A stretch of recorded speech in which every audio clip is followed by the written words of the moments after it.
And we're back. Oh, god damn. We beat the fire giant yesterday. And I intentionally ended stream, I should say. It cut off so abruptly that I was like, I just need to end stream and take a break. I should also say that we beat the fire giant as a level 1 with base stats, and I was intentionally missing 2 of my talismans. I took them off in rage. But I realized they weren't helping me and kind of hindering me with the blood slash. They were like making it offset, but I think I have one quest to go do, and it's a community favorite. See, this is what I was trying to go. This is what kept trying to happen yesterday, and then I got killed. Because I would do this. And it was the Radagon Soar Seal that ended up killing me. It gave me a little bit more health, so it looked like I could bring my health down. Like I just did, but without killing myself. But when you have it on, that little increase in health right there isn't enough to do, like, to bring you down to one shot.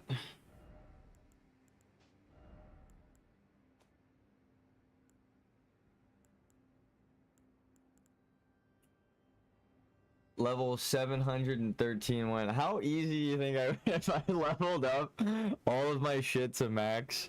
How easy would you say this game would be? How you doing, Teddy? 99 strength win. Dude, I should just go like, what happens if I do a full playthrough, like a normal playthrough now, after beating Demon Souls, Dark Souls 1, 2, and 3, and Elden Ring without leveling up? I don't think any of the bosses stand a fucking chance. I'll say it. I might die a couple times early on, and then after I've leveled up a couple of like, I will not die. We might be able to do a deathless run if I just level up. Which is the craziest. I never thought I'd be able to say that, but I'm fucking battle hardened. How you guys doing? We're about to fight a boss immediately, opening with a boss.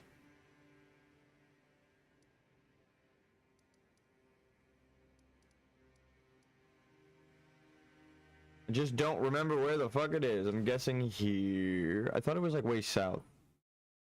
We might be in the Volcano Manor. No.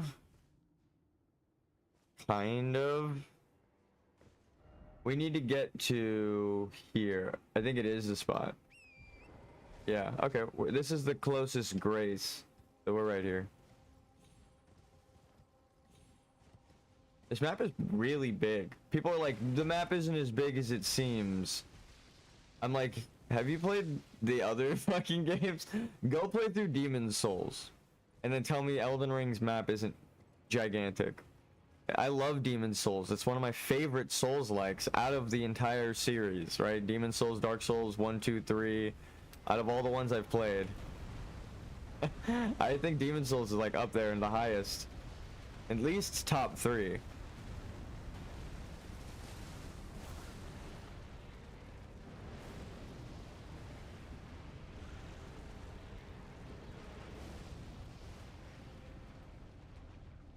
But it's got it makes use of its map. It's not about having a big ass map every time, but Elden Ring also makes use of its map because it's the same people. They just had the time to make it.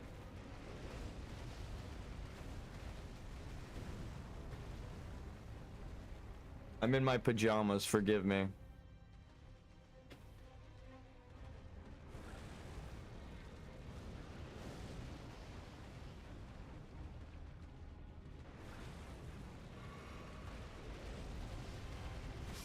Oh, I fucked up. I held sprint. Actually, I don't think I think I should have rolled back that way. This is like the perfect spacing example. See how much lava is to my left? But behind me to my right, there's like a little bit of lava. If I rolled to my left, spacing wise, like because of my position, I fucked myself. But if I roll backwards out of the lava, it's safer. So it's like direction. Sometimes something might seem like, how was I supposed to dodge that? But it's really the direction that you roll, right?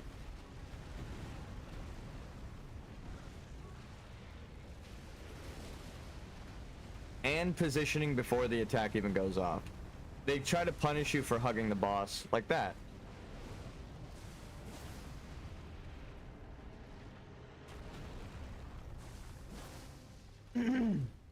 When you walk backwards, the boss kind of pauses for a second, gives you some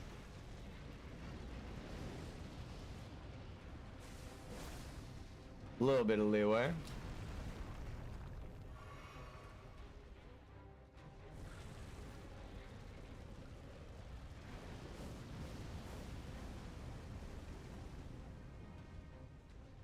Stamina back, shield back up, and positioning wise, we got kind of lucky because the cliff there.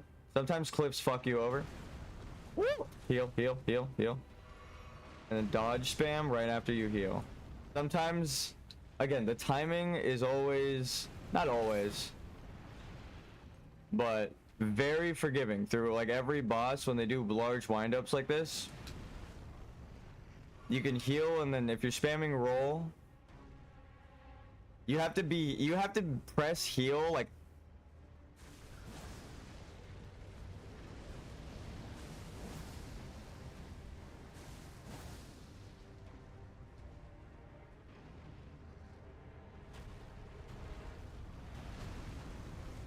spacing, back up.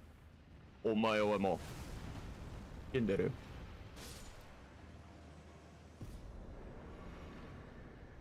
That spacing though.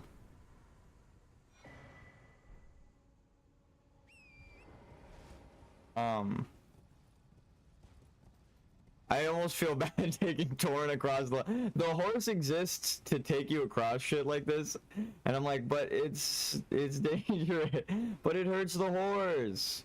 That's why the horse is there, but I don't want to hurt the horse.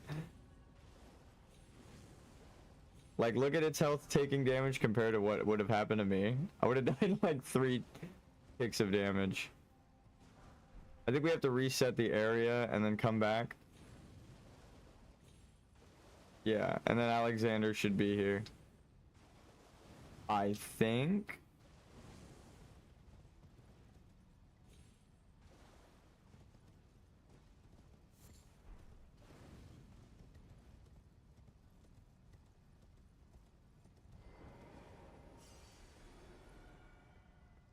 What do I even do with this money? I can't buy the one item that I want to buy. We'll just rest here and then run back, and then hopefully Alexander is there. We didn't go to Farum Azula yet, so I don't think I fucked up his quest. Emphasis on I don't think I fucked up his quest. There's a trigger after the fire giant. I didn't set it off though. It's pretty obvious.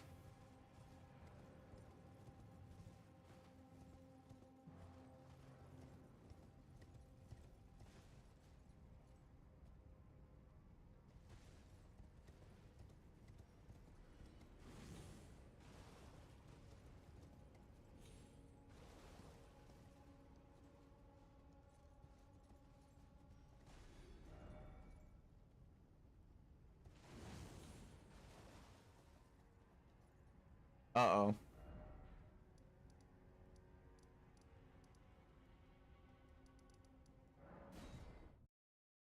I never talked to him here.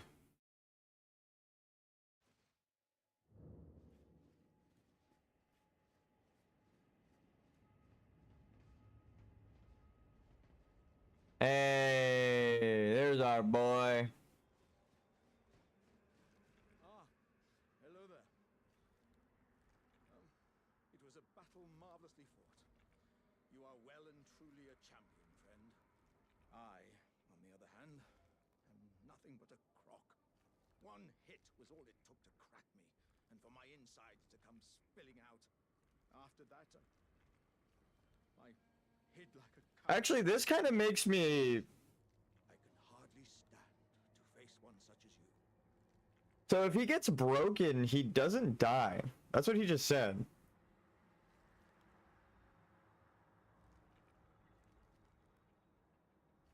What the fuck? So when you fight him in Farum Azula and get a shard, you don't kill him, you just get a shard. Okay. But don't you think I've given up just yet? As luck would have it, there's a veritable mountain of warriors' bodies right here. If I can just squeeze this bunch down inside me, I'll be a mighty warrior again in no time. And you know, the bodies found here are exceedingly fine. Who could expect any less from the very warriors who fought in the Shattering? The greatest of all wars. Just you wait and see, friend. I'll grow even stronger. Just you wait when next we meet. I wonder what happens if we summon Alexander and then beat Radon without Alexander getting hit. I'm sure it's just coded that he's like... Who could expect it? Just you. Now we go to the part where we killed the boss. He should be gone. He's eaten his fill of corpses.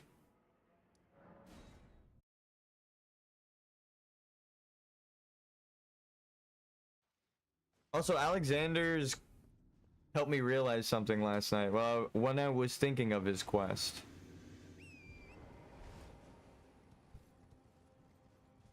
Because you find him in Farum Azula last. And I am accusing Farum Azula of being the Crucible Beastmen Society of the Horn Scent, right? That's my accusation. They stuffed people in jars, right?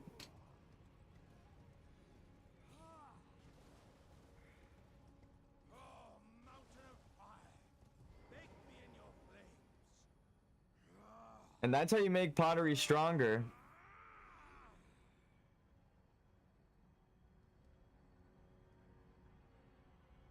Haha. I wonder how many people didn't notice it.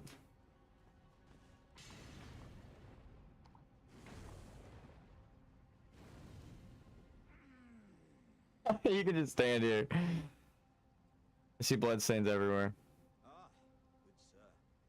What business might you have in such a place as this? I was like, where the fuck do I stand to talk to him? Yourself with flame, considering that fleshly form of yours.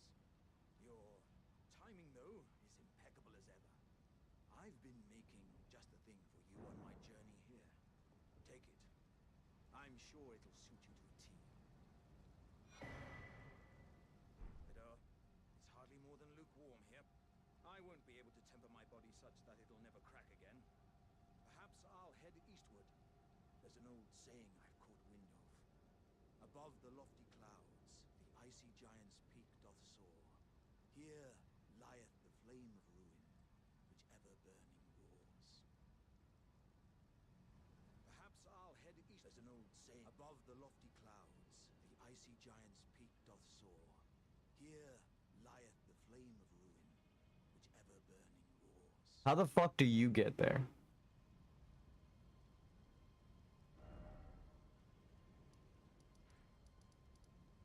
How do you get to Farum Azula?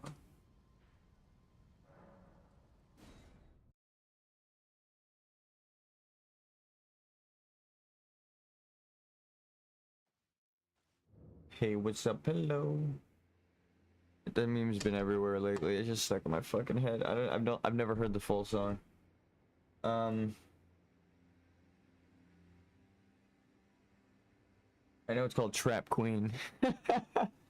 For those wondering, what the fuck? Alexander, Elden Ring. I might be onto something though.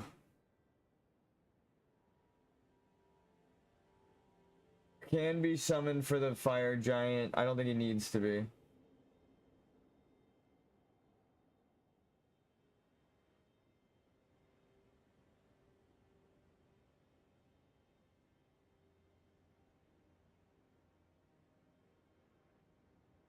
So what is it called? Jarville? What is it called? Potentate. Elden Ring. Jarbird.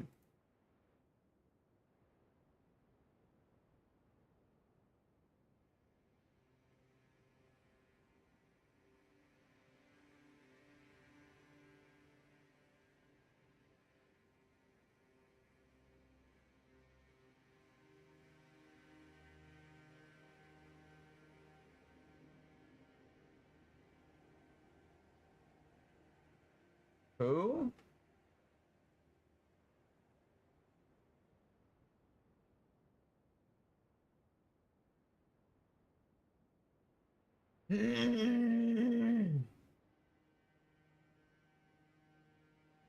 Well, we can't do the Jarbird quest.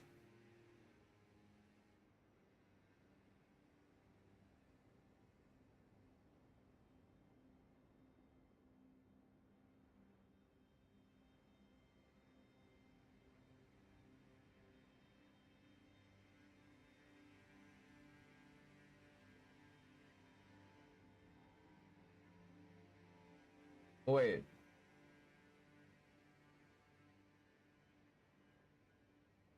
Can I?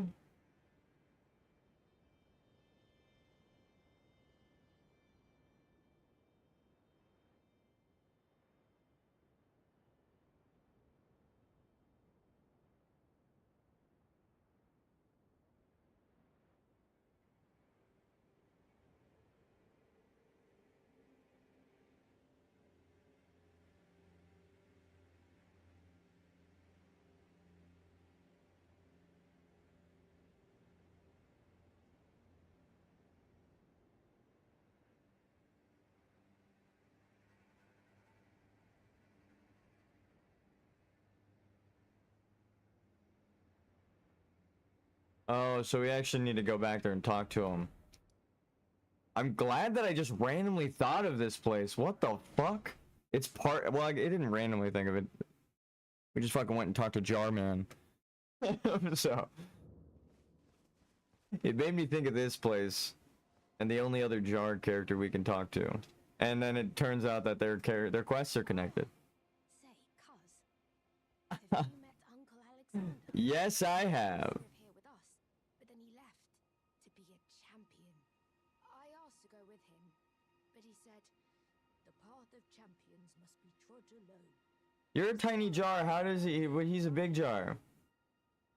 I miss him. Are these shaman? If you see him, you should ask him to teach Is this a you child? us. He's big and tough and strong.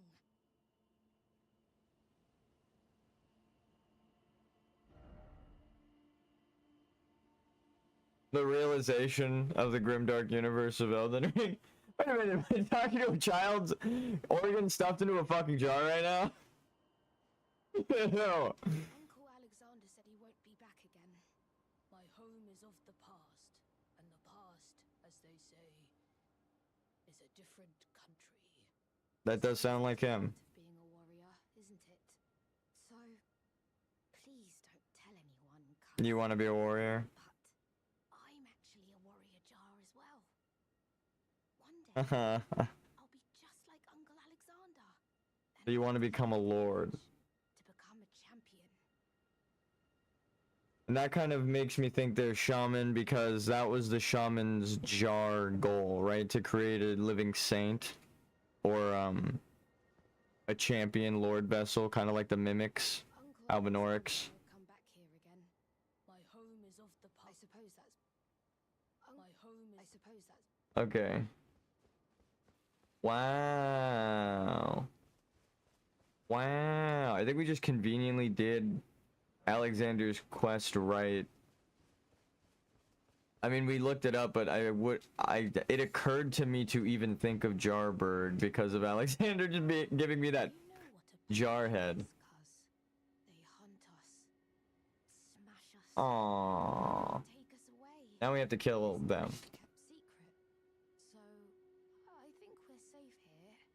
But you should be careful if you ever meet one of them, cuz hope Uncle Alexander beats them all up first. Damn. Those awful poachers. Those...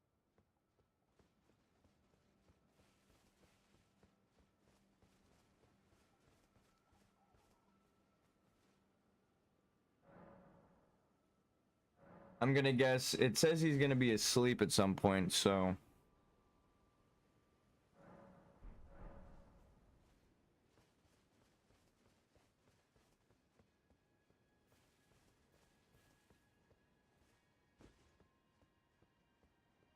Those awful poachers. okay.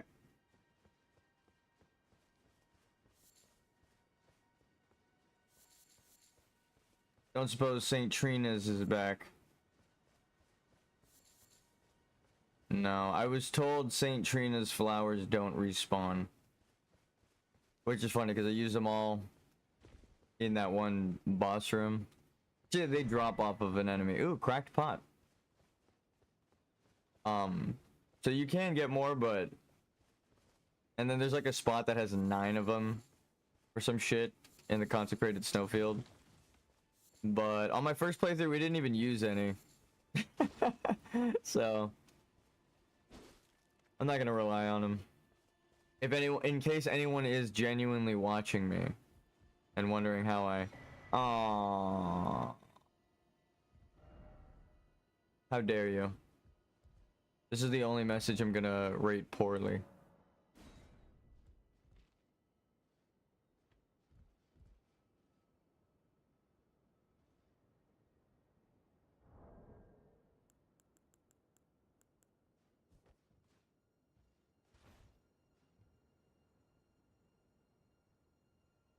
Hold on. We gotta position so that our character's back is touching the jar.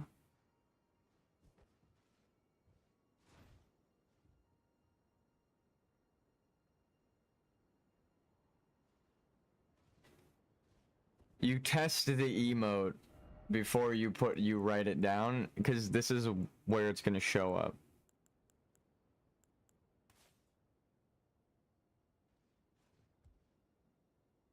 I wonder if my foot's gonna do that. Well, that'd be funny.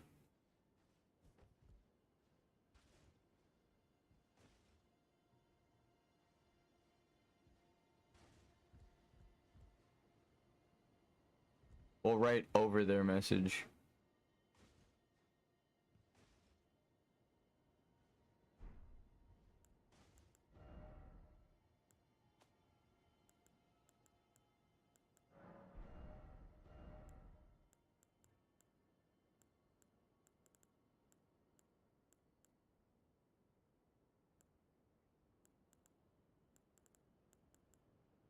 Behold. Or well.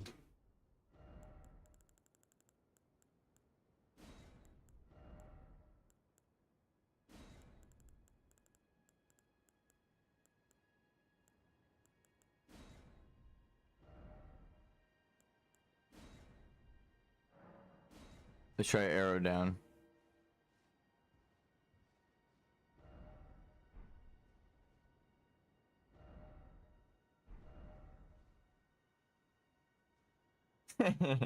Alright. Enemies that don't attack you in games that normally attack you on sight are the best.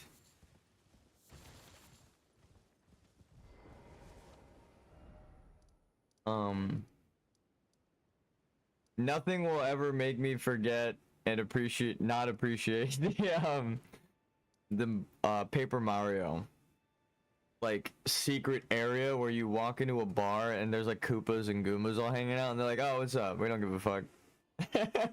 Like they know you're Mario but they don't care. That was like the funniest thing. I was like, "Wait, this is a thing that can happen in the Mario world?" Like it expanded my mind.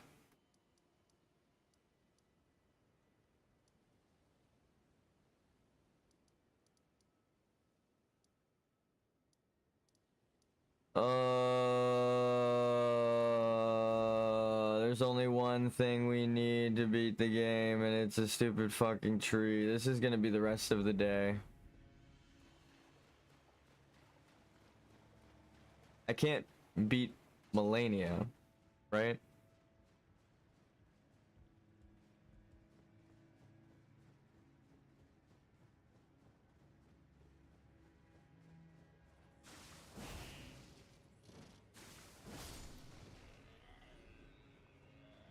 Get red, bitch.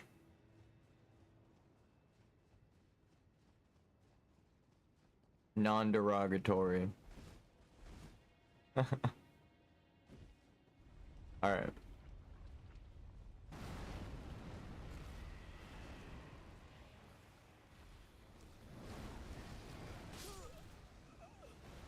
I literally let go of my guard for like the split second it hit me. Oh, it almost pushed me off the map actually.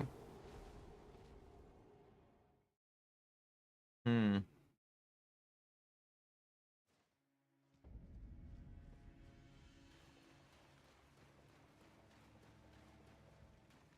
Keep shield up.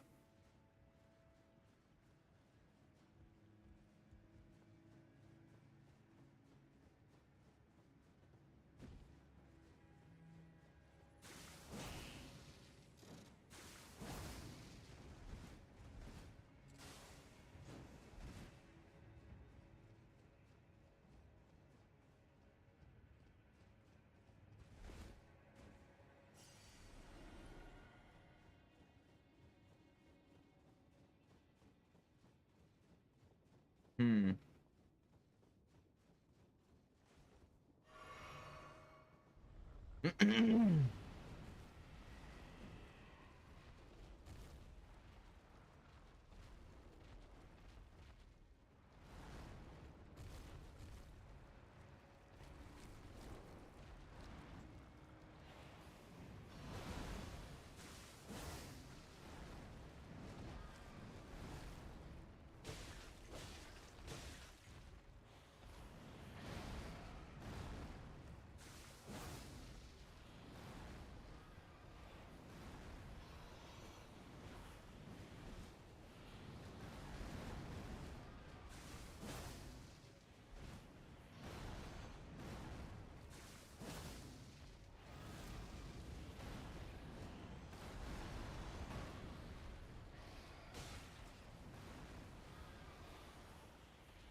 What's up, brother?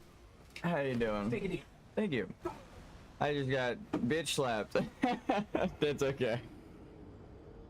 I appreciate the quesadilla. I got it to half health, almost.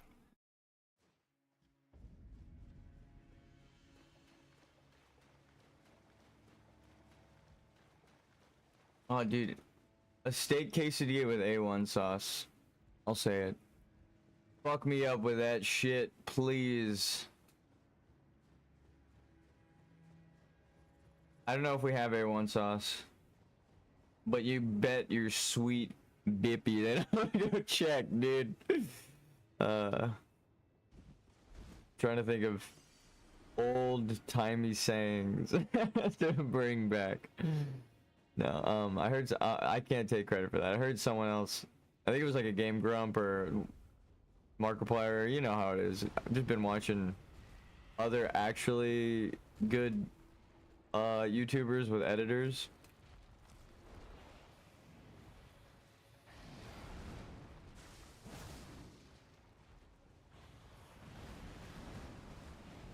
Oh, it's a triple. Quadruple or quintuple. That tail swipe. You know what I think the emotional problem is? It's the 200,000 souls on the ground. I'm just going to jump off the ledge to get rid of them. That's actually insane, but it's a mental block. Trying to grab them in the middle of the fight and then go for it and then worry about 200,000 souls. I don't want to worry about that shit. So, I can't remember in the heat of battle that it's not important in a level 1 playthrough. I'd rather just have 0. Isn't that weird? Because we have a bunch of runes in our inventory that give us like money. So we actually we don't even need the 200,000. If we find something that costs 200,000, we could still buy it. Which is nuts. But here.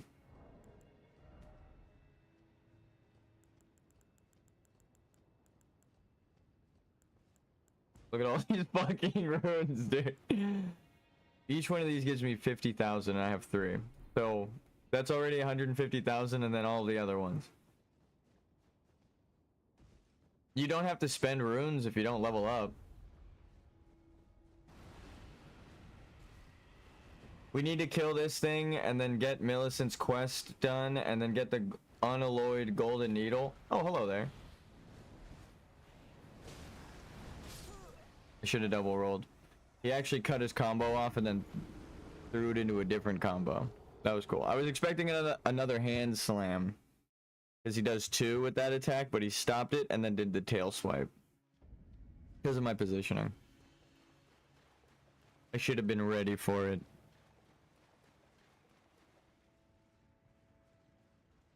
This guy doesn't have 40,000 health.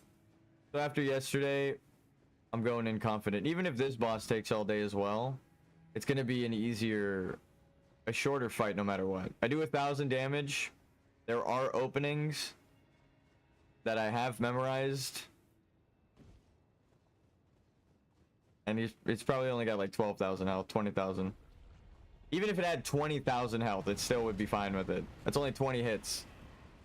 As opposed to trying to find a opening.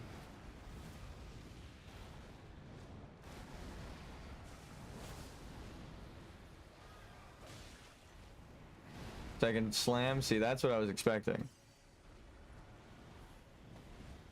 Tail swipe? No, see, he cut his shit off early. I do like 2,000. Oh.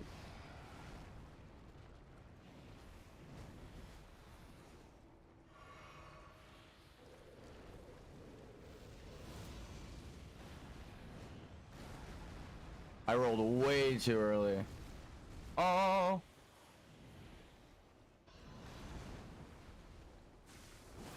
This is a good spot, actually. Hold on.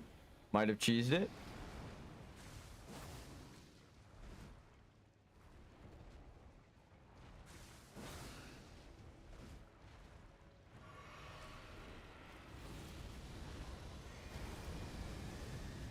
Can't see the attack.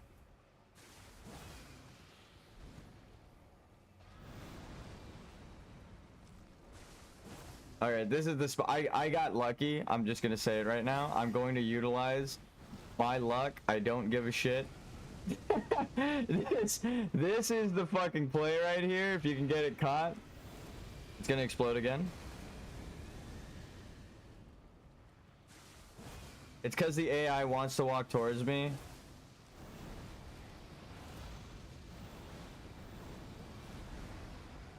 Oh my god. Please fall. Yes! Oh my god, I got caught again. I'm so lucky. I have like one free invincible hit. Oh!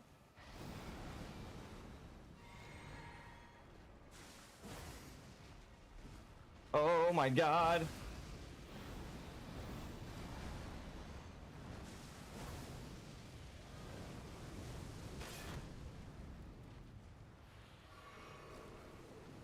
That's what the physic was for.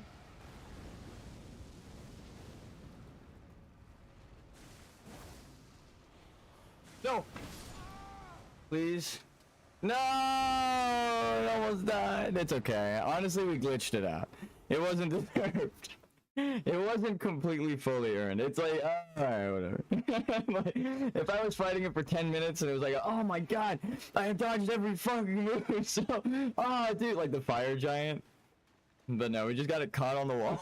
I kept fucking attacking it. And you know damn well I'm about to try that shit again, so, whatever. Whew. Thank God. I saw, honestly, I can't even take credit for that. The dude, like we saw another player phantom a second ago who was up there shooting the blood slash down. And I was like, huh, I wonder who he's fighting. Like Millicent's sisters with Millicent or something. Like, I wonder who he's attacking down. And then I thought about it in the heat of the moment just now while I was dodging. I was like, wait, if it gets caught down there, can it get up here? The answer is it can't. So I see what has to happen though. I have to go all the way around. I have to do the same thing. Make it come forward towards me, and then I have to be like right on this ledge. Here we go. Ready? There we go. As you see, now it's on that side, and then it falls.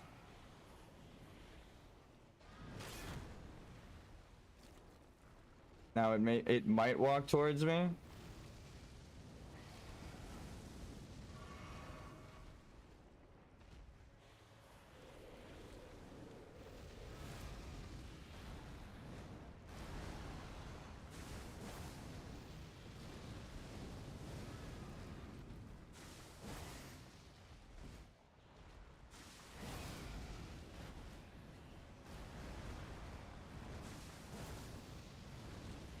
Okay, I see. Because it thinks we're very far, it does the ranged attack afterwards.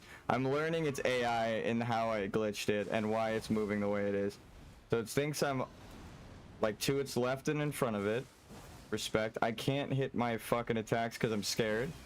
Look at this thing and tell me I shouldn't be scared.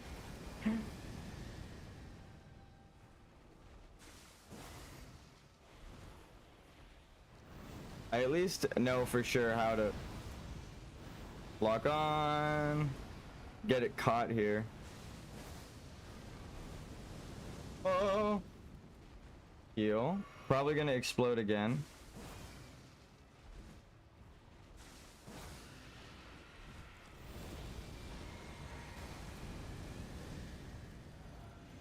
I'm so glad I moved out of range of the explosion because I can't see it below me.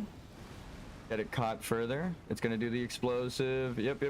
Just make sure it stays down. I still time that. Even I don't know if it can even hit me there, but that's not something I'm fucking gambling.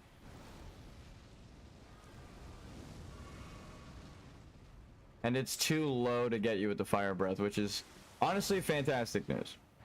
Good news, everyone. The fire breath is way too low. Oh, I thought he was walking out.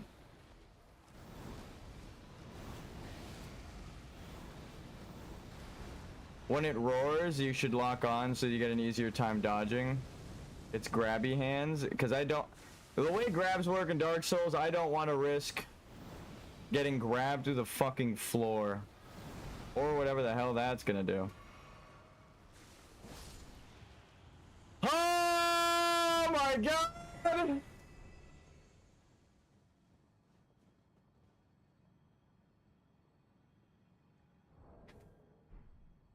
Fuck that boss. It deserves to be cheesed. Whoever put it on this platform deserves to get slapped. Be summoned to assist Millicent? Yes. That boss sucks.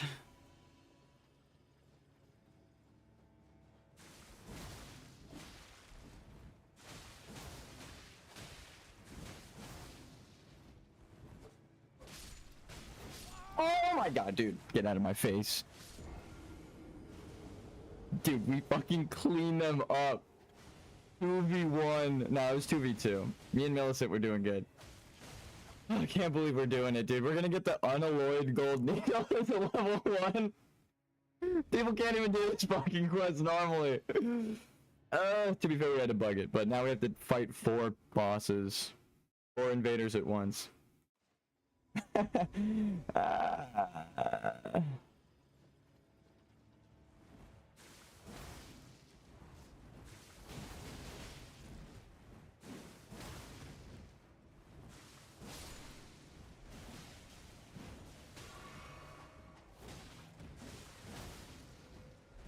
Leave?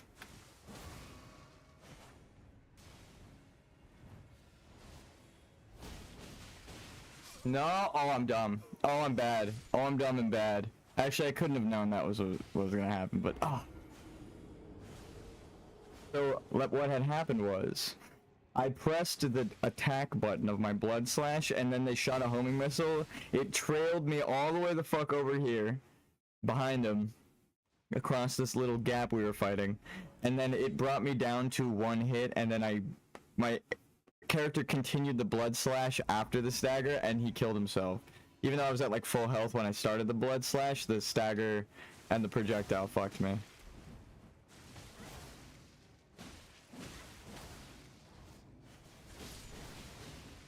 Get him, Millicent.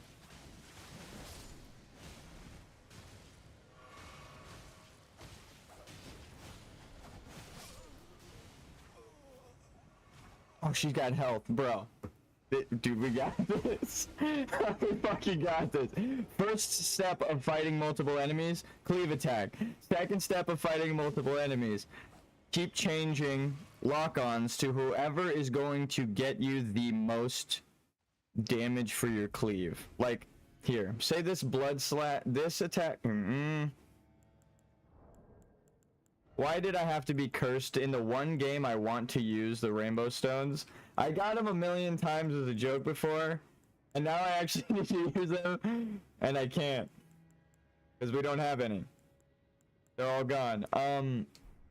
Okay, so say, yeah, that this blood stain is a person, and the end of this flower right here is another person, right? This flower. See, there's a snow below me, and then there's this little flower right here. So that's a person, right? But I'm right here. If I blood slash this person, I might not get the blood stain. But if I blood slash the blood stain, right? If I change my lock onto the blood stain person, I am gonna get the flower in them. So sometimes you need to change your lock on to ensure you're going to cleave the targets you want to get. So that's why I am getting them both, and sometimes you see me like changing who I'm locked onto, is because it's like, okay, you're actually more to my right now, so you're the better target because this person lined it up. You know, it's weird, but when you see it visually, it makes more sense.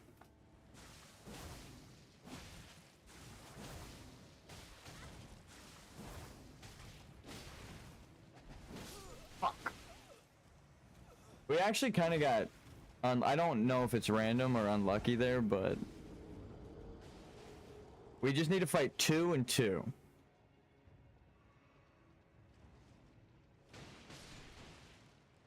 The youngest sister, the third sister.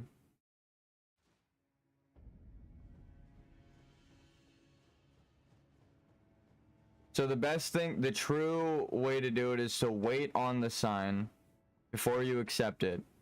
Because like your blood stain, it's gonna, like ironically I was standing on the blood stain, it's gonna move you back to where you died a couple of feet. So now, instead of spawning on the blood stain, we should spawn here. Like when we get defeated, if we get defeated. Hopefully we don't.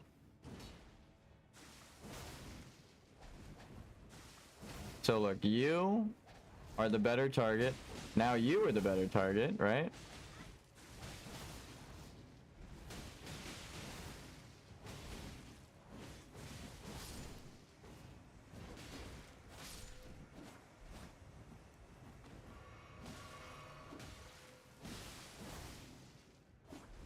No! Oh my god, we did so good! No, bro, please get her. Please get her. Invader's defeated. Yes! Yes!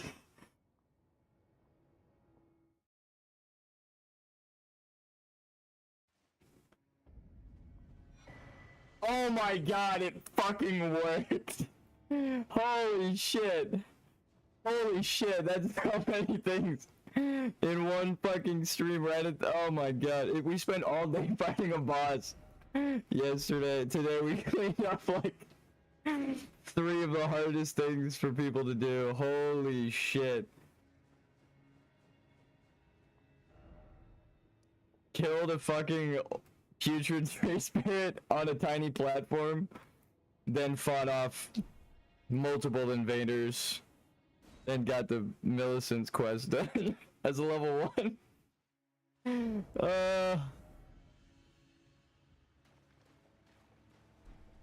I'm gonna be honest, I was like, is this one even possible? This one's just gonna suck. It's possible, but you have to outskill them. I made that shit look easy just now. Fuck. Fighting 4 invaders. I saw her using her AoE and then I became the bonus ad. I didn't try to be the main character killing everything. I was like, I'm just gonna keep pushing them into your fucking, like, your knockback and your AoE.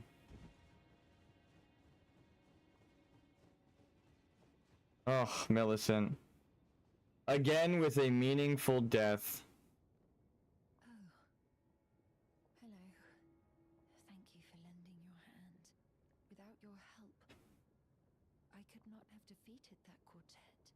I feel as if I've been in your debt from beginning to end. Thank you.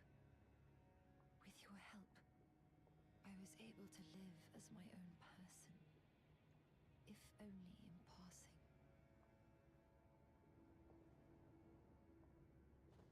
Okay. Beautiful story. Now again with a meaningful death. I'll give her the grace of explaining. She's destined if you help the evil people, because there was a red summon sign next to hers. I could have helped the quartet for an easy fight and just killed her. Ganged up on her. 5 versus 1, right? Easy. But that wasn't what should have happened. Strangely enough. Because when, again, with the good ending and imposing your will and Mikola's whole Halig tree, and the reason I think he's evil is that if we defeat her, she's reborn as like another version of Melania, right? So she loses her own will. She might be an eternal Scarlet Valkyrie, but she is a mindless slave. Or we help her, and then she refuses. Is where things end. I paused to even tell you, but I took out the needle myself. There, I had her tell it. Whoever put you up to this, that if I am to flower into something other than myself, I would rather rot into nothingness as I am. Would you rather live forever possessed as someone else, or live a normal life as yourself? Please.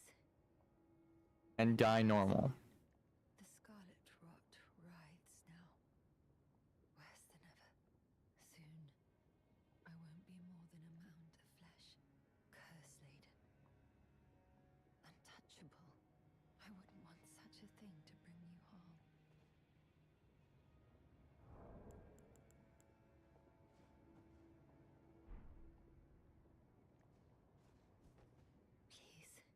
The scarlet rot soon. Curse-laden. I wouldn't want...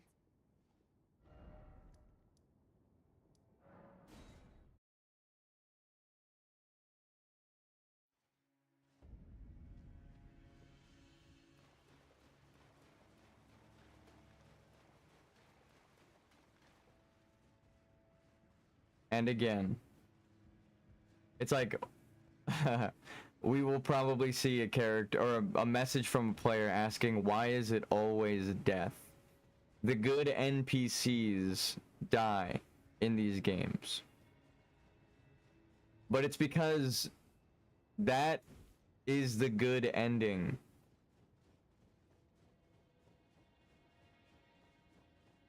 If you're cursed with eternal life,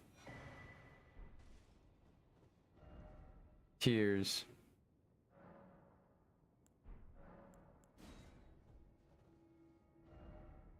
Lover, oh lover. Don't cry because it's over.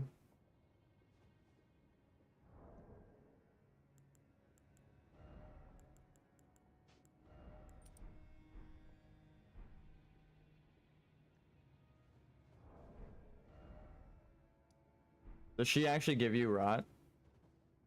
No.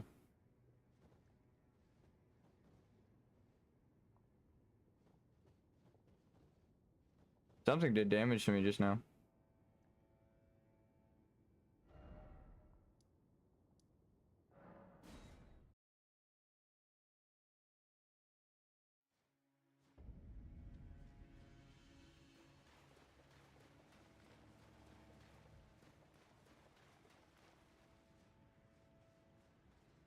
This one's for my curiosity.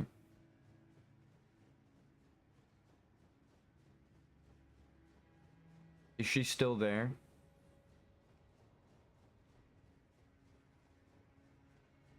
Looks like there's something.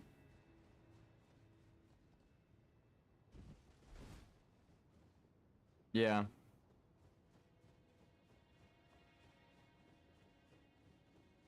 Damn. And it makes sense that she died here because she gazed the truth down at Melania. The person who she bloomed from and who she may bloom back into.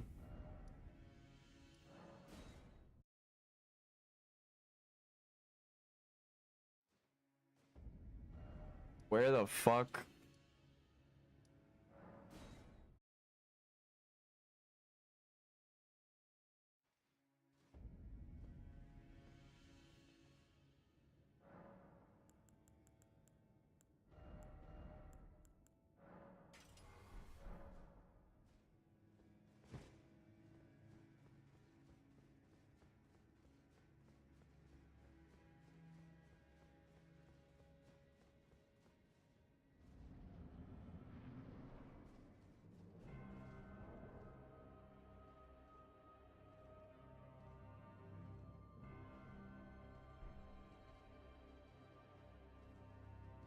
I can walk too, lady.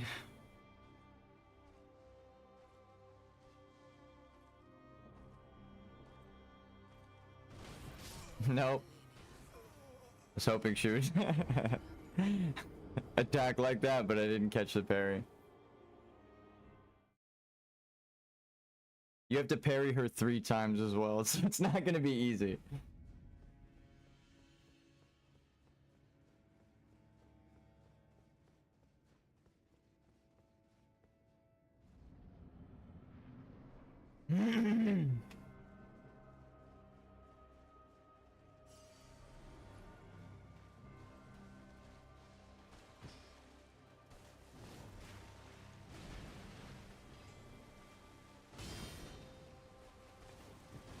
Damn. Can you even parry that? Melania.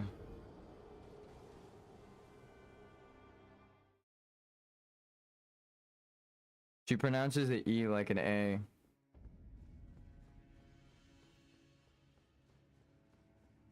I mean, it's her name. I just thought it was noteworthy. Maybe help identify the language of origin. I'm pretty sure it's all Gaelic.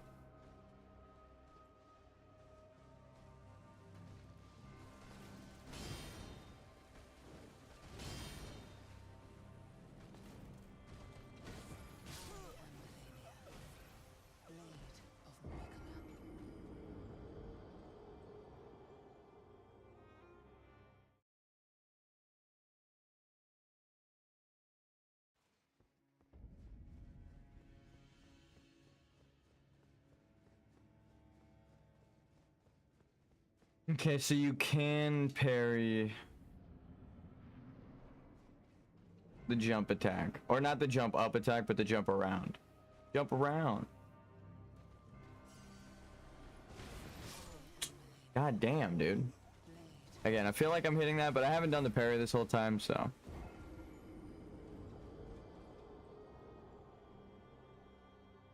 This is how you learn the parry timing of when you hit with your shield. Oh, it might not be the same in this. There you go. See that? That dust? That, ignore your animation. That dust that sparks up, that's the timing. Kind of crazy. But I did that back in like Demon Souls to learn the timing and it worked. It used to be sparks, but now it's dust. Fuck. I think I did it too early.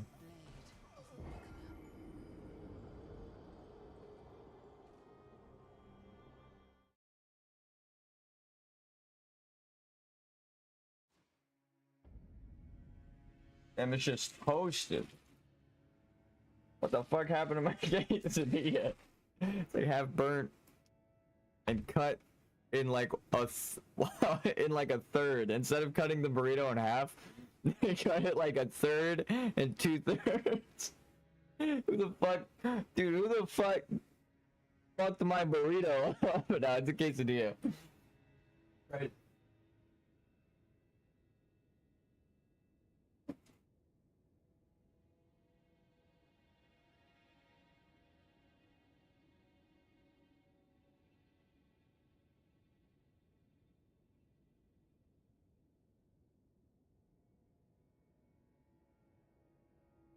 Honestly though, it still looks bomb.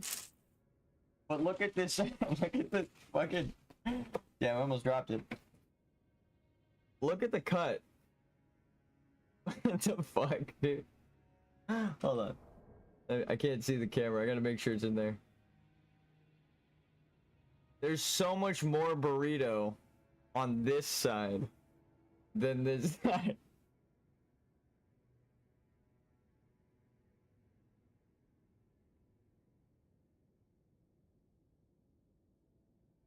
Line it up.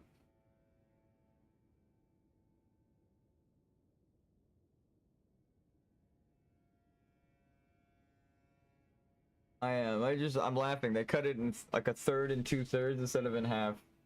But thank you. I'm excited. I'm getting some A1 sauce.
Spend the whole rest of the day fighting Melania.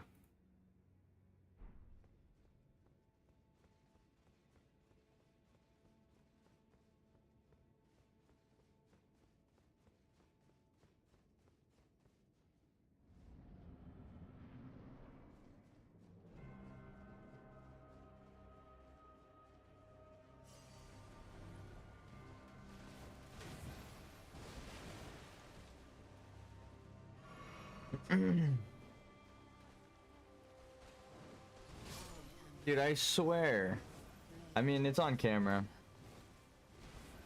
Do I have to do it earlier? Or later?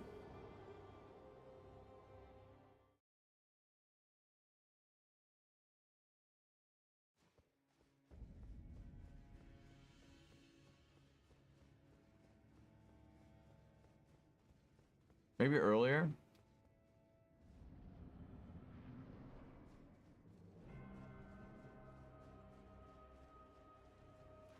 I mean, I hit that shit perfect 2 times in a row. You can't parry the... No parrying feet.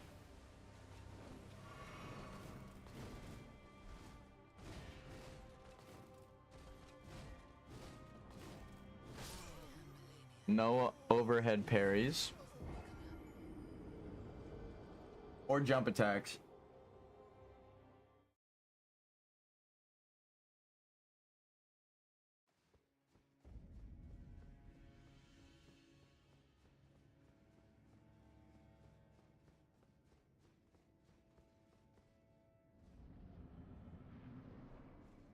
You might be Blade of Mikola.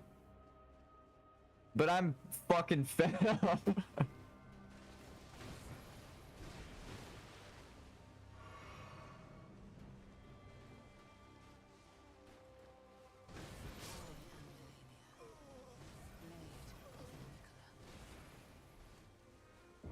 think I did it too early.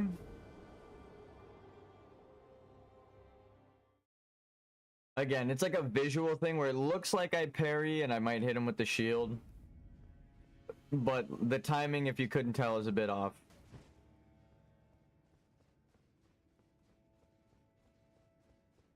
Maybe the particle effect trigger and the initial... No, because the...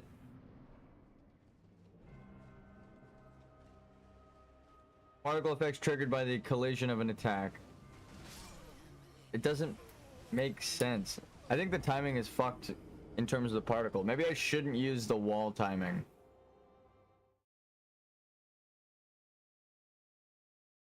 Normally in the games I would advise that. All of Dark Souls 1, 2, and 3. But this one, it seems like it's actually not the timing.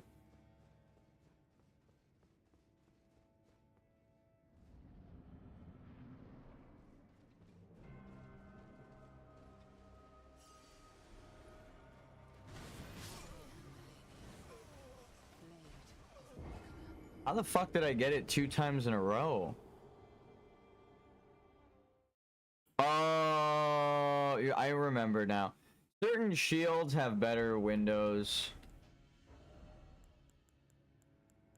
Where is it? Where's the stupid little parry shield? What is it? The buckler. It's gonna be the buckler, isn't it?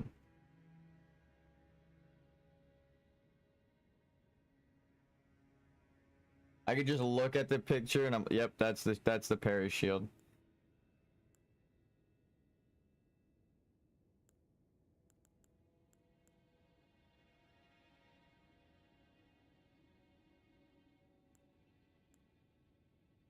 Nefelilu.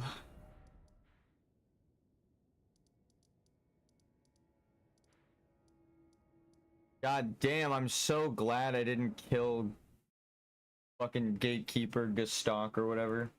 He's just doing his job.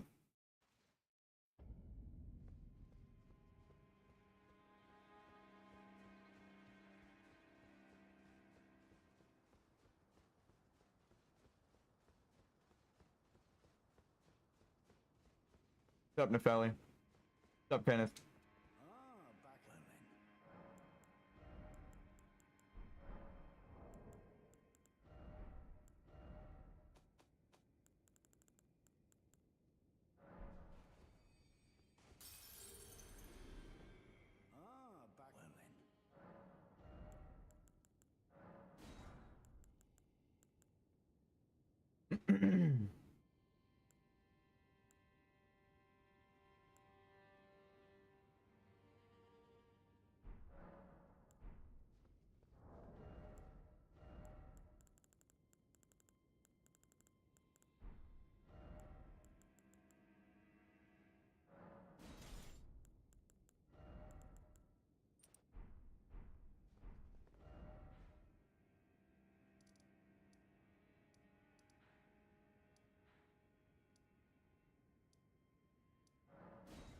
To the roots.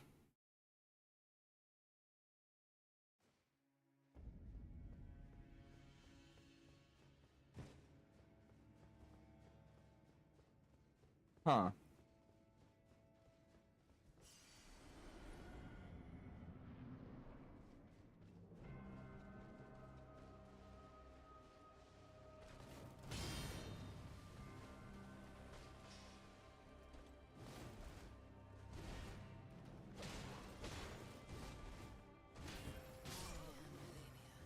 God damn it, dude.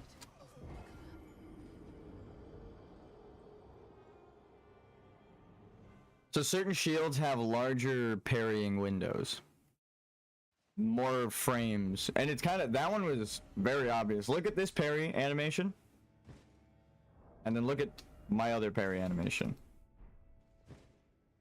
See how it goes straight forward really fast? Boom.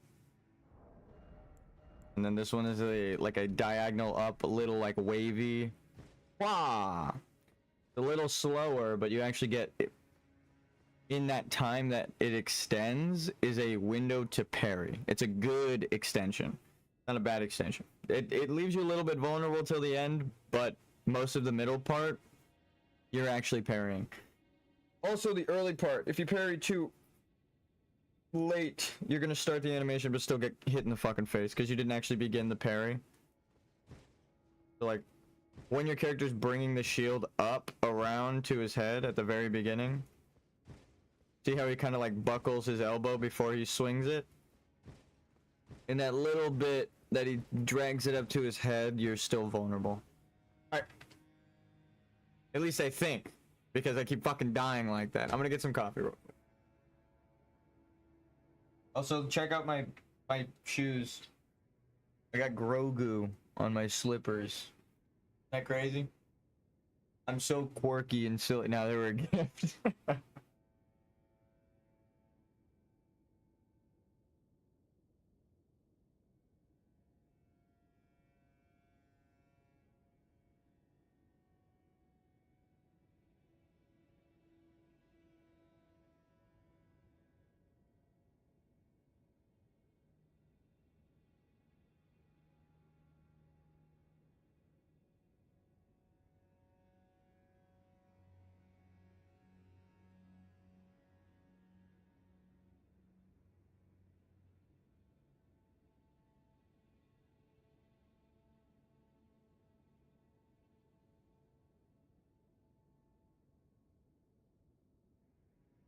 Game design. Video games. Video game lore. That's what we're about here. Please, let me parry you, ma'am.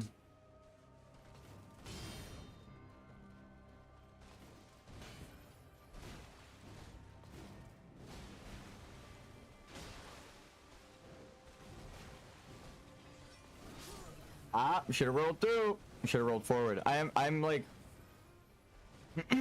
conditioned out of fear to roll back. I'll just say it. So when she did her initial like sword snap, the like shing right before she actually jumped to attack, and there was like a little click and sparks in her hand. I pulled my controller back and then fought the urge and went forward, and that little time frame of doing this will kill me. That hesitation.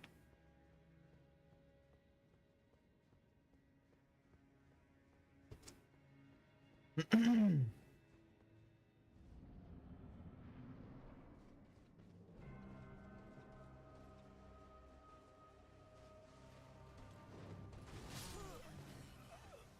got too close. I was hoping if I just hold W for too long, she would trigger an attack, which it did, but then my parry was like aimed at her ass instead of the actual weapon. My character was distracted by her booty. It's just all his fault. Actually, I will say though, the buckler kind of like the material almost directly, it's a little bit more beat up, but it's the same metallic like coloring as my armor. It looks really good. Even though it's kind of small, it fits my character. Most people want these big ass bulky shields. I'm like, buckler actually doesn't look too bad. Normally I don't like small shields, but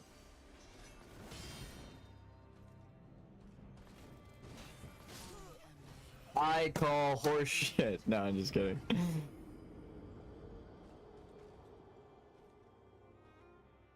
I think I started too early. Late. Because my character was, like I was mentioning, he was still bringing his shield up, and he didn't start the animation to parry before it made contact. I have to like reanalyze frames in my brain and pray to God that I'm right. I'm like, well, I was technically a little late on that, so.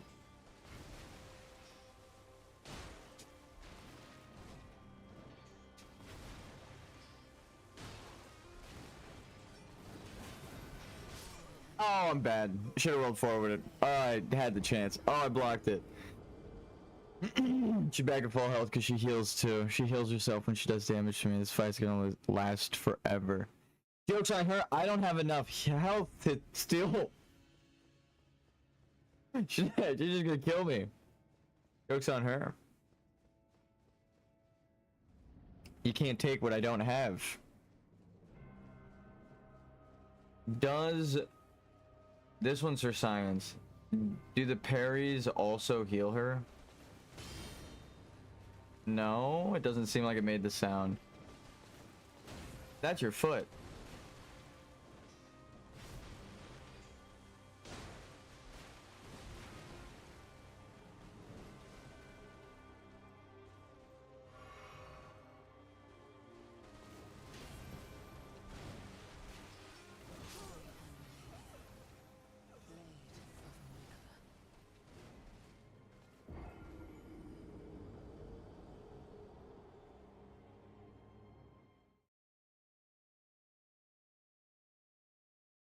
This is such a good game.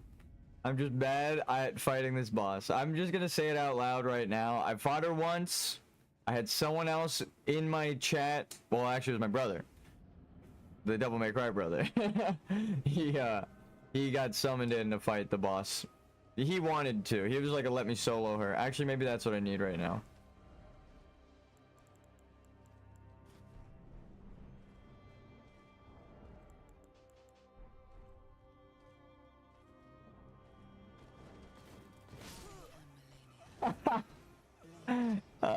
She kicked me right in the jar.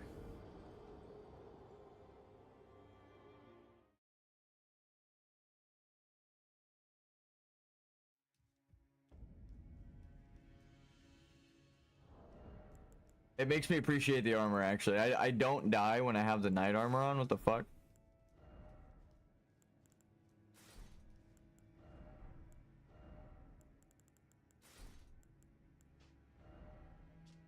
We'll keep the jar on. Jar that fits cleanly over the head when upturned. Made with pride by Iron Fist Alexander. In a uniquely jar-like gesture of friendship, it boosts the power of throwing pot items. Ah, so he made this? Holy shit, Alexander. Oh my god.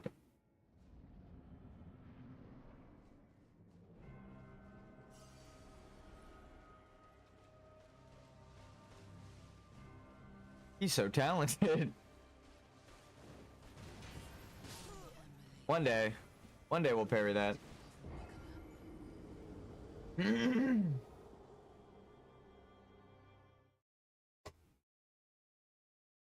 It's going to happen like all at once. We're gonna go from I can't parry her after a couple hours to your character runs with a fucking jar on their head. Oh, you just they straight up just took a jar character, took the arms, legs off, and flipped him upside down. Your head is in the wax seal. Like, they didn't even remove the model of the wax seal. Wait, what the fuck just... I'm fat rolling because of the jar. Instead of taking the jar off... put the max equivalent charm on.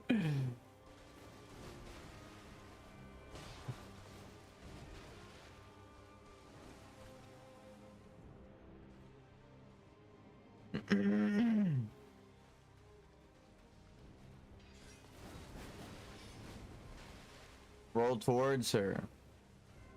Not into her, but like to the left.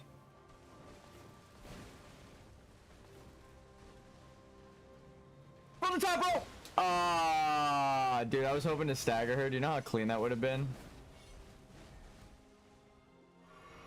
To the top rope! That's so dumb. What are you trying to grab at, lady? Keep your hands to yourself, ma'am. I know I defeated all of the demigods up to this point. Irresistible to a warrior. She's trying to grab at my power. Keep your hands off my power, lady.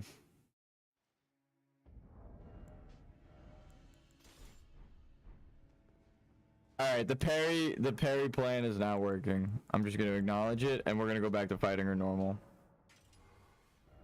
Can I make it? No. It would have been cool if I changed the element of the shield. And that makes it so I take less damage from that elemental type. It actually might be, but I don't know. I hope so. It would be cool. Because you can change the damage you deal. But the thing is, you can get a shield bash where you actually deal physical damage. Or, yeah, you just deal damage with your shield. Blood slash!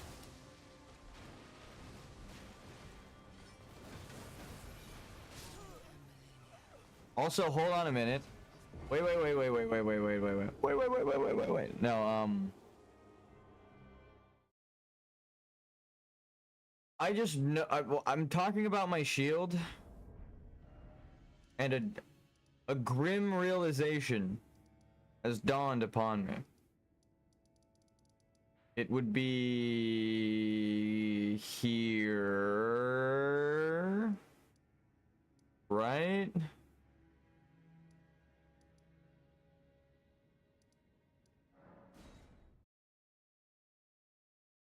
We're gonna go kill another boss. We're gonna go get an item, bell bearing. We're gonna go upgrade our shield. I may have missed something. Also, I never pass up on the chance to show people how to cheese this boss. It's actually not cheese. It's designed for this fighting style. And I love that. When a boss is designed for you to fight it a certain way, and it rewards you, but punishes you for fighting it normally, it's like...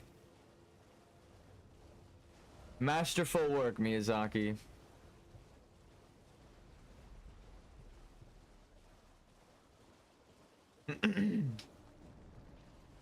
Hello.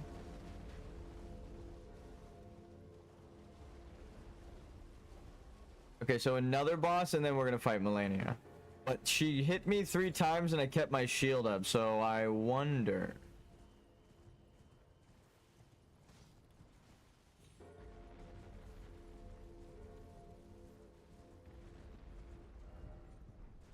how does this change things?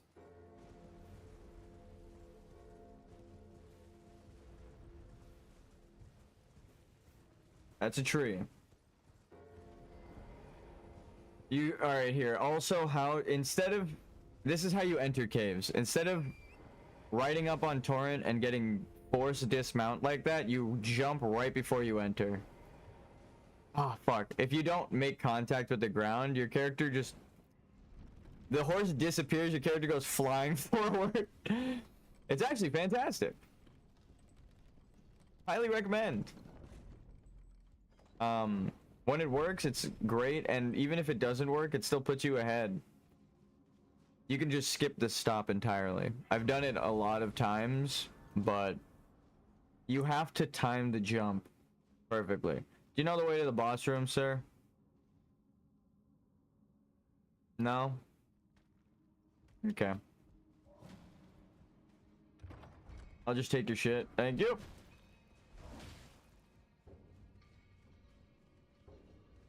He really thought about it.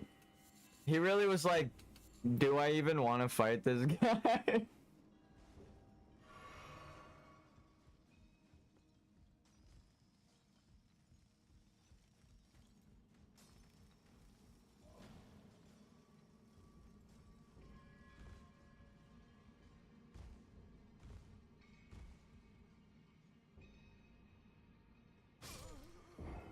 It was almost the smoothest platforming I've ever done in a Souls-like. And then that last platform was like, hey, you see that platform way down there? No? Let me show it to you.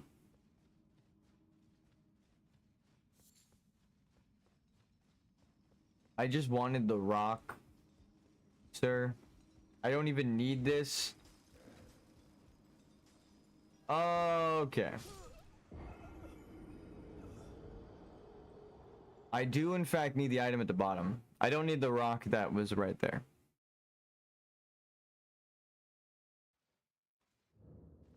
Rhea Lucaria Crystal Tunnel.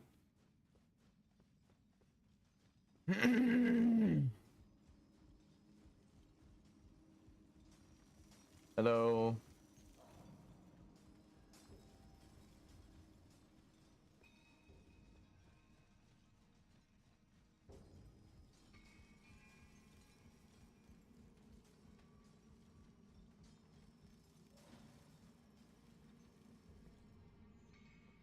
Is there a jump off?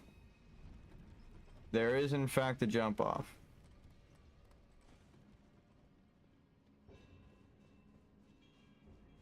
This is a whole different section. Ah. Death. You gotta be nimble like a fucking cat.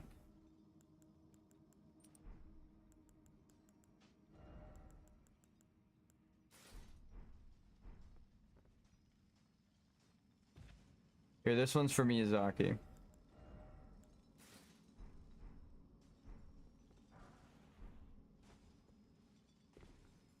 Whoa, okay, game.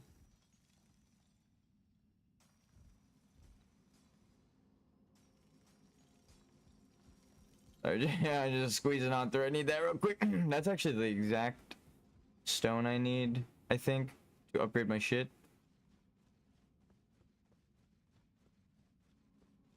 Down. Nope.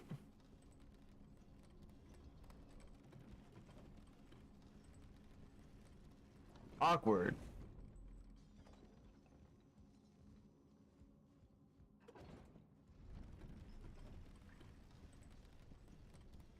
I look so dorky with this on. I'm going back to my other fucking house. It looks cooler with the full set, but it doesn't match this set at all. Some people are really good with making transmogs. Here, let's see if we can make something cool looking. Nope. Here, this, and then like, there, that's kind of cool. And then, black knife set.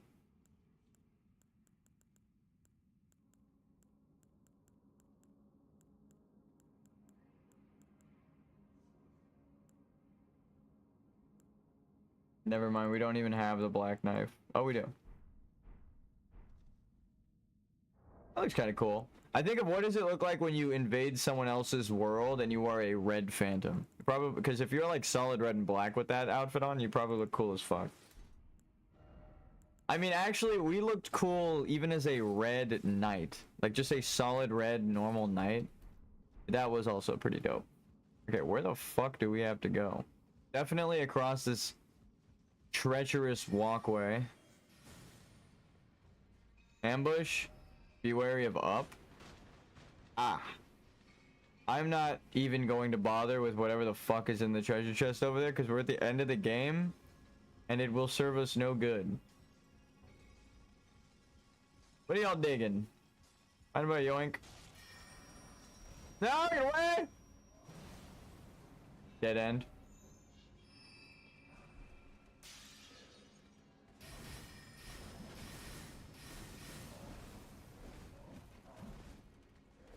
I see an opening, please, please, please, please, please, please. Oh. Oh, oh. I knew I didn't have the stamina.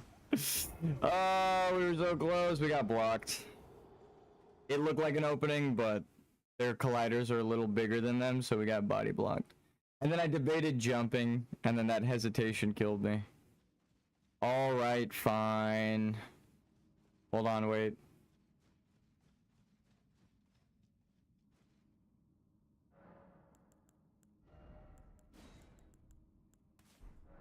We gotta be smart about it.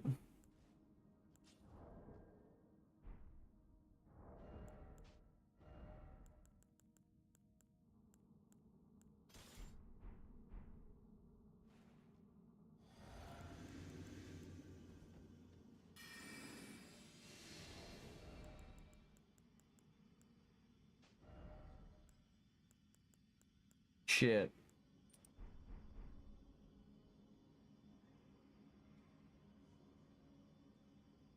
We're invisible and completely quiet. We're like Frodo or Bilbo when they put on the One Ring. The only thing that can trigger them is if we run really, really close like that. Which was dumb of me, but it's still fine. Most of the things won't trigger.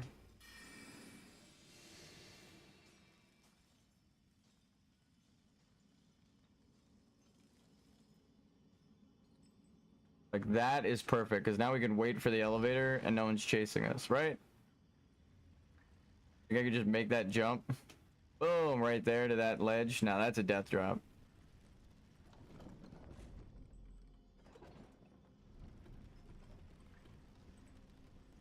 And maybe that one up there, but not the one to my right.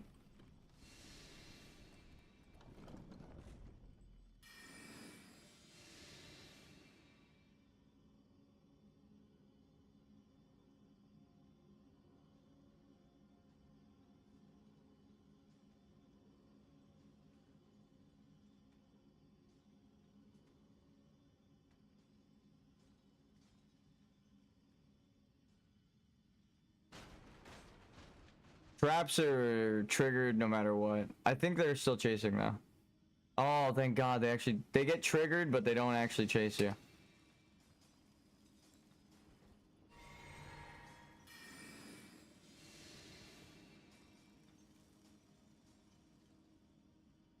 This place is so fucking big. I did not expect it to be.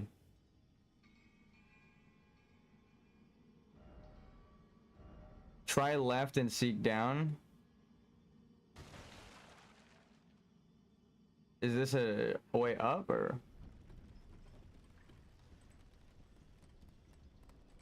Oh, it's just somber stone. We're fine.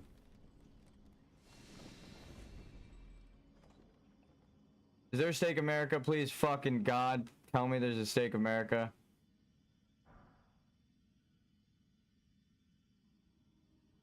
I'm gonna go back and open the shortcut. I think that's what they were trying to tell me with this. No, it was just a stupid somber stone. Oh, fuck, that sucks.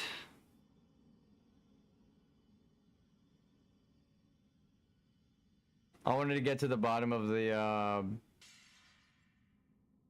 That's not good.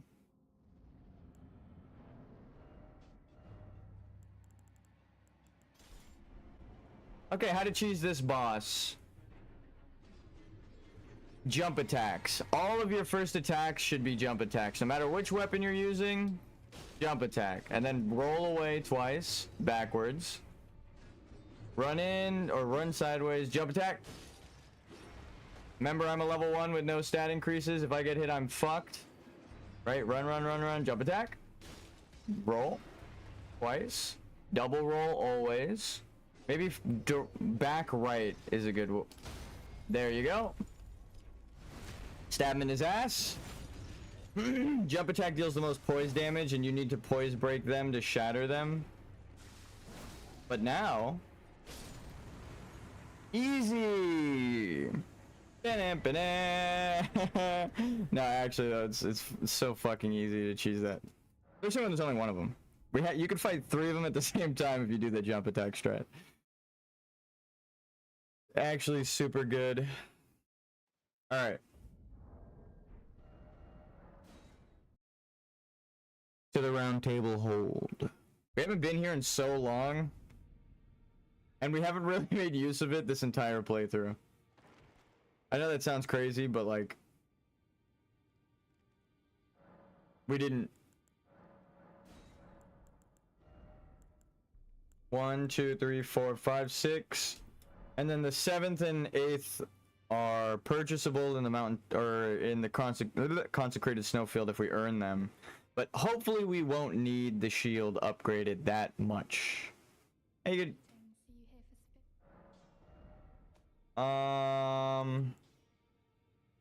Nope.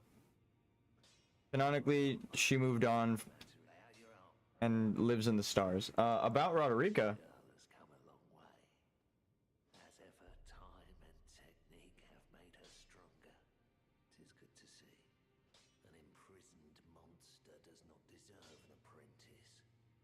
Aww.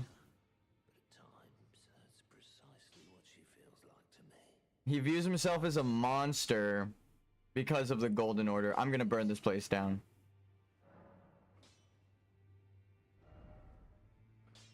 Smithing stone, 1. I need 3. So I'm gonna go buy 3 of those, and then we'll see from there what we need. We have like hundreds of thousands of runes. At least 200,000 plus, so we need 3 of these. How many do I have of these? 26. You need 12 of each. So we really, as soon as that is the stupidest thing ever. We actually only needed 3 of these baby smithing stones.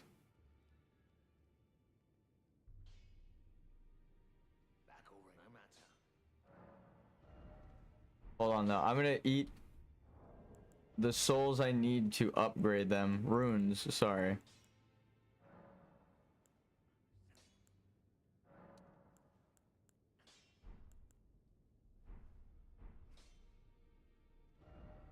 Maybe...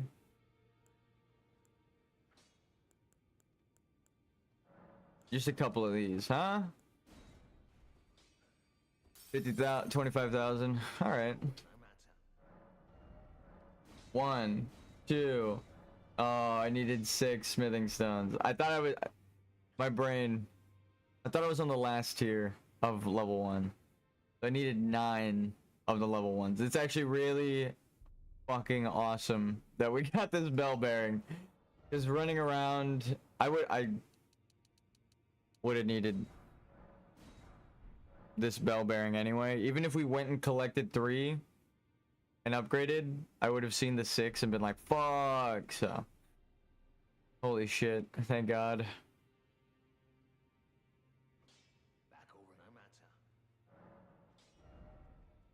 1, 2, 3, 4, 5, 6, 7, 8, 9, 10, 11, 12, 13, 14, 15, 16, 17, 18, 19, 20, 21 upgrades. Yeah, oof. I was a little behind on my shield upgrade. The fact that we even made it this far is fucking insane. We didn't upgrade our weapon the whole time. Oops. You know the thing that you're using the whole game in every fight that keeps you alive? Yeah, I didn't upgrade it. No, it doesn't decrease the damage you take, just the stamina damage caused. Now I want to test something.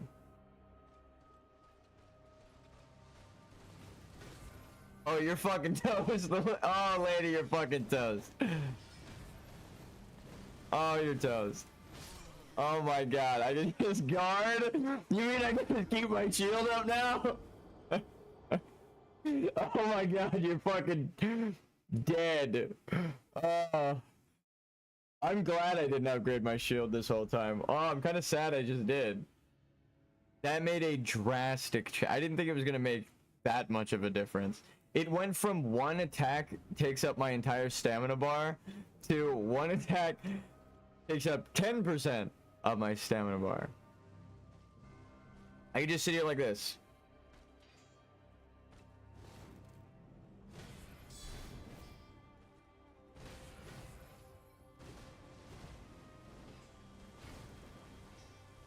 That's the wrong flask, but it doesn't even matter. Oh god.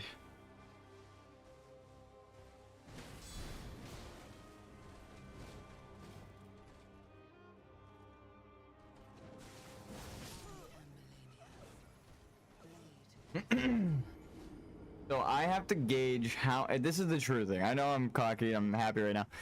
I have to gauge how much damage I deal and how much she heals off of me guarding.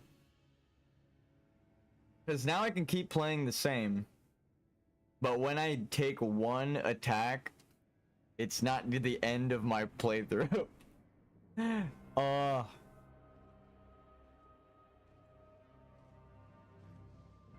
Alright, first things first. Damn it. I could still have even died there. I could actually, oh well no, I needed to survive at least one shield hit after I trade there. Oh my god though. That is me just, I'm trying to get a blood slash so I can gauge the damage. I'll do it a little safer and slower. I'm so happy right now. Shield upgrade, really worth it. Changes the game.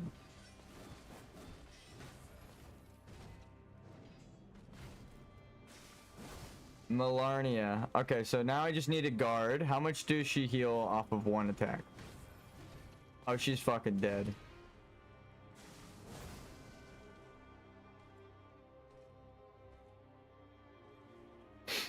How you doing, Malaya? I saw your comment yesterday. Thank you.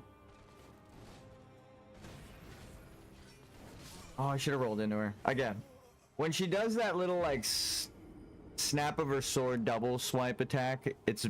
If you roll towards her left, she misses everything, the whole combo, both swipes and the third attack afterwards. I'm just so conditioned to roll backwards when someone does... It's called an advance, right? You push the advance. Push the advance! Do you remember when someone translated Miyazaki's description of... what is it? Shadow of the Erd Tree's boss design as Millennian bosses? That explains so much. But I really enjoyed the DLC. See, she went 1, 2, 3, and then she missed that last swipe, and then that extra, she went 1, 2, 3, and then that fourth, whoop, she has to turn towards you. So she actually misses all the attacks if you just roll towards her. It's kind of crazy. This is a walk towards them kind of boss.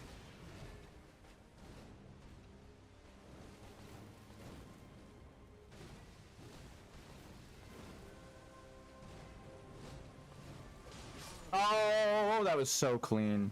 I actually hit her too. I did 176 damage, but it didn't matter. She just, ooh.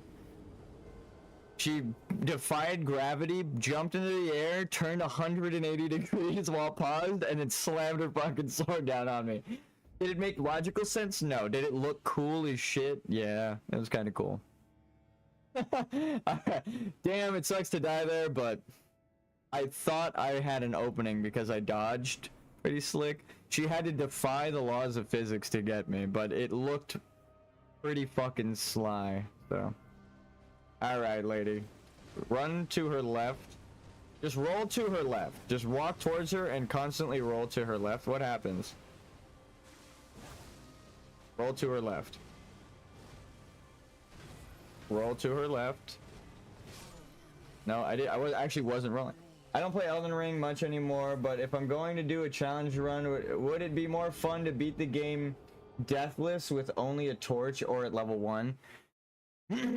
I say, if you're looking for fun, do it as a level 1, because the way the game is laid out, now that I've experienced it, I can say it is... All of the other Souls games, when you do a level 1 run, kind of accommodate you. This one is made for a level 1 run. If you don't go to the, like... the round table hold and you just do everything in order and explore and have fun, even as a level 1, everything will be challenging. and it'll always feel like it's directly intended, right? Like, oh shit, I need to come back for this boss. Like, if you don't feel like you're doing enough damage, it's like, I should go upgrade my weapon and come back. Or you have that greater willpower inside of you, right? Of like, no, I'm gonna take this boss on, and I can get it like 3/4 of the way dead, and then it hits me with some stupid shit, right? Like, it's like, I need to learn that stupid shit, how to dodge it, and then boom, I got this boss easy, right? You get those really good feelings a lot in this game because things are out of order and they have like really high level mobs and all these weird places, but you can just like run to Caelid, grab a really strong sword, or run to Liurnia and grab a really good weapon, right? And like, certain things you can build for in a level 1 run if you aren't limiting yourself like me, because I'm deranged. But I think if you just are going for fun and you do a level 1 run, you're gonna have a blast because the game is designed around it. The Deathless run, I guess if you're leveling up Vitality, it's kind of like, you know, after a certain point that you're not gonna die, right? You level up Vitality, you get a good set, and then the game isn't fun anymore. But it's like the opposite with the level 1 run. The further you progress into the game, you know it's a skill gap, right? You're like, fuck, the only thing stopping me here is a skill issue. I need to get better. I enjoy that, right? Because like, I finally beat the fire giant, and I could just walk around sighing, like, oh my god, just sighs of relief all day. Like, I didn't even know if I could do it, but I did it, and I feel so much better now. Like, it's strange. Like, it's like, oh god, you know, I would do Deathless without worrying at all, but fall damage is where the main challenge is. Yeah, but if you just walk down the roads, you never come across anything, like no gaps. All of the falls are very optional in this game. Like, the only really deadly fall I can think of that's like, holy shit, is like the optional grave dungeons and the frenzied flame prescription, right? So it's like, if you just don't do the frenzied flame thing, you never risk falling to death. You just walk, you can literally walk to Lindell, right? You never have to jump any gaps. You could just walk through, collect 2 runes, walk to the medallion, walk to the next boss. Like, there's never... Damn. When I did Dark Souls 1 and 3 Deathless, I didn't die to any bosses. I actually got them both first try, if you don't count the fall damage deaths. Yeah, I kept on falling off the top of Firelink Shrine in both games. Ah, dude, no, I don't even blame you there. There's exactly, like, there's a lot of things in like Dark Souls where it's like, oh, this is designed for you to fall, but like this whole Halig tree, optional, right? Think of the direct path that you have to take. There's one gap here that you could jump without the horse. This is the only gap you really have to jump in the whole game. Actually, this part, things like this, where there's a giant shooting at you along a tight path, we hit this shit easy first try and we know it's there. But like, if you forget something like this is here on your Deathless run, right at the end too, that might be rough. But like, literally think of the path that you walk. You start here, you walk up the road right to here, you walk up here, you walk through here. If you want Godric's Rune, you don't even have to get this one. Then you just walk down the road into the swamp, then you walk up the road into the castle, and then it teleports you onto the road. You just walk the rest of the way if you have your horse, right? There's no jump involved. You take the Grand Lift of Rold, you get here, you get inside, you do the dragon thing. If you're not doing the secret ending, you're just trying to beat it Deathless. You get in. This is like a place where you can fall.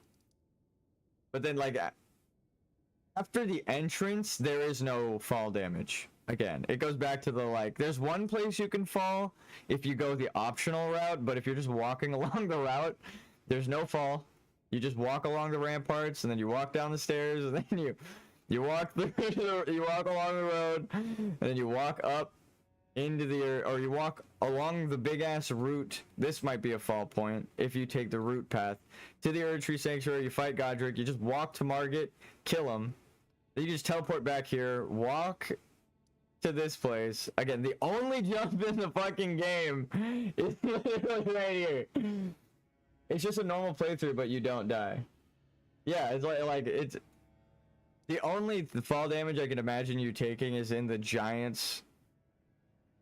There's like 3 places you can fall here. Off the bridges, all these places. But if you don't do any optional shit, you just get the runes, level up vigor from the main paths. Actually, early on, you can probably clear Limgrave for the runes to level up your vigor and stuff safely. If you're risky, do Castle Morn if you really believe in yourself. Or you got a good kit already. I don't even know. I've never done Deathless. I gotta like read the rules. After you've leveled up, you just fucking set. You literally just walk. You don't even have to you don't have to jump on Torrent until you get to this point in the game. And that's not an over exaggeration. There is no point that I just described at which you need to jump at all. It teleports you, and then you're walking along a road. So this game, it's a little harder, but no, what you just said, I agree with. Like Dark Souls, there is like Firelink Shrine is just a big loop of death, like fall damage. You could die so many different ways because they like vertical height. They didn't give you a jump for a reason in that game, and then you fall 5 feet and you die. That would have been a broken guard and a death. But now I'm built different. Poker little red-caped push. Get her away. Poker, say scoot away from me, ma'am.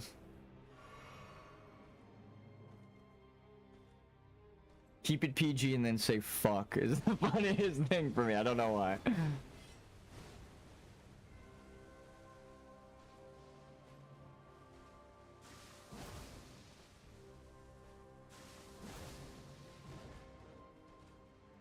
The button is just an instant. The A button is just an instant death button. Yeah, literally, there's one point in the entire game you need to jump. Just don't. What the fuck? Just walk the entire game, leveling up vigor, and you never need to die.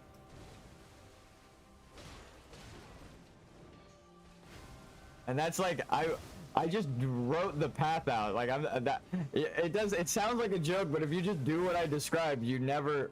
Oh, that's not that ain't it.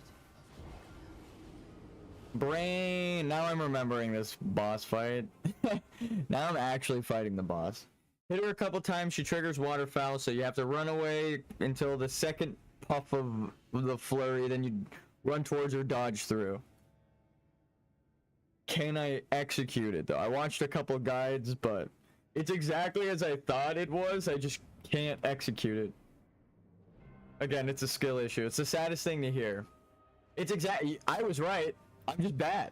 I can't do the thing. I watched a Deathless run. They did the exact thing I said you should. Just run away from it and dodge into it. Can I do the thing I said though? No. I cannot.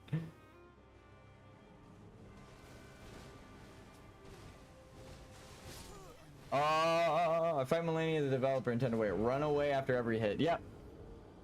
That's what I think you're supposed to do, actually, but I think you genuinely have to run. Like, sprint the opposite direction. Normally, it's like run diagonal, circle him kind of left or a little bit right. You don't really want to keep too far from him. But when I say run, I mean you turn the fuck around and sprint the opposite way to get as much distance as you can. That's running. There's no other way to describe that. So when she starts her waterfowl dance, you have to run, which is nuts. But it actually, every bit of advice I got is that she's gonna do her dance. You need to run from her doing her dance. I can't stagger.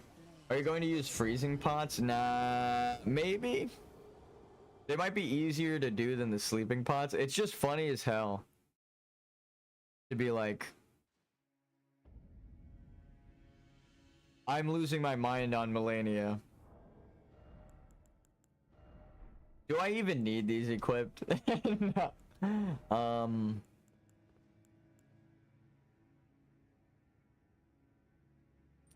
That could be pretty big.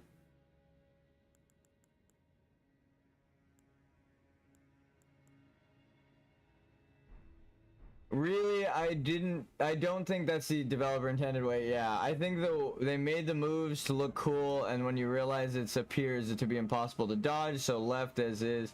Happy about the difficulty. Yeah, no, I think you're right. I think running, I joke about it. Running between every attack is the safest way to fight any boss. Oh, fuck me. When she's in that walking mode, sometimes she just lets you hit her, so I gambled and lost because it was the opening, but it's best to just let her attack.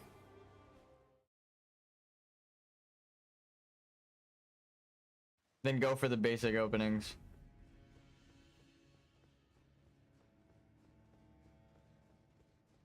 This boss, I've never truly beat. I'll say it. In like my normal playthrough. Again, we defeated them, but I had someone summon for it, so.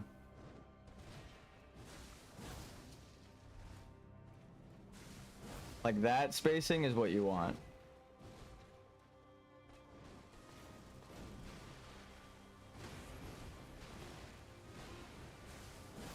Waterfowl?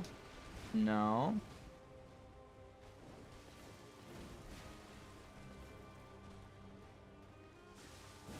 Oof.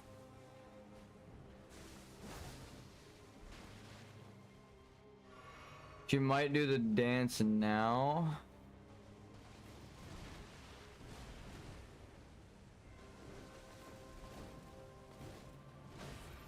Fuck. Now?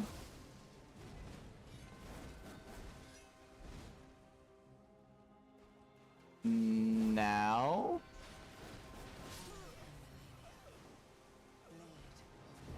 There it is.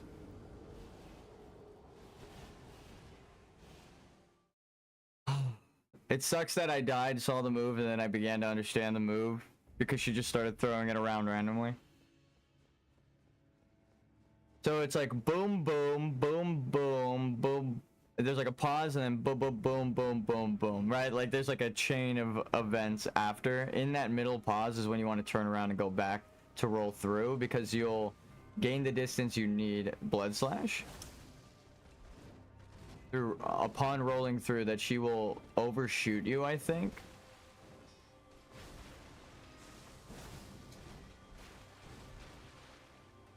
She usually uses it at predictable points. For example, once I hit her with a repost that should have killed her in phase 1, and I thought, man, that's horrible.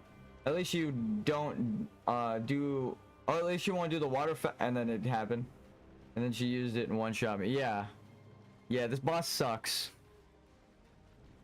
Like, I'm not gonna pretend like, oh, like, I can easily beat this boss. Everyone hates this boss because she can heal. She also has one of the hardest moves to dodge in the game. Though, I know in my heart of hearts, it's funny that somebody actually said heart of hearts in this game. Because I've been saying that for so long, I'm like, is that even a saying? I haven't heard anyone say my heart of hearts in so long that have I just like Mandela'd myself into thinking that's a thing. And then someone said it in the fucking game I'm playing. They said in my heart of hearts. I was like, ah, dude, it is an old saying. That's so funny. I'm not crazy. It's a Raya. She said it when you complete her quest or do the like second to last tier of her quest.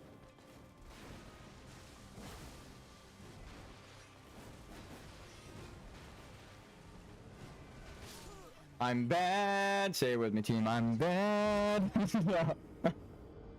And then, dude. Again, it looks hopeless until all of a sudden I piece it together and I string all of the moves, right? Like, it's strange. We keep going and then we get to phase 2. It's not really even just the waterfowl. You can't stagger her through her hyper armor. Yeah, it's like our fake stagger. Think of how you can't stagger most bosses but can stagger her. How I view it is like I can't stagger her. It's a bonus, right? Like she's a normal boss, and when I stagger her, it just helps me out. I don't even try to get through her hyper armor because she's like a normal boss. That most bosses have hyper armor in this game. I need to double roll, but I'm not. I need to roll towards her, but I'm not. It's so fucking bad. You can't stagger her through hyper armor, which the game teaches you is possible against any other enemy with hyper armor in the game. Yeah, but she's a boss. I think that is the main distinction. It's kind of like an inverted... She's like a nega boss, right? Like a reversed anti-boss boss. She's a player character model with, and she's using a player weapon, essentially. The Blade of Mikola is what her name is, but she's really using the blade that gives her her powers.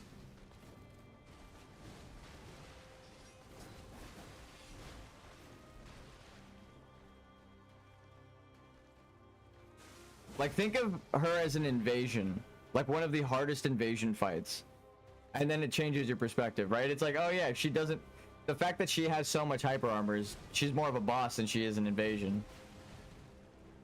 But you could stagger her enough that you could fight her like an invasion. Right? Just hit her and run away. Just hit her and run away. You can also use it against Margit and Mo Godric when they use hyper armor attacks. So yeah, that's like the jump attack thing I was saying about the crystal. Poise break is a bit different. They have like every boss has a build up bar for poise break where you're gonna stagger them to like when she breaks my guard and I'm like, oh, sitting there, and then she can come up and stab me, but she doesn't, right? Because she's not an NPC invader player character. But she's also she is. Like, it's strange. She's just a really big player, and they gave her a bunch of unique attacks. I could tell by how she's staggered.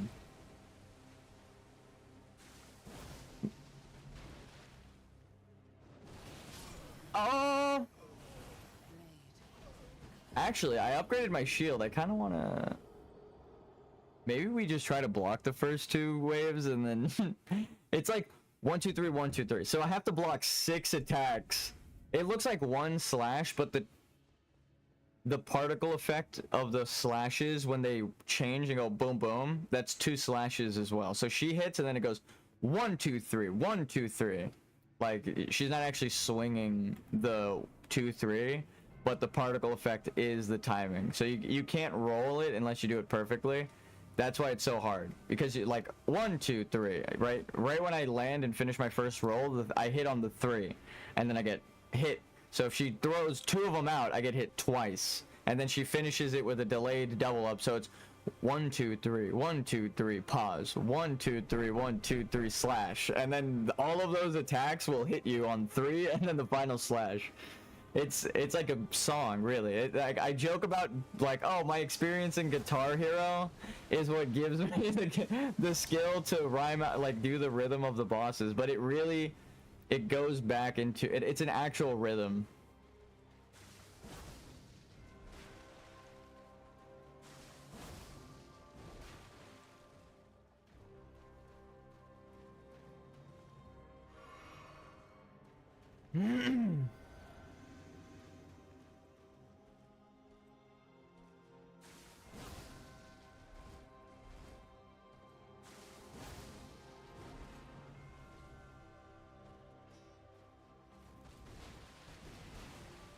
New attack, good to see it.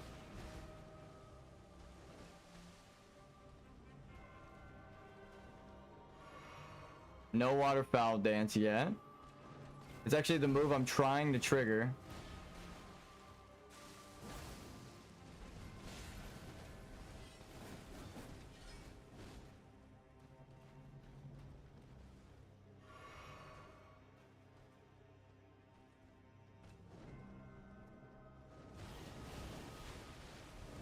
No! Wait, I survived! I almost did it! Oh, I should have done I'm a fool! What, how did I live? I have so many questions there. How did the set? Wait, what? What? Who? What? Wait, when? How? What? No, but actually, level 1 with no bonuses. How the fuck did I just survive that?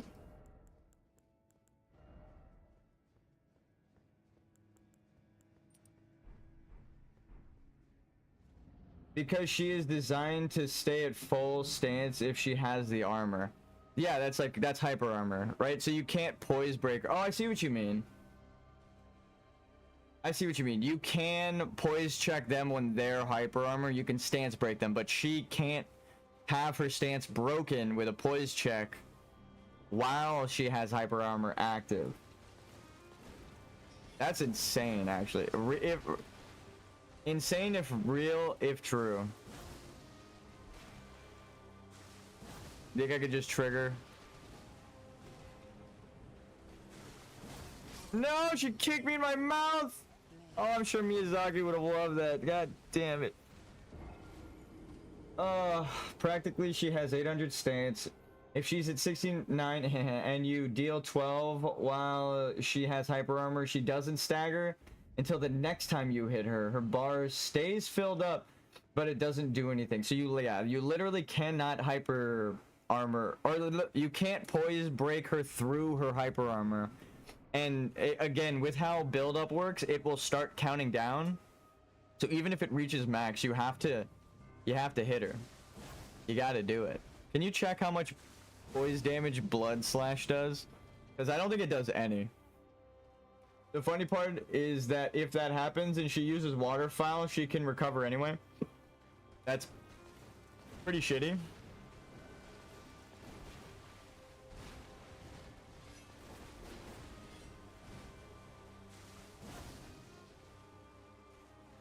It really is a positioning boss. Like, as soon as you find the positioning for the attack, you're like, oh, she just misses. That Waterfowl shit, though, was upsetting.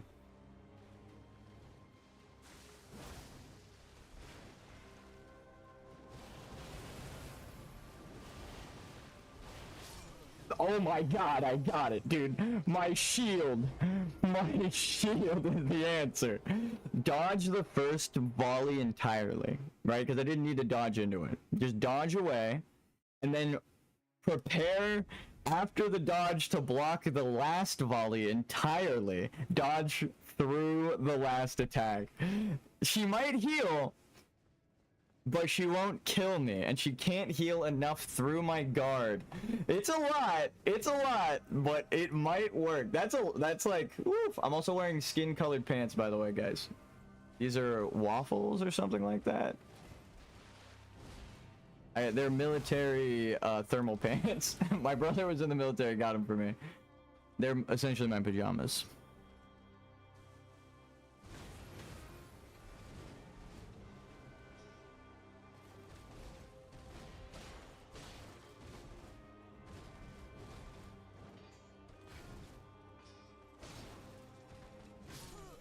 I try to roll it.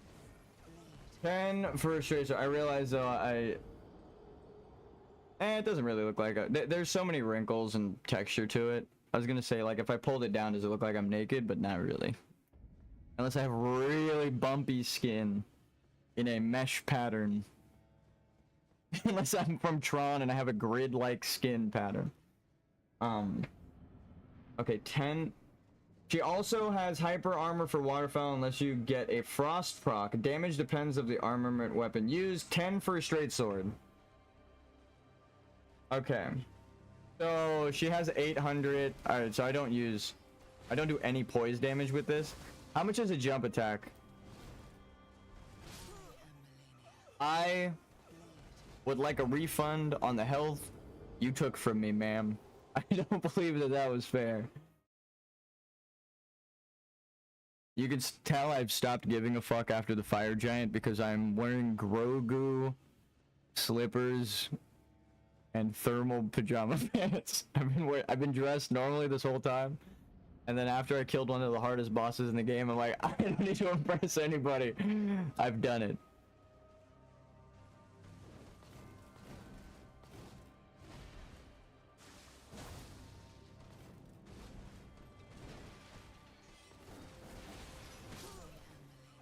I call bullshit. Alright, actually, I'll be right back. I'm gonna get some water, and it's starting to heat up in here. The sun has reached this side of the house, so I might actually get normal pants on and stuff. It was so cold this morning, I needed the thermal pants, but now I will get dressed normally. Okay, I will be right back, guys, and then we will beat this boss, hopefully, question mark. Seems easier than the fire giant, which is wild. Just like, I know a lot of people have difficulty on the Lania, but I haven't even gotten to the second half yet.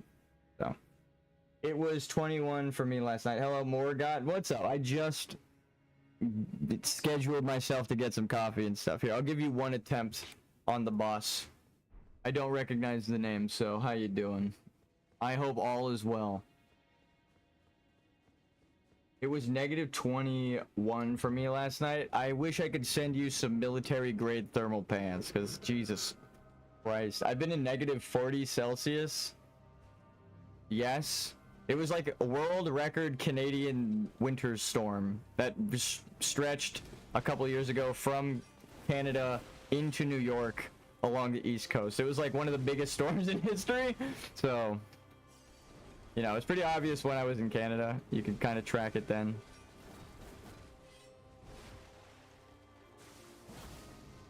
Wanted to hear some lore on Morgot. Okay, alright, I'll give you some lore. Morgot is an omen, but the omen is are only called the omen because of the golden order and the horn scent. America wanted to cut off my horns or kill me. Yep, Godfrey stopped her and said Godfrey brought me under the capital. No. I actually, yeah, I think you might be right. I think America hates the horn scent. And then maybe Godfrey's transgressions. I don't know if you watched my lore video. I have like an hour long of lore, but that is, you know what? You know, America, it's kind of what I was just saying. America hates the horn scent, right? Who were shaman. Ow. Hold on one second. I'll pull up the we'll pull up the thing and I'll just do a quick summary of Morgot where they fall in. Ready? America wanted to cut off my horns or kill me. Godfrey stopped her and said Godfrey brought me under the capital after America was locked up in the tree. Actually, we have a little different bit of timelines. She hates all people who are different, but no. Here, watch. We have an all Elden Ring lore. Ready? So, there's a kingdom of Uld and Ul, which are here in the game. They're overlapped on each other. It's this maze ruins, right? Over here. A mausoleum compound. See these ruins? There we go. Ruined labyrinth. So this is Uld and Ul. This is all related to Margit, don't worry. See this guy's face? He was the one that they worshipped in both, because you see his statue in Ul and Uld, and these were giant ruins. They were giant people, right? Giant wolves. They're all red-haired. Then the Newman, I used a picture from Demon Souls as a joke, came from beyond the fog. This is all item descriptions, right? So they came from beyond the fog, and they wound up as the Noxstellans, right? We know that from the Newman runes and the Ant Hills and the Noxstellan Society connecting these two, right? There's Ant Hills connecting the nameless underground city with the Noxstella, Nokron, all that stuff. You cooking? All right, so watch this.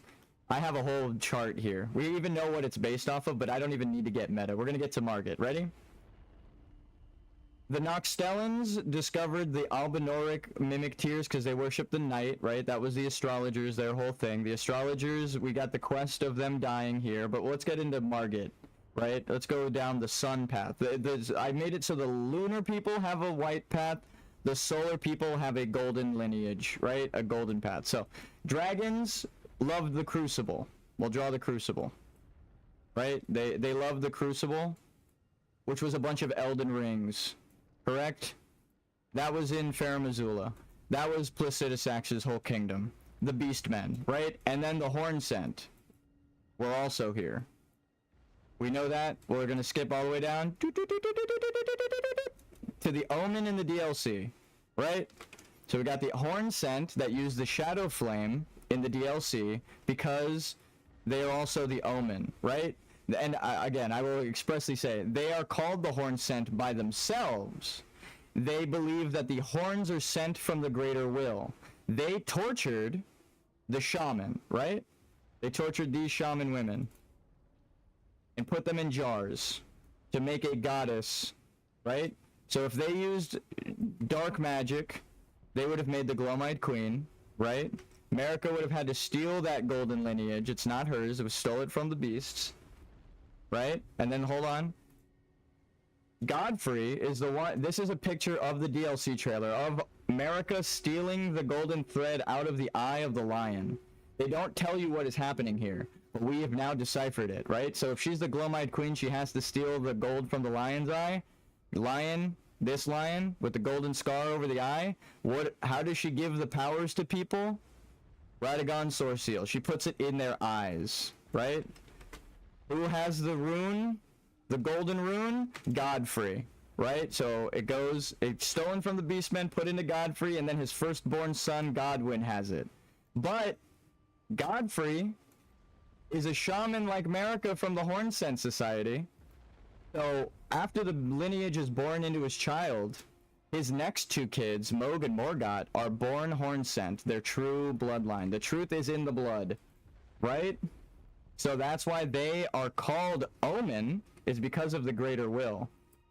That is Marika's bullshit story, right? Hold on though, I'll get into that.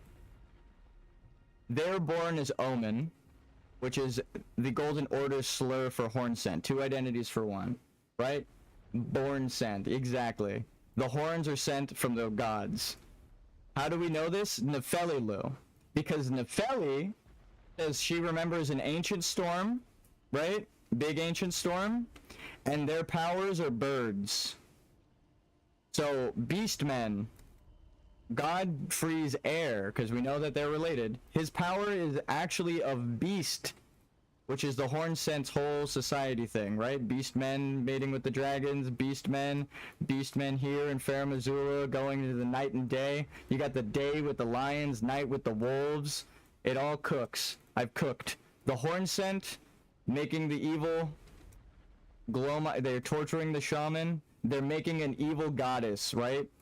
What does the evil goddess do? She kills a god, the lion, and then steals its power. Now, hold on. To confirm my theory, God Slayer Great Sword. What is it shaped like? Say it with me, everybody. A crucible.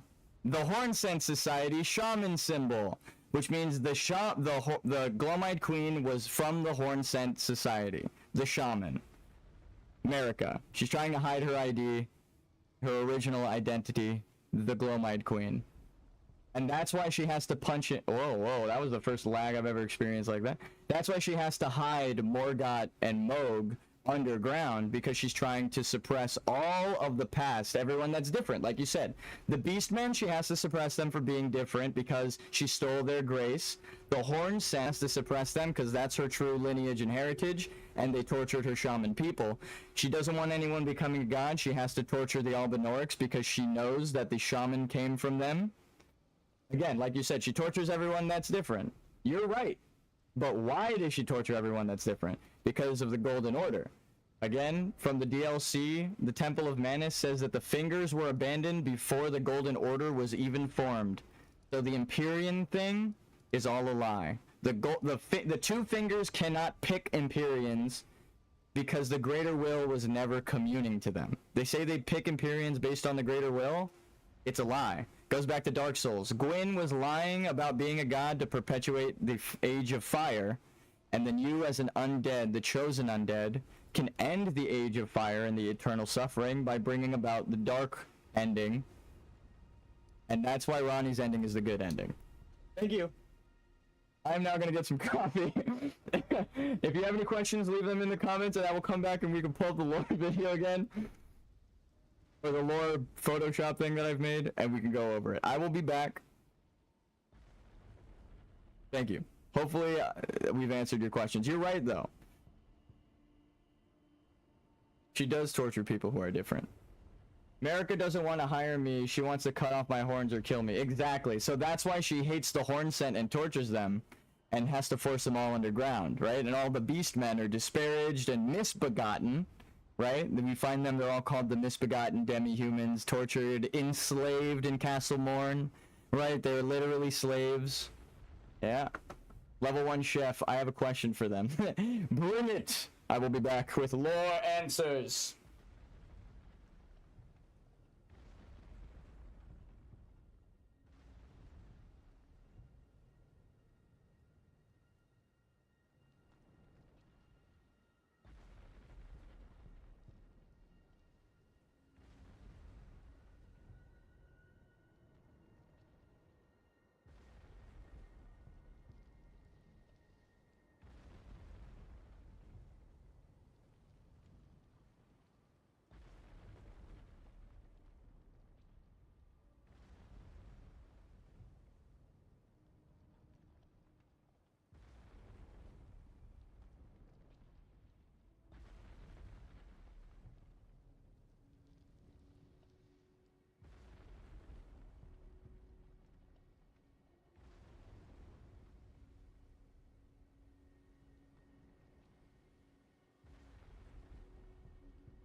I have returned.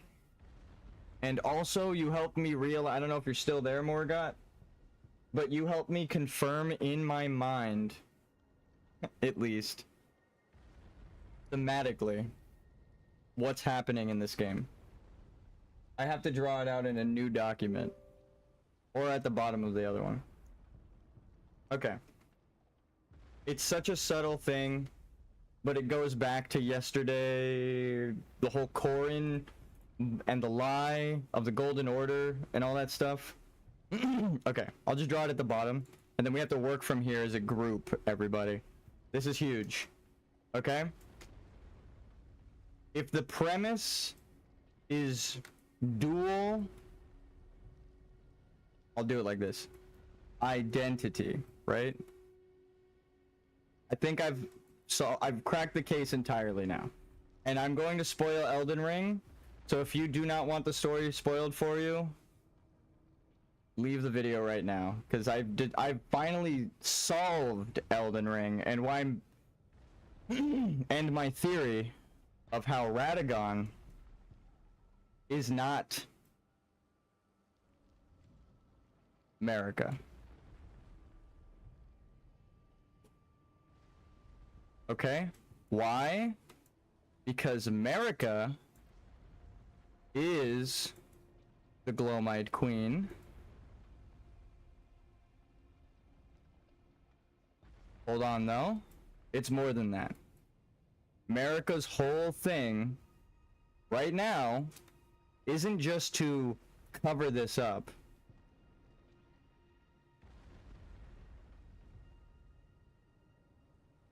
Right? But it's to... Hold on. Golden power.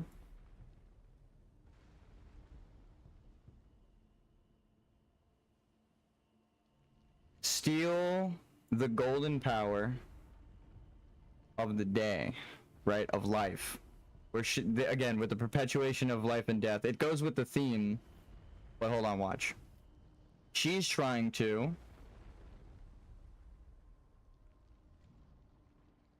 take this and become gold as silver. A perfect mix.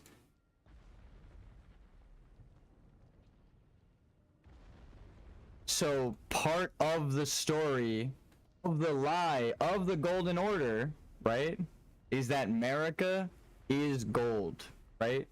That's part of the lie. So I see. All of the things that tell you Radagon is America are to fuel the Golden Order's lie, right? That we just solved up here. Because she's trying to constantly erase all of the silver heritage. Actually, she's trying to erase everything up until she stole the gold. So all of this, she's trying to get rid of. That's why she's prejudiced against everyone. Beastman, Giant, right here. We can explain it. Giants, they're the original. So that's why she has to rebirth Radagon to steal his golden heritage, right? They sacrifice for the flame, the fell flame god. That's like the sun. Right? The fire that'll never die. The forge of their flame that'll never die. They have the natural cycle of life and death in their giant society. She's trying to get rid of death. But she also comes from death. Right? It actually, again, it doesn't exactly matter if this is specifically correct. This exact line, which I feel like I know it is thematically, because alchemy's whole thing that it's based on is taking base elements like lead and things that have no value and transmuting them into pure gold, right? So she would have to start as something raw mineral, right? The raw life coming off of the lunar stars, And then she is trying to, through this alchemical process that we've deciphered, make a form of gold that she can inherit. That's why Godwyn would be her main focus and joy, because Godfrey gets the gold put into him, Marika has a child with him, and then this is the first unity of night and day. So the other two get put in the shunning grounds, right? They are shunned. She's like, fuck these two, what the hell, get them out of here. They're horn sent, like the people that tortured me. But Godwyn, he's part of the lineage she's trying to steal and perpetuating it. She loves the golden lineage, so when he dies, she loses her fucking mind for multiple reasons. It's what her ultimate goal was. It's where it all wound up. So they killed the power holding the Golden Order together. Right? Because if the center rune winds up here in Godric, it means Godwyn either birthed it through him, or Godric, the weakest of them all, somehow claimed this. Which I don't think is the case. I think it was birthed into him. It's the center rune, right? Damn.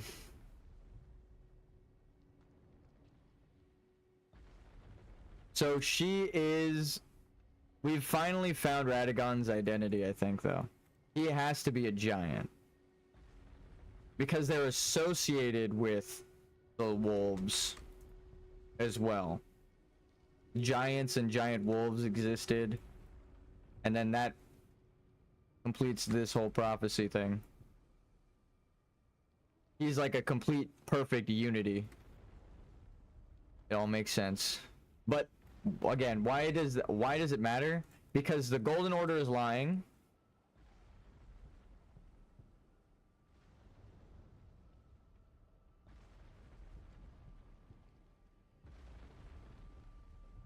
Right?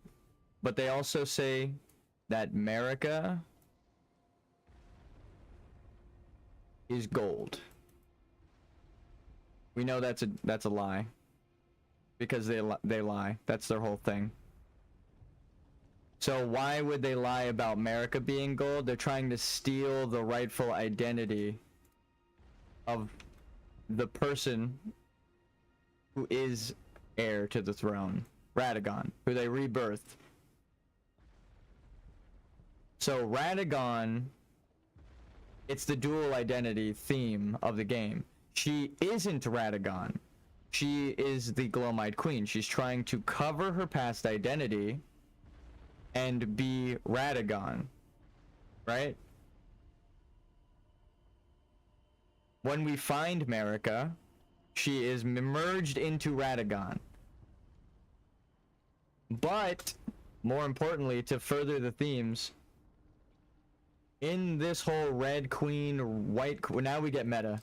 In this whole Red Queen, Red King, White Queen allegory, I mentioned before, the king, when they merge together, loses all of the feminine traits of the queen. Of the Golden Order. The shadowy half, he lost the aspects of Marika, but then she even says, you haven't fully become me, right? In the game. It is a quote from Marika. So, that's why she could change back and forth right now, because the process hasn't fully concluded. Marika hadn't fully merged with Radagon, and damn. It explains why, one, the shadowy part isn't merged to him. They can't fully merge together. It's because he is a true life form, right? The true heir of the runes. She is not. It's rejecting her. So she just turns into shadow, because that is essentially what she is. If she was the larval tier Noxtellan life descendant, even if she wasn't a mimic herself, she's from artificial life, from the void. So where he's the sun, heir to the gold, she's the void, the white queen of the moon, the stars, right, the night. It explains the shadow, again, why they don't merge fully, why she's missing from him when they're supposed to be merging, right? What is this? What's with this half? Why, and then again, why is Marika shattering the Elden Ring and Radagon repairing it? If Radagon was Marika, she would just be doing one thing, right? If Radagon now lost the root, like, or didn't lose the rune of compelling, but it's more of Marika lost it, but not really, in like a metaphorical sense. She wants to destroy the Elden Ring, but she compelled him to love the Golden Order with the rune, right? And rebirthed him with the rune. So he, again, the runes are within him. What is literally happening in the game is something you have to metaphorically break down. You visibly see the runes inside of Radagon. So the runes are within him, right? What does that mean? He can stand them, Marika can't. She's turning into shadow, where the only thing you see left is Radagon. It's like you sound crazy if you follow the Golden Order and you don't deny your eyes, right? It'll be like, oh, but these Golden Order items say these things. It's like, yeah, exactly. The Golden Order items say that, right? So it's the Golden Order's perspective of believing they're gods and believing the lies and believing that Radagon is Marika.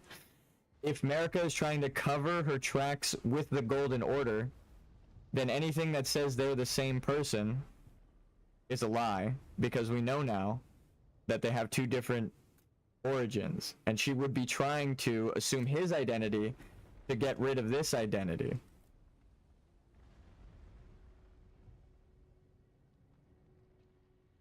Damn. I see you, Miyazaki. Also, real quick, to explain the Noxtellen thing, we just proved Old and Uhl, same society of night and day. This is where Estelle winds up. Estelle stole the night sky from this place, the Nameless City, right? All of the underground Nameless Cities are connected through this lineage back here, and also physically connected through a cavern that has more Estelles. But more importantly, all of them studying the night would have found the larval tears. We know this because the astrologers mentioned them and made the Albinaurics. Actually, no. These people made the Albinaurics, is what's mentioned, which are the Newmans. They're fucking around with soul magic. They create with the fake life. These things that drop the larval tears, the like guardian orbs, the mimic tears, right, through her quest. Hey, look, it's a little sentient slime. And then also the Albinauric women, who are blonde women, and Albinauric men, right? So then what happens? Estelle steals the night sky after these people are created to punish the Noxtellans for fucking with artificial life, just like in Demon Souls.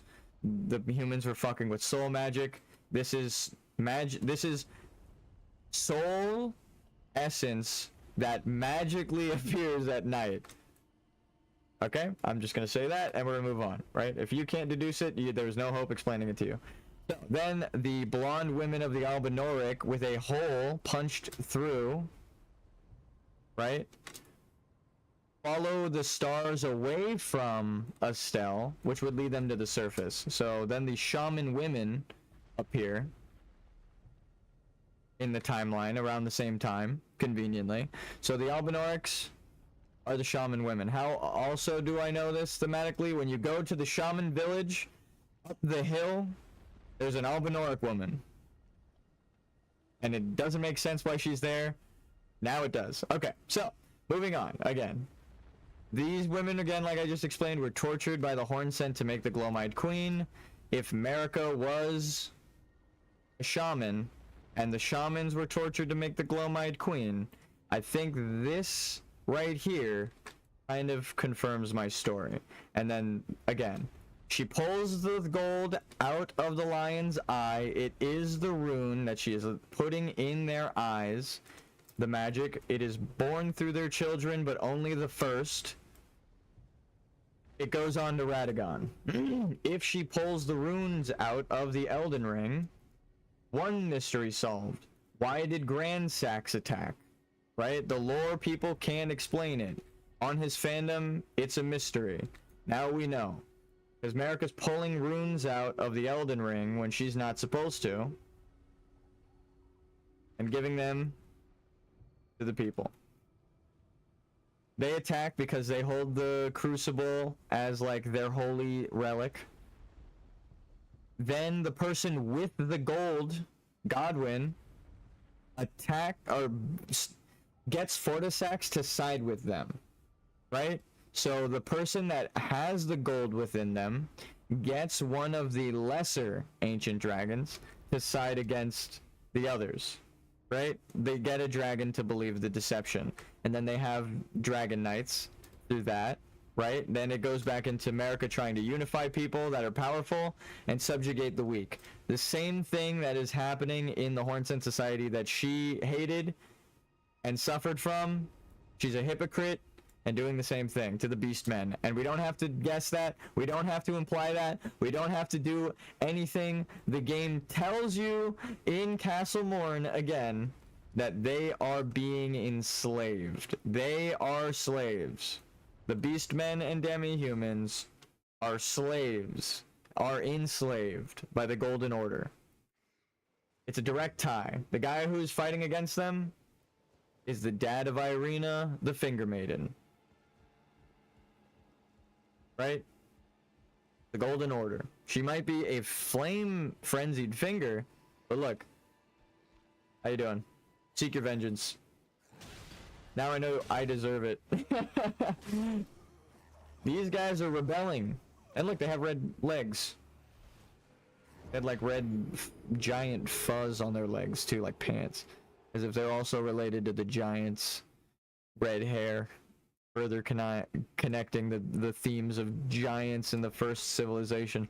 So, Beastmen are rebelling because Marika is being a hypocrite doing the same thing, and it would ironically be her going against her nature as the Glowmite Queen, right? She's trying to stop death in a land of immortality, and she's torturing things, causing them to die.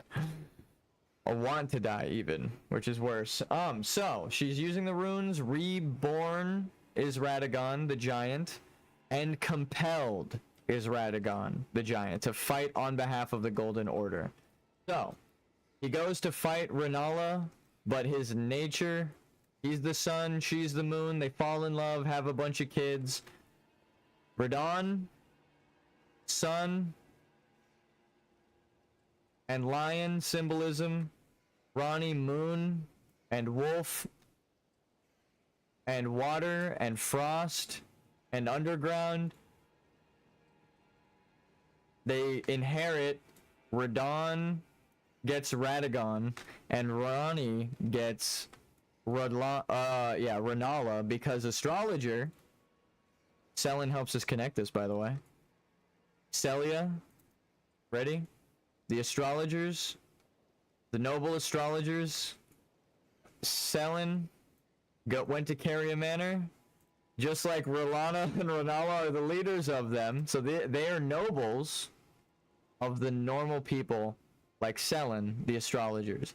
So they all connect to the underground water society of the astrologers and the Noxtellans. It all makes sense. Again. Ronnie gets moon. Rykard, left as a mix, gets the snake, which in this symbolism that I'm pointing out, right? I'm just drawing a little snake. Way back up here, dragon trying to consume the soul and stars. Two-headed snake dragon.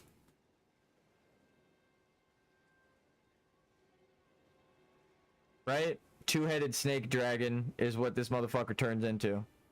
fire-breathing snake, magma-breathing snake, with the salamander dragons guarding his keep outside.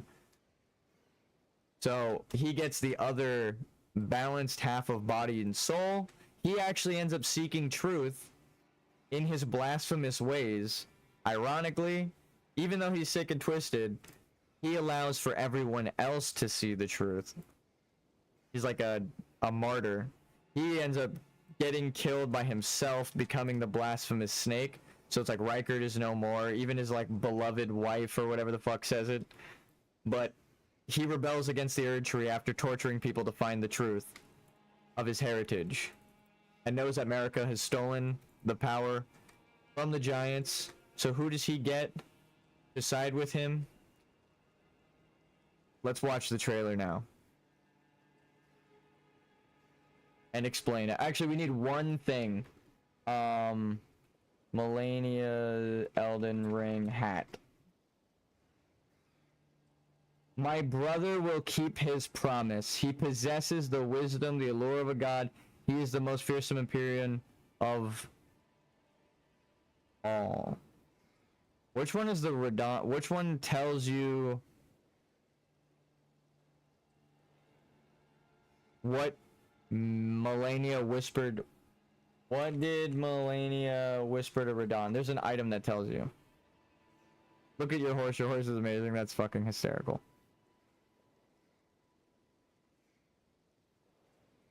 No, Twitter. Twitter, no. Melania and Mikola's relationship, exactly. But I already knew. I already knew. I said it before. This was 3 years ago. Item. Mikola awaits thee, O promised consort. That's what it is. But where the fuck does it tell you that? In Elden Ring, which item mentions where the fuck? In their final clash? Yeah, I know that she says that, but give me the item. I don't want a quote of a dude who's saying the thing.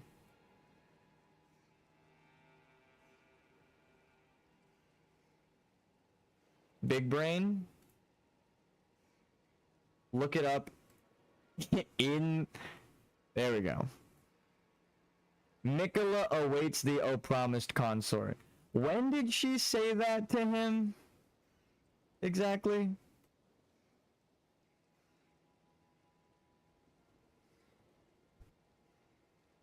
Peggy 16.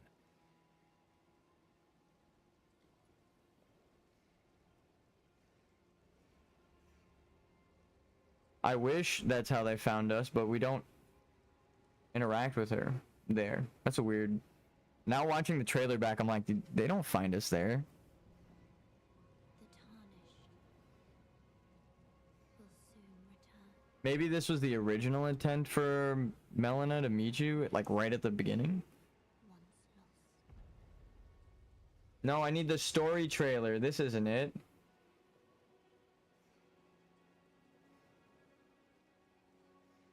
Is it? This isn't it. Story trailer. Elden Ring.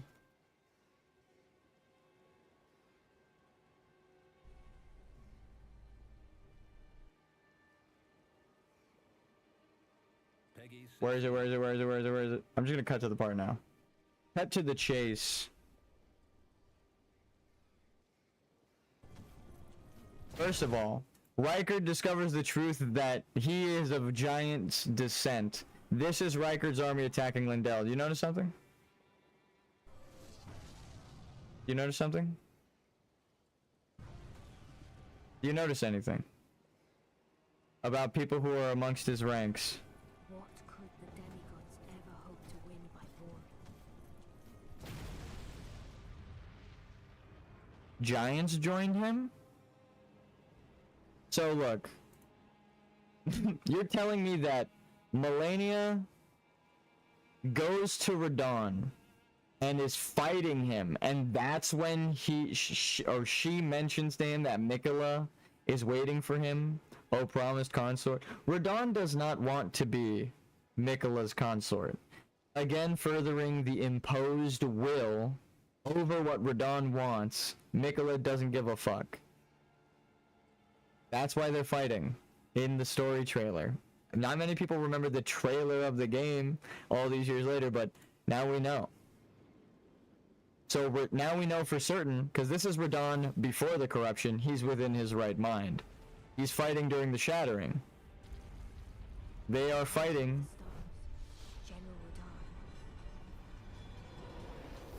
because Radon does not want Mikola to take control of him. But actually what's even more fucked up now that what we know happened is, while these two are fighting, Mikola mind-controlled Moog to kidnap his cocoon, and that's why Mikola is in Mogwin Palace, and no one can find Moog. That's why, what's his name? Gideon the All-Knowing is like, oh, you found Moog in Mogwin's Palace, so that's where he's been hiding. It's like, for everyone, even the Haligtree and the Golden Order, right, the All-Knowing, no one knew where Mikola went. But he told Moog, it's told to us in the DLC, Ansbach tells us, again, verbatim in-game, that Mikola always intended for this to be the plan. That he was going to be kidnapped. He thought, though, that Malenia was going to die. He didn't give a shit about her, which is the final betrayal. That's why she's sitting there waiting and sad, and he's in a cocoon in the fucking lands of shadows becoming a god. He did not ever care to mention to her the plan. That was in the prophecy of Malenia, it says the final blossom will happen at the second betrayal or whatever. She never actually discovers. I guess what would have to happen is you would have to beat the game, go all the way to Mikola without fighting Malenia. Kill Mikola, then, and the promised consort Radon, then go and fight Malenia. She might have a special line of dialogue about, like, having been betrayed by her brother. Actually, it would now explain her name, Goddess of Rot. If you go do the DLC out of order, before you beat the last half of the game, you go and do Moog, and you beat Radon and Moog, you can get into the DLC. You go do the DLC, you beat Mikola, then you beat the end of the game. And the end of the game would be Malenia, the Fire Giant, all these people. You can do it in that order, because the DLC only requires you to do Radon and Moog. So you could just leave Malenia alive until after you defeat Mikola. Which is interesting. I wonder if she has any unique dialogue for that. Don't want you to get on that shit. Just go, level up. Like, just play the game normally and level up. Go do the whole DLC for fun. Have a blast. And then go beat Malenia afterwards. See if she says anything about her brother betrayal. But again, it makes sense thematically now. Her name, or narratively, her name, Goddess of Rot, in Phase 2. Right? She was betrayed by Mikola. Boom. Anyway.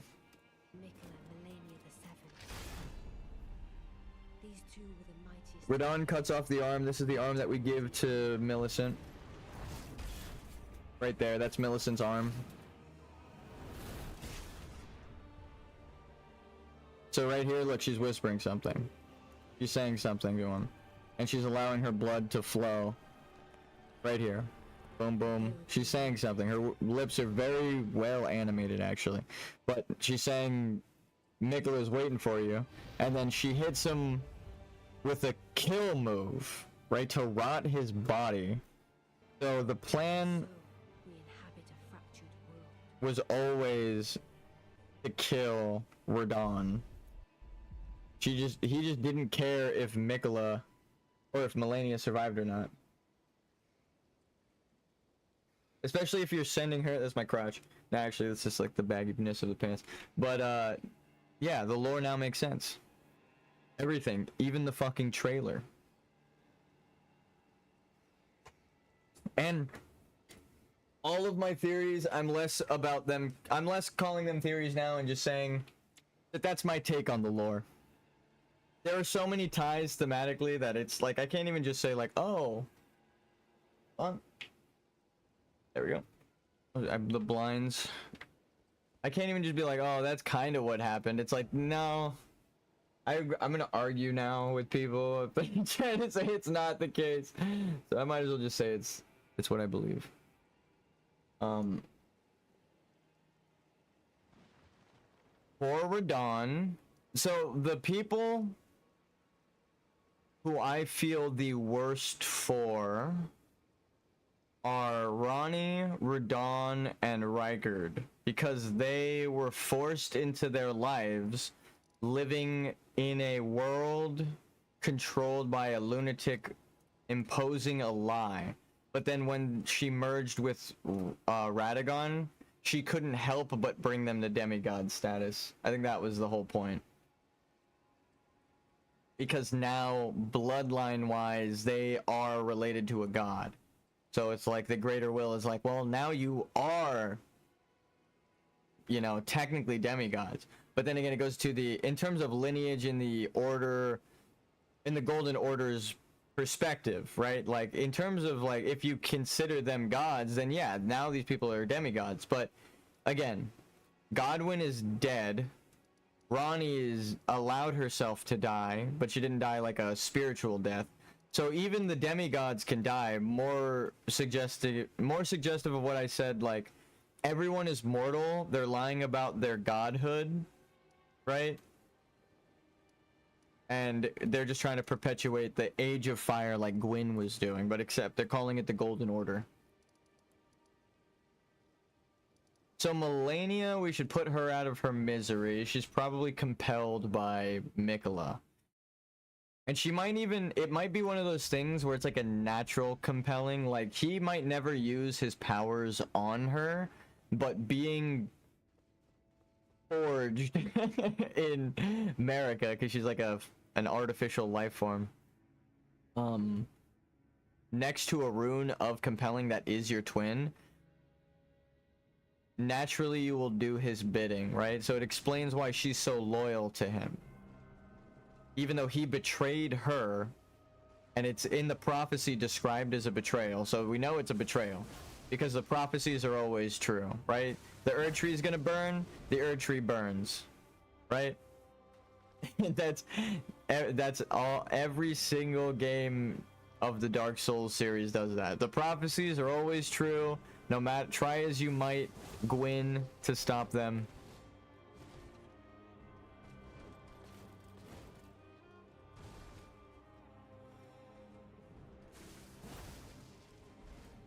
Try as you might, Marika, to stop the Erd Tree burning. Try as you might, Godwyn, to stop the... not the Finger Maidens, the Shrine Maidens, the Fire Tenders, right?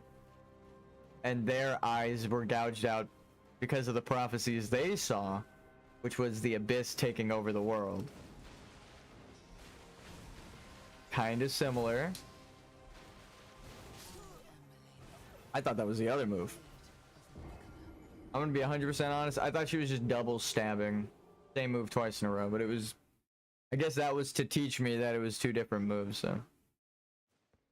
Those kinds of deaths where I feel like I learned something, not upset at all.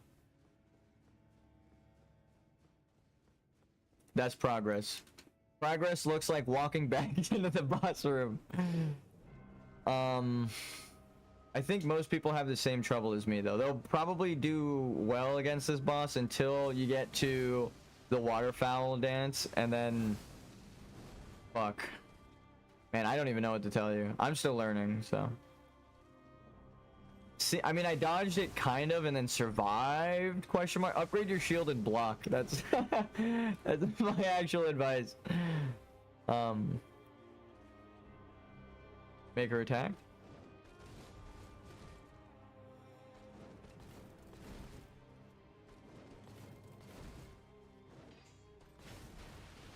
Okay, now I see the difference. Okay.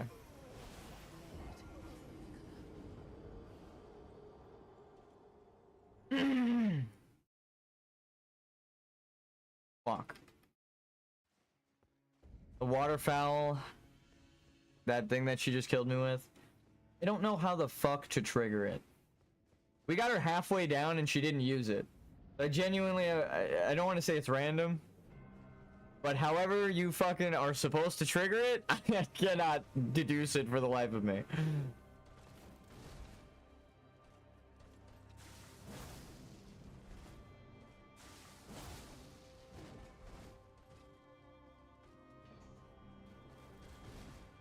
Oh, I understand. She's got like 3 windups that are really long, but they're all different windups. I get it. Damn, dude. Damn, dude. I need to learn. I need to get good, is what you're telling me? Fuck. Damn, dude. She's got so many attacks. I feel I've cooked on lore long enough. We can actually try to fight the boss. We've done a lot today,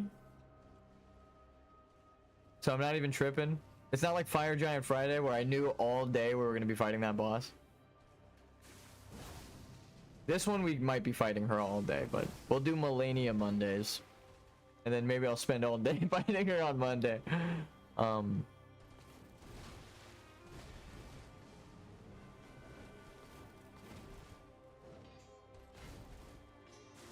It's that little hop, dude. It's the hop, skippity, jump, and I need to get better at double rolling.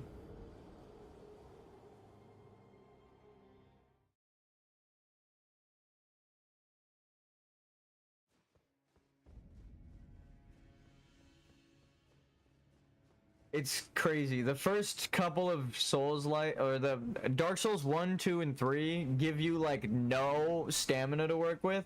So now I'm conditioned to just like roll once or twice when I think I don't need to. But in this game, they give you so much stamina, I can just fucking roll the whole fight. I don't... Like, that would have been all of my rolls in Dark Souls 2. And then like an extra one. It's nice, but it's changed my playstyle up. I went from like being a poor man to a rich man in terms of stamina. I'm like, why am I still moving? Like, I have no stamina. See, and it regenerates so fast, dude. What the fuck?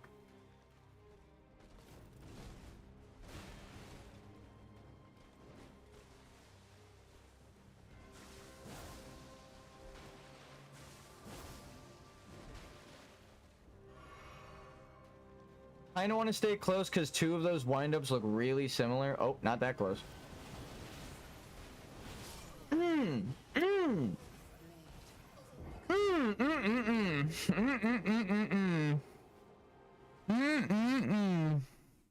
So good.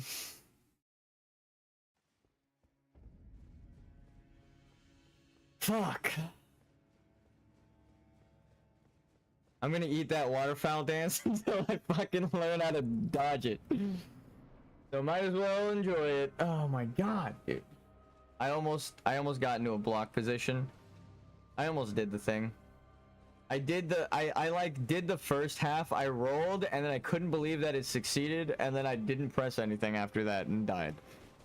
I'll just say it. Fucking completely forgot how to play the game for a second.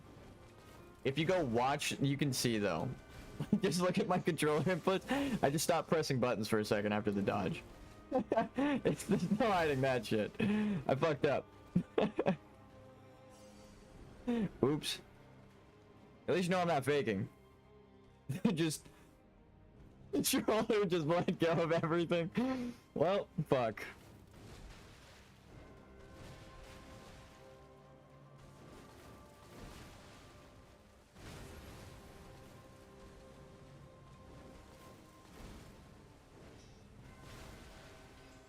I really like that move, ma'am. Not that one though. Not that one though. Not that move though. Now we have another problem now that we've upgraded our shield, which is they do a lot of chip damage. Like when I'm blocking, I still take damage.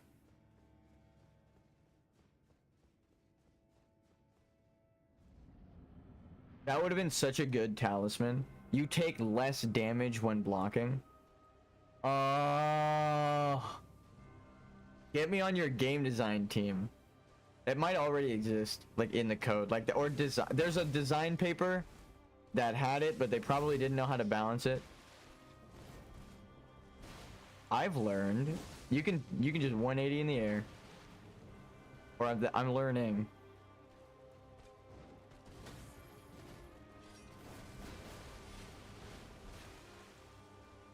Huh? Mmm.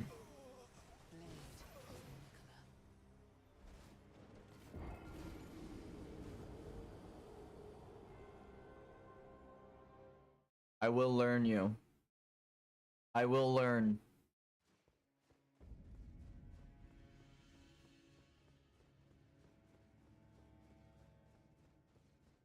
Dude, the waterfowl dance is so bad. It's not bad, but it's like, how do I phrase it? I am having trouble learning the waterfowl dance. Yo.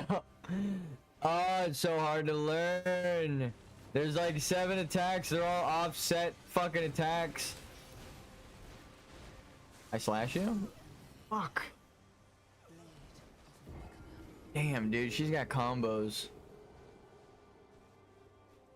And what sucks is that I really like this fight. Because it's the fact that you can stagger her makes this fight so enjoyable.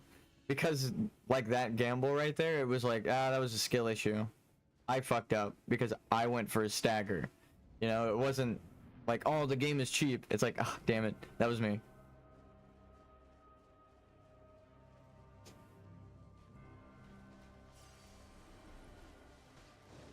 A healthy dose of hypercritical of yourself, huh? Keep it humble. I slash you?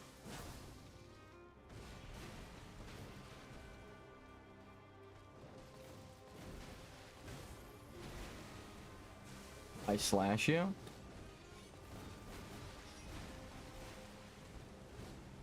Why did I roll towards you?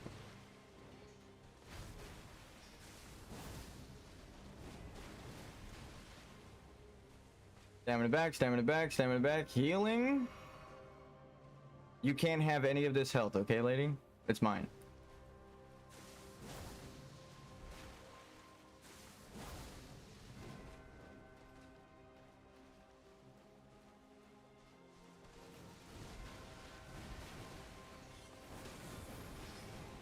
I said it was mine. That's not fair. I actually don't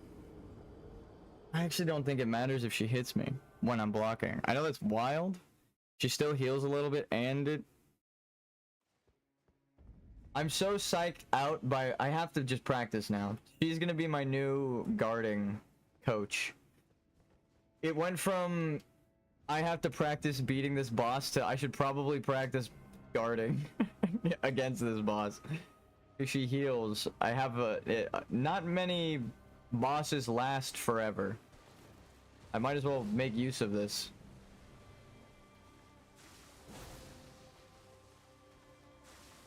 I can actually train versus you forever.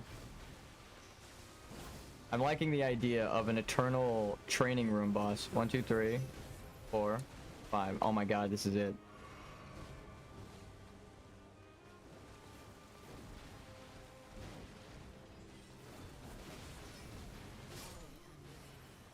I just need to, like I said, get used to double rolling. I could block. It seems like she's programmed, like you just saw. If you're blocking and she does a full combo and you end it blocking, she doesn't really leave you an opening, it seems. Unless it's already an opening attack, right? Like if she does it, sometimes you could do, she do like a triple hit combo and then she just kind of stands there, right? She don't actually try to kill you. This gator, no, she's in a swamp, look at her. Right on the shore there. This swamp puppy. I'm probably one of the only people that has referred to her as a swamp puppy. Strangely, the swamp of Ionia. It's an accurate description.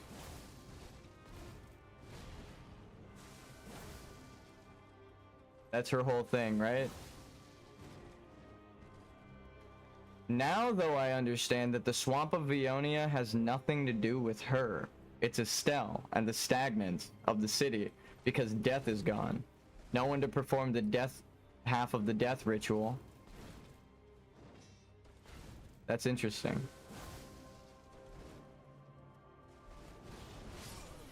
Okay, I tried something new, didn't.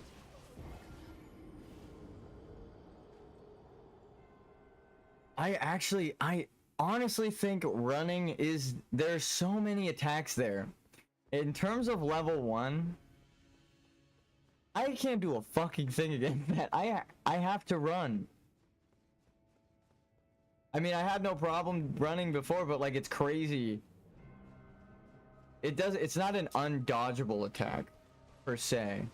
It's just a way harder than any other Dark Souls boss's move for no reason. Then she dodges backwards, then you dodge forward.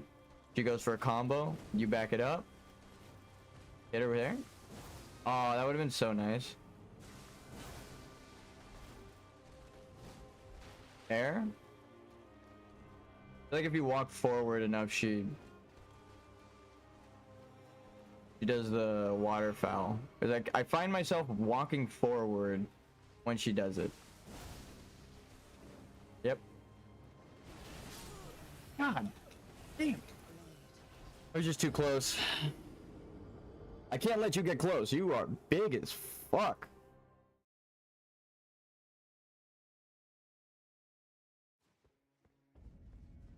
That was a crazy camera angle. It like showed her skin. She like stood up and we got the full body length of like her feet were at the bottom and she went up the entire length of my monitor. And then I realized how small my character is comparatively. I was like, oh my god. I was trying to show it before, but like, look how tall she is. Oh my god, she's like, no, she's like, oh my height. I thought she was like a little less than double my height. In the water, she is more than double my height. Dude, Radagon was a giant. No one can tell me shit. You mean to tell me that this huge lady isn't half descendant of giants? Who are we fucking kidding here, dude? I have a little question for Dark Souls 3 shoot.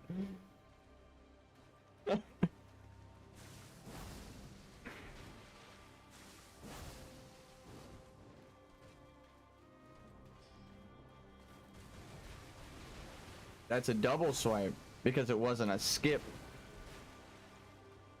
Yoink. Let me sweep that off your boss room floor. Sorry about that, lady. And I slash you. I know that it's to go to the kiln of the first flame, but why exactly does Lothric need to die? I have a theory myself, but I want to see your perspective.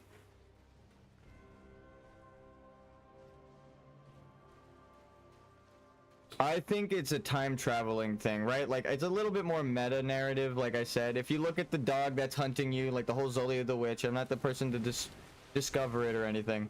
But the dog that's hunting you is time travel. So if you are trying to end the Age of Fire, right? You're going from beginning to end and everywhere in between.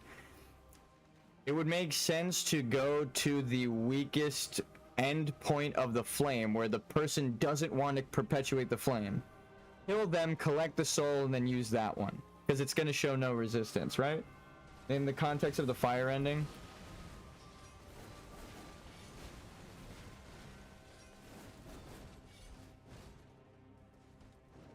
But I guess it depends. Zolia the Witch cooked with that video. Yeah, 100%.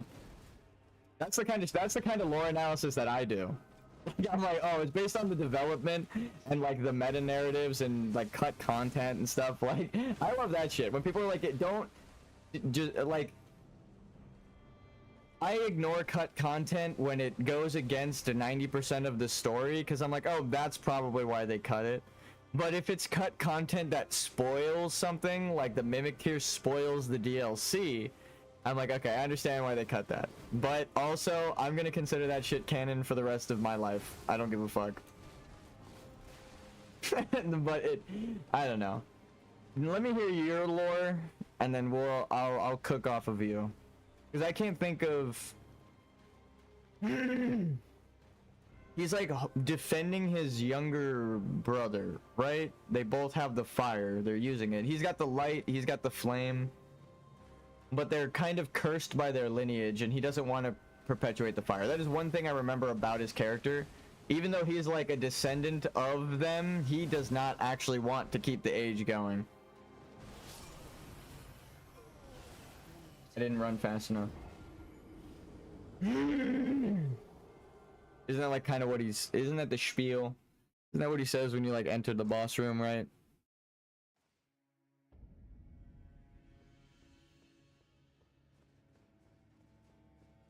So it's like just working off of like what we know. I think he may have to die because if you're uniting all of the souls within you, right? If especially, right, the dark ending or the light ending, you have to defeat the soul of Cinder and unite all of the souls, including Gwyn's, inside of you. Right? It's just how many do you collect? Do you leave any Lord souls left, create anyone like Gwyn, right? That'll, in the darkness of your new universe, or in the new flame of your rekindling era, will they collect this new Lord Soul and become a player character, right? That's why the bell is constantly ringing in Dark Souls 1, is because there are a bunch of worlds overlapped and a bunch of heroes. He wants as many timelines to try and kindle the flame as possible, so. My explanation is simply because he is the last lord left they need to kill, and the end of the fire, the Ashen One, wants to be sure that they can extinguish in the flame and kill him before anyone links. Okay, yeah, that's kind of what I said, but I like your explanation better. Like, if you're already uniting all of the flames, it's better to just get the one that's weak. But, exactly, if he's the one that's given up on the flame, then yeah, he's not just the weakest, he's the last. By his own admission and choice. He will not continue the lineage, so might as well go there. Pick it up, and then go rekindle the flame after uniting Gwyn's soul and everything, because you... Yeah, okay. So if, I see what you mean. In the context of the rekindling the flame era. Yes, you are right. I like that theory, and also... I feel it's a better explanation than the one I just gave. Yeah, it's kind of the same, but I went one route with like he does admit that he is the last one, right? Like he's saying that I don't want to continue the Age of Flame. Melania, do something!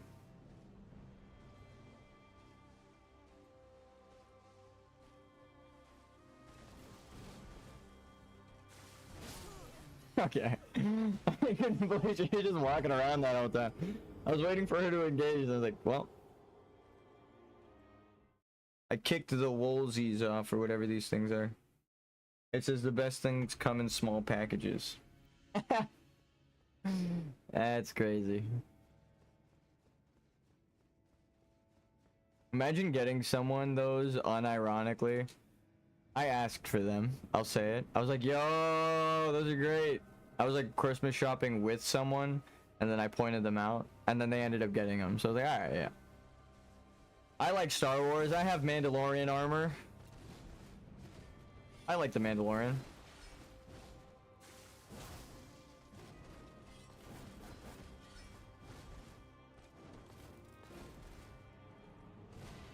I'm seeing openings, but I'm scared.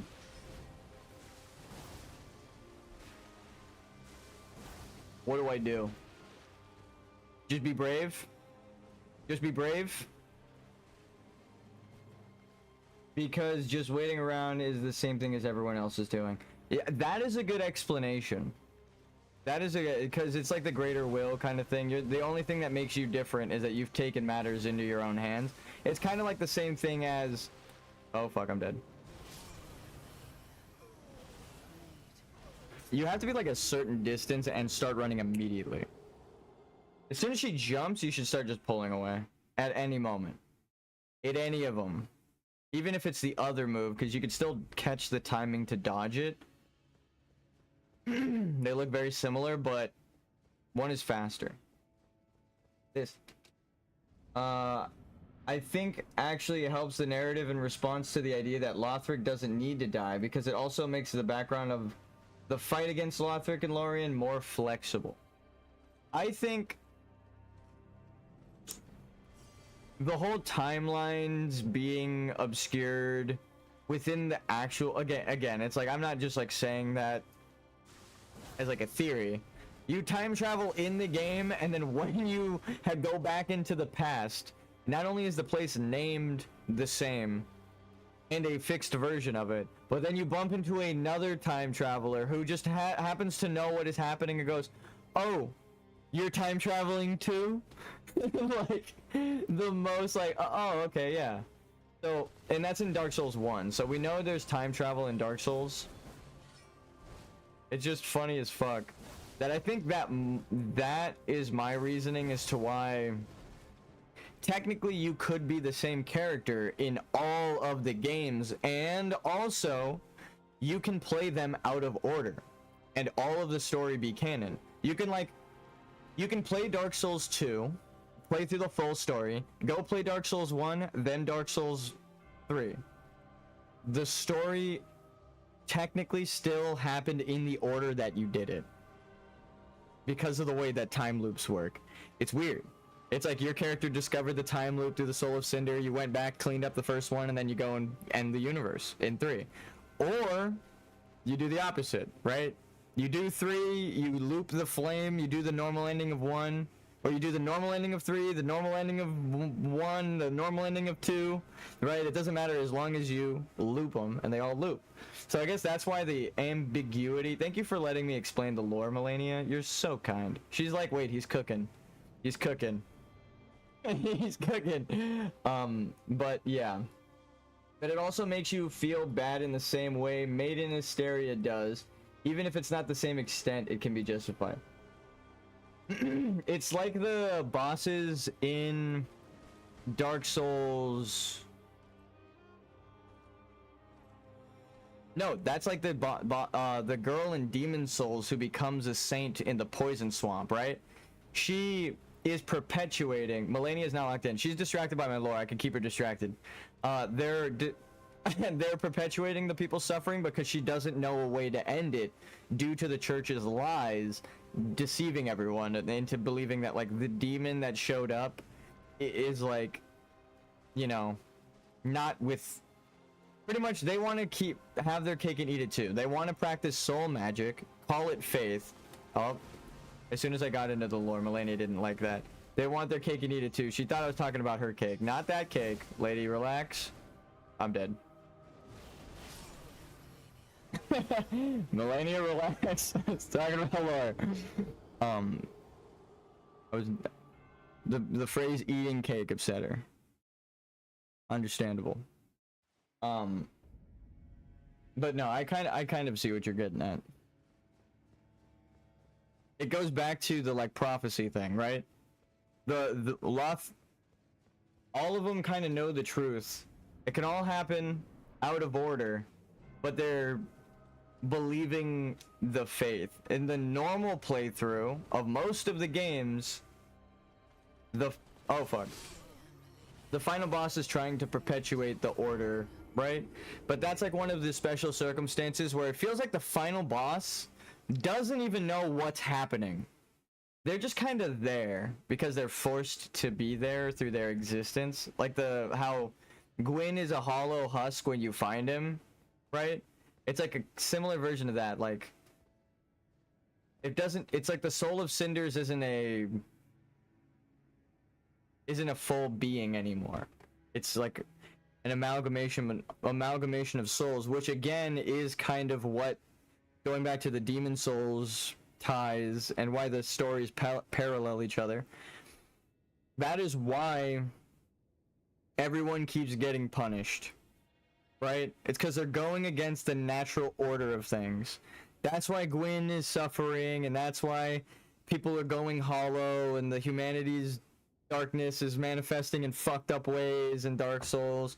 And in Demon Souls, you got the demons running around, because people are fucking with soul magic. Elden Ring, the Noxtellans start making fake people with the souls that are washing down from the heavens and stars, right?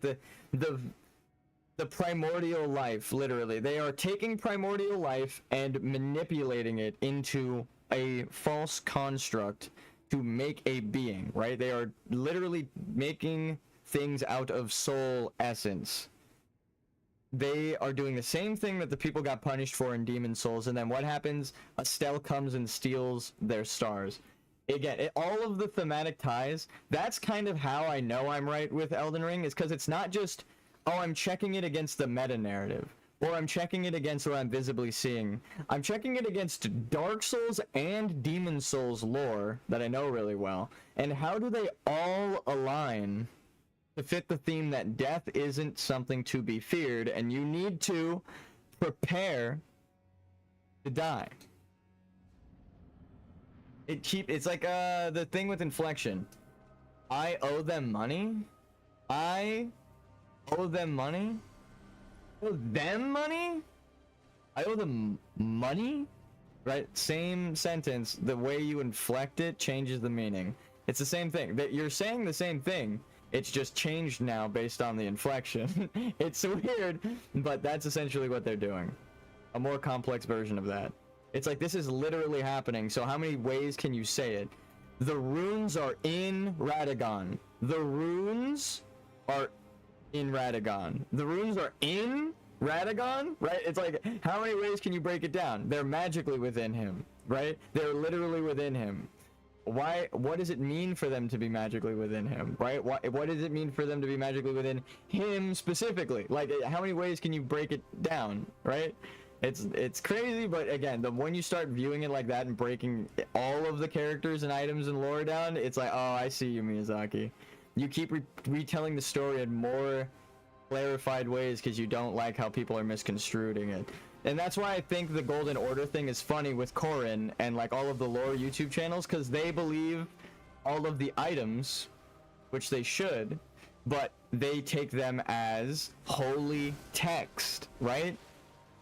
But it's from an untrustworthy narrator. So like Corrin, you discover that there's a lie in the Golden Order, which means that there's a lie in the perspective of the holy text. Everything is called into question. Right? That's again, the play style of what is happening to the characters is relative to the, or not the play style. The story of what's happening to the characters is relative to a play style of people. Are you a lore nerd? Are you reading all of the items? Well, there's a person for that. Corrin. He's blind. He's part of the Golden Order, and he's reading everything, right? He's trying to be like Gideon, the all-knowing. And then ironically, again with the Golden Order lies, every time we bump into Gideon and we talk to him, it's like, this motherfucker doesn't know anything about the lore. He doesn't even know where Moog is, right? It's like, he's not, for an all-knowing dude, you're a dipshit that doesn't know anything, right? Radicon, yeah, exactly. So it is funny, but like the Golden Order is constantly lying. And the game is telling you that. Which I love. Because they make the Golden Order lie all the fucking time. And thematically, you find out the Golden Order is lying. Damn it. I tried to dodge through. I didn't double up.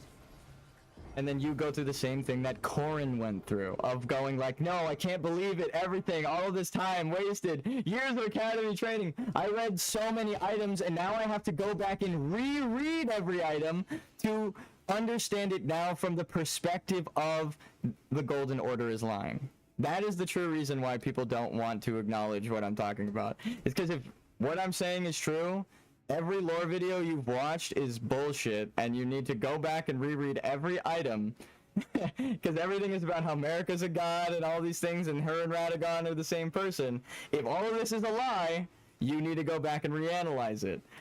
And now all of your hundreds of hours of lore videos are wrong and wasted, because you used the items as holy text, and they're from the Golden Order, an untrustworthy narrator. Again, so you go through what Corrin did, and then to further that theme, like I said, the very obvious thing, if you are invading other players, you use the bloody fingers, right?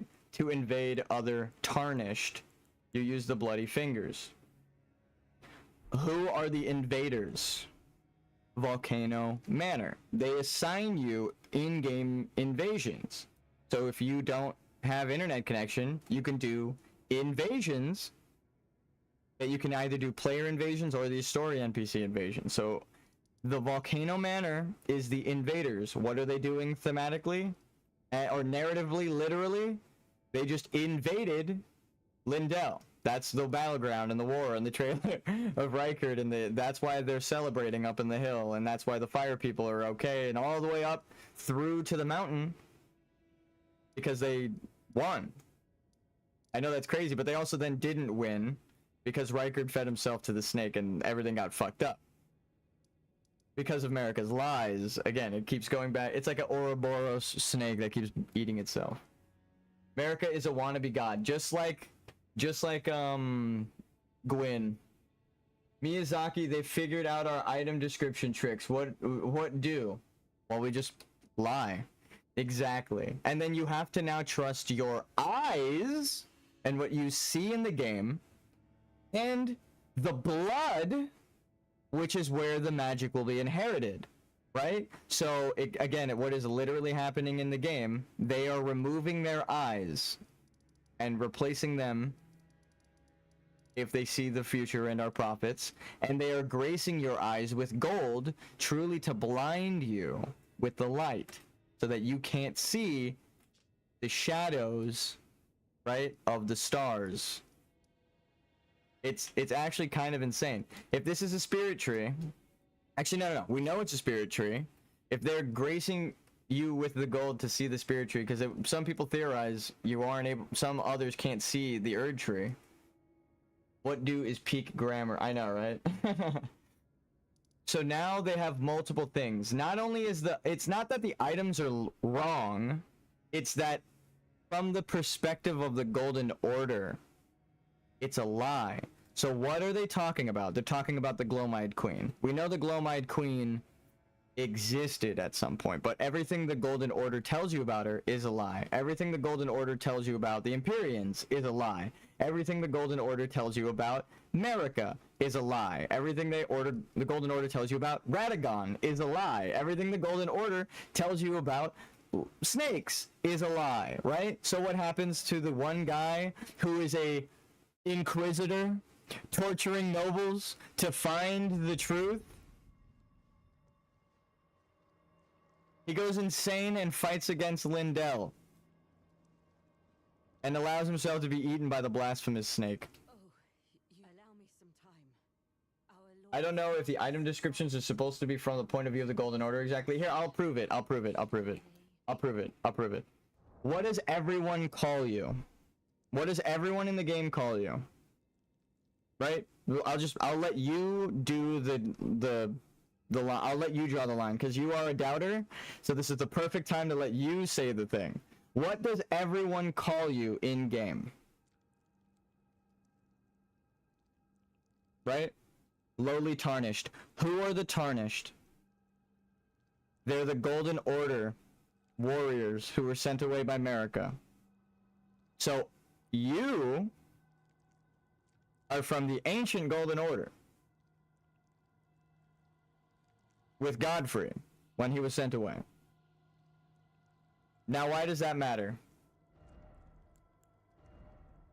Again, everything that's real quick.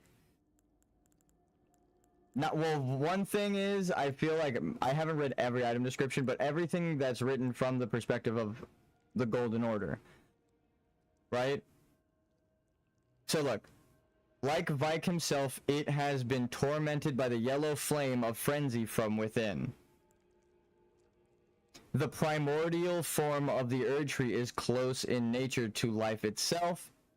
Like I was saying with life and the sun and the crucible and all that stuff, the primordial form of the Erd Tree is the crucible.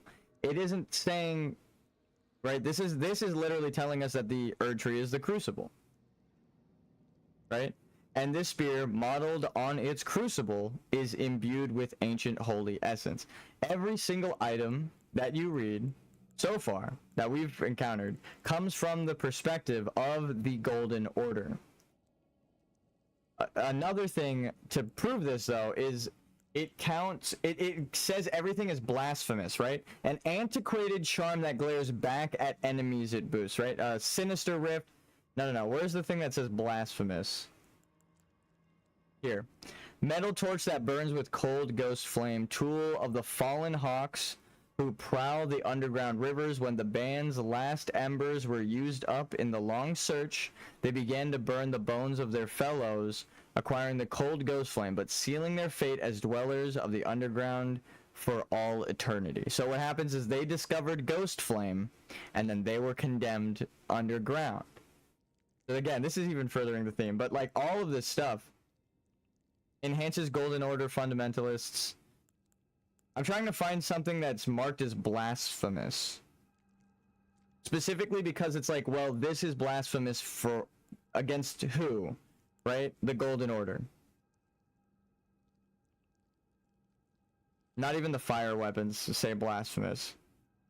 Colossal hammer with the weapons of roiling flame. I think I need to go kill the Godskin apostles for the weapon I'm thinking of, which is crazy. The Holy America glaze is diabolical. Exactly, though. Exactly. Like, everything talks about... Okay, this is another thing. The storied sword of Castle Morn. A revenger's weapon. It is burdened with oceans of anger and regret. One of the legendary armaments. A lone surviving champion from a country now vanished was so determined to continue fighting that he claimed the swords of an entire clan of warriors. So that actually kind of furthers what I was talking about, right? America is trying to hide the lineage of the line and misbegotten, the people who they're subjugating, the boss that you get this from, right? Why? Because they are heir to this, the light, right? The golden grace, and that realm, right? A country now vanished would be the Shadow Realm. One of the first swords that you get completes the whole story. But if America was trying to hide anything from the Golden Order, it would be referenced in ambiguity. The weapons talk about these things, like who knows where the Lion and Misbegotten are from, and, you know, it's gone now. Right? Because this is a sword made up of swords, and we saw the Lion and Misbegotten using this, the guy we got it from, right? Not only that, here. So, again, with the America's lying, where do we find him?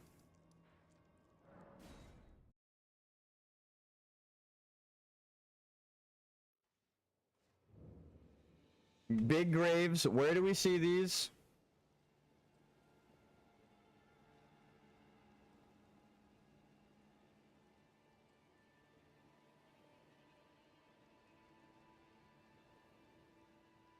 Except in the big DLC, where's the Blue Coast? What the fuck is it called?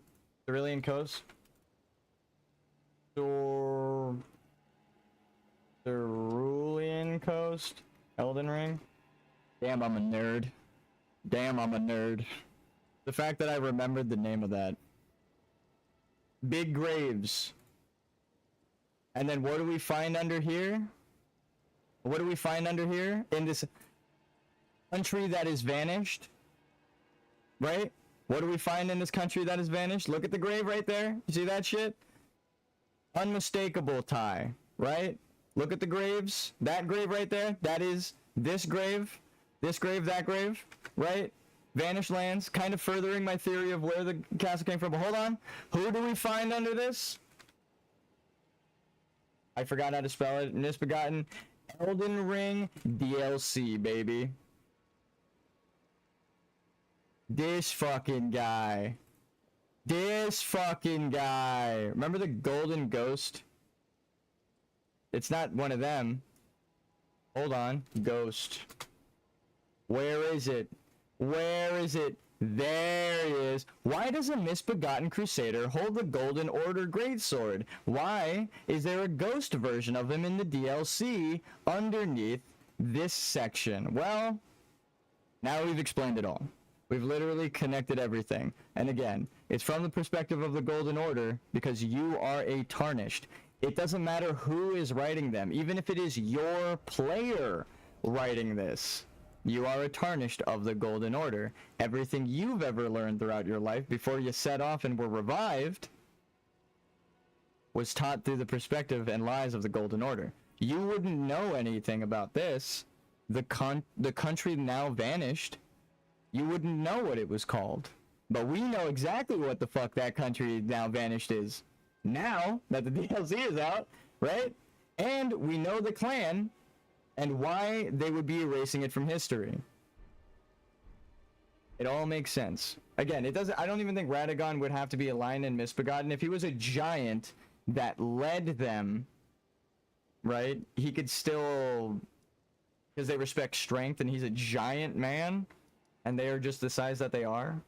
It goes back to, like, the giants have red hair. It doesn't matter which of the three giants he came from, a wolf, a lion and misbegotten, or a giant themselves. Actually, I think that is the tie. I think that kind of confirms it. Again, there are giant red wolves and there are giant red lion men, right? So that means the giants have ties to the sun and moon. Naturally. Which again goes to their whole Uld and Ul society here, where you find the Sun Society of Ul, and then Uld underneath it, the Society of Night and Darkness built upside down, right? Right here are the Palace Runes, and then here are the Ul Palace Runes, right? So these are the Palace Runes, Palace Runes. So again, I think Radagon is a giant now more than ever, and that is why the Lenin misbegotten are misbegotten, is because they would be tied to his ancient rule and the giants, and she's trying to erase all of that. Right? Doesn't it make sense though? Your character is tarnished. They call you tarnished. It doesn't matter which one you pick, right? Which starting class you pick. You're a tarnished, which means you've lived your life in accordance to the Golden Order and were sent away by America to be revived. So from your perspective, any item that you write down or chalk down would be from the perspective of the Golden Order. And another thing, I just realized that kind of furthers that it's from your perspective of the Golden Order. Anytime you see something written by someone else, I'm just gonna buy this guy's shit because I'm sure he's got one.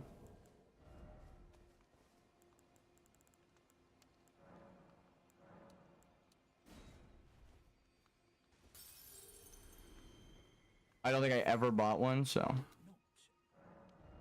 Are you fucking kidding me? Oh, it does tell you what. Crystal Dart, Spelled, Proof, Dried Liver, and Charred Arrow. I love that. I'm just dumb. I never changed the menu item. So where's the dude who sells you notes? I mean, everyone sells notes except this guy, I guess. Actually remembered where one is, but he's...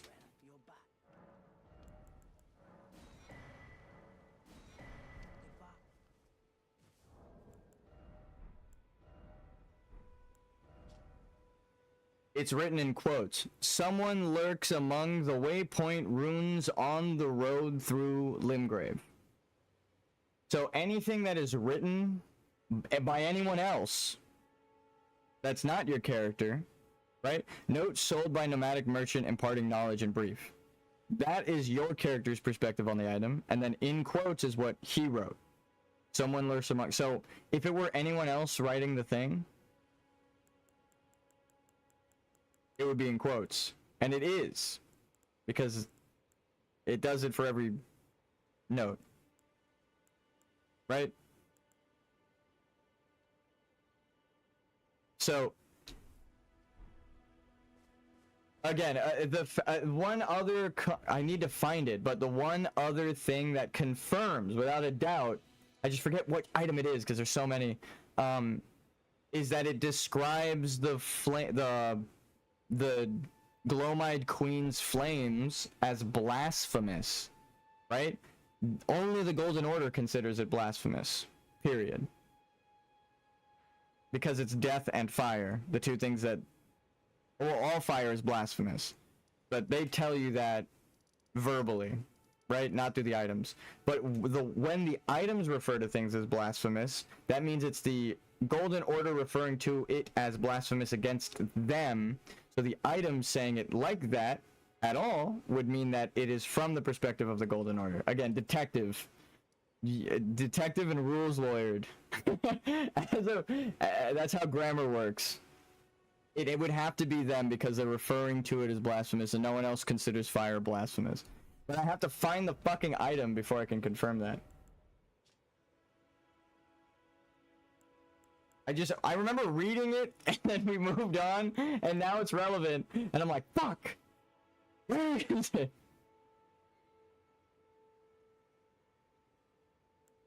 It has to be something related to Death Flame.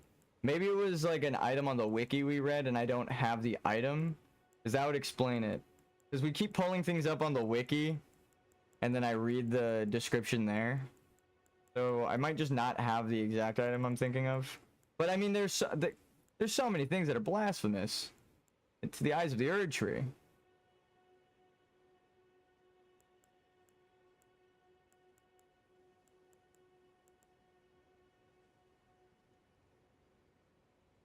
There we go. Albinorics are life forms made by human hands.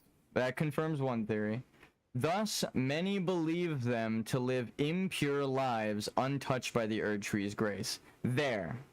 That, again, confirms what I'm talking about. Thus, many believe them to live impure lives. So it's one saying that that's just what people believe. And two, untouched by the Erd Tree's grace, right? That is how the Golden Order refers to it. Like, no one else says, oh, like, the people, like the demi-humans and Bach and stuff, right? Actually, even Bach, who makes it all the way there, is like, do you feel that? I feel a stirring in my chest. Like, he doesn't refer to it in the human terms that we say, like the Erd Tree's grace. He's just like, damn, do you feel that? I feel something here. So again, like, he, as a person who would describe it as an outsider, because he's not, actually I don't even know how the Beastmen, he's got a funny hat, so maybe the Beastmen here. No, I would say that the Beastmen here that live like in ruins, literally,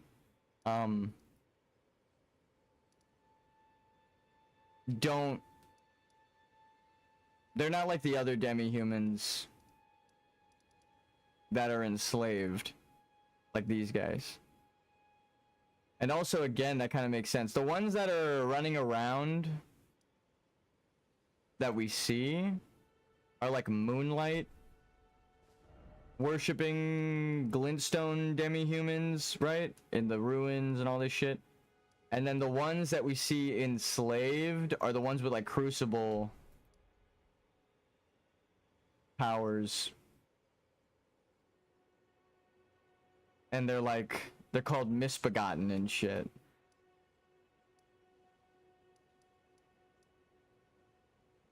I'm trying to think of like any other location where there are demi-humans.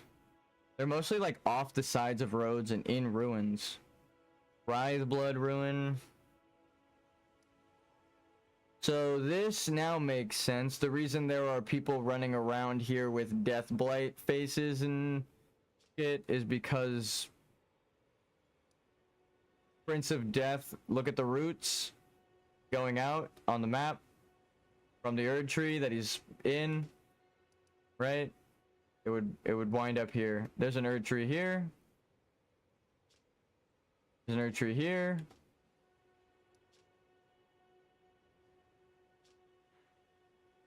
This shit's missing.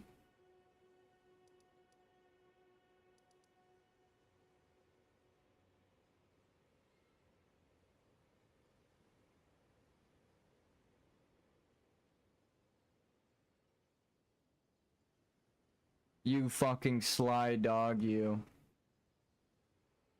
You fucking sly dog, you. Miyazaki. Oh my god.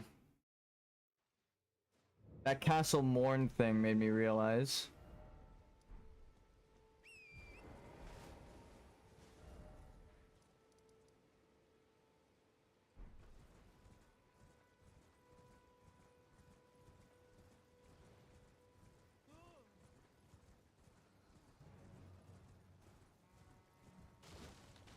We just need to line up the grave sites.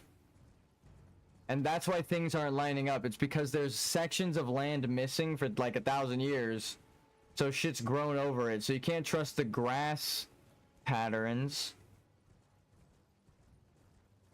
You just have to trust...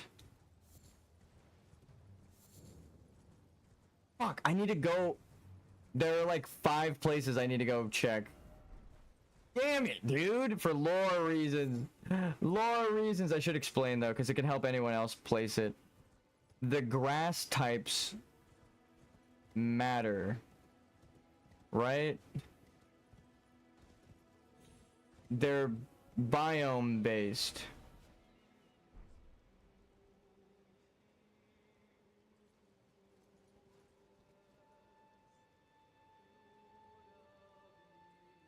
Yep, there is a path going out into the middle of fucking nowhere.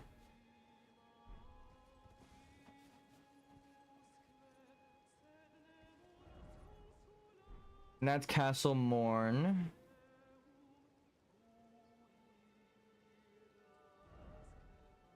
And these are the ramparts all the way over here.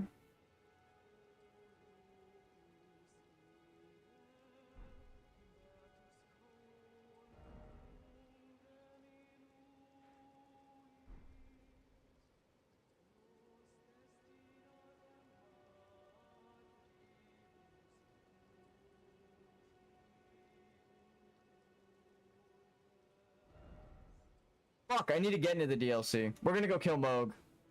Damn it.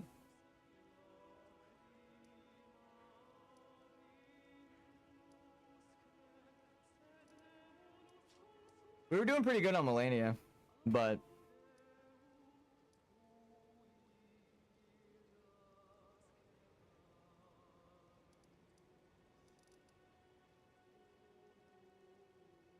Fuck. I have lore questions that I can't get to the section of the fucking map that I need to check out.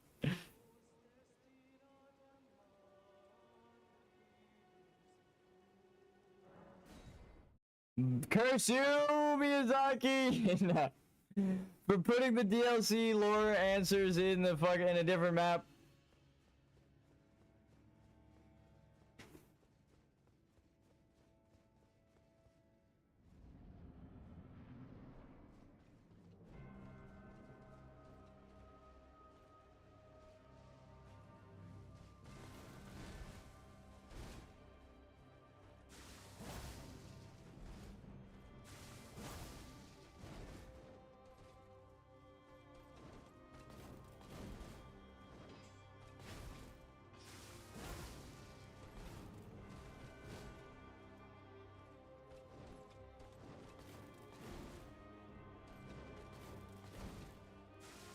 It's not an opening.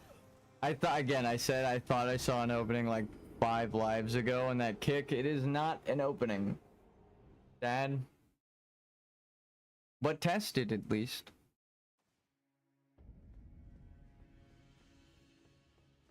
Okay, I guess, wait, if I don't kill her, can I answer the question? Maybe I go do that. Can I just go kill Moog, beat the DLC, come back from Melania? And see if she has a new dialogue.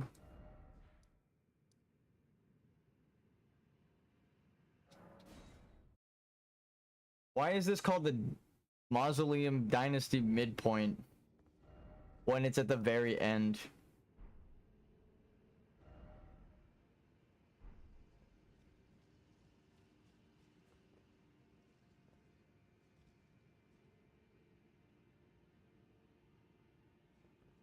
Oh, you take an elevator up. It's midway up the height. I see.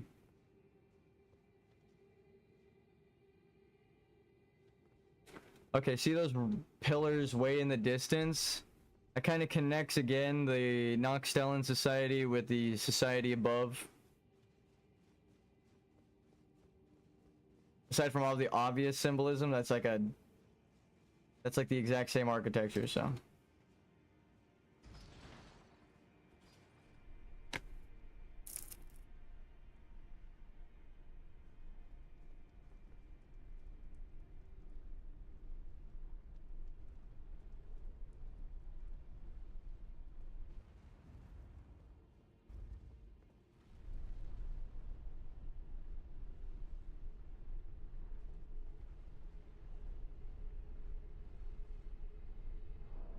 Oh, we're gonna die. I forgot to set my physic up. Whatever. Let's get the cutscene.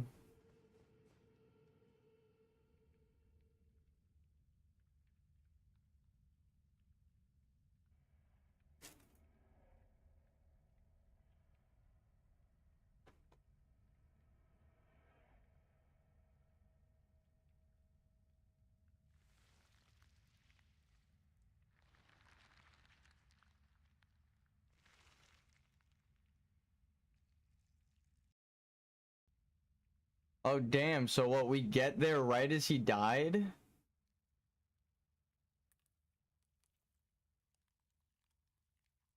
Is that what we're seeing right now?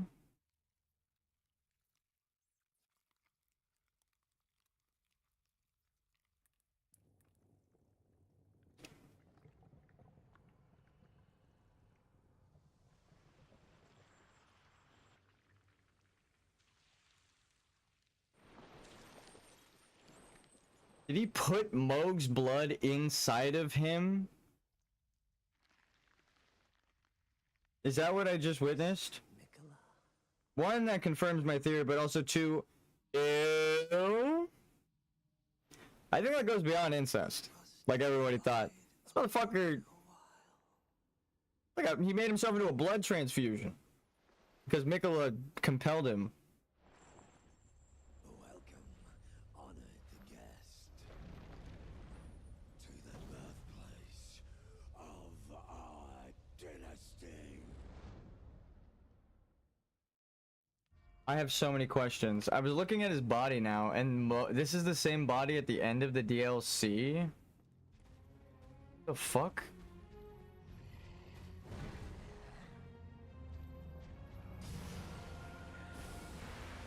Hello.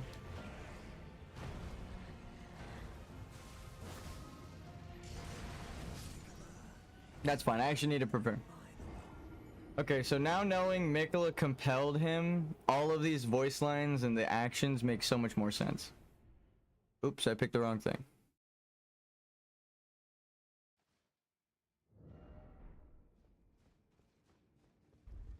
This is the quickest way down. See? Way faster than the elevator. That shit isn't even here yet.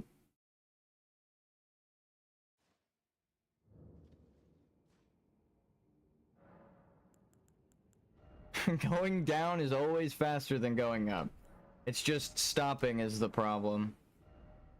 I'll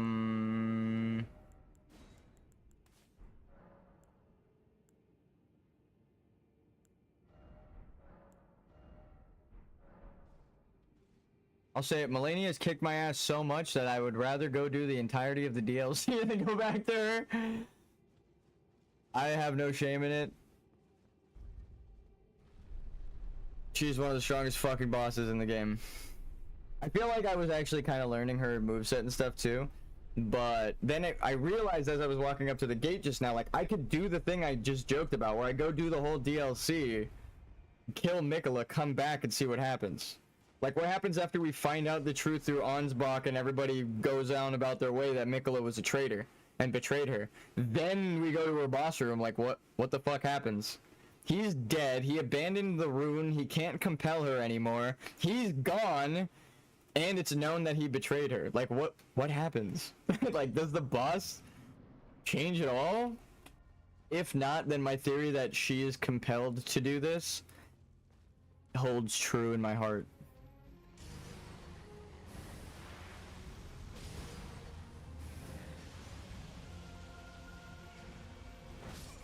I'm bad.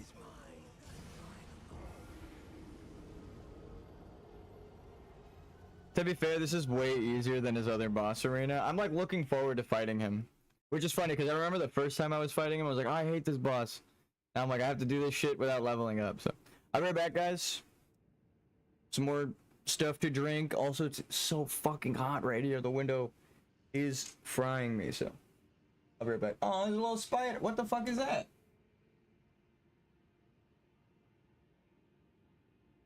It's like a ladybug, but white, brown, and black. White, brown, and black ladybug. Tiny.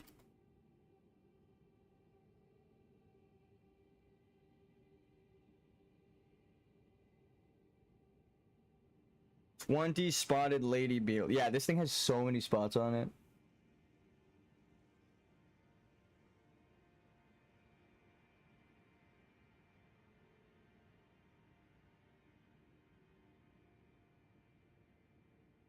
Fabrics and cloth. Fabrics and food. Well, my room is clean right now. But he's right by the window. He just came in through the window. It's fine. Alright, I'll be back. He's like right on the window, so I looked over to open the window. Let you out, buddy. You and your 20 spots can get the fuck out of my room. Okay, I'll be right back, guys.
And we're back. America is the Glomite Queen, and she's lying about being Radagon to steal his identity. Because she is trying to steal the golden lineage for herself, being from death and night and being sick of it, and denying and renouncing her origin power, and subjugating her own kind and people to hide the truth. Look! Oh, it furthers. Oh, hold on. We need to take that back down. Moog, Mikola. This right here. Let's go back down. Remember when I said the Ul and Uld kingdoms worship that big statue guy? Well, look what Mogwin's palace is all up to. Mogwin wants to restore the old lineage, and that is what this is depicting. They all are sitting here worshipping the old one. The problem with that is that's the society that tortured shaman and fucking killed people, and Mikola has shown he does not care. Here, we'll prove it. Do you think we can walk into this boss room and talk to Moog? It's like, no, because Mikola said kill anybody that shows up here to stop our dynasty. So Moog is compelled by Mikola. We get this confirmed in the DLC, and then what happens? He's fucking killing anybody that shows up, especially us.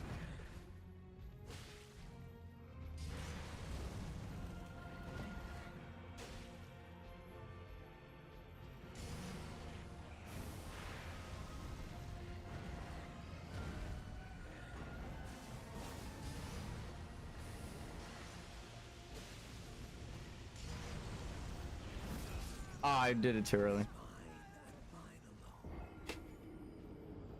I know, dude, I know my theory. I'm cooking. I know I'm right. You can beat me all you want, Moog. I know your story. You ain't hiding shit. I'll put pants on.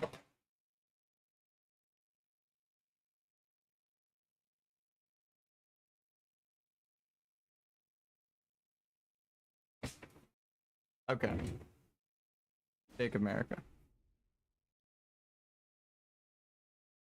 What is it, like a whole mausoleum behind?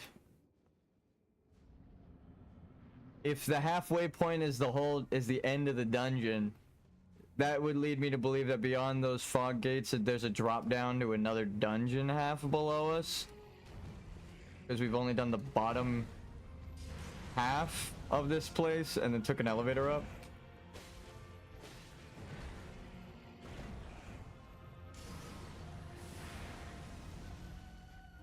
Think I can get him? Too early. You see, we already beat him in the sewers. So this is more likely to happen than Melania. Melania, evil. She actually doesn't... that's another character who I feel completely bad for. Melania stood no chance from the start. She spawned in with someone who can take her willpower away. It's like, that's depressing.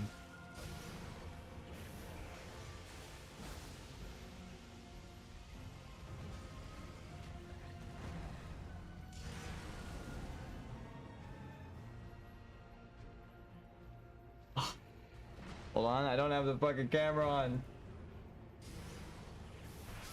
That's fine.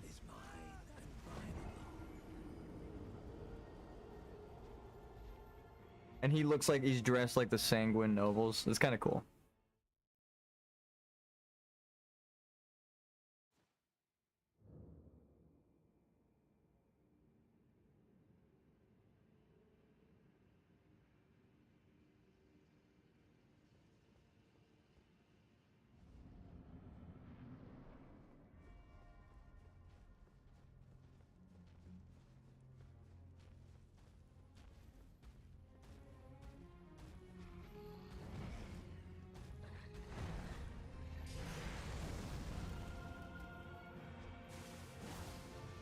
We'll pretend like that didn't happen.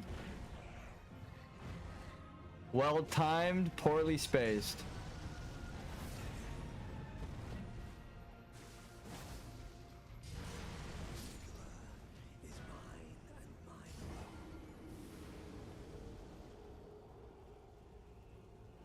Shit.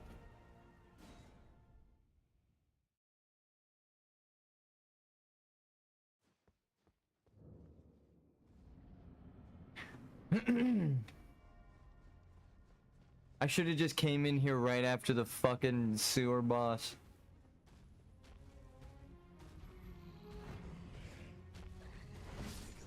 Fuck me, dude.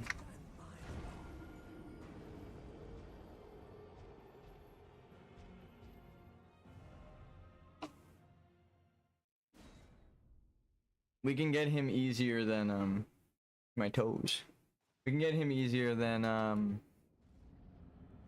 Melania for sure though. We already beat him and we have the thing that survived the thing. So hopefully. I actually don't know how it scales. I might still have to heal through it just because of the amount of health I have.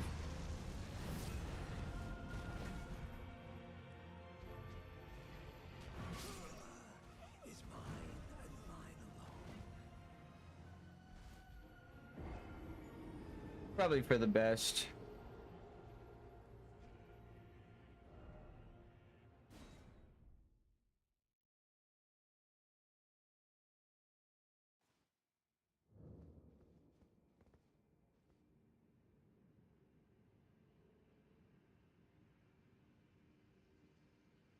You don't want to get chipped right at the start, especially 90% of your health. It's not even a chip. You just lose all your health right at the start and need to heal. Oof. I just spilled coffee on my leg. The cup has a hole in it.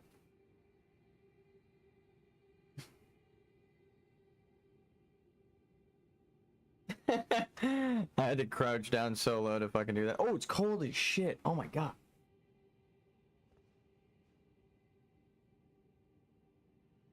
Yeah. Alright, I had a paper towel from the cookie I ate earlier.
Oh shit.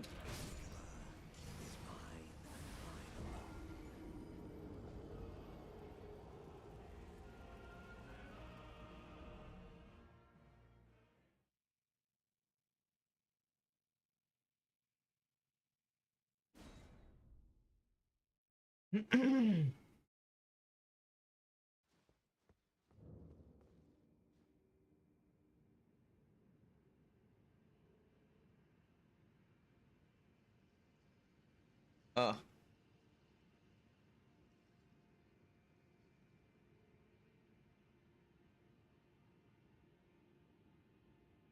I need to go back to my ophthalmologist, but it's expensive.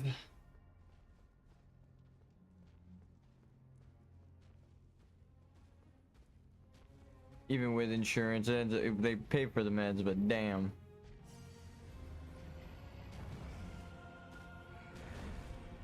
Partially. Actually, I shouldn't be complaining. I saw someone had medicine and it even partially paid for was $400 after the insurance paid. I was like, what?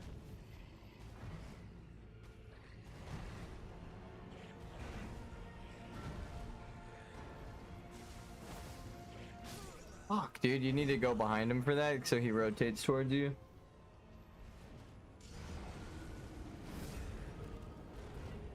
Again, it's when you lose an opening. That's actually not an opening, even though I've been hitting him there, because it was my spacing that made it an opening.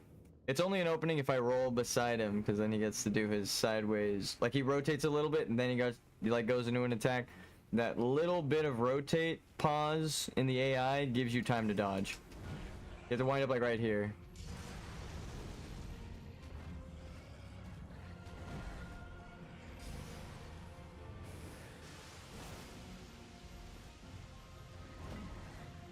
Opening? That is an opening, I believe.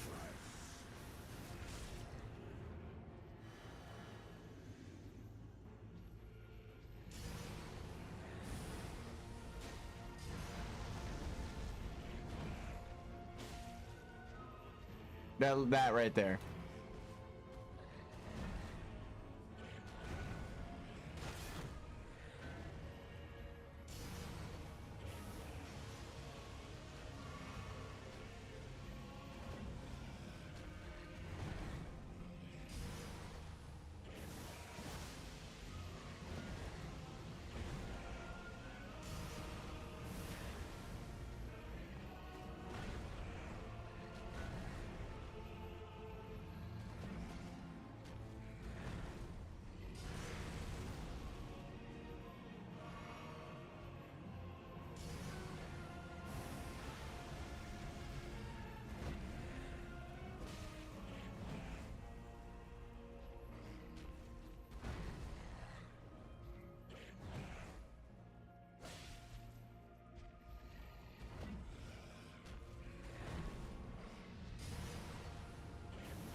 No, we were doing pretty good.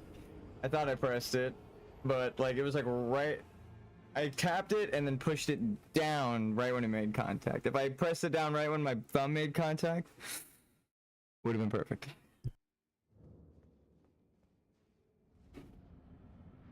I hesitated. All that just to say, I fucking hesitated for a second. Oh man, no hesitation.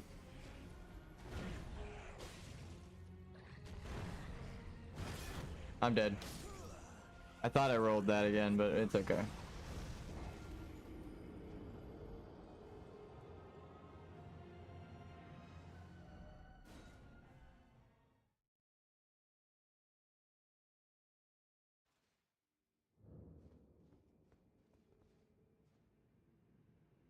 Ow. I hope there aren't ashes in the air again. It was like... I can't even explain. If you don't live in LA, it doesn't really look like snow.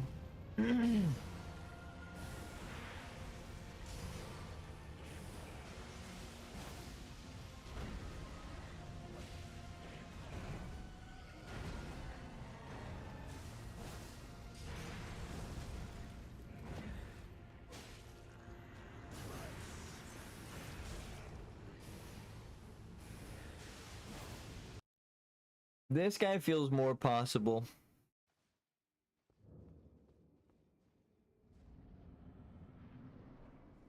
I wonder what happens if we don't kill Vari, get all the way in and kill Mikola. That'd be funny if Vari shows up with like it changes the whole game. He's like, bro, what the fuck? I was compelled the whole time. What if he just breaks down? He's like, I didn't want to kill anybody. He's like a different person. That would suck. I feel I would feel so bad for Vare. Get back here.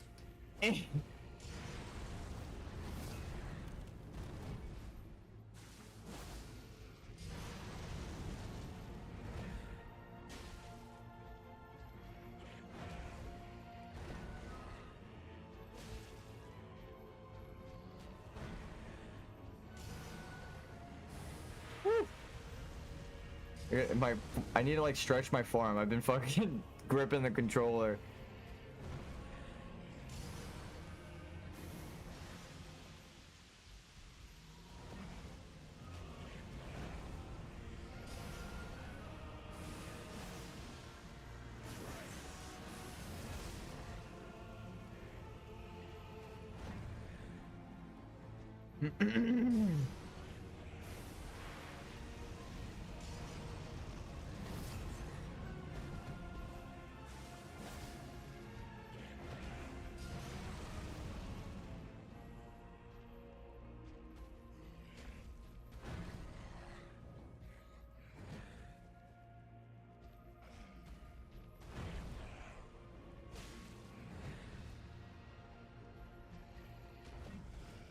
No! Instinctive. I tried to roll back and I lightly tapped it and then healed, like hoping the order would happen. Then I saw my character pull out his flask. And I was like, well, he didn't roll. But I know I fucked that timing up. I didn't press roll. Like, I needed to press it like 3 times to make sure that I got the timing. I just kind of like tapped it and then went to heal. Oh, that was so good. If I rolled when I wanted to, I mean, you can see my finger press over the button, so. But I just didn't press it down. Oh, I pressed it down, but I didn't press it down in the timing because I was already rolling for the first roll. Like, if I roll and then press it twice, see, I only do 1 roll.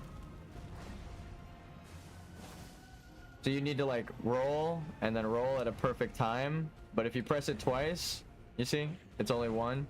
So I pressed it too soon. Like I did that. Or I wanted 2 rolls, only rolled once, but I pressed the button twice. I wasn't trying to though. Fuck. It's funny that I can show how I fucked up in the middle of the fight while I'm still... Huh? No. Oh, sick as fuck. Oh, he can swing over you.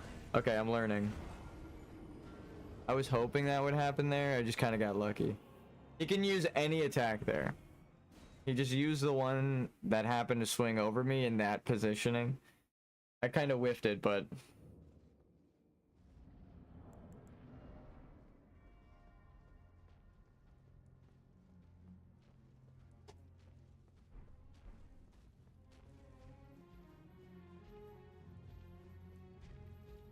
The Lord Sworn Straight Sword. Just the basic straight sword that the first enemies of the game use and drop. A level 1.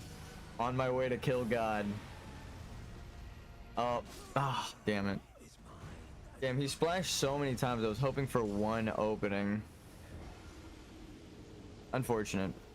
I needed to wait for that move. Actually, who did that? He did that fast. Is that actually the timing? It feels so much slower when you're like fighting him.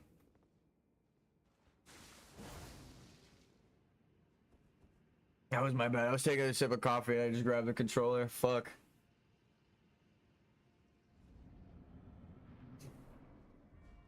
Mistakes were made. Alright, he chipped us and he didn't even swing at us yet. He's off to a good start. Oh, fuck my arm. Oh. That's fine. Oh, my forearm is killing me. It's so tense. I might need to like take a minute after this one.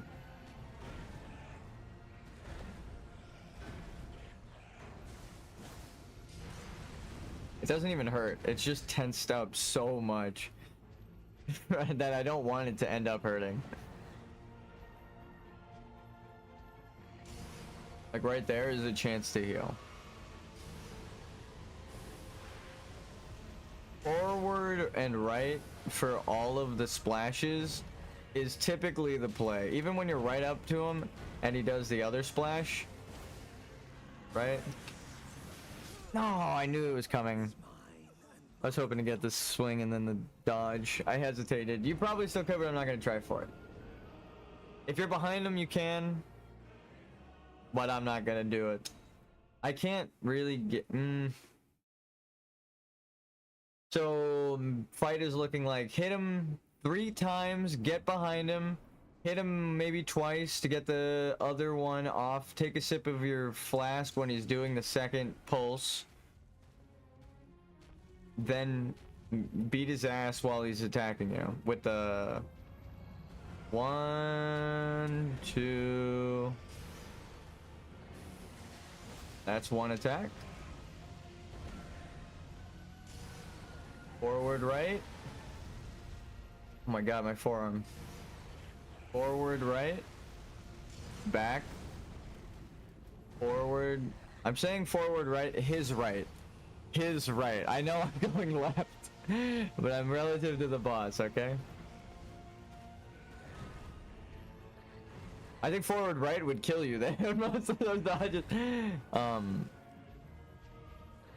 when you're locked on, it's best to just go off of their directions, because you're going to be moving like in every direction, right? I was like, damn, it's probably confusing people that are like, but you're going to the left. I'm like, yes. Wait. Wait. But his right. Because it's good to do that.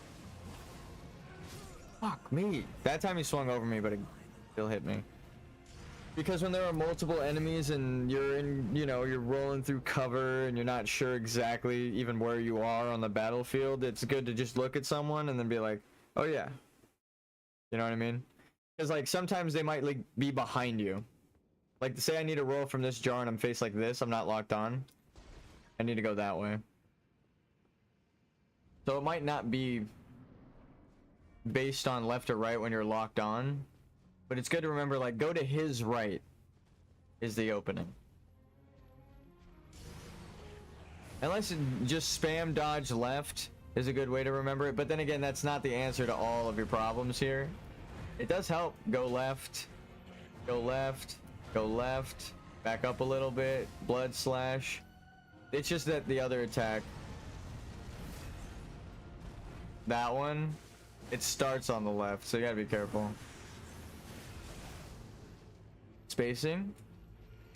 I've died to that attack enough times that I know the spacing of it. Ugh.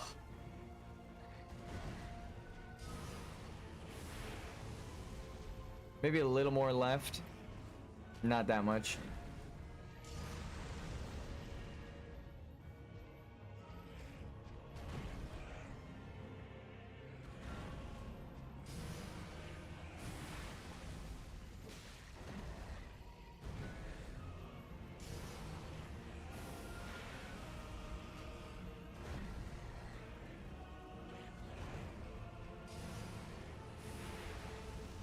Yeah.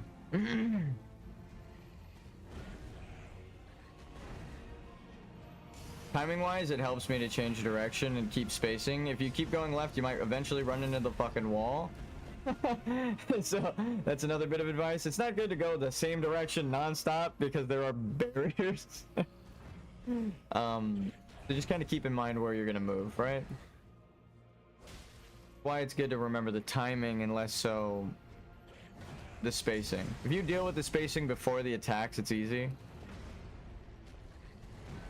But the timing is never going to change. Except if it's a projectile. Then again, that's not the same case. Sometimes you can't even hit the people. Most of the time, you won't be able to hit them, to stagger them, or roll around them if they're using projectiles. Alright, they're going to be far away. You could roll the projectile, but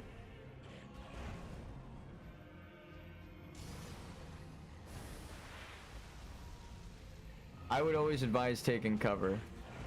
Most of the Souls games give you cover when there are projectile people. And it's one of those things where like you die in an open field and you're like, there's no cover. Oh, there's like a rock way over there. If I sprint right when I get out of cover, I could maybe make it there. I gotta like roll. Gotcha. God damn, can you give me an opening?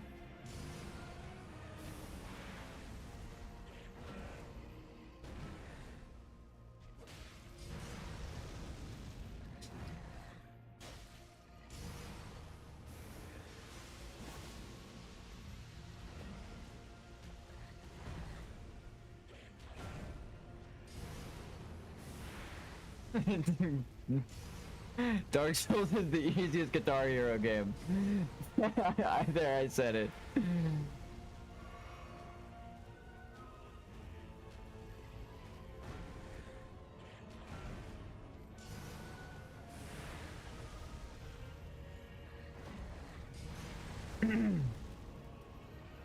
Do you have rhythm?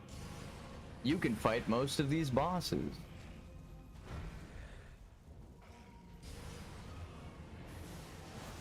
Awkward.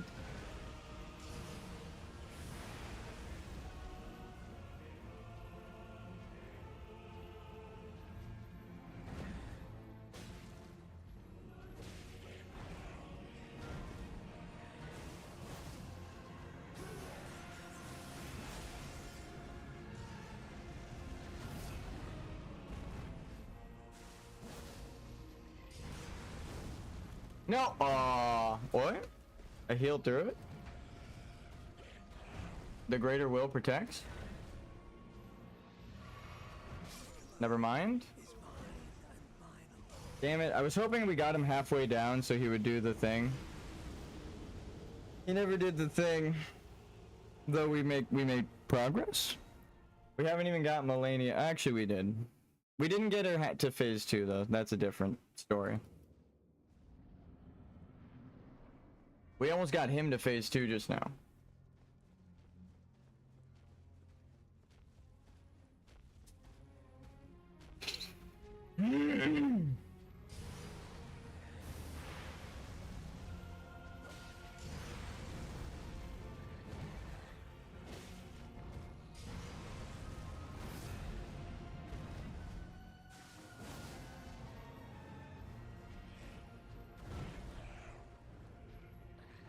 It's turn-based combat. They have 12 health and I do 1 damage.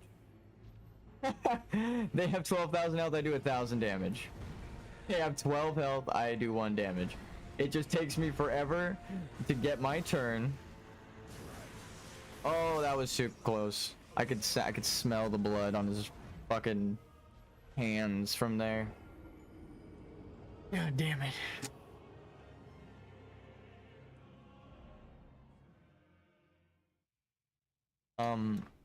And in between turns, I have to input a button combination or I die. Or immediately the fight is over. It's not turn-based, that's action RPG. I'm just kidding, but it really does feel like turn-based. Like I'm just waiting for my opening. My turn. I'll say it whenever there's an opening. My turn. His turn. My turn. His turn. His turn. My turn.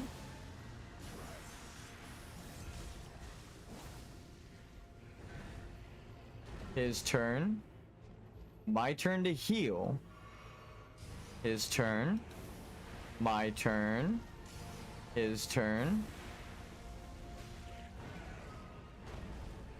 My turn.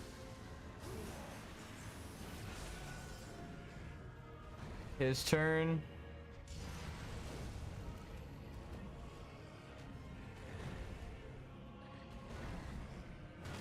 Nope. I swear I pressed that, but it's okay. We got this. We killed him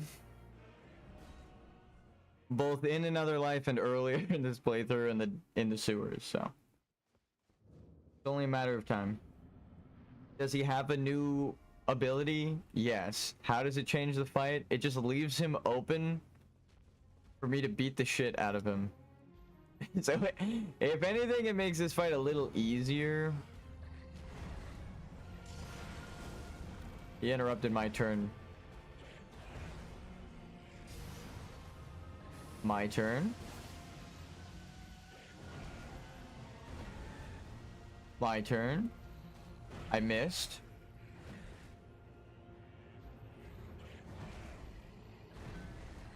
Eh.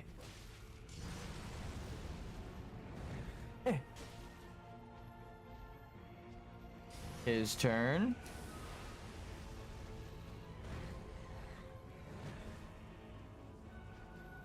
My turn. He waited. His turn. I'm bad.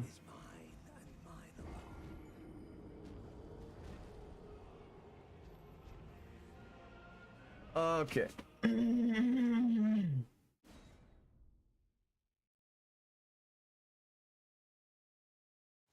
I'm just gonna wait for a full opening to say my turn. And we're gonna let it be his turn for a long time. Though the small chips and damage do help. And...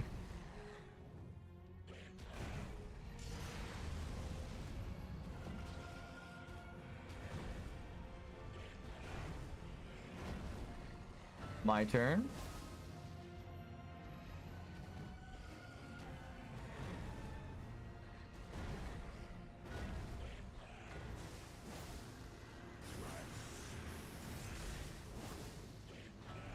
Ooh.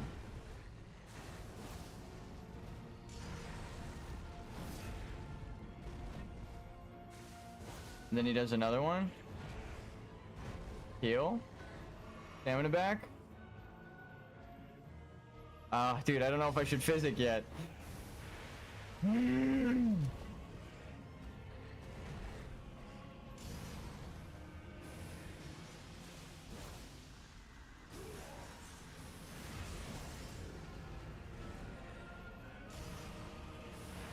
Left roll is better there.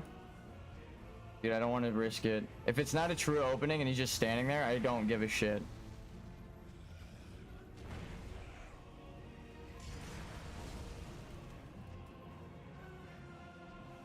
Does he break through that? That'd be so sick.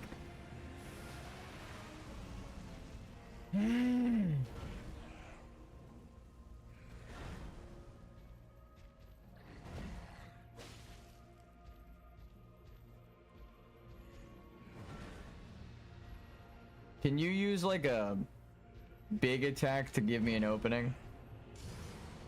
Left.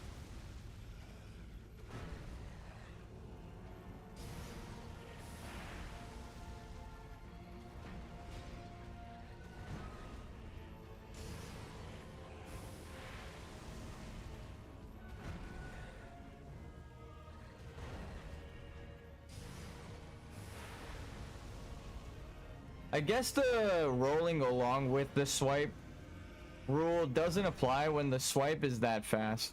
I never really knew how to explain it, but Moog has the best attack. Some of these attacks are so fast that you can roll along with the blade and it doesn't really matter. See? You can roll left or right, because it's really... Thank you, God. Took you long enough.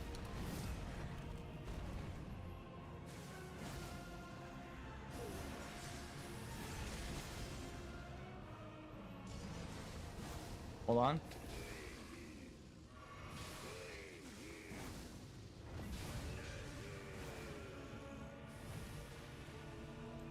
Whoa, that's so cool. And also lore-wise, explained why you have wings, because your father would have been the Birdman. Harvey Birdman! Oh, I got to say the thing, dude. Anyway. Attorney at law. How did you heal? I don't even care that I died there. I got to make a Harvey Birdman joke in 2025.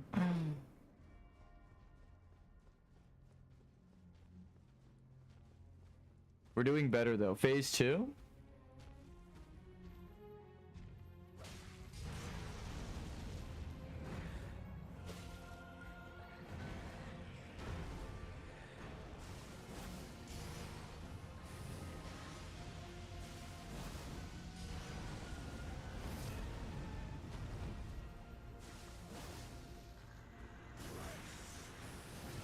Going to his right in that one is the play.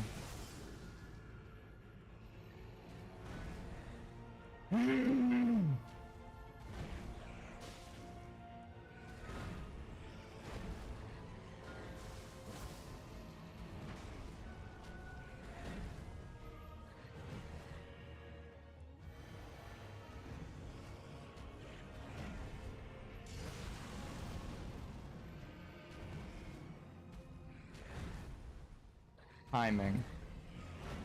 Spacing. We've got it.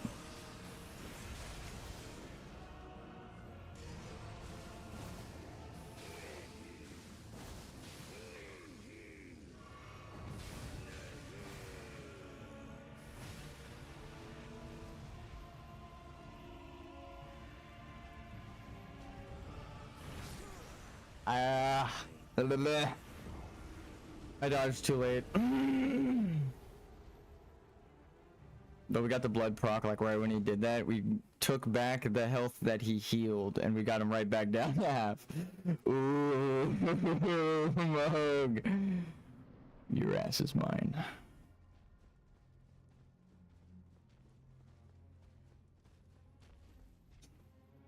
Get your cushy over here, Mug. Poke ya.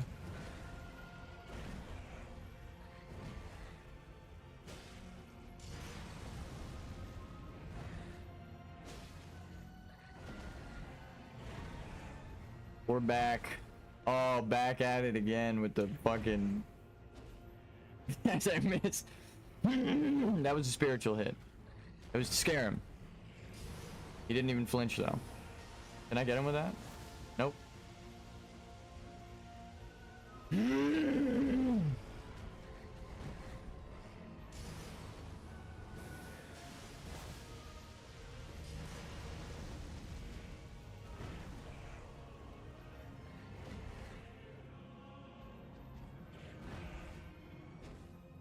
We'll get it.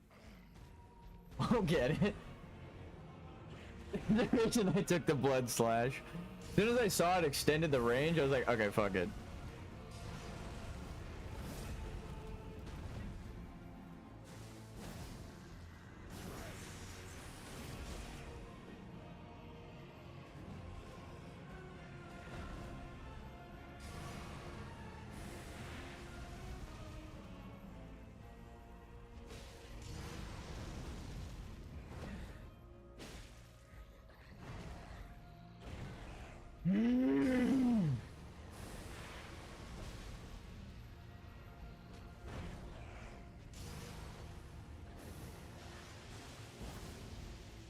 We'll get you.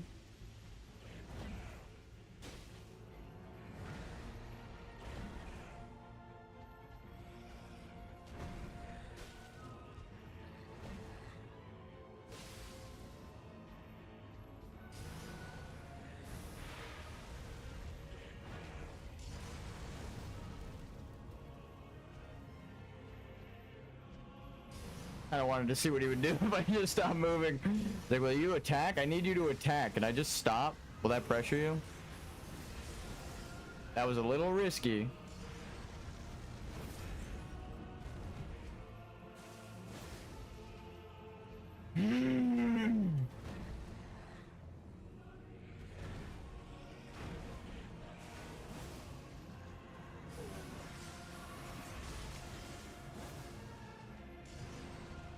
Wait, hold on. Time out.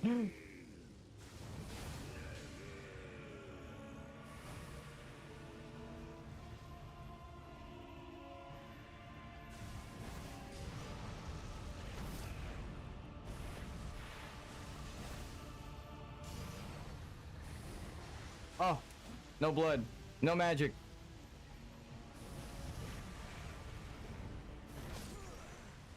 You know, I knew a second. I triple fucked up there. I dodge, hit the flask, and then I realized there's probably a second attack coming. I thought and that's the first fuck up. I hit the flask button. I didn't heal. I didn't fill up my magic, which gave me the opportunity to dodge. but I thought I was drinking the flask, so I fucked up there, thinking I was drinking. And then I noticed that I wasn't drinking at the last second. And then he got me. I fucked up like so many times there. In like the span of a millisecond, I was like,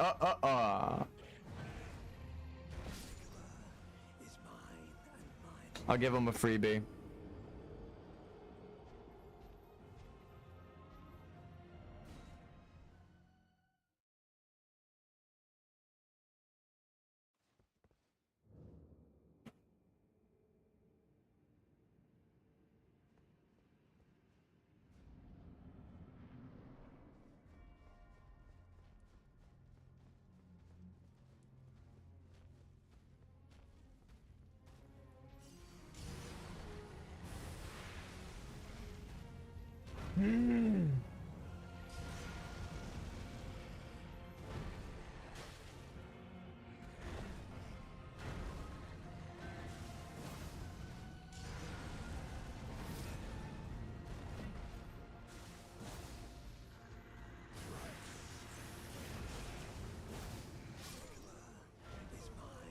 I messed up on the positioning there. I started to walk to the left and I realized like, oh no, I should be walking to the right because he's gonna swing over me if I go there. Like, I'm getting it though. I'm learning the positioning. As soon as he goes into that like... I don't know I don't need to explain myself to you. No, I'm just kidding, we got this. Let's get him.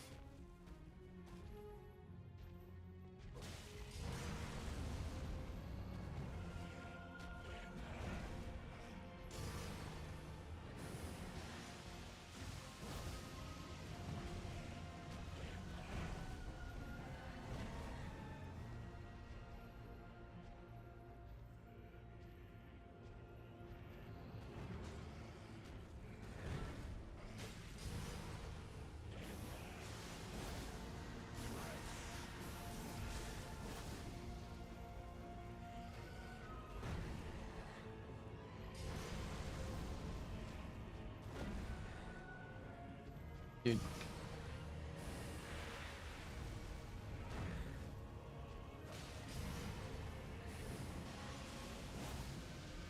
He went the long way around, Zoolander style.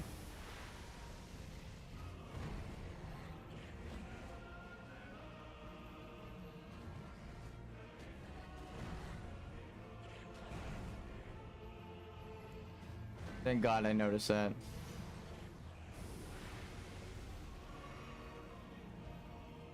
I almost drank the wrong potion.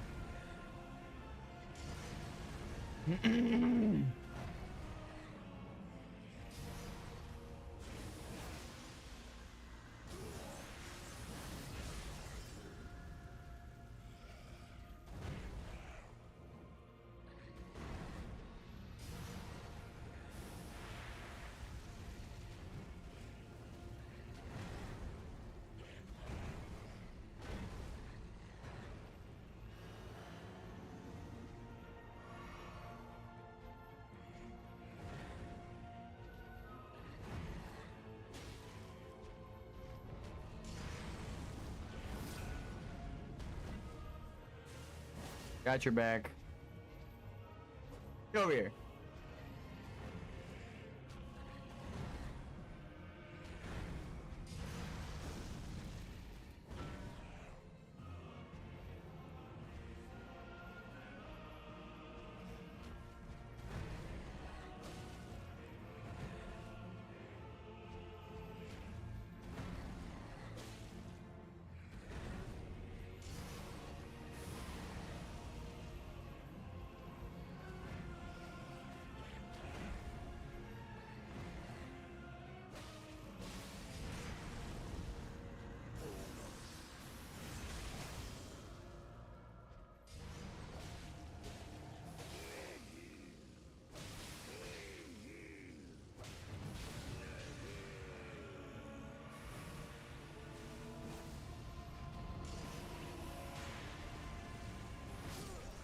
I try to roll it. Damn, dude. I don't even know if I could have dodged the rest of that, though. I was kind of standing in the fire already. Though I was greedy, I noticed the greed paid off that time. That's a huge opening if you just stand behind him during that phase change. You keep beating the crap out of him, and then proc bleed. That's funny. You got to use blood against the blood boss. Yeah, we're fine. I almost drank my physic right at the start.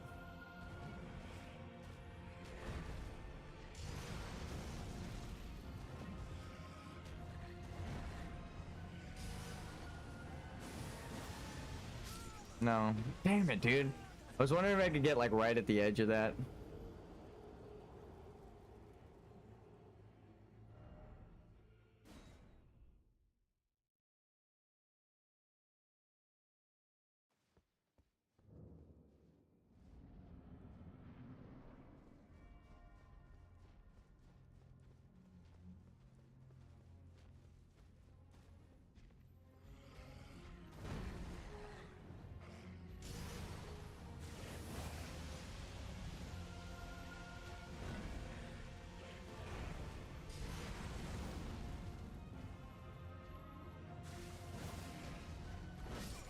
I got psyched out. I'm kind of sad that I missed that first slash, though.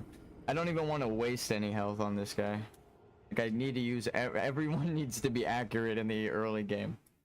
Because this is when he's, like, not trying as hard. Obviously, he doesn't have his wings out, so... Any advantage we can get here, we need.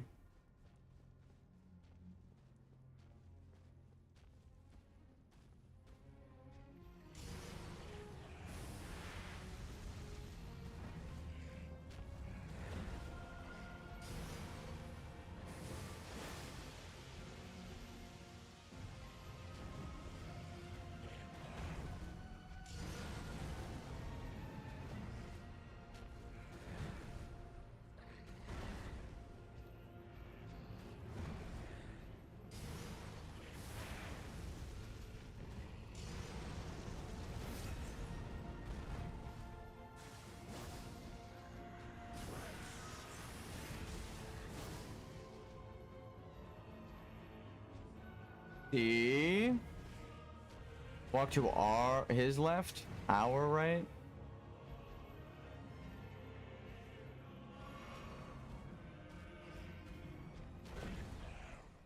It's better to use his again, because if you're not locked on and you're moving around, like you're running away from him or direct, like beside him diagonally, then saying to your right isn't correct.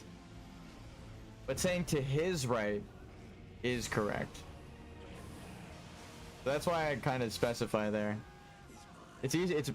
You shouldn't just roll to your right when he's doing that move, because it depends on where you are and which way you're facing. But if he's doing that move, you can always walk to his right or his left. Yeah, his left for like the chanting one. Other moves, it's to his right, and then for that one, it's to his left.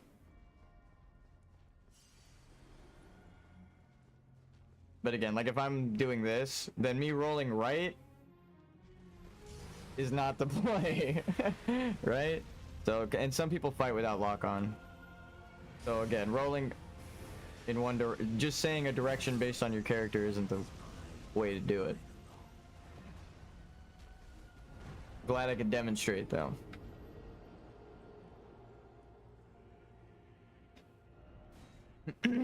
That's why you should use the boss as a direction, because then you'll always be right. You'll always be correct. If you say like, oh, look at the boss, go to the right, right? Then that's the correct thing. Or go to the boss's left. But again, saying go to your right isn't, now this is wrong, right? And then now it's towards the boss, but my right is now away from the boss. And now my right is towards the boss. So my right isn't always the correct direction, but the boss's direction is the correct direction. Right? Going to his right for the splashes is always the correct move.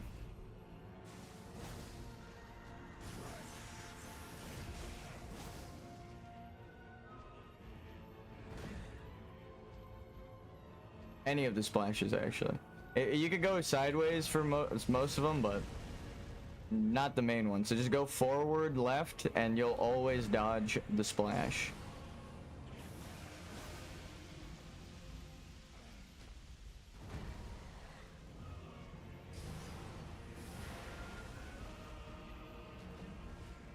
Oh, fuck. I knew it was barely gonna swipe me. It hit my legs.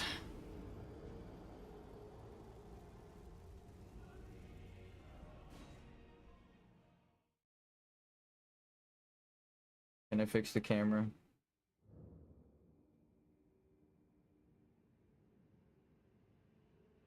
Trying to think of how do I set it up so that I can just kind of sit naturally? There we go.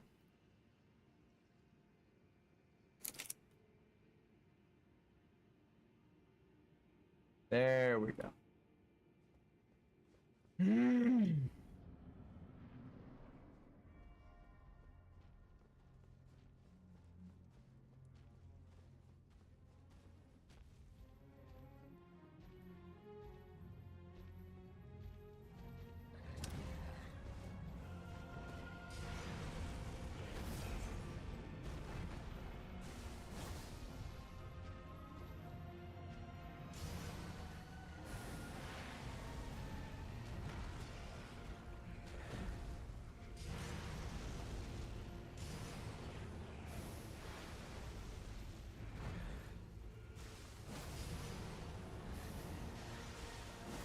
Damn it. I needed to move like one more step out to the left.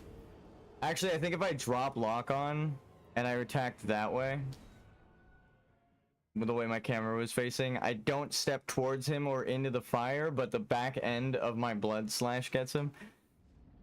Oh, fuck. It hurts to die to something and then realize right after, like, oh, I think I could have done something cooler and better, and like, that's how I should do it from now on. I just needed to aim a little bit.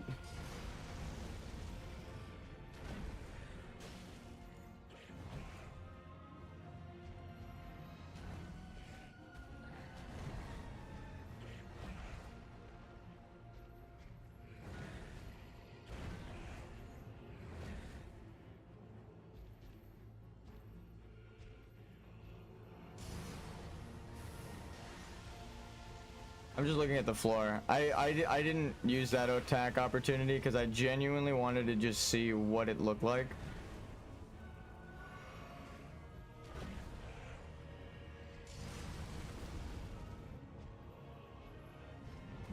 Now we're learning.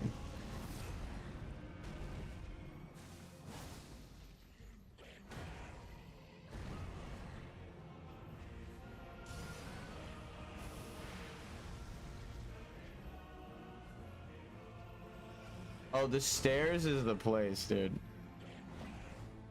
You have so much room here. And he can swing over you. The stairs, dude. Back him up to the stairs.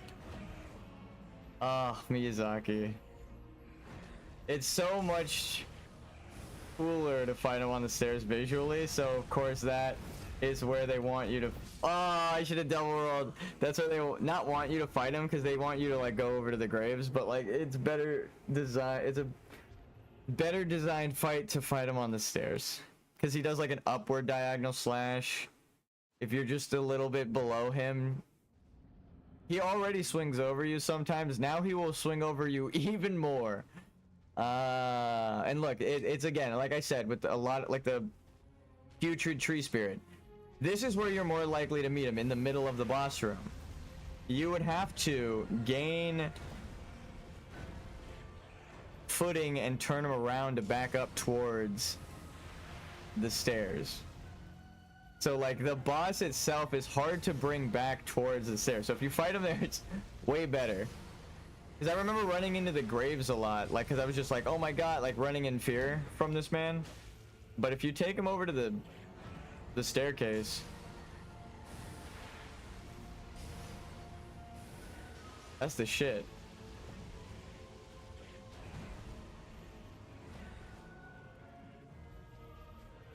Yeah.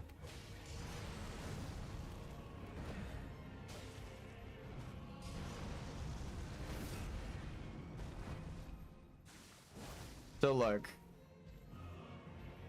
Back him up.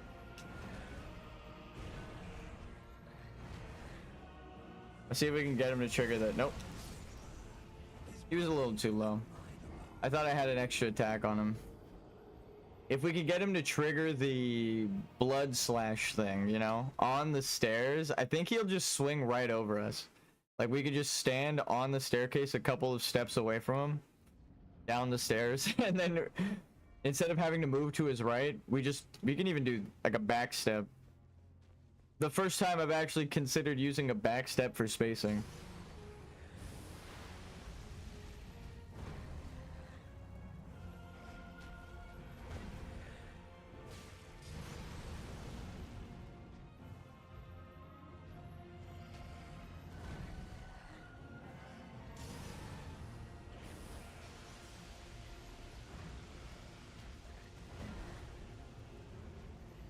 Was there lava underneath? That's so cool.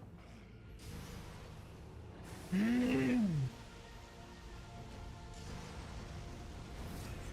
yeah, it's blood flame, huh?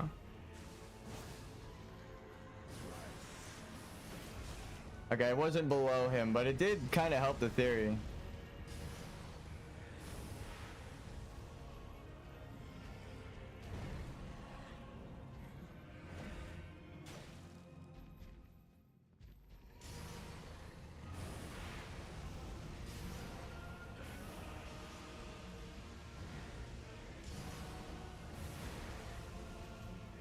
Like, I would have been walking amongst the graves just then, but I have so much more space.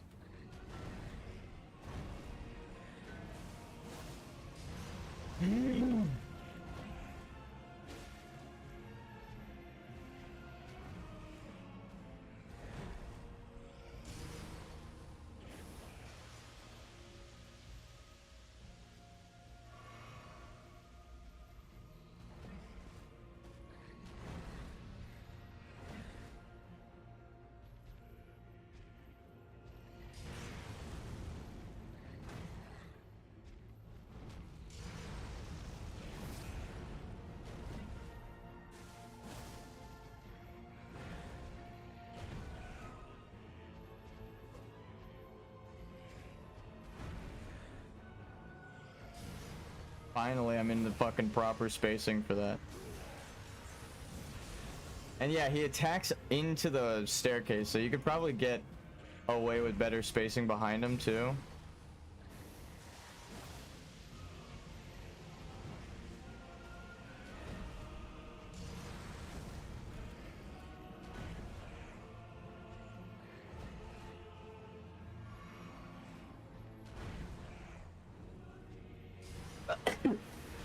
That's fine.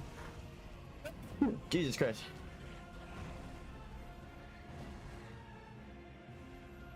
The sneeze.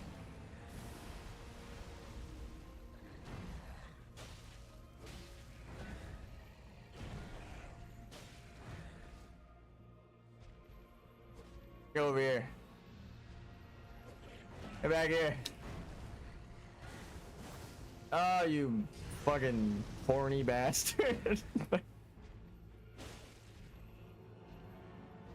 Apt description, not what you think I mean.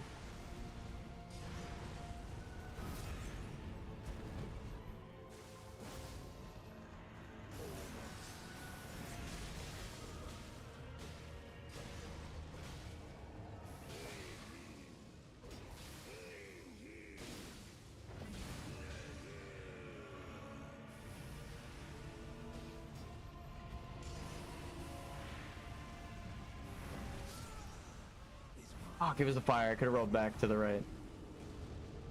Oh, dude. Did you see how much damage we did in that opening? I was right. Just go behind him during that phase change, and I think... So, my plan there, why I wasn't blood slashing, was stagger and poise buildup. Jump. It's same reason the crystal guys shatter easier. My toes are sticking out. No. I already know I stepped into it. I was distracted by my toes on the camera.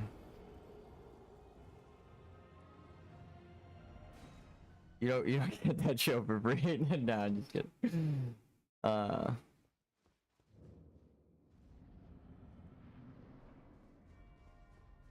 Goddamn. Moog, please. We keep getting halfway. It's like the fire giant. It could be hours, but hey.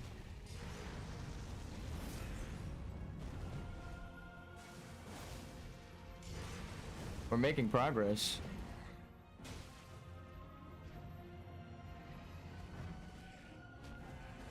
Definitely fight him on the stairs, though. You get so much fucking room. Push into him and hug right. Easy. Easy bonus clap.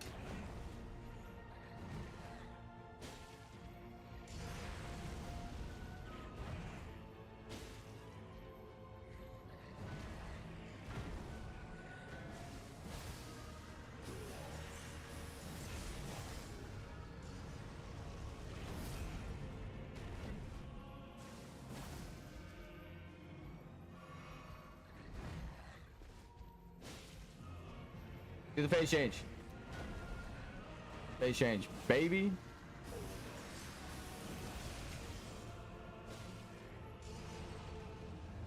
Hear me out. Oh, I'm dumb. I didn't have the thing. I did everything right except I didn't do the thing. That's what happens when you don't drink your physic. it was for science, I swear. Definitely not because I forgot to drink the fucking protection potion. I forgot to drink the protection potion. Fuck me, dude. We were doing so good. They accounted for that. They said, hey, you're doing too good. You're gonna have to at least drink something.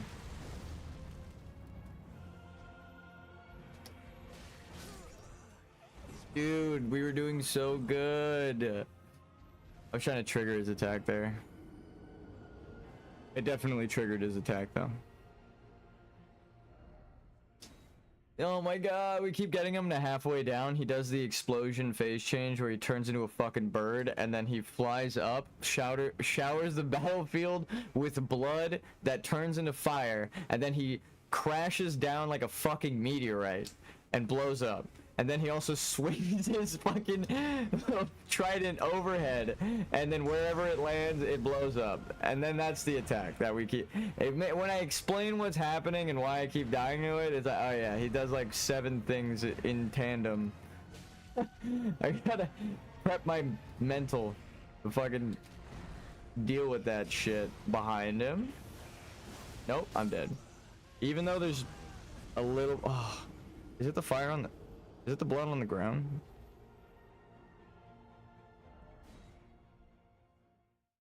I just got too close. That's my bad. I tried to just cheese behind him. It's not as effective. Also, your character steps forward, so I don't know what I was thinking. As soon as I pressed the thing, I knew I was gonna step into it. Dodge. Dodge. Back up. Dodge into him. Heavy attack. And dodge left. Back up a little bit. Blood slash. Dodge. Dodge. Dodge left because it's the overhead. Do not go too diagonal or he will get you. Dodge that. Wait. Dodge. Don't juke yourself out. That's your opener. Go up to him and hit left.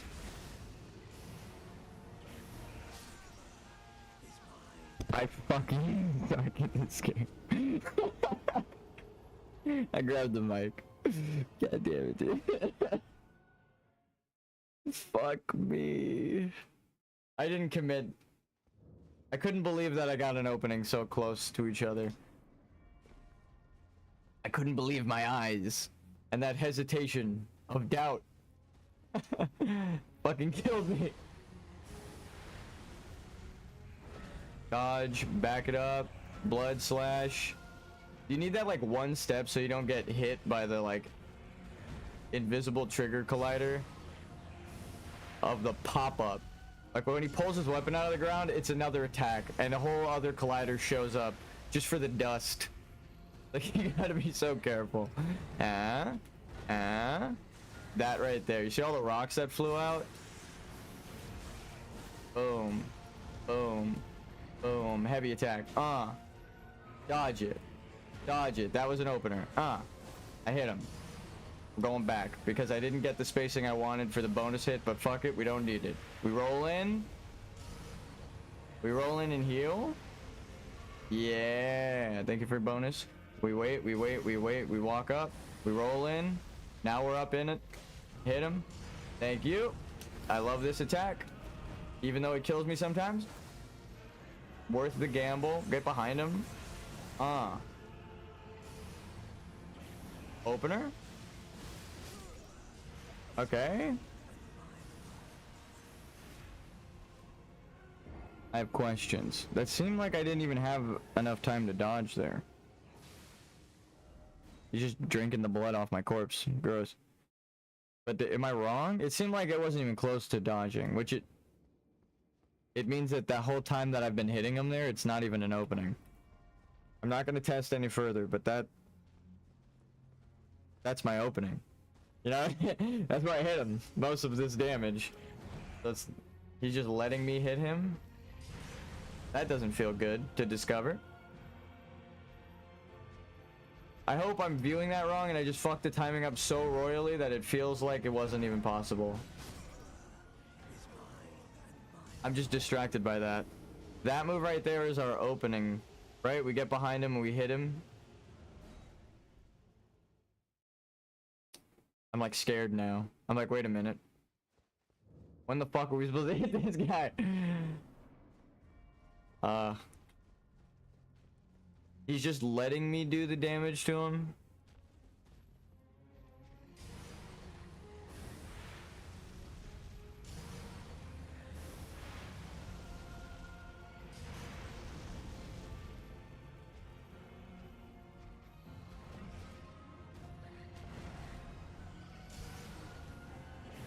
This move. Oh, the turnaround. Yeah, the timing of the turnaround. I wasn't supposed to hit him. It's just because of my spacing.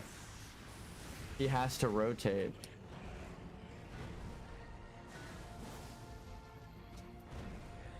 Damn, it's actually just those couple of steps to the left there that make him rotate that gives me enough time to get that opening bled slash. That's like when I say, oh, I'm reprogramming these guys. I was doing it on accident. If you're behind him, he has to... Look, you see that? That's nuts.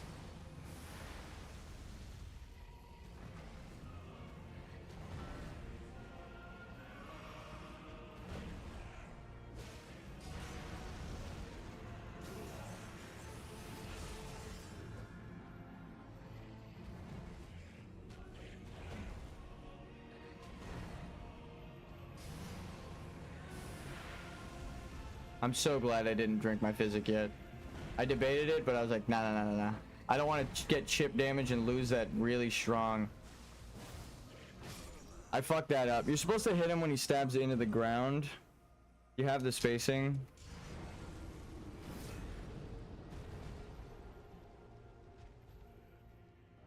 It always feels really close to when, like, if I attack him when he's pulling the spear out, it always feels like he has an available window of attack right afterwards. Like, I'm like, oh shit. Like I said, he's choosing not to attack me. That just proved I was kind of right. I was just hitting it really perfect and close to the... On accident again. I wasn't trying to do that, but... It just feels like the exact place you should attack. One. Boom. Boom.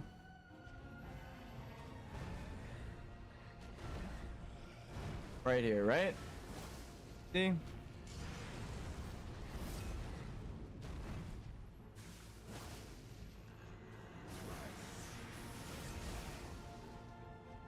Give me a hug. Hug his leg. I want to call bullshit, but I know me putting my shield up, I lifted my elbow, and it sounds so stupid. But my character lifts his elbow and puts his arm forward. So I guess technically I am closer than usual. Like, watch. It puts my hitbox forward. Look at where the shield is. So I want to say bullshit, but I was holding block and it extends it by like 2 body lengths forward, like like actually 2 body lengths. All right, I'll be right back. BRB bio. God damn it. We are getting him fairly consistently to phase 2. It would be cool if we got into the DLC as a level 1. We don't have to even do it, but I just want to see if it's possible. Be right back.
Listen here, Moog.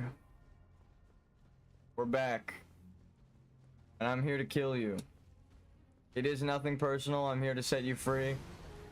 And the only freedom that I can grant is the sweet release of death.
Back here.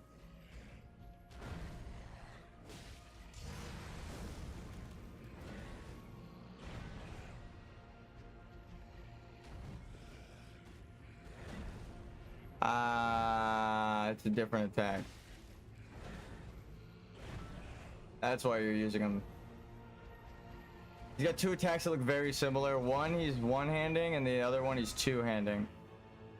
One of them is a larger opening. I think that's what they're trying to teach me right now, because he keeps fucking using it. And I'm like, oh, I see.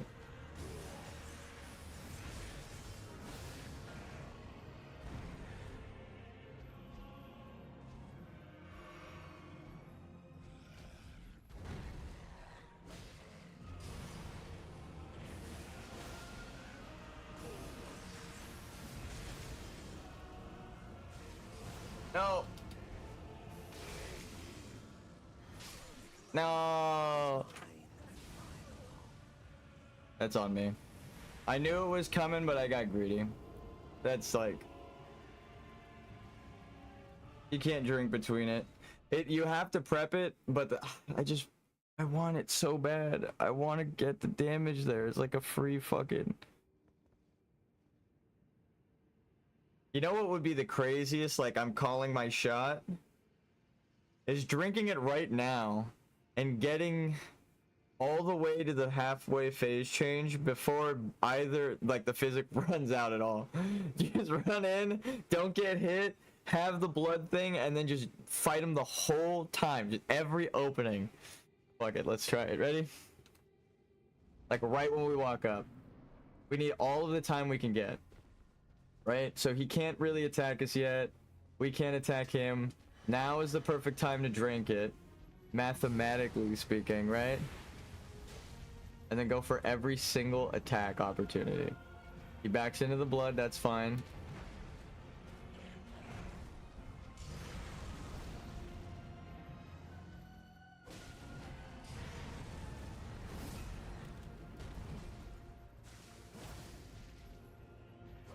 Get back here.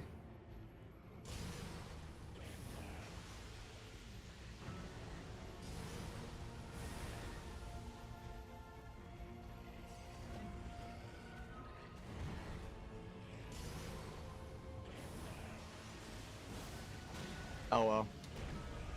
It was a good idea for a second there.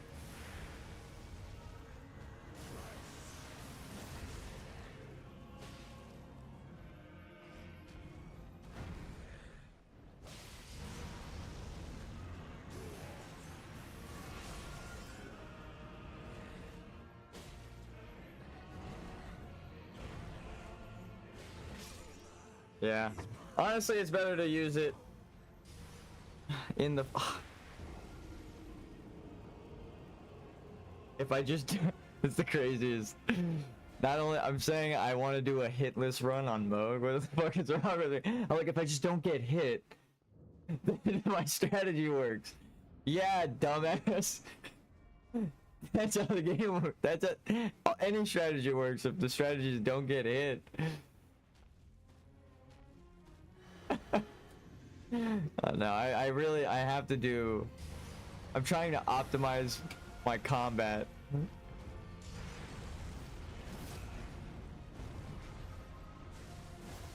It's just funny, I do want to critique myself in real time, because I did realize that. Oh, fuck. Get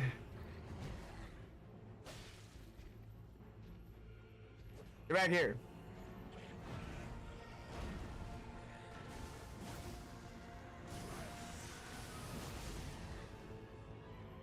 Back here.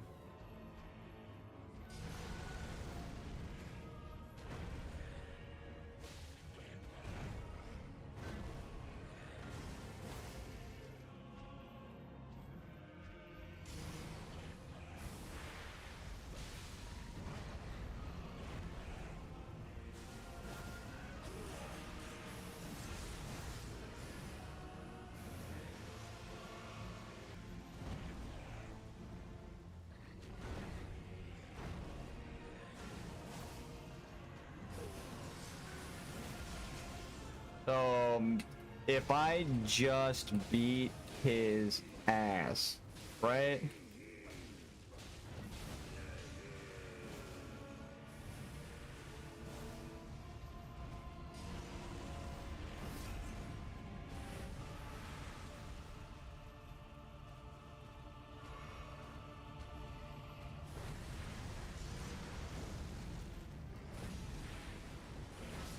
Damn it. The uppercut broke the shield that I was hoping would protect me. We're learning new moves. I do appreciate, again, I mentioned this before, even though he's kicking my ass. I do love when they have a boss that you fight. Oh my god, I'm a fucking moron. I'm going to let you stop screaming at... I'm just here. I hear you screaming at your monitors in the future. There. No. No. Alright, dude. This is it. We learned all of his moves for no reason. We have the fucking shackle.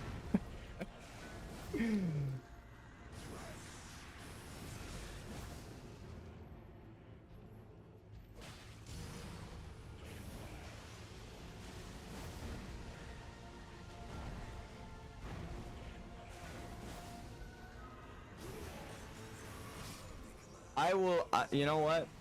I've dodged that move so many times. That, alright. That one hit me, whatever. Visibly, no. But,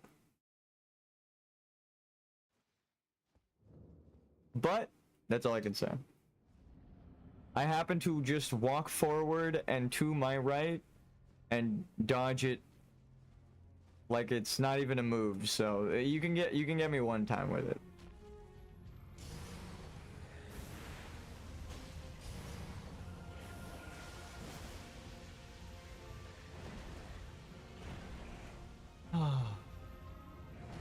Heavy attacks, they'll add up to maybe like one hit in phase 1.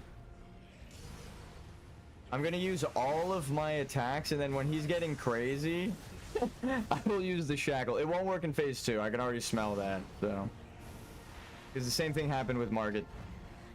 This isn't an opening. I don't know why I just did that. Damn, he really let me do it to him.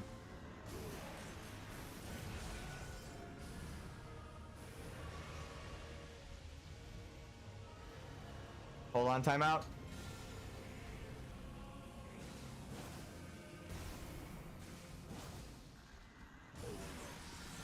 Okay, is that working?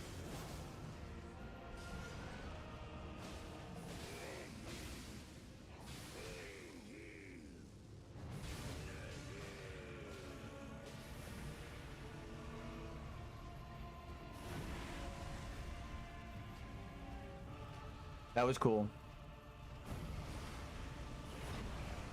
Explosion. Fuck me. I knew it. I never even knew that shit happened, but the way he was broiling, the way his character just sat there for a second was fucking a buildup of sound. I knew. I joked about characters like this like fucking 3 streams ago on a completely different situation. I didn't even know he had this move. This is full circle for comedy. Fuck. That explosion, you can't even write that. Like the realization in real time. God damn it, dude. You've been following along. You know I called that shit like 2 weeks ago. In a joke. Okay. I was hoping it would continue the trend of swinging over me, but no. God damn it, dude. That was actually, I'm not even like, it reset my anger levels just because not only did I learn a move, it was like, oh my god. I know people like you. I joked about it. There we go.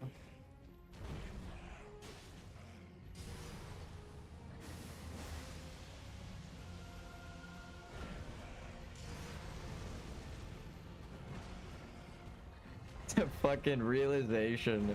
Explosion. Like it's a fucking the word of the day in Pee-wee's Playhouse. Fuck me. Hold still. I need about 2 more hits on you.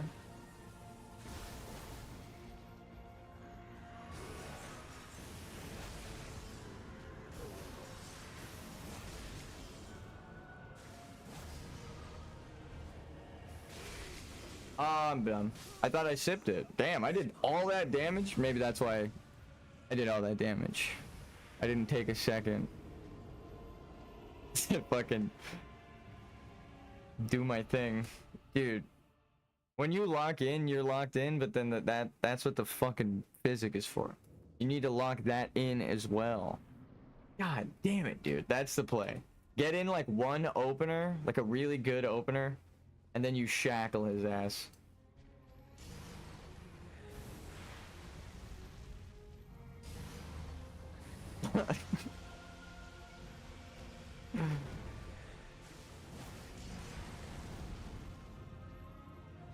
That was a gamble, and we won.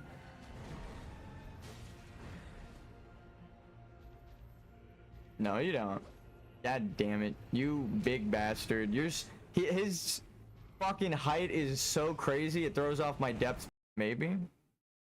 Question mark?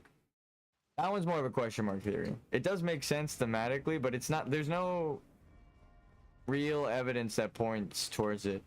I would need to see Radon's hair in the DLC under his helmet, because that's Moog's, that's this guy, Moog's body that they're possessing, which I don't understand how the fuck that, he looks like a normal dude, so there must have been some ritual at play.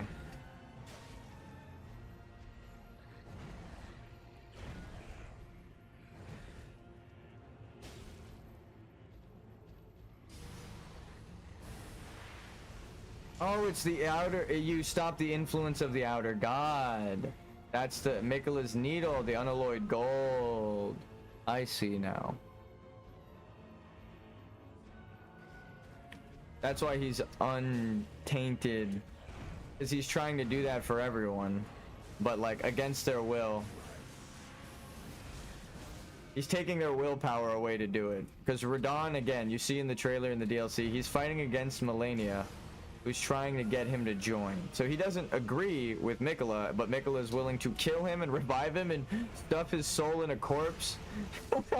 It's kind of dark, actually. So it's like, it seems like good intentions, but it goes back to like every Dark Souls villain. Do the ends justify the means? Do the means of getting there, killing all these people and subjugating them, and if they disagree with you, you fucking take their soul away, and you use your magic to force them to listen to you, like a love potion, the compelling rune. right? The Rune of Love and Saint Trina. He can force people to listen to him. The Bewitching branch and shit, right? That sucks. Again, it's like it reinforces Miquella's evil because he's again one of the same as Marika. Like, do the ends justify the means? Damn, bro. I fucked that timing up a little early. And also, thematically, he's repeating his ancestral mistakes, right? Like, his mother just did that same thing, became a god, created her order, and everything got fucked up. He's so prideful, he goes, well, let me do it and become a god. I can do it right. I don't care if I make everyone listen to me, right? And also kill anybody that stands in my way. Which I think that part is a big distinction. You can force anyone to listen to you and you kill people? What are you, fucking crazy? Yes, that's the point of it. But then again, in the DLC, he abandoned Saint Trina and his love, right? So it's what is literally happening. He abandons love. He does not love anyone. He's doing it because of pride. He thinks he can do it better than Marika. He wants Radahn for him, or she wants Radahn for herself, Miquella, as I suspect it's a girl. She identifies as a girl, so it's a girl. That's the whole thing. It's also got a female spirit and a female voice actor. It's like as they describe it in game, or with the alchemy symbolic. Feminine is the words that they use. Like, it's not just me saying that. That's like that's the whole thing that it's based off of. So I understand. That's also why I theorized that. But Miquella sitting there back there in the cocoon is also a giant. You can't tell me that. We'll pull up the picture again of what Miquella looks like when you stand him up from inside the cocoon. I think Miquella's flesh there is a guy, and then when they abandon it, the spirit is a girl. It's complicated. But that is what I assume is happening here. I'll say it's a theory. I rolled backwards. No.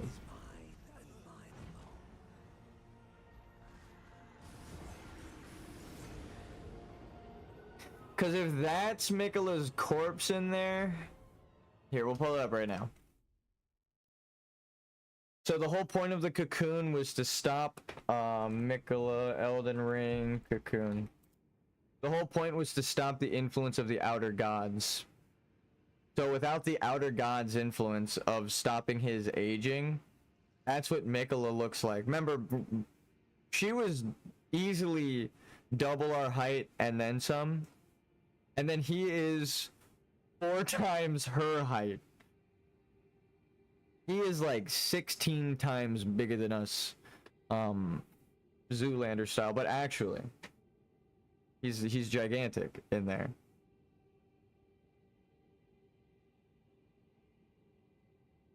Right? I mean, that's like... Miquella is kind of big inside of the cocoon 2 years ago. Now that I theorize that they're a giant, it makes sense. I think the missing hair is kind of huge too. Is it truly missing? Damn.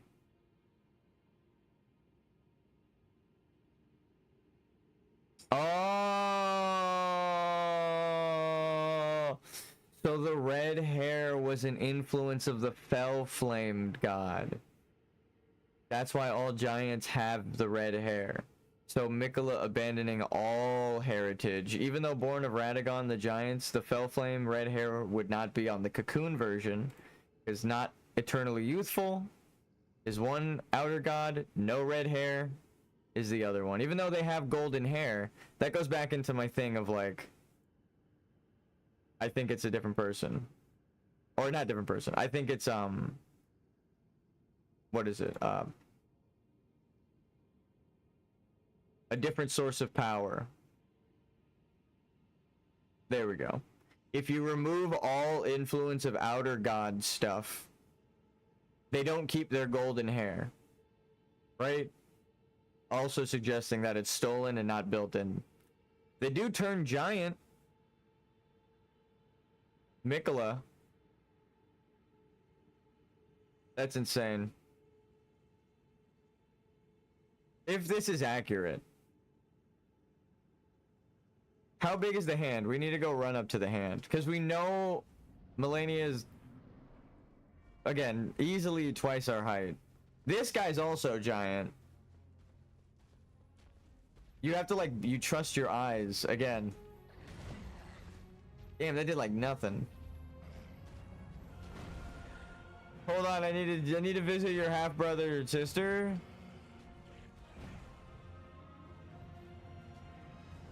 Damn, the hand is the size of us. It's like a little bit smaller. The size of their hand? Oh my god.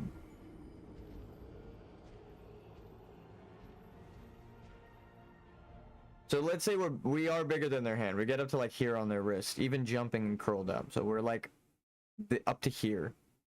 That's still only like up to here, which is half of, oh my god. So this height is pretty accurate, which is scary.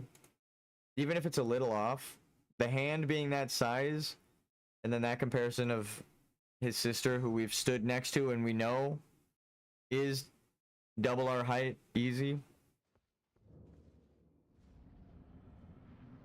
And I love that they put her in water, so you can't really tell where she's standing. So if you're trying to gauge her height, you would have to like pull her to a specific point in the room by the opening. It's actually like, oh, as soon as you start looking for things, you realize that they're covered up. Which is really cool. You're like, again, the invisible bridge that I mentioned before.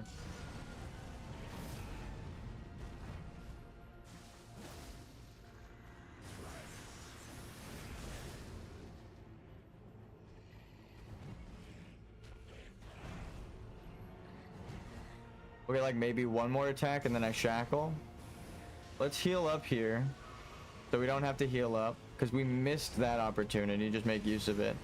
Back here, get a slash. He turns around, shackle. Wait, what? I know I pressed up. Get out of my face. My character did the, I can't find what's in my pockets. That sucks. I think my D-pad just fucked up though. I have dropped this controller a couple times now. And I'm not even blaming my nephew. I've put it on my desk and then stepped away and the wire pulls it down and it just falls. I'm like, damn it. Oh, it's on me. But I explained why. It's all curled up. So it's like wrapped around my desk right now to straighten it out.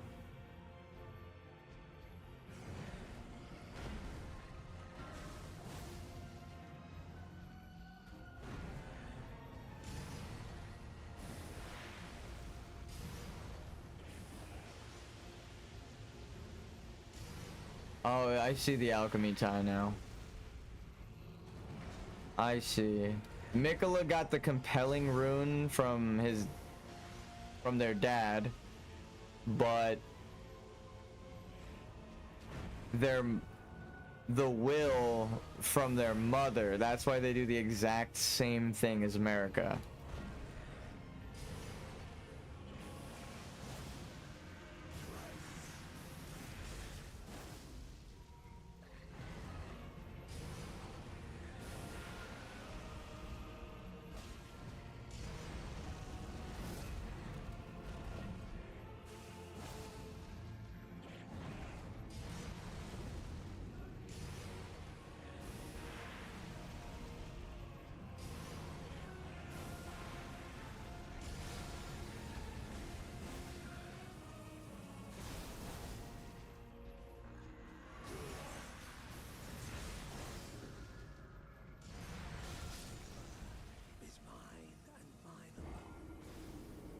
That time I animation canceled.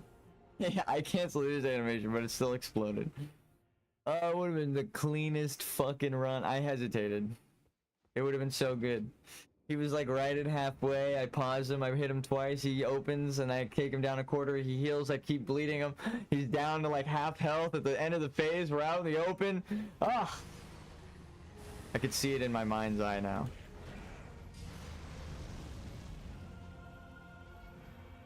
The fight. The script. I see Miyazaki's script. And I'm not talking about Howl's Moving Castle. I'm talking about Moog's Bloody Temple. Completely different movie. Blood Slash? Nah. He's not like his half-sister Melania. Lets me just attack. He also doesn't stagger because he's a real boss. Fuck.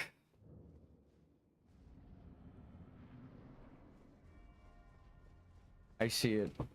I think I understand now. Maybe hit him twice. We got to get him to the first.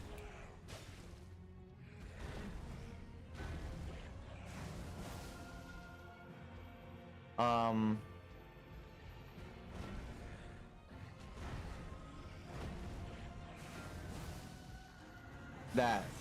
I don't even know what to call it. Tres, duo, what is he counting down? Uno, dos, tres. I can't hear anyone counting down in Spanish or Latin without thinking that shit. I think it's the opposite. I think I count up. Uno, dos, tres, cuatro. Din, din, din, din, din, din. Anyway. I fucked up there. I was thinking of the song. Hey, he distracted me with another language. I understand. They're worshipping the old god literally down there. Whoa, I almost fell off. I thought the elevator was still here. That's the old god from the old and Ul ruins. That's the blood noble from his dynasty that we're standing in. The Mogwin dynasty, right? And then all of the Albinorics that they've created and welcomed because they know the truth that they're related to them by blood. They put the blood inside the Albinorics. So they're putting their blood inside of Mikola so that he can enter the Shadowlands because he has to abandon all of the golden influence to be let in. That's why the Beastmen, who are heir to the gold, are not allowed in the DLC. Maybe? It would make sense. Oh yeah, because they would become a god if you gave them access to the tower, so she doesn't actually want them to be back there. I see you. She's evil as fuck. Damn it.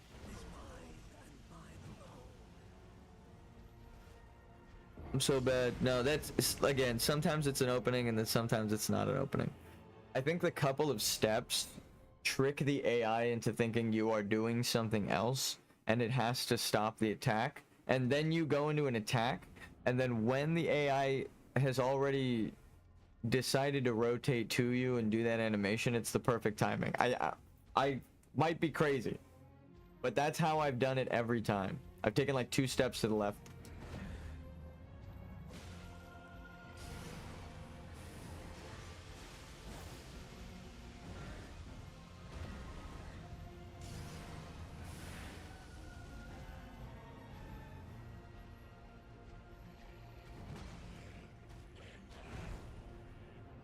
Every time now, though.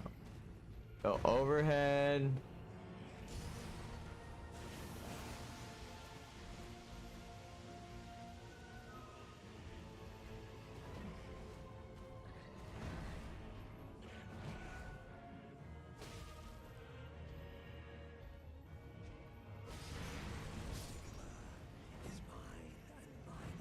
Damn.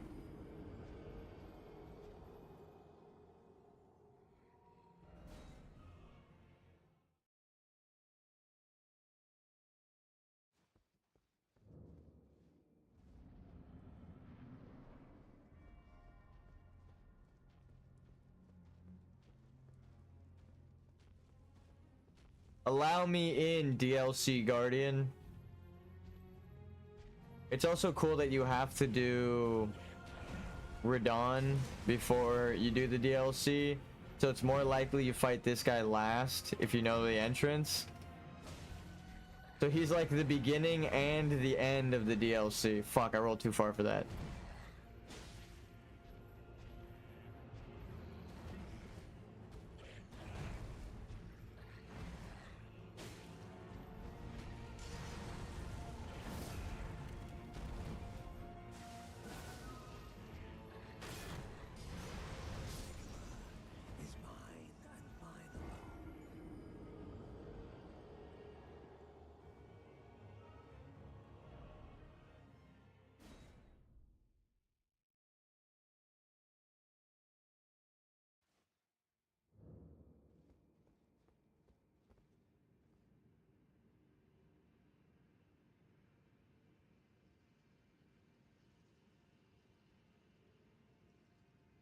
Okay. I gotta go over the game plan in my head.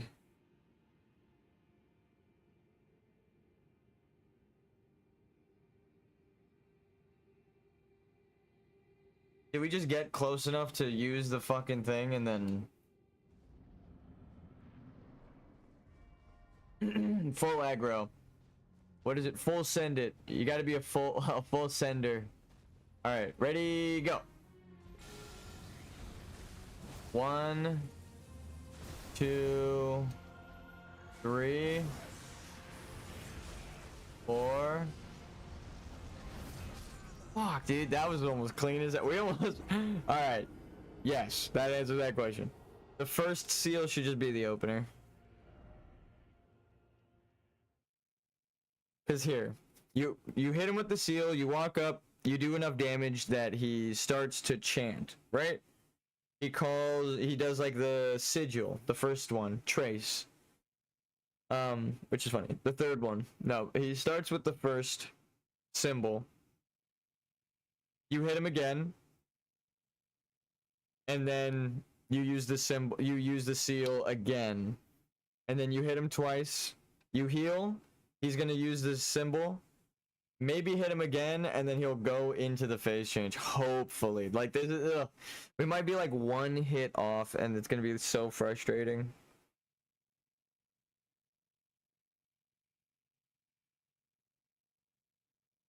I see you, Miyazaki. I see you.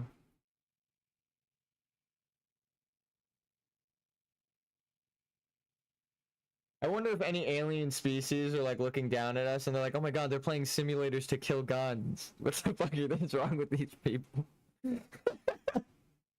Really, we're just playing video games? Like, that's not what you think. We're just press buttons. We don't actually get iframes when we dodge. No, dude, you guys are crazy.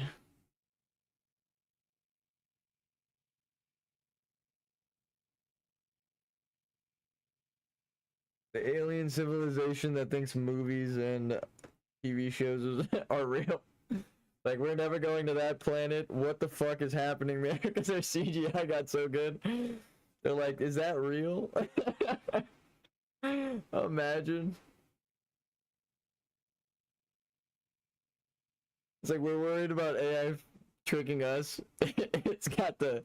Imagine if aliens are real. It's got them fooled. Holy shit. The Elden Ring's got me thinking of the craziest things. Because, again, half of the bosses are fucking aliens. That's so funny, dude. I wonder if any aliens in Elden Ring believe the Golden Order's lies. That's a pretty good one. We mostly see them supporting all of the people who go against the Golden Order.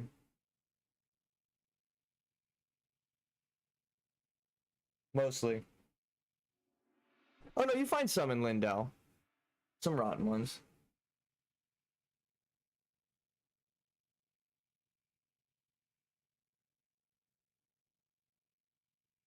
Alright.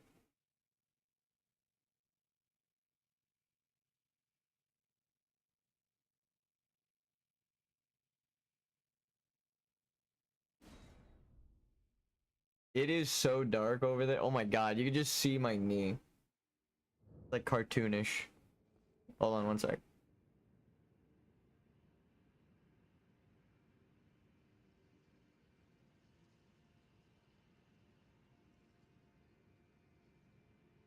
Damn, I can't find anything. I was like trying to make something emerge from the darkness. But maybe this? Nah, you can see it.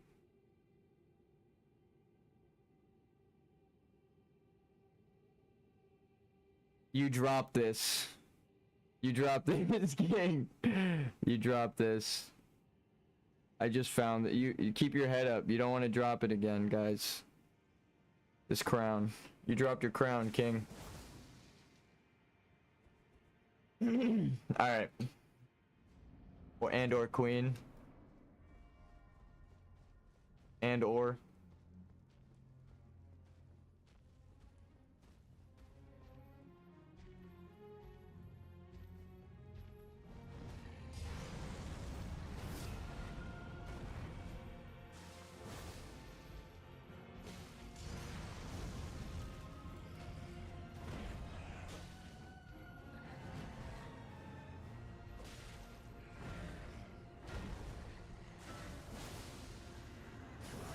There we go. This is kind of what I was hoping for. No, you don't. Wait, what the? Aw, you just kill me. Just do it. Nah. I didn't even realize I pressed that in that order. I guess if I. Yeah, that makes sense. I have to hold Y or triangle for the gamers on PlayStation. North button, the top button, to like pull up the flask and all that stuff. So if I guard while I'm doing that, I two-hand my shield, which explains a lot, because that happens on accident all the fucking time. So, and then I'm sitting there kind of like, how did I end up two-handing my shield? Now I know. It's because I was about to do a flask or probably call the horse or something. Let's get one opening. Huh?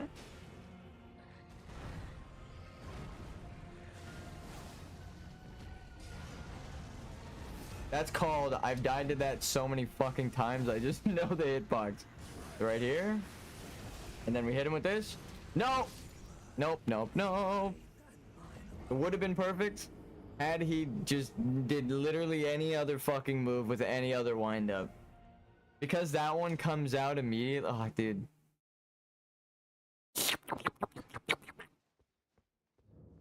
Angry slurping noises.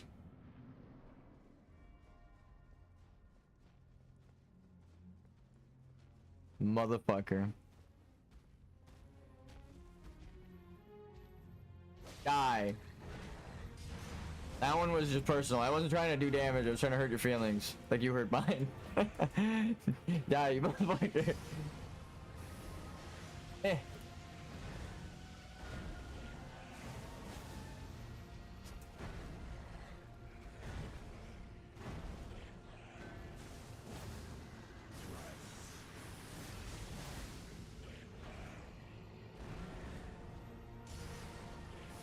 I got magic too.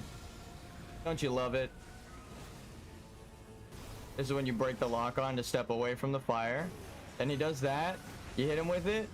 We wait. Can we heal? No. It's okay. We're learning. I wanted to... Listen. I noticed that his health is perfect because he isn't doing the phase change. That if I heal and prep, and then I hit him with the medallion again, I could just spam him for like the entire phase change. Also, I didn't drink my physic. I was gonna die anyway because I forgot up until just now when I died. So that run was doomed anyway. Let's go. But now I remember.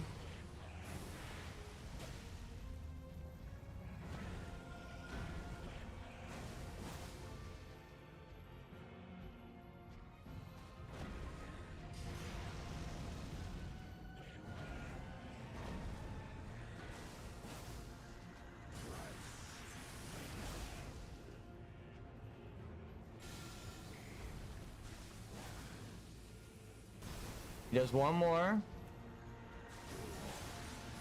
Heal. No. Oh, I should have walked behind him.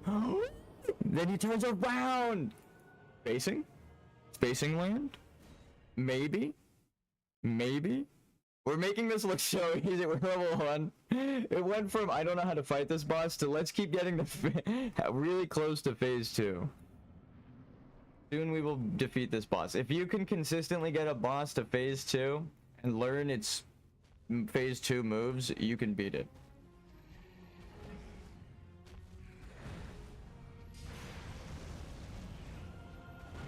Poke.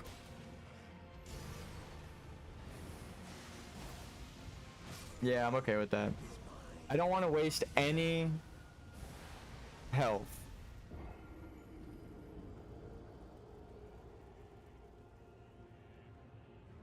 It's weird that I want a perfect run, but the stake of America right outside the boss room is so nice. I'm like, yeah, okay. Kill me however many times, dude. The walk is... It's not like the fire giant. I'm just like, alright, well.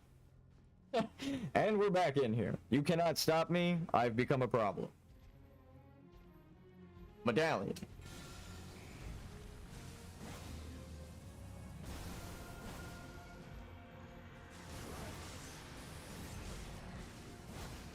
No.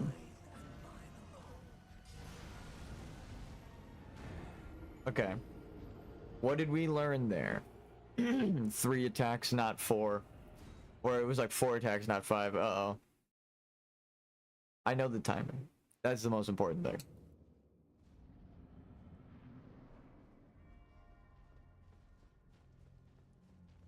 Does his explosion count as an attack?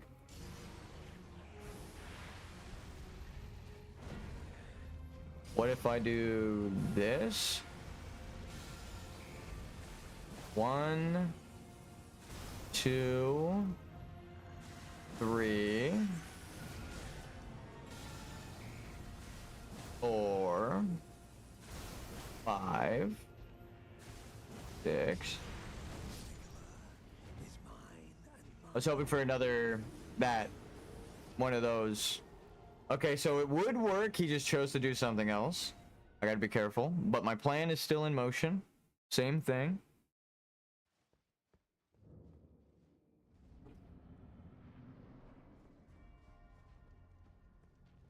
Like Mikola, despite my death, my plan still prevails. What if I do this?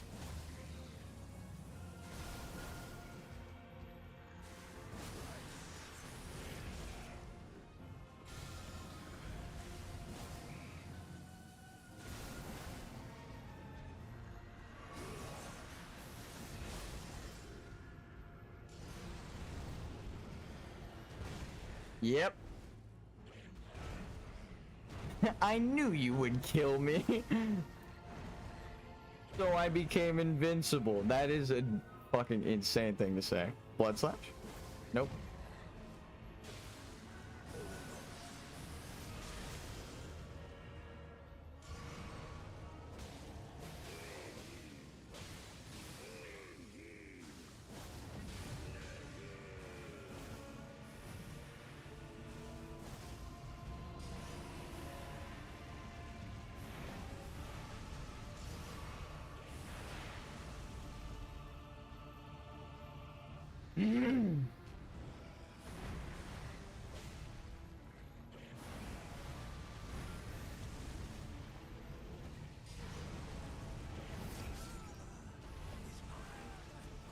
I just got psyched out.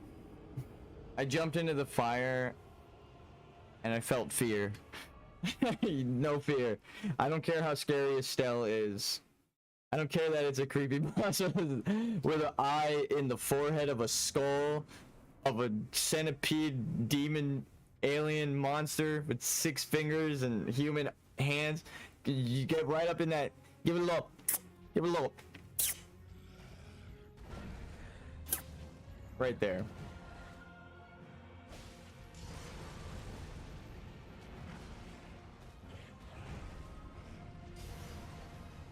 Except when it does some shit like that. Then maybe give it its space.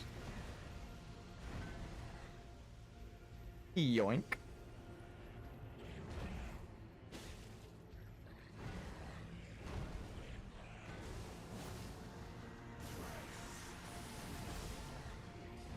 I'm bad.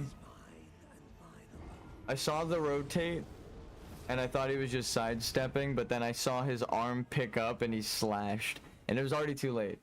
I already pressed the button, so I can't cancel my character doing the medallion thing, so I already died before he attacked because I pushed a button at the wrong time.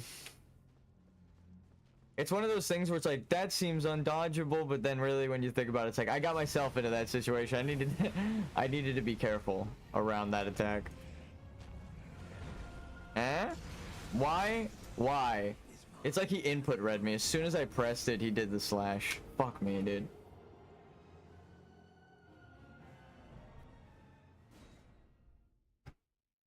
Like, as soon as I pressed it, he did that thing, and he knows it kills me. I wonder if...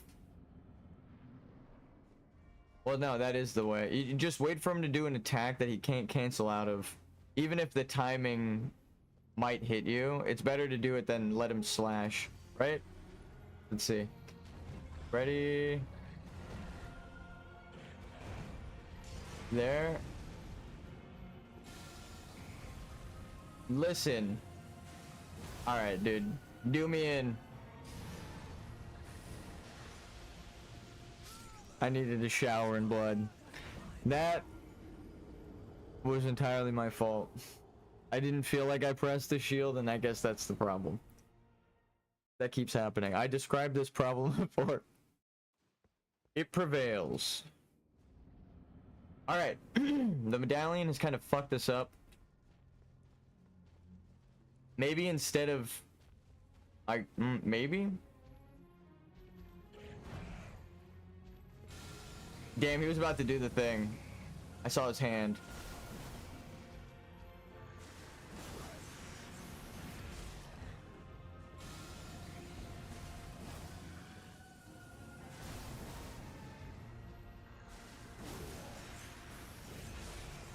Oh, okay. Well.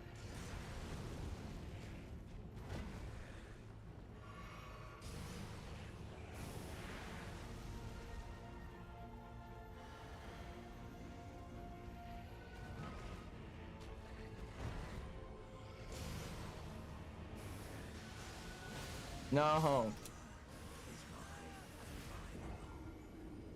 I thought I moved out of... I don't want to call him a cheater, but it feels like I moved into the right position and then he rotated with the fire. But it's not... That can't happen. Right? Right? I had to... No, because even if I mistime that, I just get out early.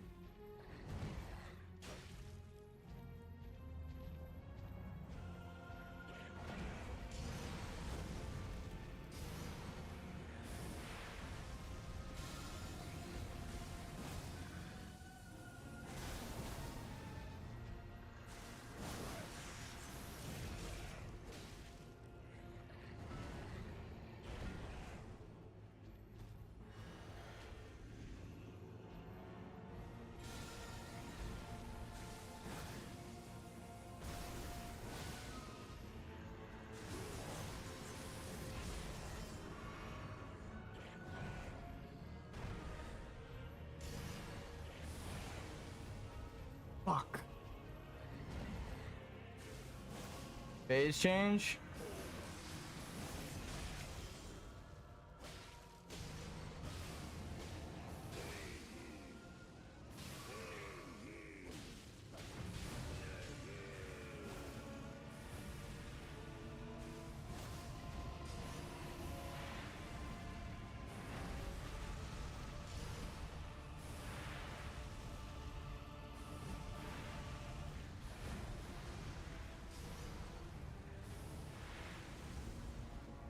That was cool.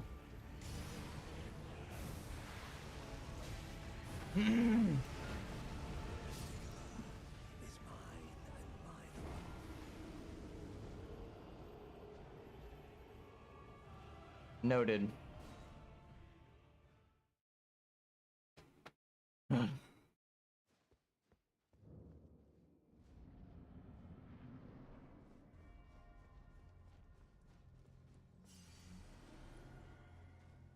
After stabbing ground explosion.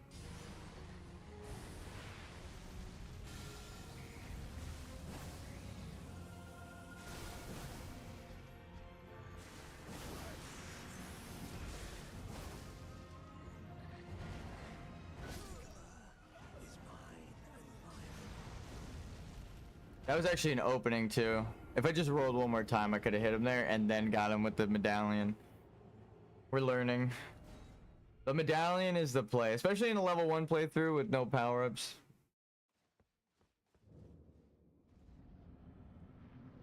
Because it just gets you to phase 2 faster. We already killed the super boss version, so. I keep saying that. But that's this form that we're kind of skipping with the...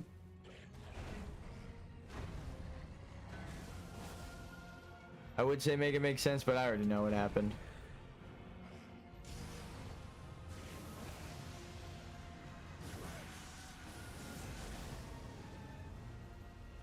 Perfect, because now we got the first one without...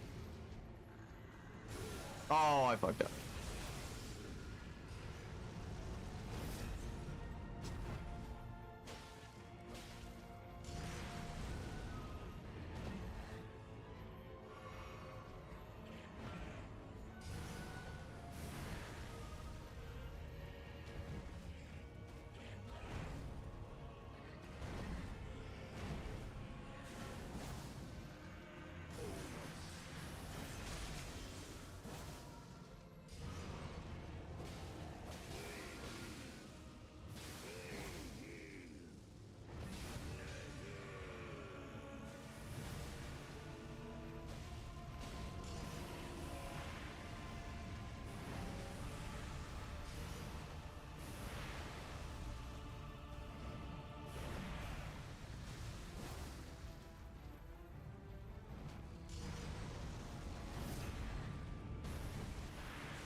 We're getting better at fighting him in phase 2. I'm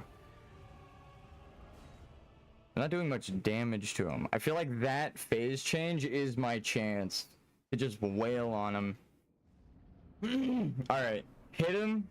Shackle. Hit. Let him do the thing. Shackle. Hit. Let him do the thing. Phase change. No shield.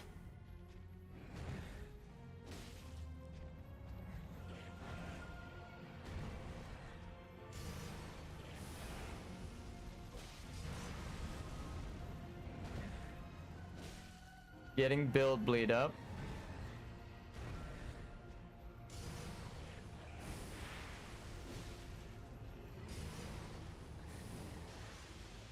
Repositioning. Maybe shield out now.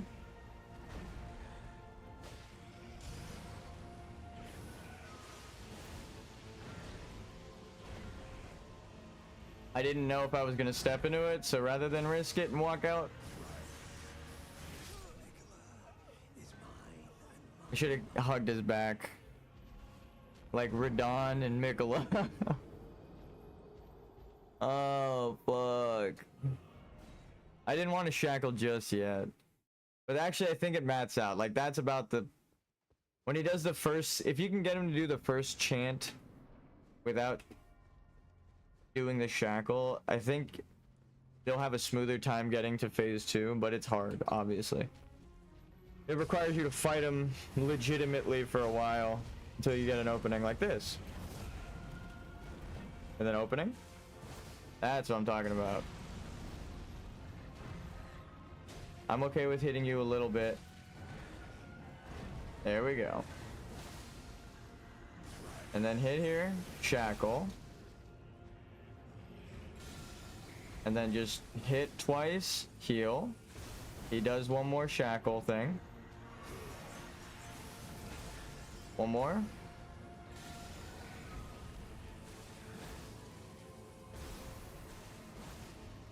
Get your stamina back. Drink your thing.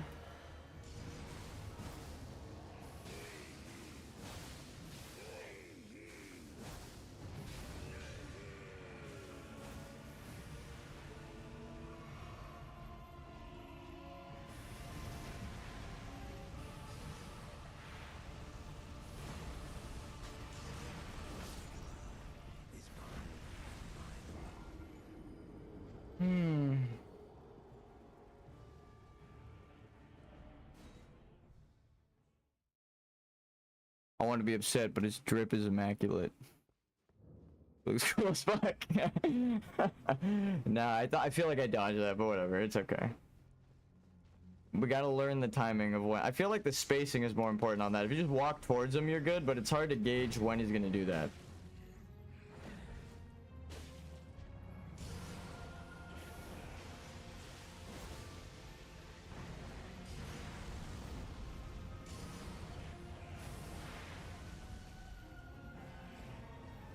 Huh?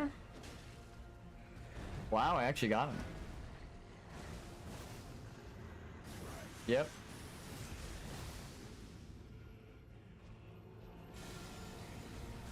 One. Think I could get the third one?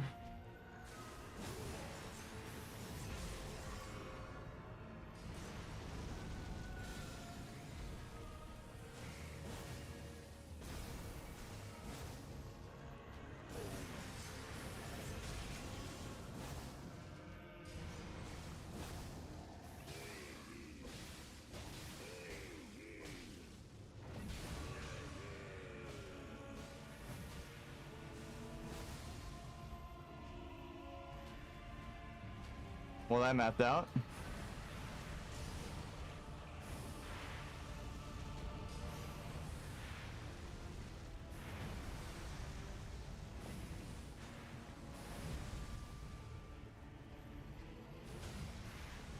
Are you fucking kidding me? I stepped in one little loose flame.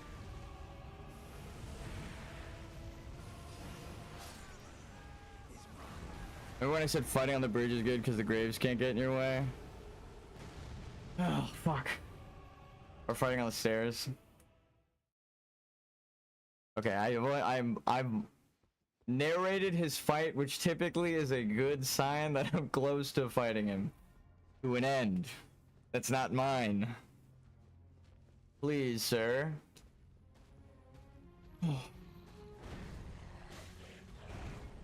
Nope. That was my bad. I got greedy. I hit him once really clean there, but then the second time he got me. Obviously. Alright.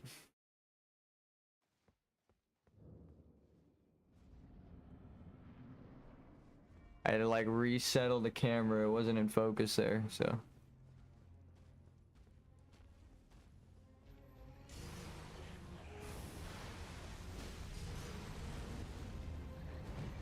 Nope, that's not what I really wanted to do, but we take it. That was a gamble. Oh, no. Oh, fuck.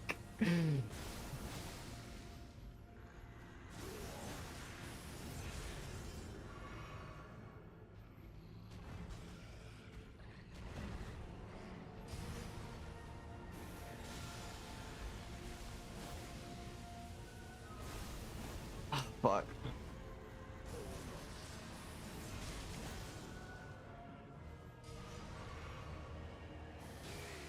That timing was crazy.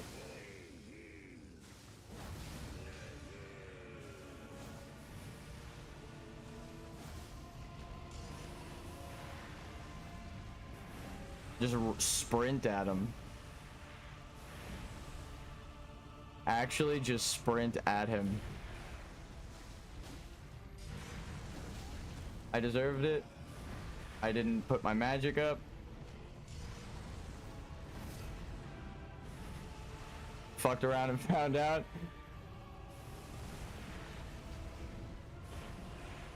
Nope, that's not the healing.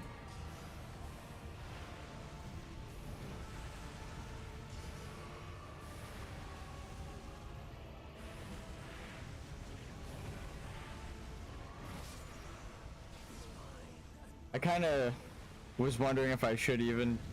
We can get him so much lower, like a whole half of that gone. So like we can get him down a whole extra quarter during that opening if we do all of our bleed procs just right. I don't know how we did it. We got lucky on the last bleed proc, it feels like. I just hit him enough times, but do I have anything that gives me increased? I do.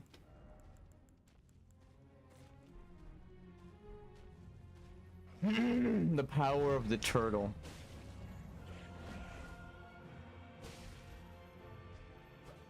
Get back here.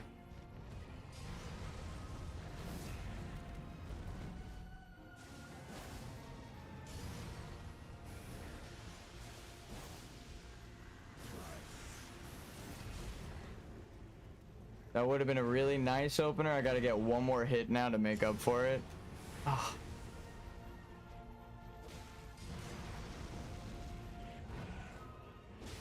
There we go. Alright, now we wait for the bleed proc to reset, build up a little more with our really weak ass attacks. Alright, Miyazaki, you know what? I kind of appreciate the low attack damage now. That sounds insane. But it's not like we are unable to do.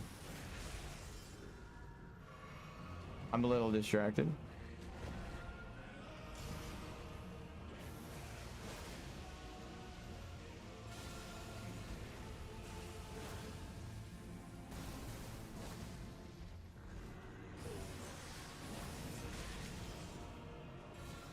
Oh shit. We're gonna die. Yeah. I was hoping we could get the second.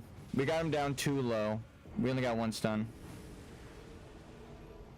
It almost lines up perfectly that if you get the stun right when he's about to do the transition, you can get him like a good amount of health down, and then he starts the big opener that is the transition. So you can just continue to beat on them while they heal.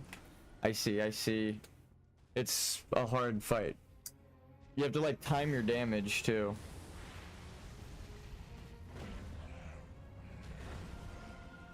I respect it.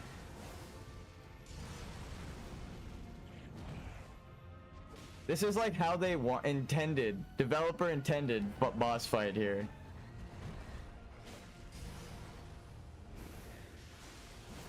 Let the fires go down. We got the first transition. Hit him with this. What is it? 1, 2. He's gonna do the thing. 3, 4. Can I hit him with this? We heal. We flask. He's gonna have to do it. Phase change. There we go.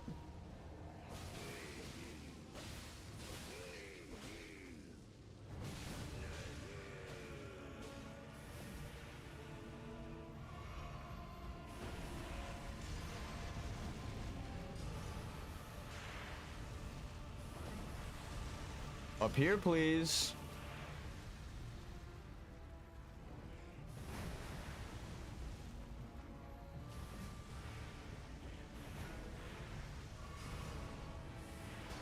I knew it was gonna go through the grave.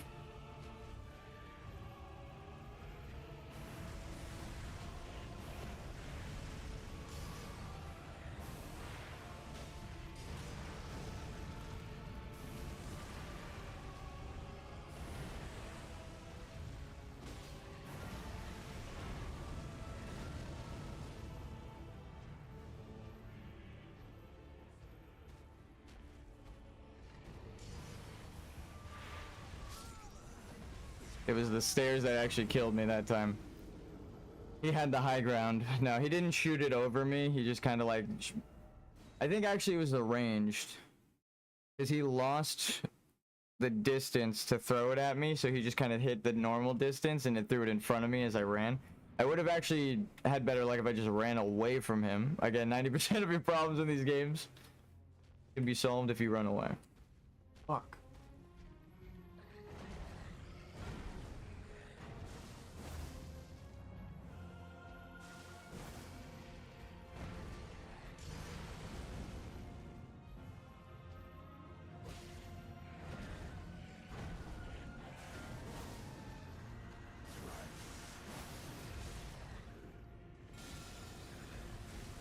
One, 2, 3. And then this is the perfect time to hit him with that. Now he's going to do the phase change.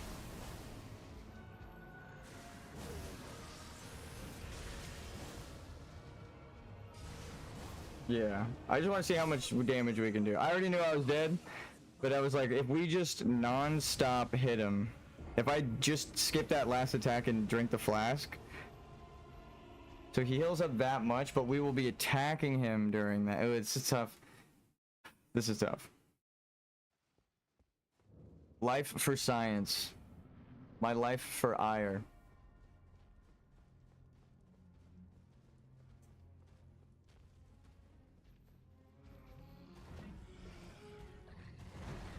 Light attack. Heavy attack.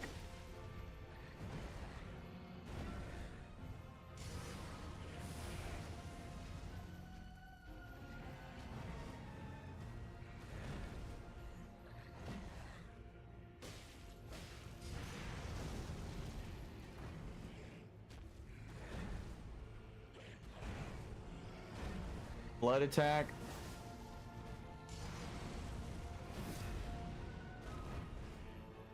He's gonna do the phase thing, but that's okay. We know it's happening. Hit him with this. Get my stamina back. Right now, the stamina is kind of the problem, so maybe if I do you one of those. Did I already do two? Yeah, I did. I kind of fucked up, actually. I should have hit him with the second one right when he gets them. Yeah.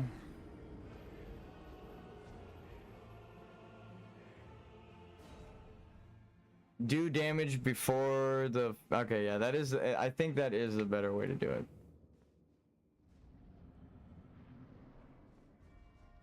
I just fucked that timing up for the medallion, but... If I wait for an opening and hit it there, it should be better.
I was on the wrong side.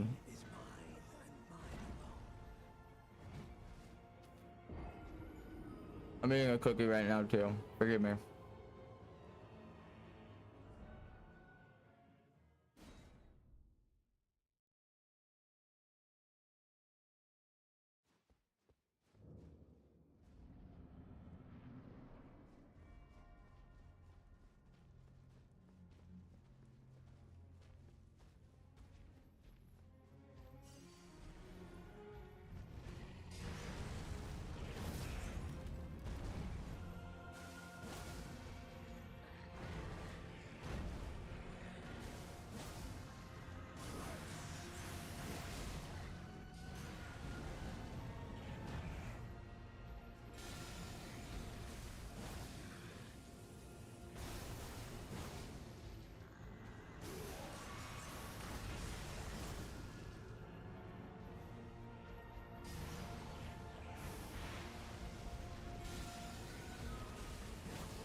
Uh-oh.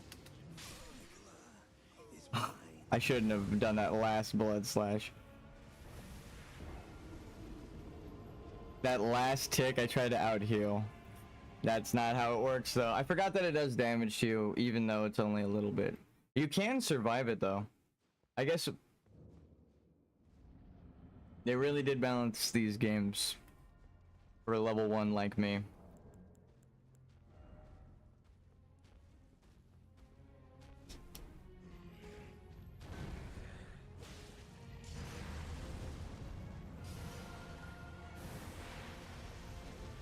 back here.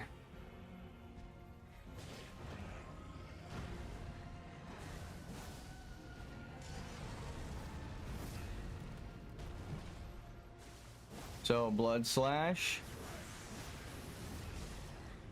Blood slash. Blood slash. I fucked up that timing. And with that. Fuck. I just didn't want to step into the fire.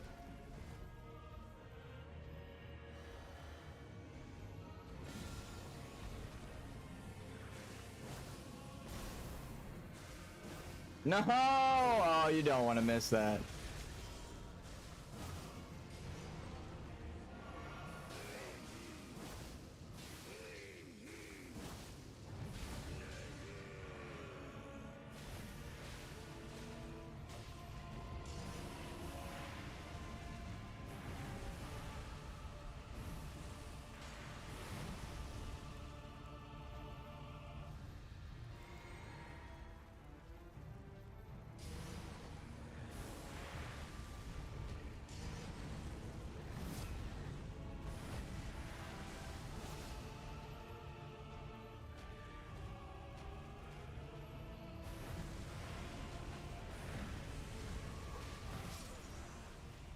I hesitated.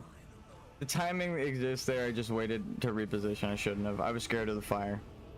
He puts a lot of fire down. This one's gonna suck. I gotta kill him fast because he's gonna burn me. Damn, bro. What do we do, guys? No, we have it. We have a charted course for the boss fight. Go in. Hit him until he does the first... like opener with the circle trace, right?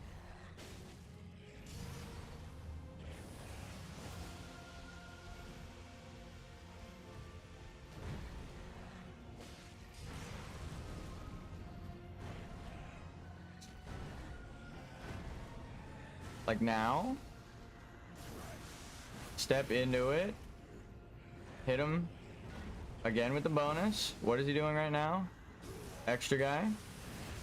Now that helps us a lot. Like, can we hit him with this? Hit him. So we have no health. Heal up. While we're flasking, I'm going to do this. And now this. That was a little close, but hey, we'll get him. Like 4 times. Stamina's back. Take a little sippy sip.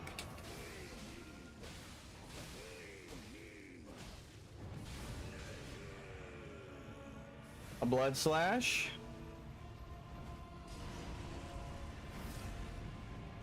Opener. No, oh my god, instinct. We got him down so low. We keep getting him right there though. This is where we have to learn phase 2.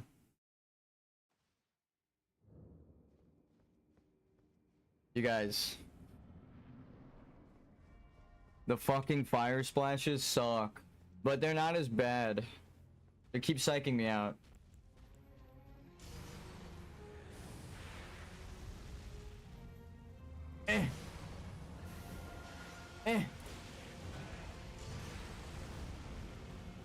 That fire spray sucks.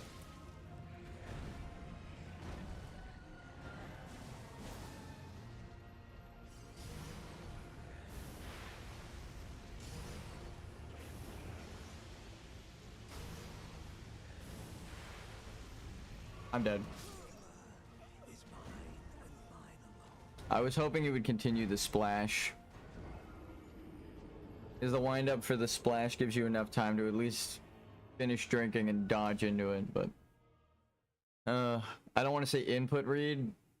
It was just kind of the natural flow of his attack if he kept his aggro. I just messed up.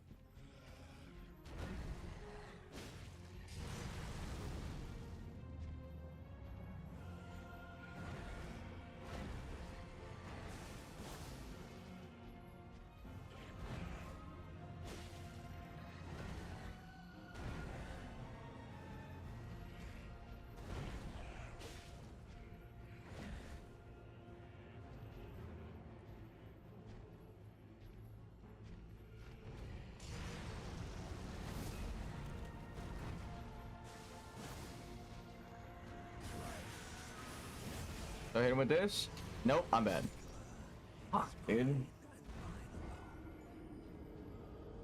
I thought I had really good timing there to catch him before he could even do that, but it's just too fast.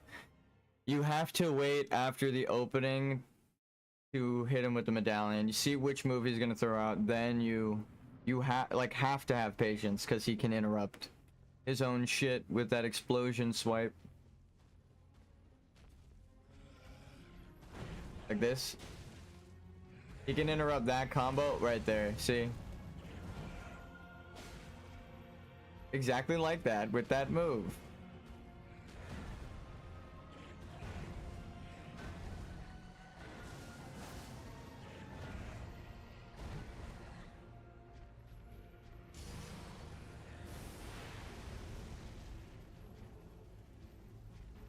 You reminded me of Beast from Beauty and the Beast for a second there. I can't really explain why. I think it was the lighting and the teeth. He's got like an underbite and fangs. Look at his face. Look at his face. Doesn't he look like Beast? I totally got distracted for that opening because I wanted to make a fucking Disney reference. He totally looks like Beast.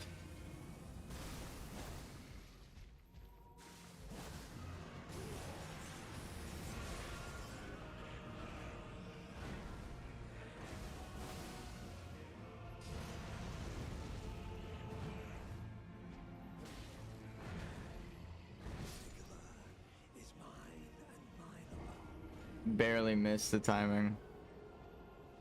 Look at that. Hell, that would have been the perfect time to hit him with the seal. Just unload every blood slash available. Drink up some mana. Oh my god. We keep getting him halfway down. I need to be careful at halfway because I have to set up perfectly. I can't get over half. Fuck, dude. I gotta practice fighting him normally. I can't rely on the amulet because the opener requires you to fight him normally just until the first. Okay, I know I pressed that shit, but I guess I was just too close to him.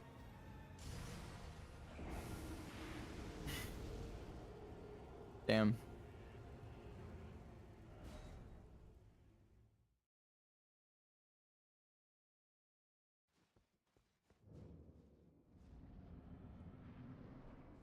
Come on, Mogwin. Don't you just want to let me through? I know you're deep down in there. I know you're compelled by Mikola. But don't you really want me to avenge you? Exhume you from this corporeal flesh? Whatever spirit compel lie deep within. Okay, I hit so many buttons there and none of them work. It's okay.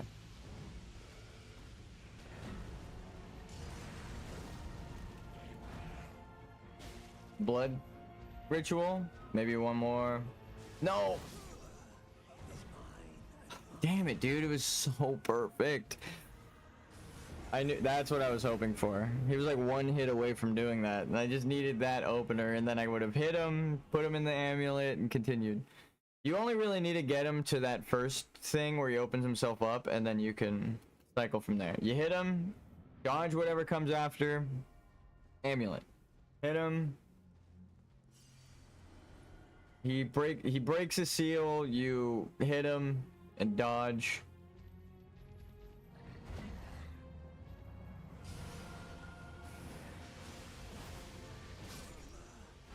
What is happening with my timing right now?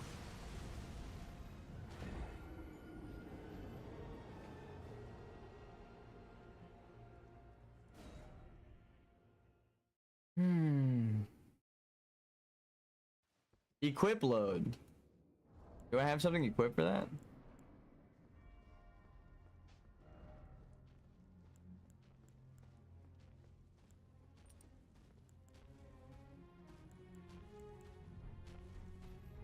Do you know which one's better, the Pearl Drake or Flame?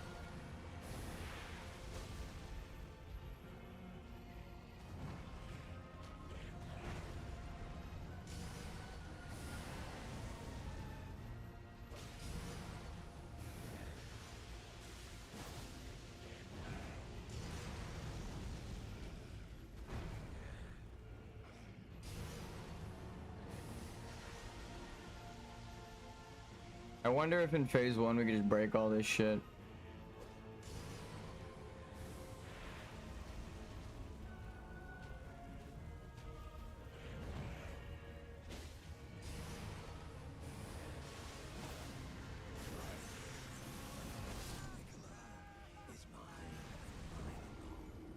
I tried to sidestep. This is what you drop lock on. I tried to sidestep to get away from the fire so that when I stepped forward I wouldn't step into it. But that was only if I was going forward. Because I was locked on, he looked a little bit more to the left and stepped right into the fire at the very end of this step. So it would have been clear if I just dropped the lock on and attacked, but I fucked up.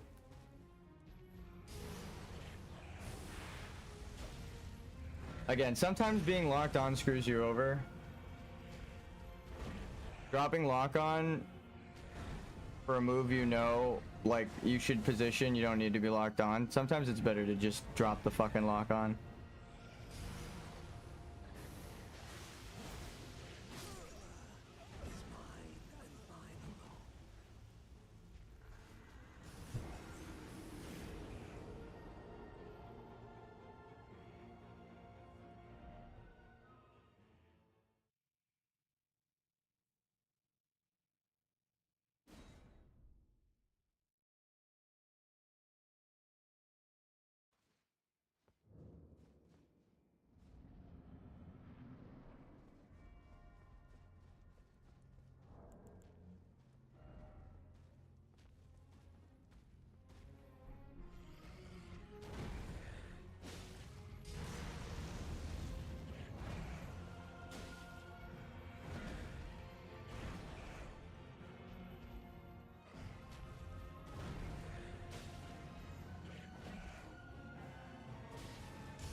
I'm gonna get more coffee. I'll be right back.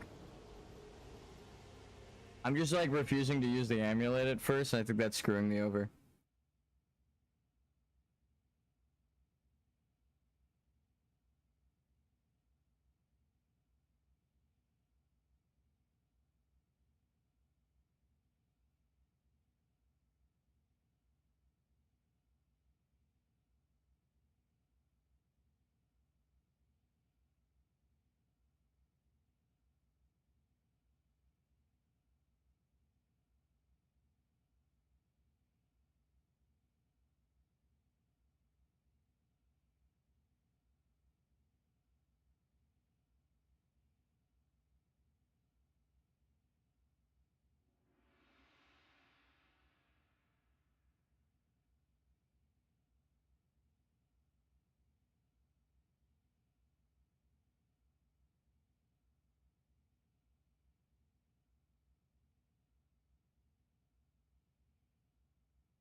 Gotta get comfy. Oh shit.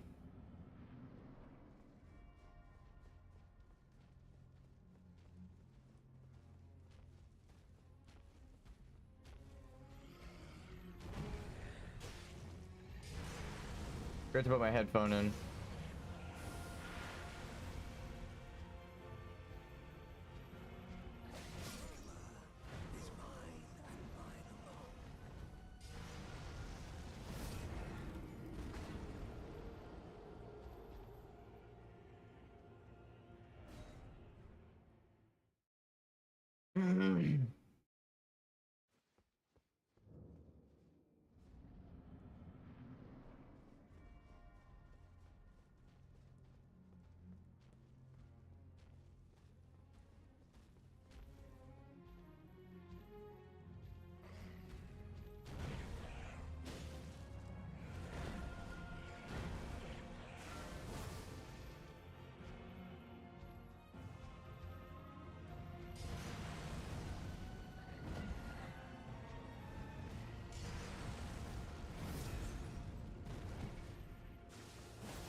Again, I swear I pressed the dodge button, but I guess I was sprinting already, so me pressing it down might have just been registered as a continuous sprint like that.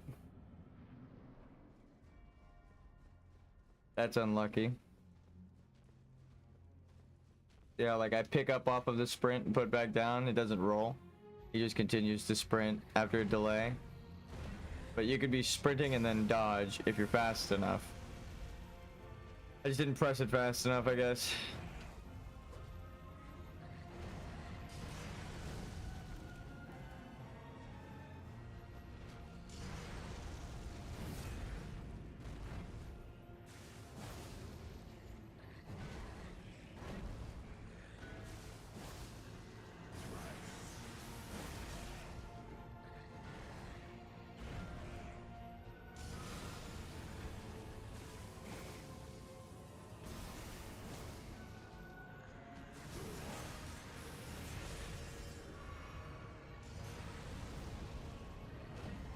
Did I do this already? All right, perfect.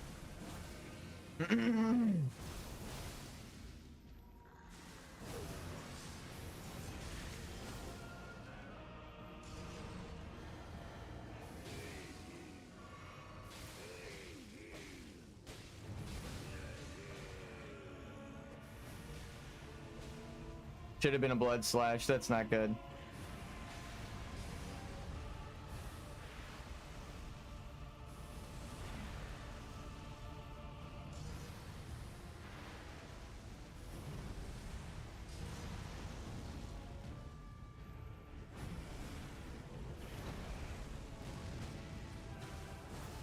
Fuck.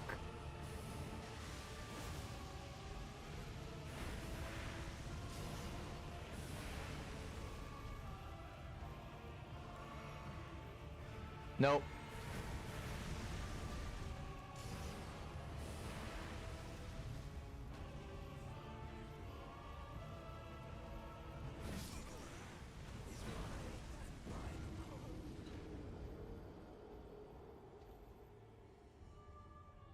You might be onto something with the run after each opening attack.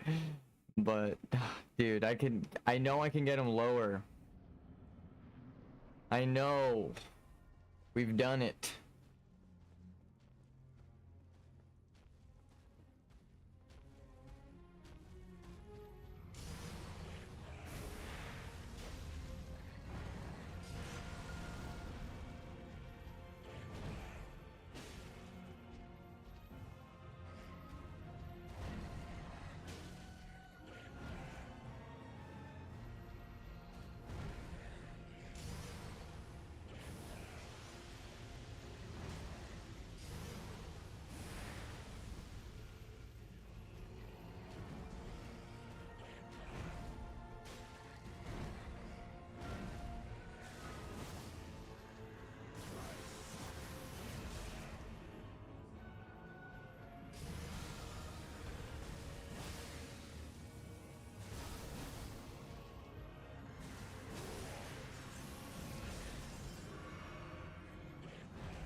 No, I'm dumb.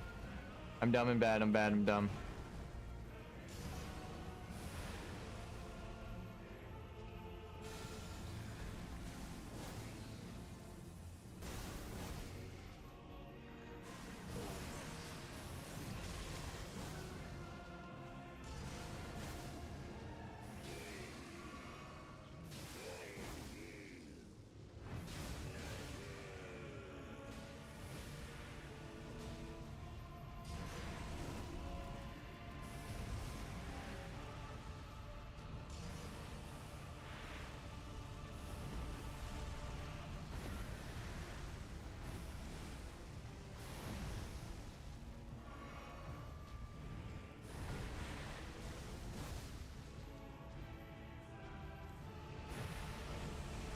Oh, that was cool.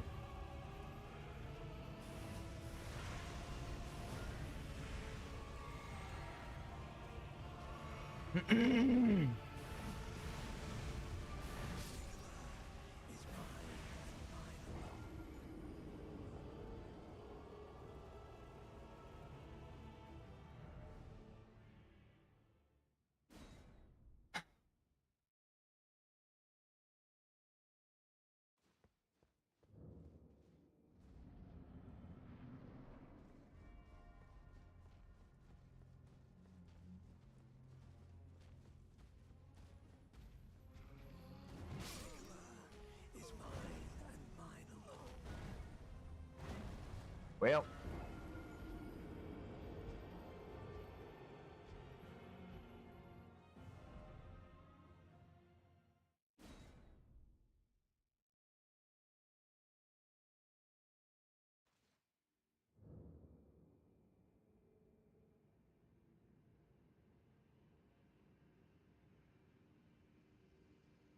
Oh, thank God.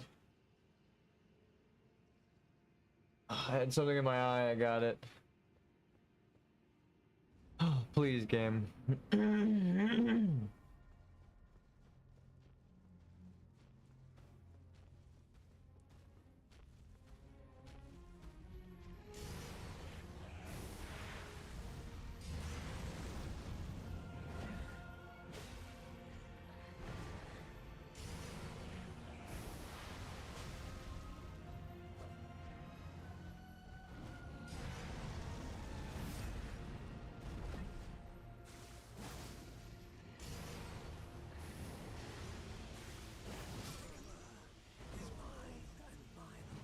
I had the timing on that and the spacing before, but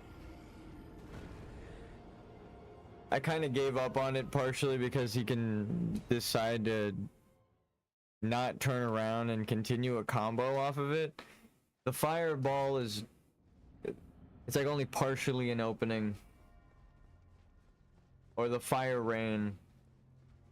I should use it to heal. It's an opening to heal and get away from him.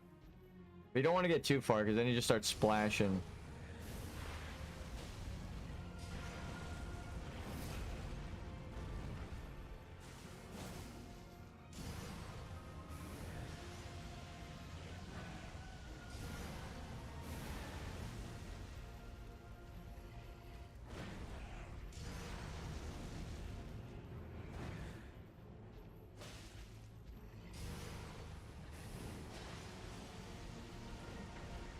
Oh, he can like pick a side that it's on. That's cool.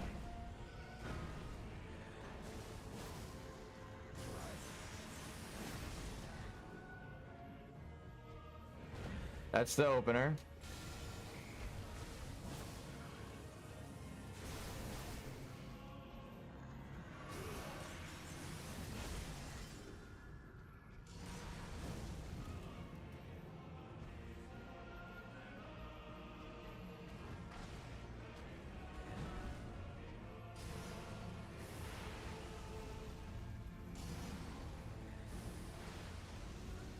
That was weird.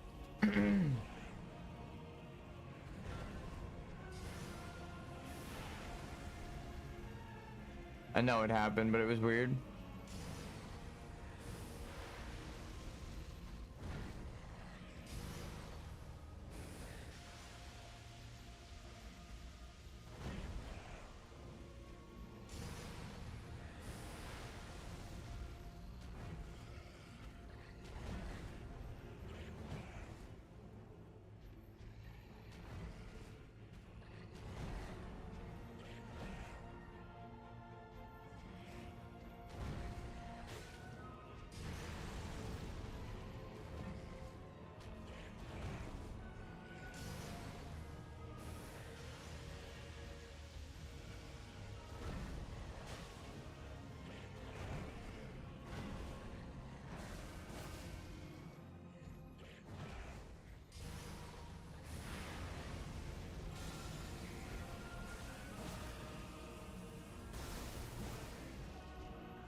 Look at how low we got him. God damn it.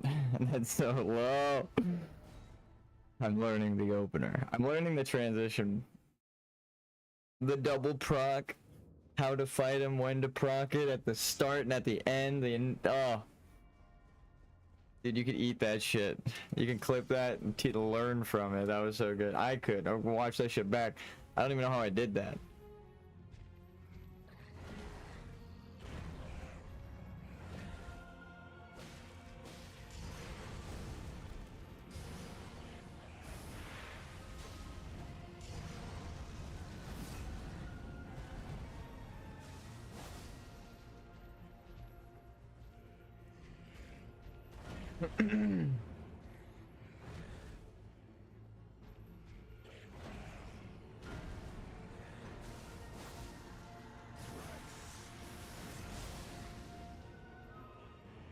Get back here.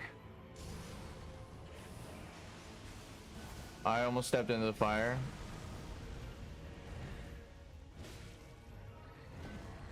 I've learned from my mistakes that drop lock on just to turn myself around. You can't do that shit if you're locked on, by the way. You can't do that shit.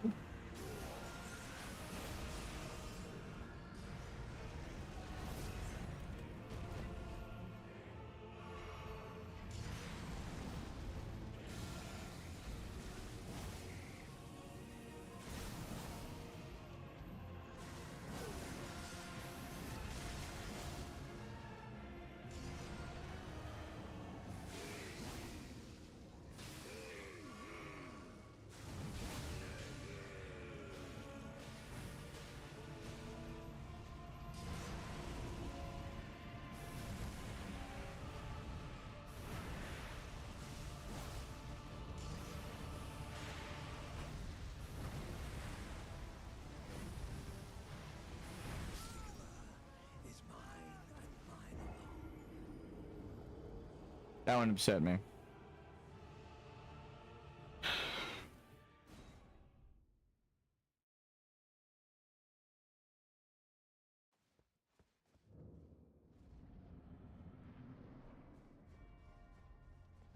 We just gotta keep trying our hardest now. That's the only way to learn. Blocking in.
Oh, that's not the one I meant to press.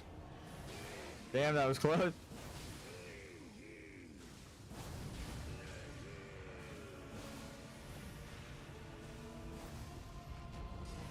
Damn. Yeah, it's better if we die. We didn't get him down anything.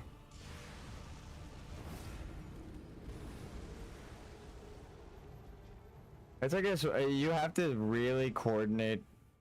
You can't just go in guns blazing. You have to coordinate when you stun him and how many attacks and shit. This one's gonna be tough.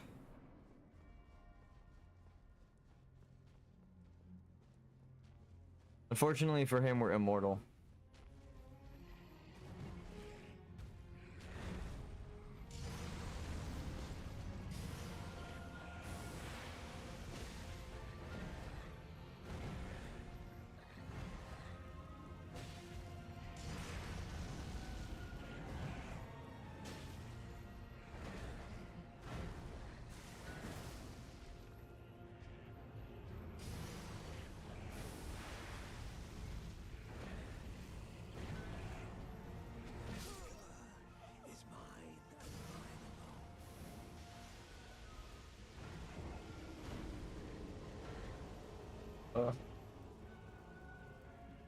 I was hoping maybe bleed proc and then he casts the rune thing, but no. I missed and he was attacking.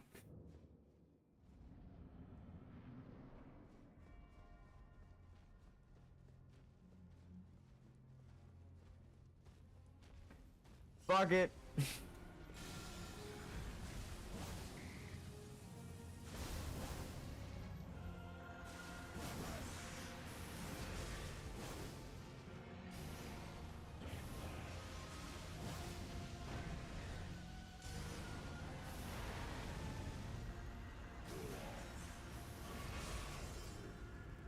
Damn it, that was the opening I was hoping for.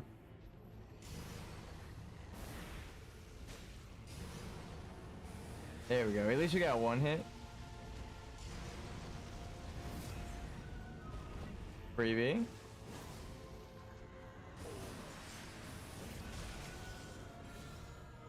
Okay, never mind. We fucked it up. This is why you don't. Now we can't stun him. Right? See? You just can't do it. And also, he's got so much health. We fucked up. I was trying to stun him right before he did that. Got to the phase change like at half health so we could just wail on him. Damn it. Just beat the shit out of him. Come on.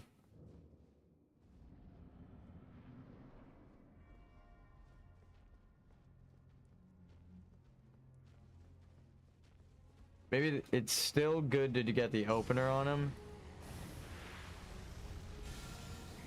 You get like 3 attacks.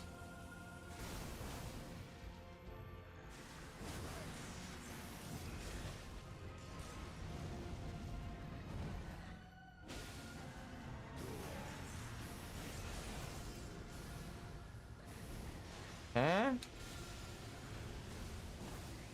Fuck.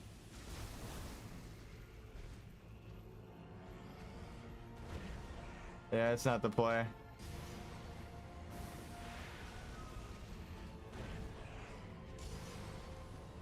Because now we don't have it.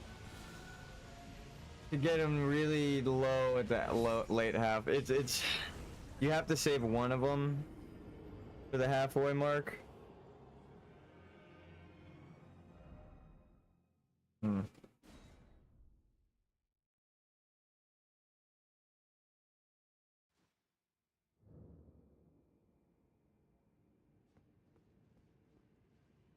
The safer option would be the first 2 hits, I guess, or the shackle, but the best option, the more challenging one that's rewarding, not just like emotionally rewarding, but in terms of time investment, is to save the shackle for after the first thing. Kind of knew that, but I rolled out of the fire. I took like 2 or 3 ticks while I was in there. That shit ruins the whole blood slash plan. Even 1 tick of the fire ruins the blood slash.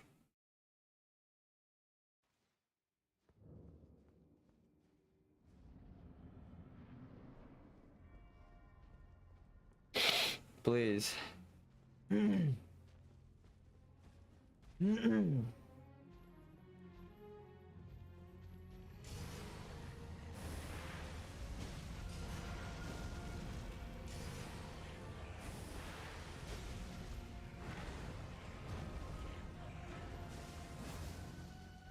That's 1.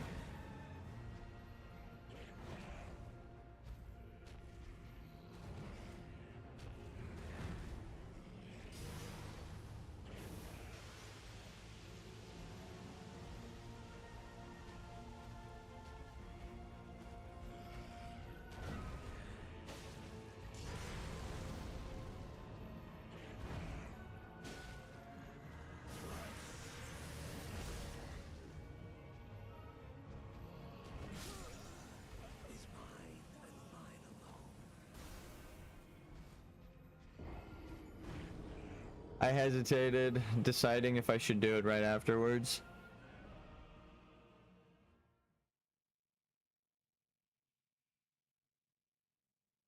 Fuck.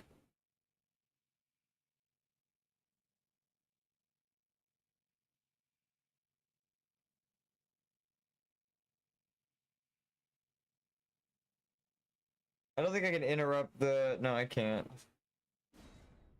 I already tried. When he puts the symbol on you, you have to get the symbols.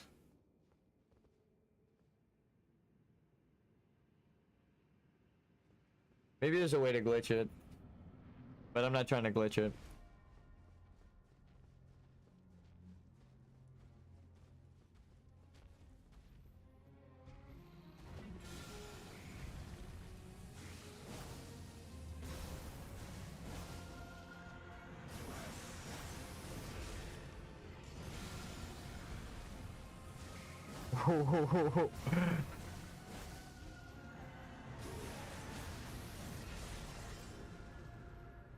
Yeah, that wasn't smart. Now I can't do it. Yeah. Let him kill me. I don't do enough damage in the 2. So I have to fight him legitimate. Dev style. Forbidden Jutsu dev style. Or whatever the fuck they say.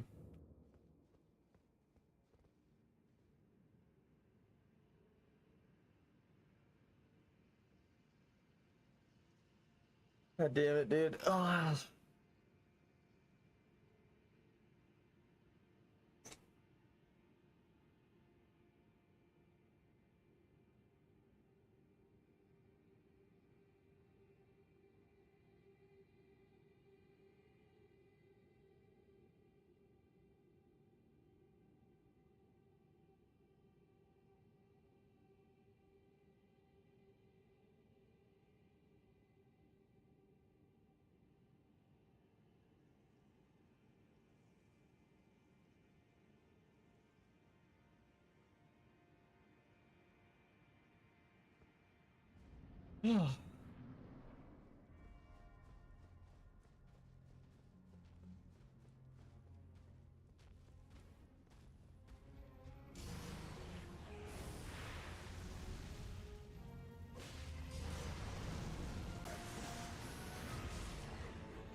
So this will help me get to halfway. Right? One. Oh my god, it went right through his fucking shoulder. It's better to die. Missing a whole stun is pretty shitty. I don't want to have to use it again, and also that would have helped so much in that fight. I was scared of him doing the fucking swipe and blowing me up in the middle of it, so I spaced myself out.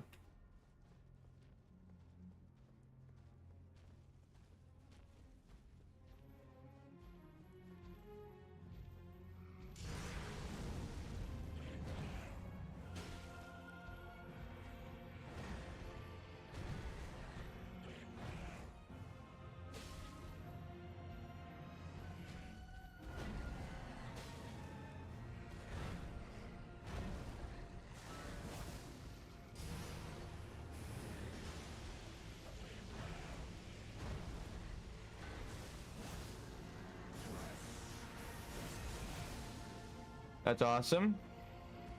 Now if we wait a second, fuck it, we heal.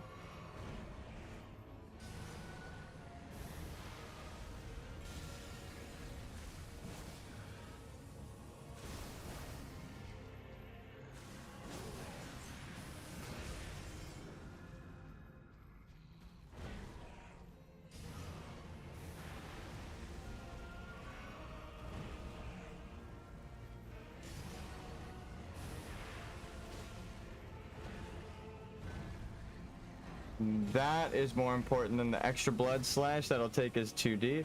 I get 3 or 4 slices.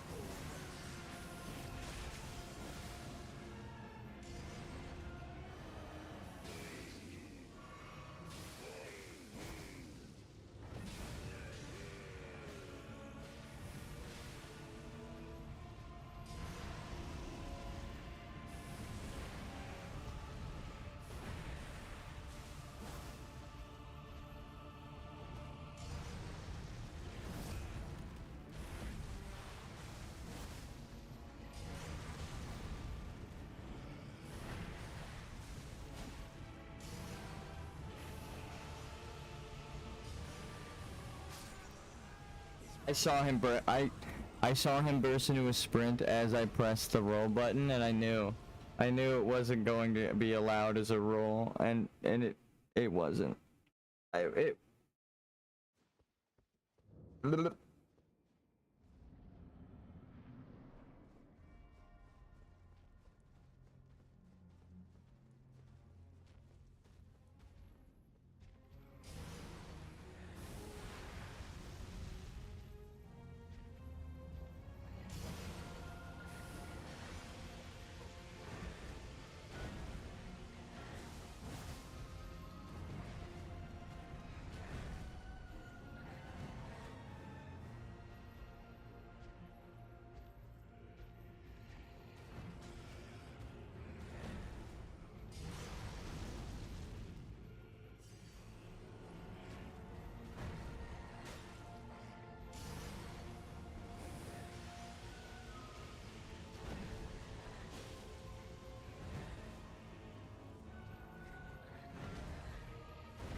What? Oh, okay. That's the threshold?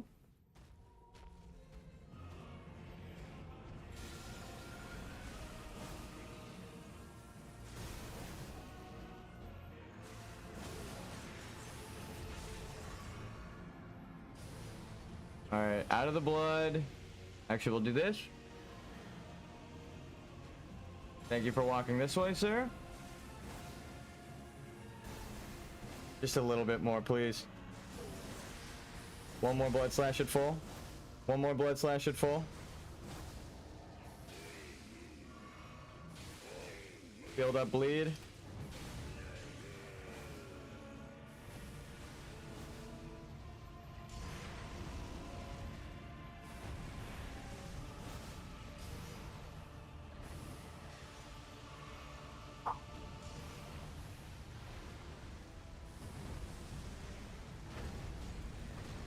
I'm okay with sacrificing that.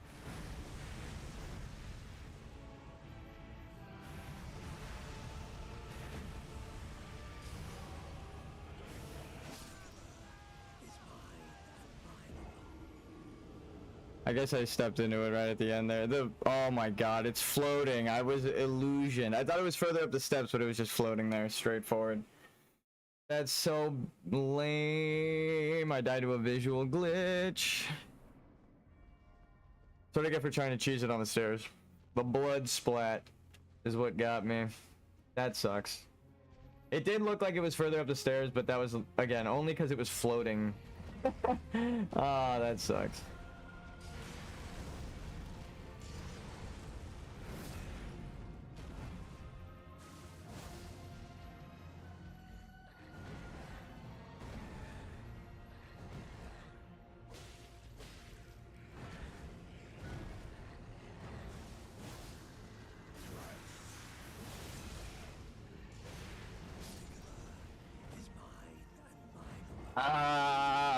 I wouldn't be upset, but my character rotated and I rolled. I rolled in that direction. He shouldn't have rotated in that direction. He should have rolled. I don't know where the roll went because the turn in, I was gonna say maybe it was hit stun or some shit, so I after attack, so I couldn't roll. But my character turning, right, means my input went through. So where did the roll go, game? Where did the roll go? That's what I want to know. The mystery, Moog, and the mystery of the disappearing roll. For fuck's sake. That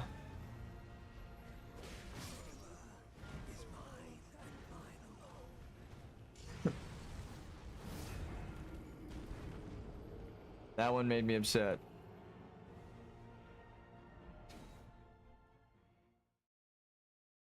Come on, dude.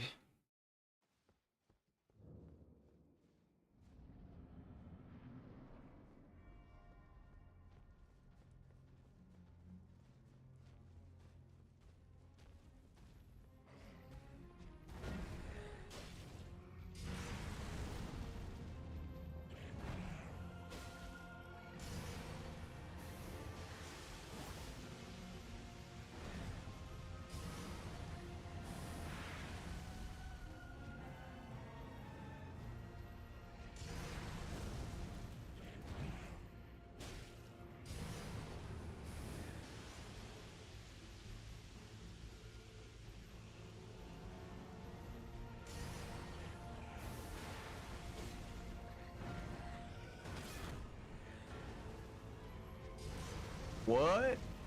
That could happen?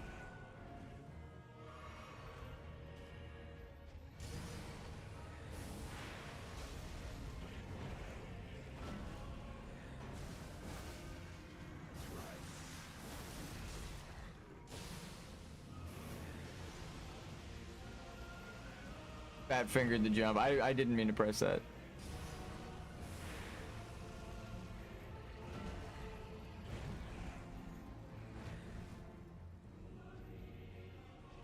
Gonna keep topped off, hopefully.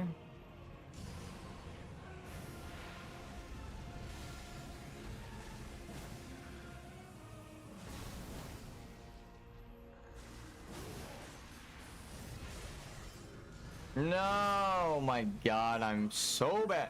Alright, you definitely need to. I see how it's mathing out. Even though he's like perfectly health setup wise, like to kill him or just to smite him with the shackle again, you need to drink. That's why I keep dying. You need to drink the physic. It's better to just wait, heal up, drink the physic, then go back in after and then shackle him and go back in. Isn't that right, Moog? I'm on to you, sir.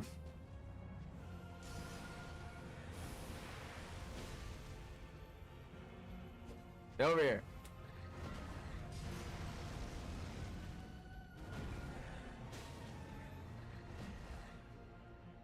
The little attacks help the bleed build up. It does 90 per. Or like 85 or some shit.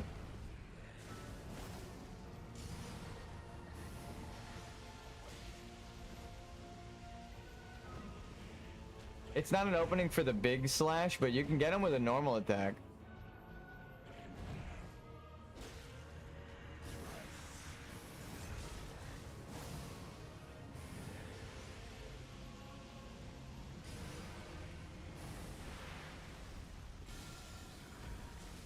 One, two, three. Get the health.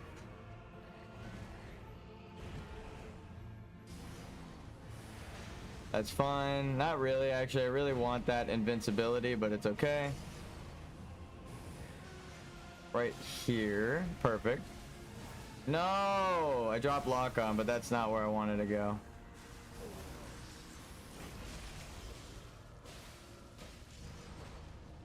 I fucked up here. He's gonna be at a lot of health.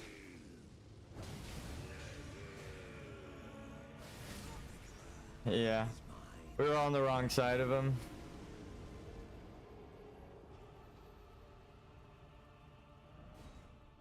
I kind of was more of... After I realized we were screwed health-wise, I kind of just was dedicating the rest of that life to science. How much damage do we have to deal before another blood proc goes off?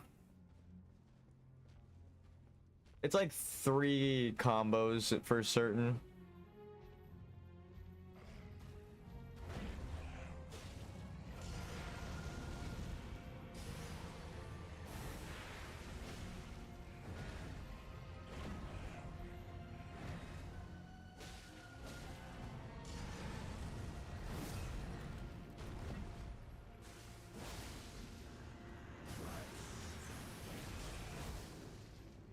That's the first one. Now we can shackle, right? That's where we would be if we shackled him. So now we have a bonus shackle. It's good to just heal. Maybe even now we can do one of these.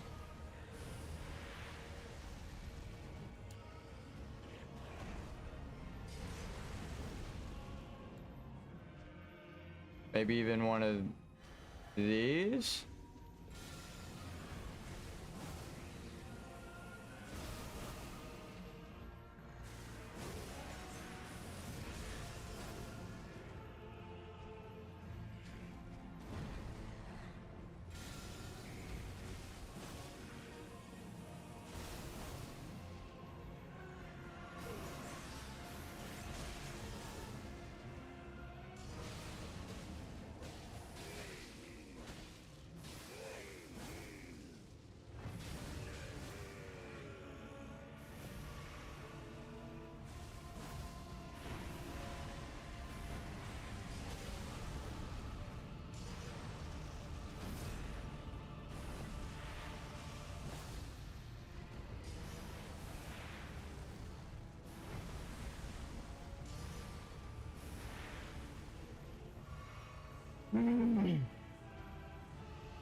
No, I hit the thing. Okay.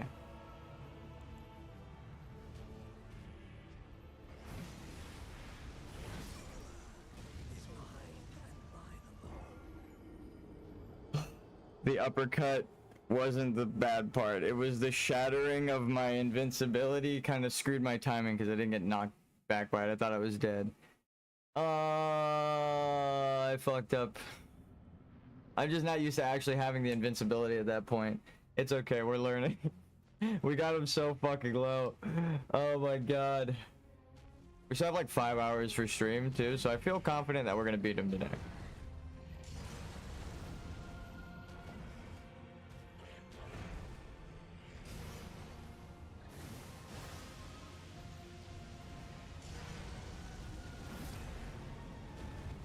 Now he does the thing. We get him again.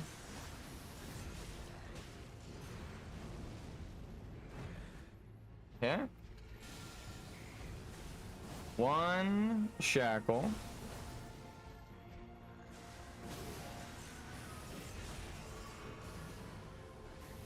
And then 2 shackle.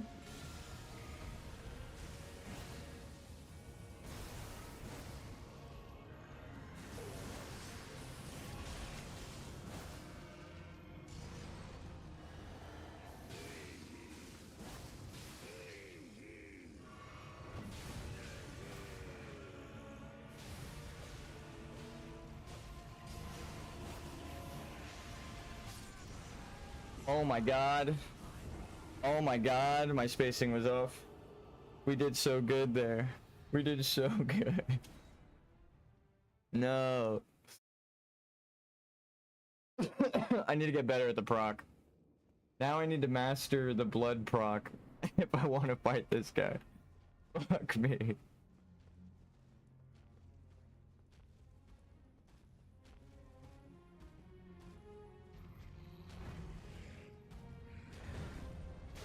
One, 2, 3.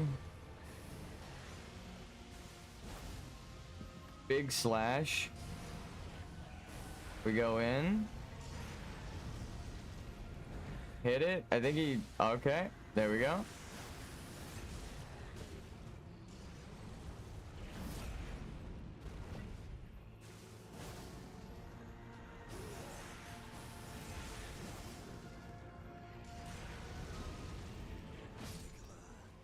I'm upset. We were doing really good. That was the first shackle too. We didn't even. Oh my god. We're learning his moveset and we can shackle him. Oh my god, dude. Please. That would have been beautiful. We hit him all the way down just for like an extra bonus for the safety. Oh, we didn't even need the shackle there. It's good because I see that you need the shackle to take him down past half. If you don't use the shackle, you're fighting like 2 bosses here. And one is way harder than the other.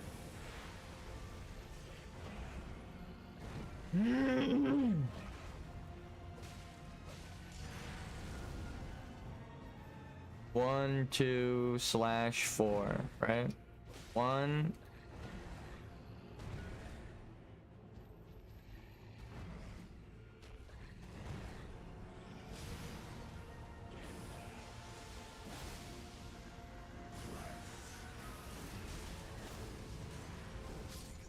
Get the fuck out of here. We were rolling and we weren't even touched by the fire. Come on, man. I knew some shit like that was gonna happen. I adjusted the camera angle to see if the fire touched me. It did not. It did not. I did not touch him. God damn it, dude. You guys are driving me fucking crazy.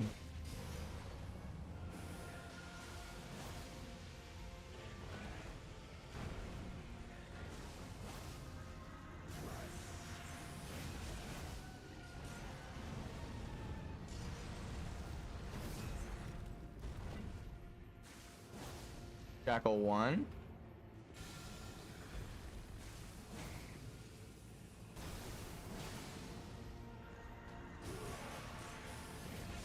Yep, duo. Shackle 2.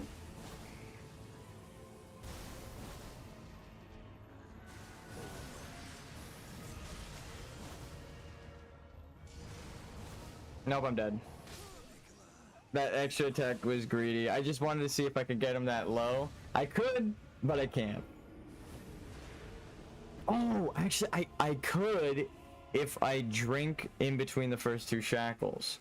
If I physic in we're mathing it out. I'm seeing the vision. It's like an art piece coming together, dude. Oh, Miyazaki, you crazy bastard. That's fucking not. I'm like 90 deaths into this boss. I'm not even. What the fuck is wrong with me? No, but actually, it's because I feel like I'm learning and we're getting towards the end. Heavy attacks, rollbacks,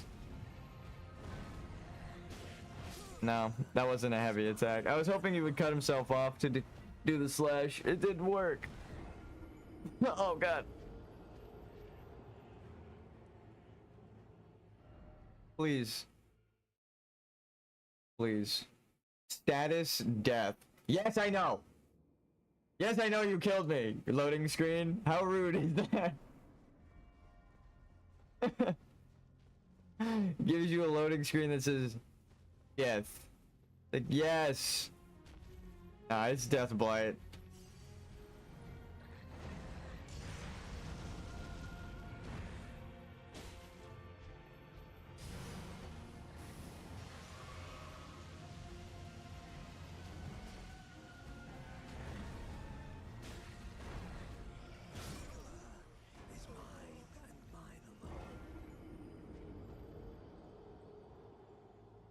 I rolled into him there, but I think I still would have died. Even though the roll never came out, I think my positioning kind of screwed me. I have to roll out during that stab ground thing, because he pulls up the sword, and if I'm right there, it's just gonna hit me.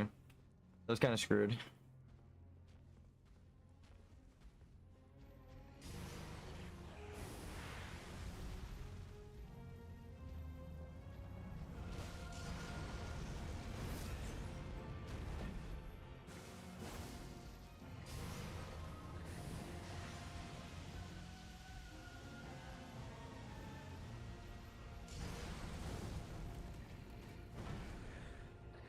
Oof.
Couldn't hurt.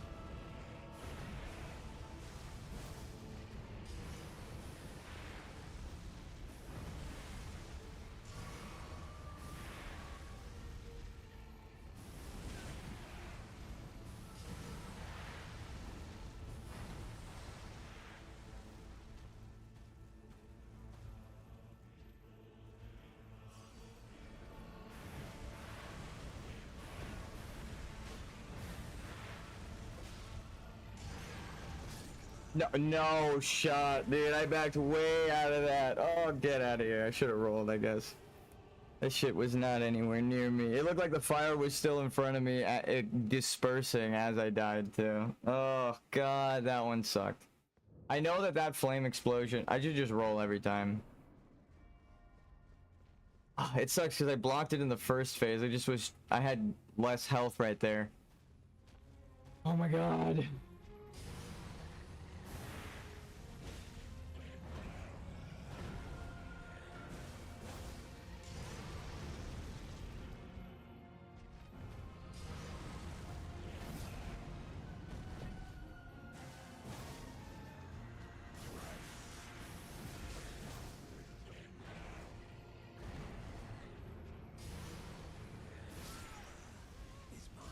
Okay, just for that, I'm using the medallion.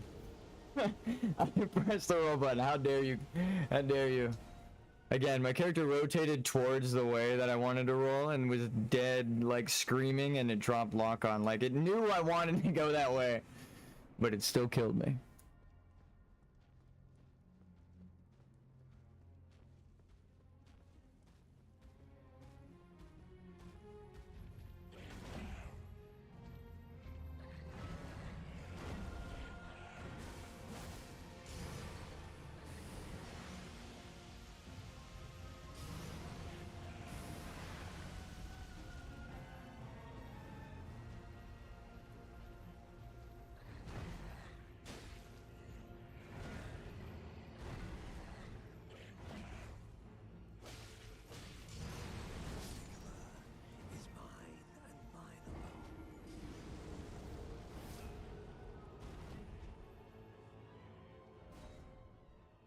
He killed me with the same explosion. That time I was rolling and even further than the other one. It's showing me the hitbox, but god damn, I don't want to believe it's that fucking big of an explosion that fast. Just completely like they should just update the explosion to play a little faster particle effect wise. They don't even need to adjust the size. Just make it accurate to the hitbox. Jesus Christ, it's like nowhere near it. I'm getting hit rolling away from it, like not like over here. It's the top part. You see like the extension of the straight flame? It's actually where that is, but it doesn't show it.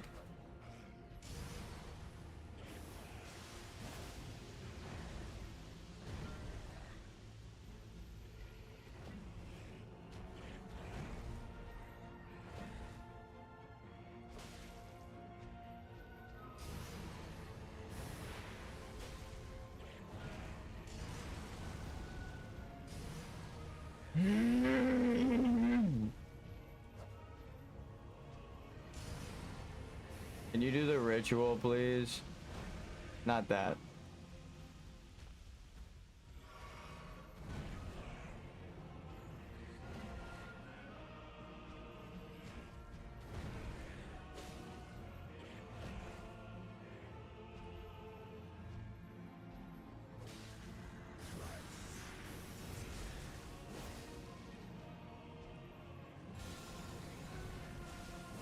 That's one medallion use. Blood proc, pretty good.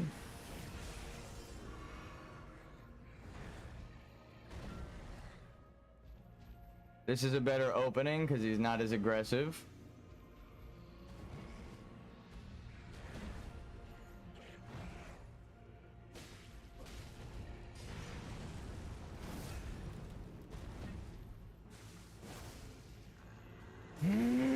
I'm bad.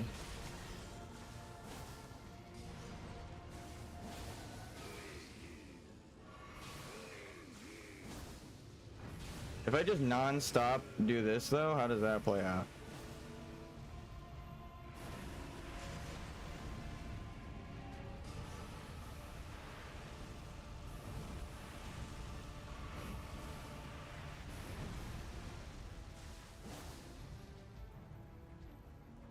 Interesting. So there's like two flying moves. One is a slam down that explodes, and one... Oh.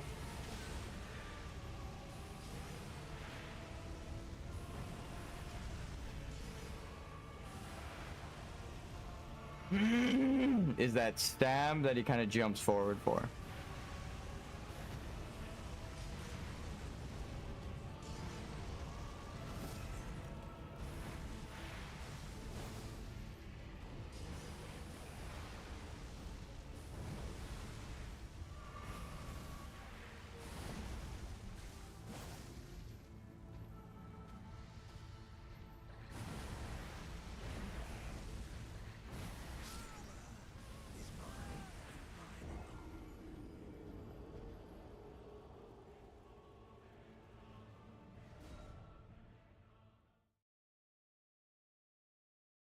Just gotta fight him like normal at the last phase. I kind of also messed up. I didn't use the second one. That fight actually could have been easier. Fuck me, dude.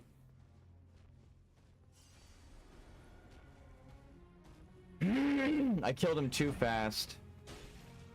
I know that sounds crazy, but I didn't get to use the second medallion use.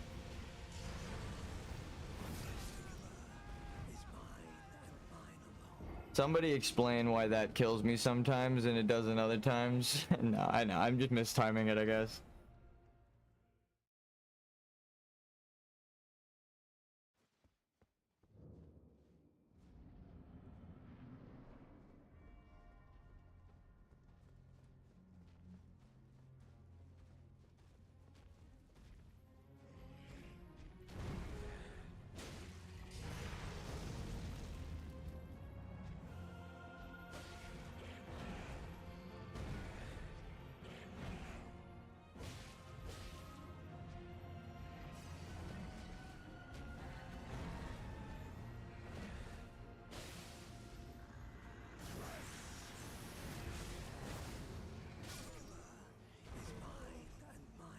I just fucked the timing up entirely.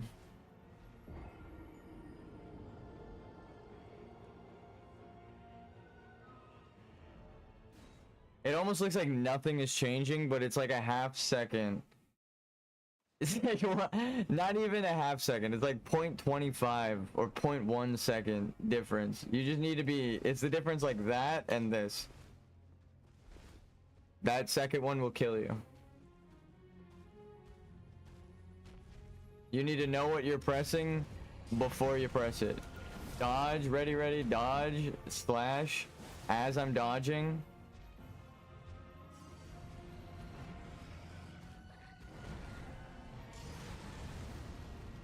I don't understand how the other one killed me, but it's okay.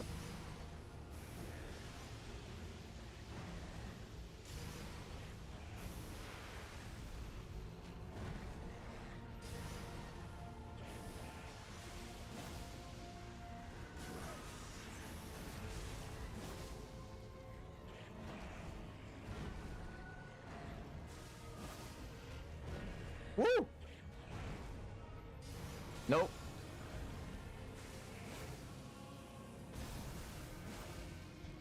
Heal. Medallion.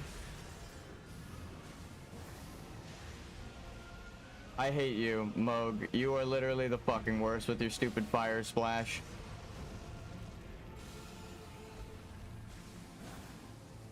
It got rid of my invincibility. And then one of my blood attacks missed.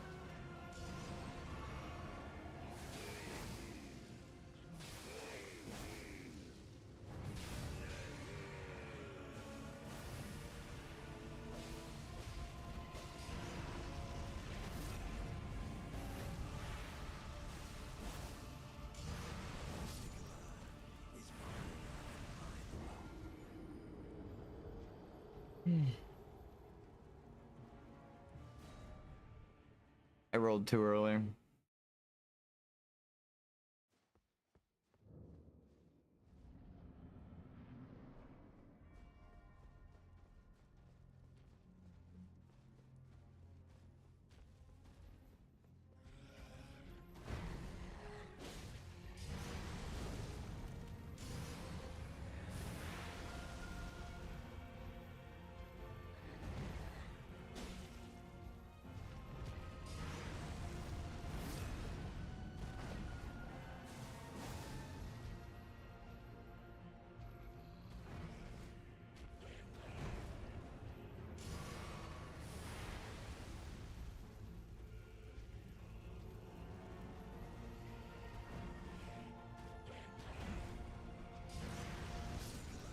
Damn it, dude. I rolled through it one time, but I just didn't know which side it was. I don't know how, but I like rolled either to his right or to his left on one of those explosions, and I got like super close to it, but it went through. I mean, it was in this stream on one of those lives, so if you've just been watching...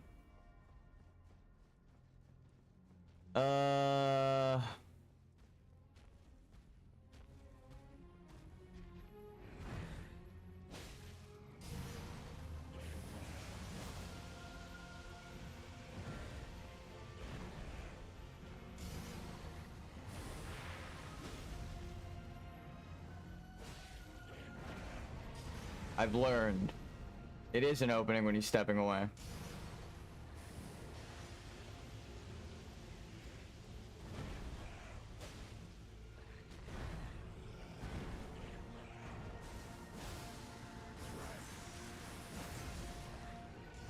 Nope.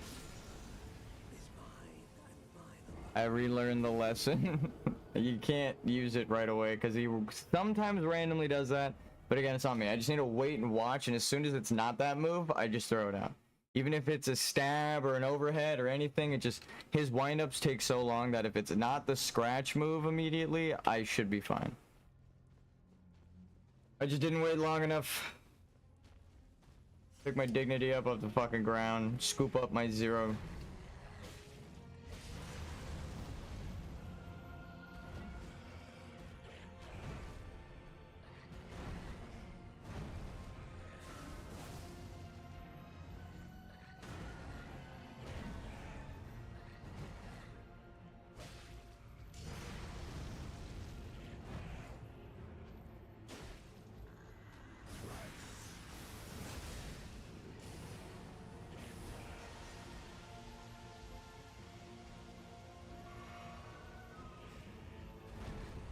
Not the one.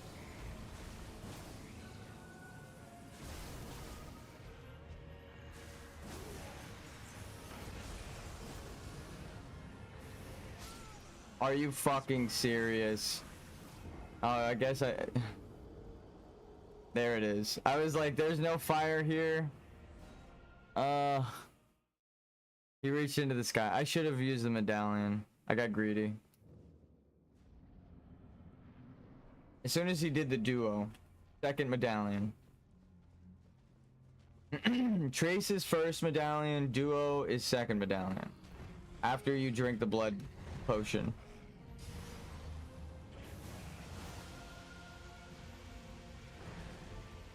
And don't trigger the weak point.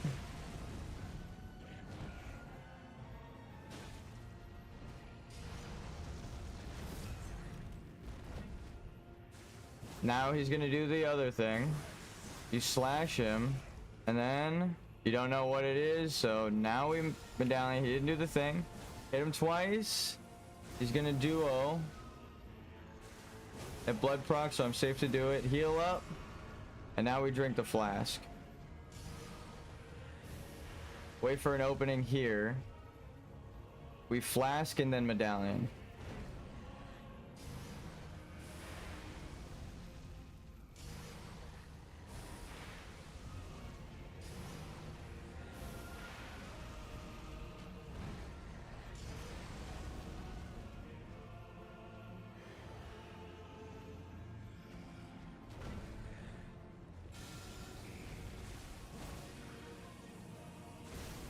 Two, three, get to the other side of him.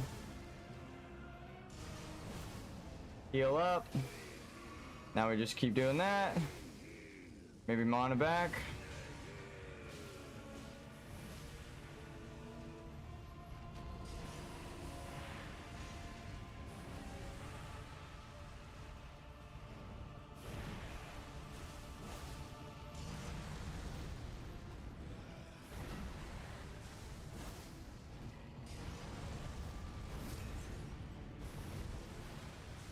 No shot.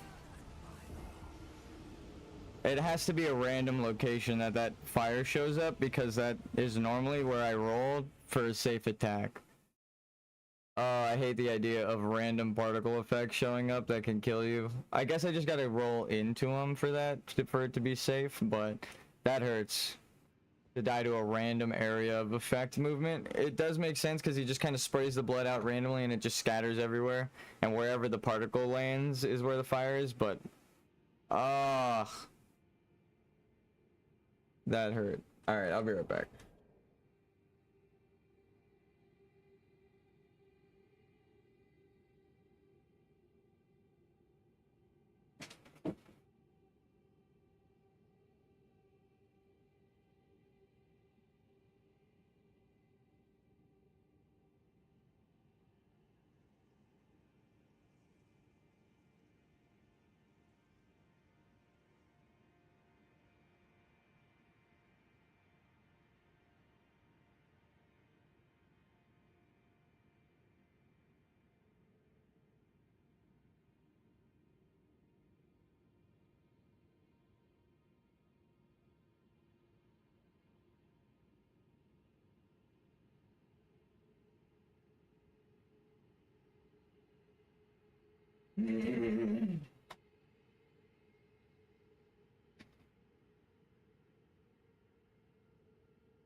All right, I'll be right back.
And we're back.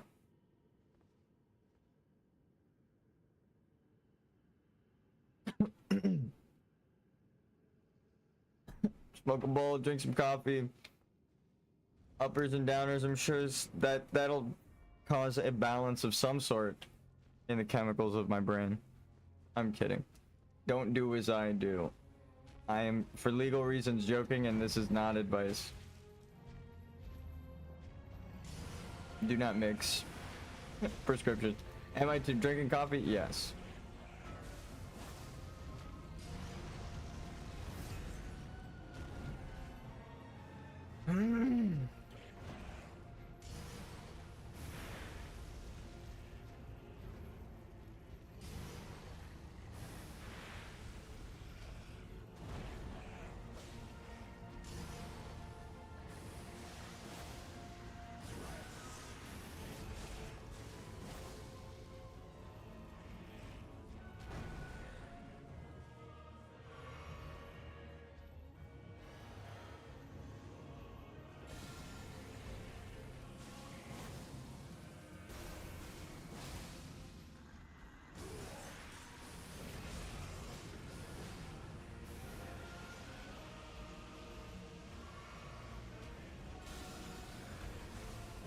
Please.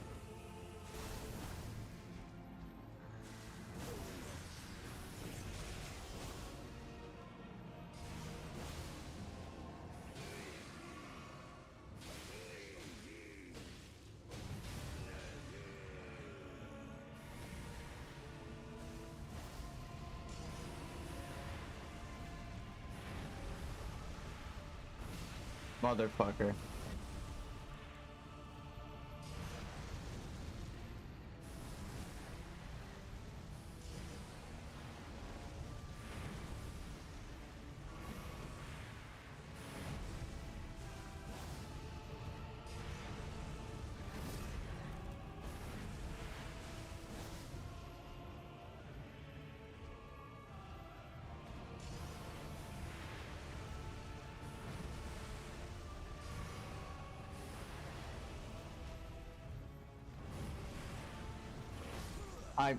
I'm upset. I'm upset.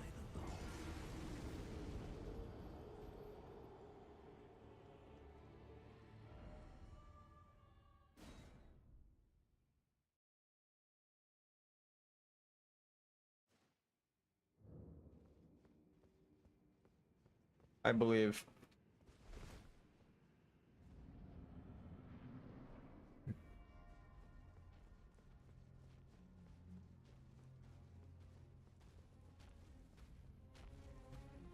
We all have our rituals we perform before we beat a boss.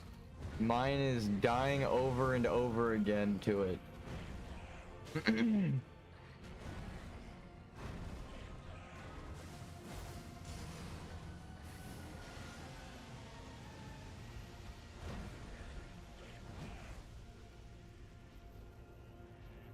Some people look up walkthroughs and then one-shot it. Good for them. That's really cool. I am not.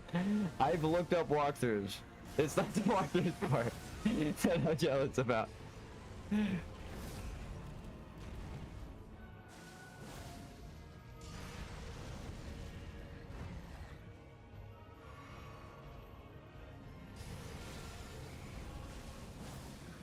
First one.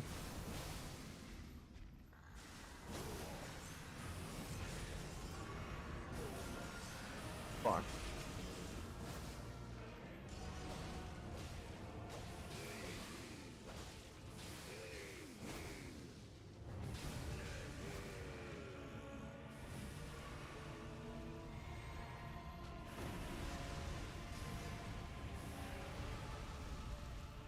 Fuck me, it just broke the physic too.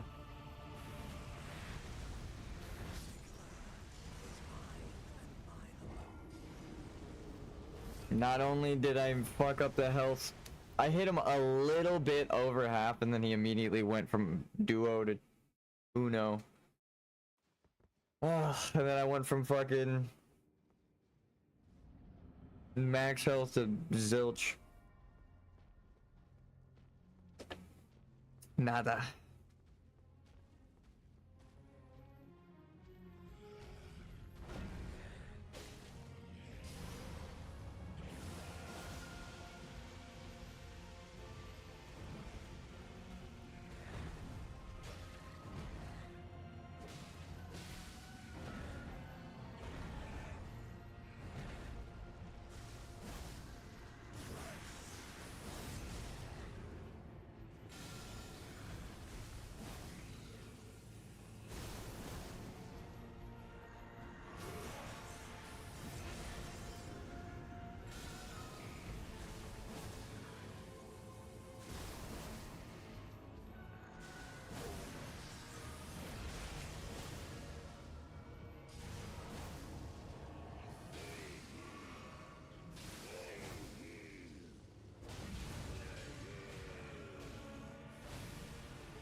I'm so upset that the fucking fire just did that again.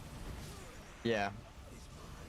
Oh my god, it really extended all the way out there, and I get hit by the second to last one off screen. That's fucked. And it doesn't render until it does the damage, which is even worse because it's coming from beneath me, behind me, off screen.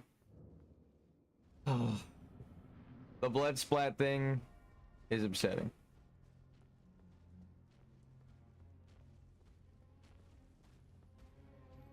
Chase me?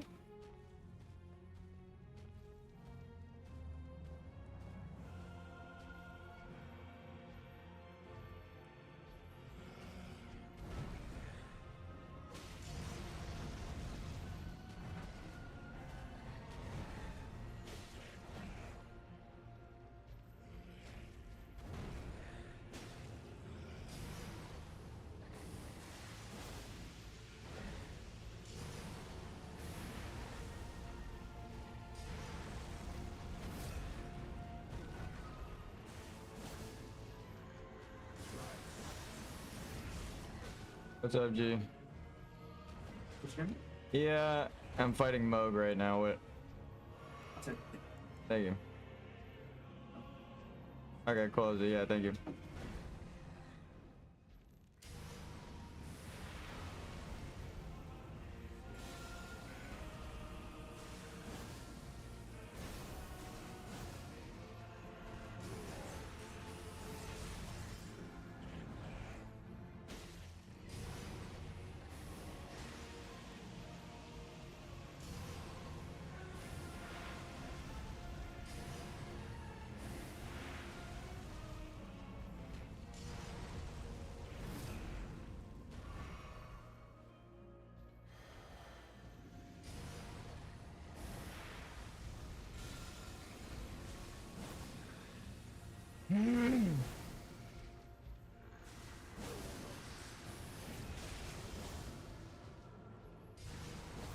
No, I missed.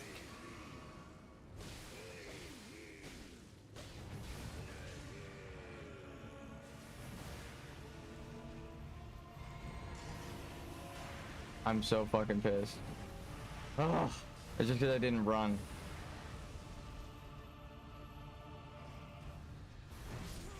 Yeah. God fucking damn it.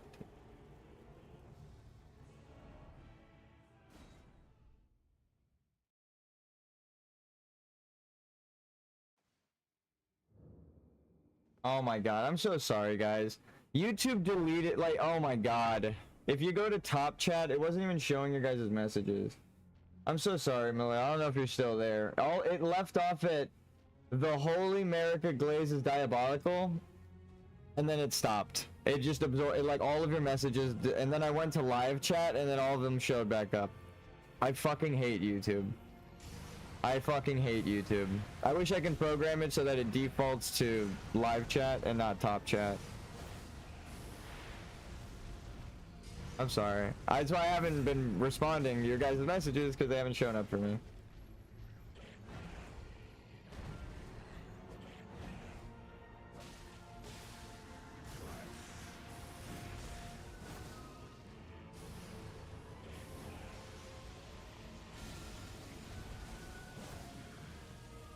Now they'll show up, though.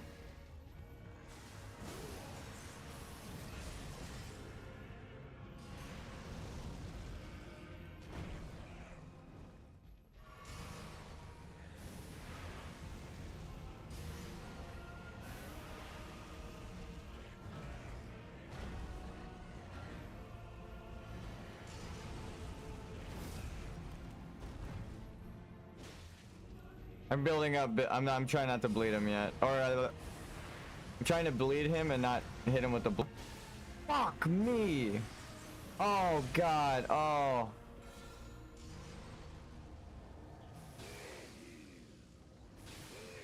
I have to let him kill me.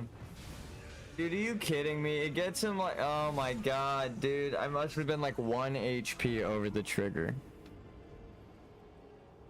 Oh my god. That sucks. Again, now I could see chat, so it wasn't covered or anything. YouTube, when you have top chat showing instead of live chat, it's just fucking dumb. If any YouTube representative ever hears this footage, can you fucking change that? Top chat sucks dick. Remove it. No one likes it.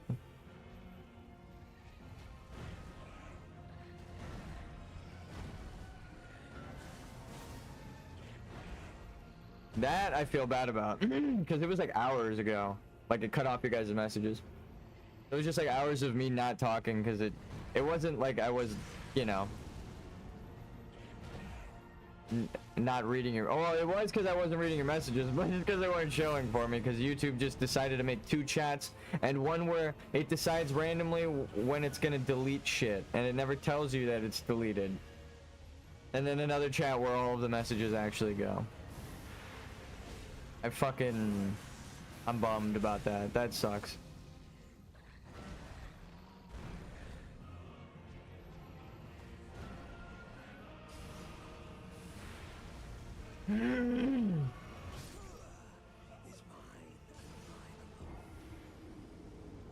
I just like forgot how to fight the boss for a minute. That flustered me. I'm really upset at YouTube for that.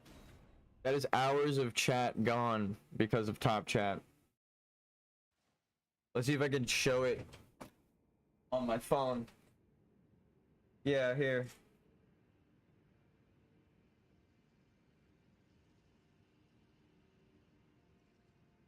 It's not even opening live chat.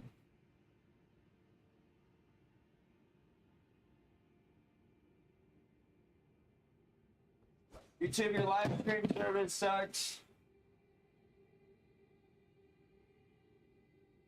I dropped my controller plugging.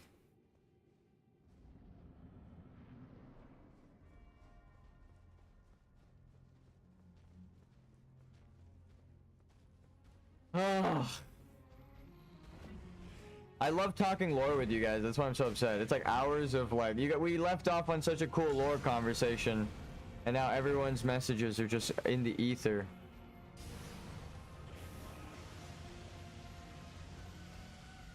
I don't know exactly when those messages came up in terms of context, so I have no idea how to respond to them, which sucks.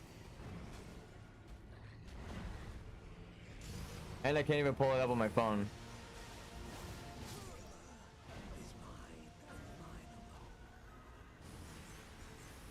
I just have to hit him twice, but the thing is, I'm scared to commit to 2 attacks right away back to back, because he might interrupt. He might do something before doing the charge. So I'm just gonna get swiped.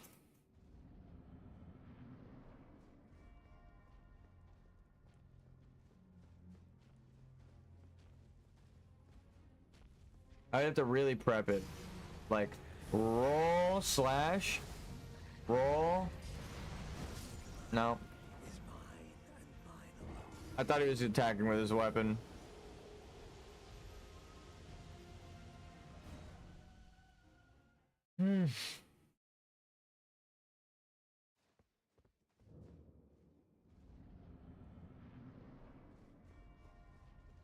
God damn it, dude.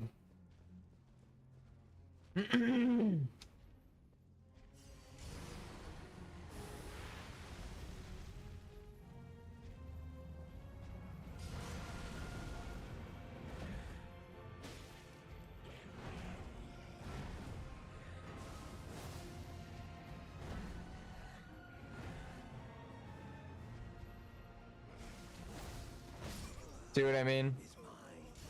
He doesn't stagger like Melania, so he doesn't stop to do the thing all of a sudden. He will just continue attacking until he decides it's time to do the blood ritual after you've hit him enough. Normally it's right away, but right there, right? Like we hit him and he doesn't just stop his attack animation cancel style.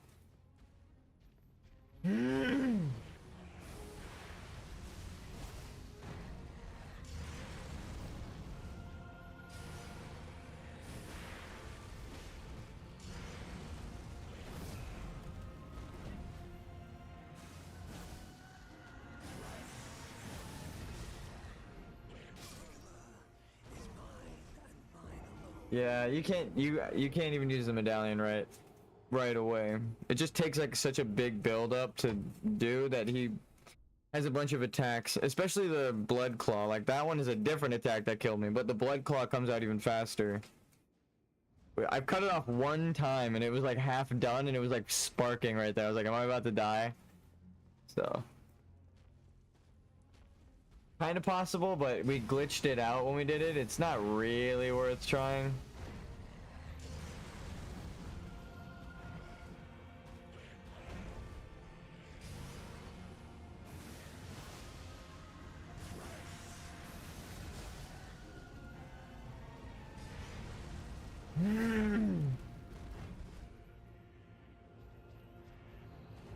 Gonna keep healing. Damn.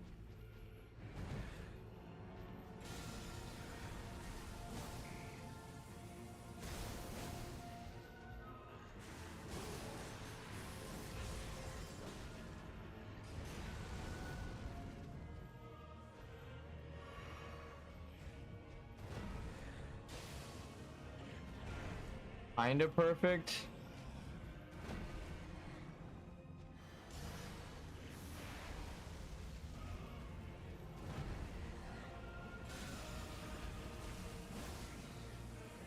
Now it's a race. Me versus him. Please, Proc.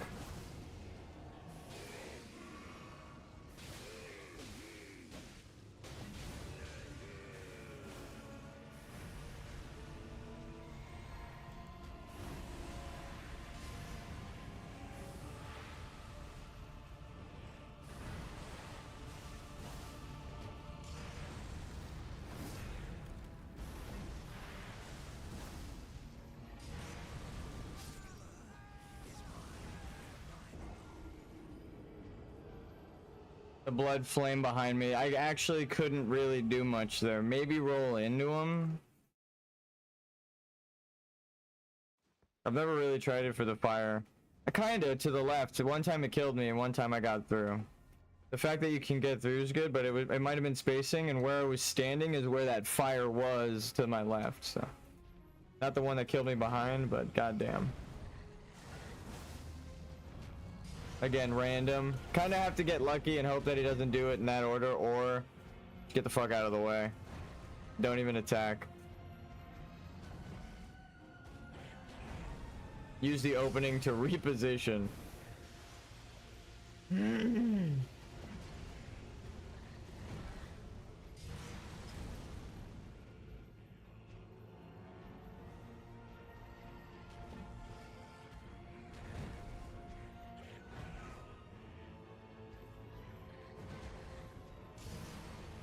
I need a big opener. Second blood slash. Come on.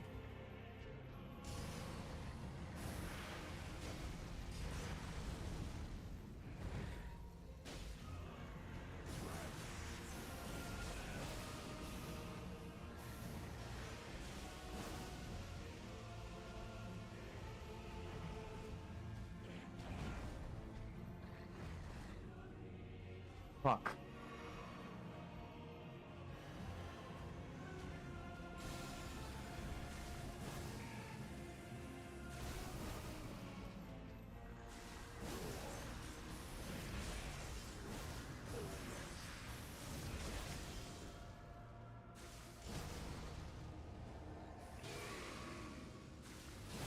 Close ass call.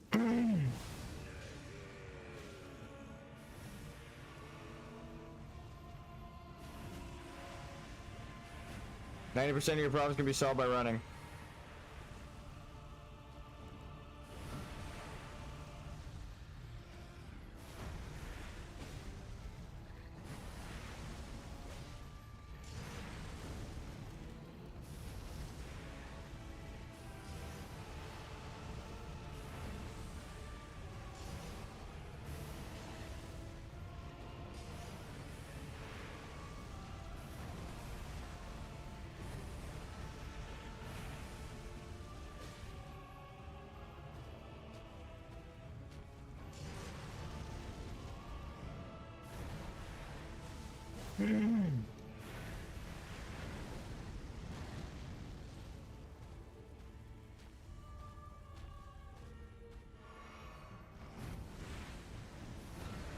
No.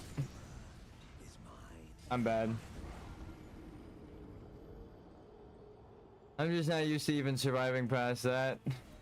Let's be real. Ugh.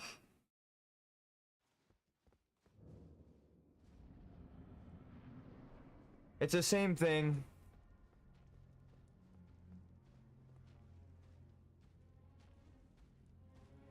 That's the only thing I don't like about these bosses. Oh, is that they teach you one thing is safe and then in phase 2 it's no longer safe, so that you have to like unlearn something that's also, you have to remember it. It sucks. It doesn't feel good to fight these bosses sometimes.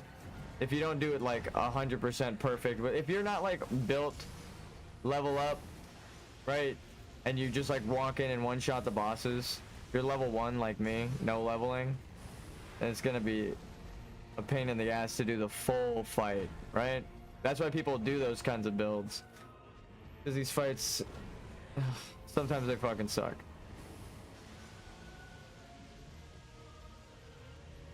It's like it's fun, but also goddamn when it happens to a line like that, it just I hate that feeling of like, okay, why isn't that an opening anymore? Oh, okay, in phase 2 they blow up. That's it. They have that in other Souls games though, so it's not Elden Ring specifically. Like that, I can't move in, which is my main opener.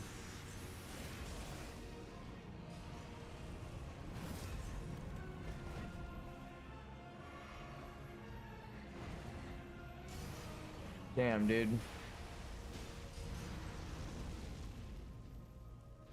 I just wish the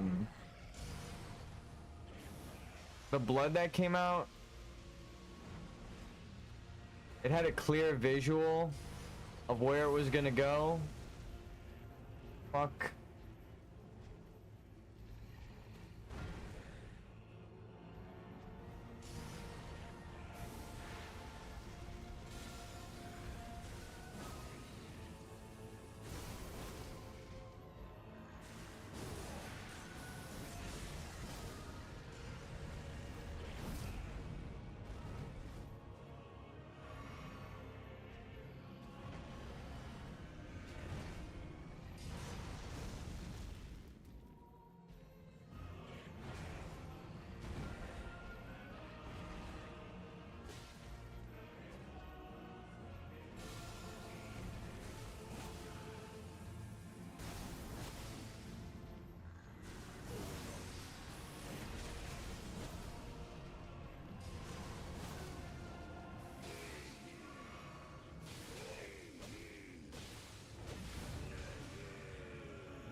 I tried to roll to the right to avoid the flame. I knew it was gonna happen. Look how close I was too.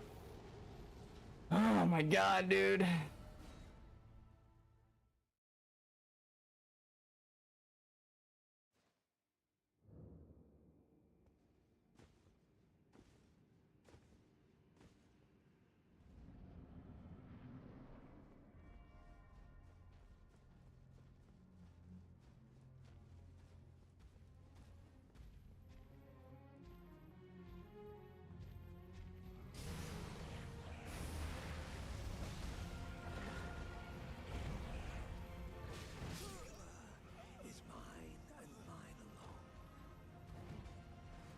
All right.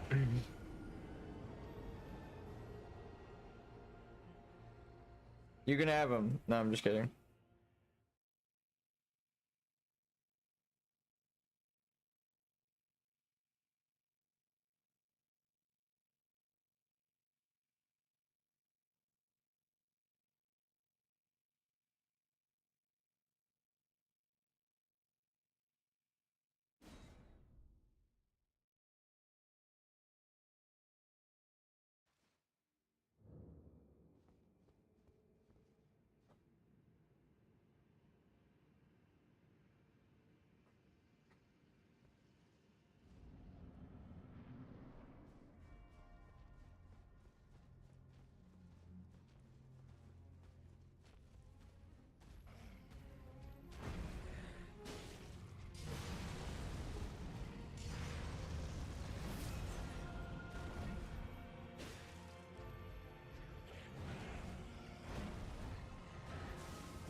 I know I pressed that shit, but it's okay. I fucked up the transition there. You actually don't want to hold the stuns for too long. There's like, again, it's like a scripted sequence. How does Miyazaki want me to fight this? Think about it. You approach cinematically.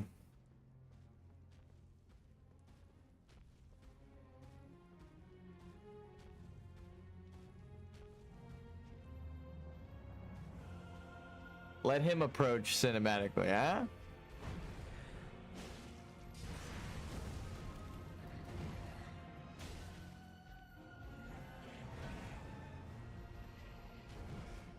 And we will fight on our way to the stairs.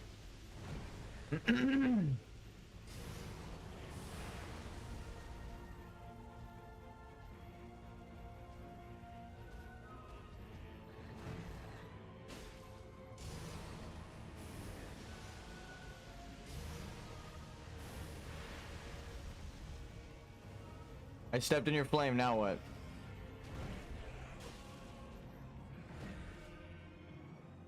Huh?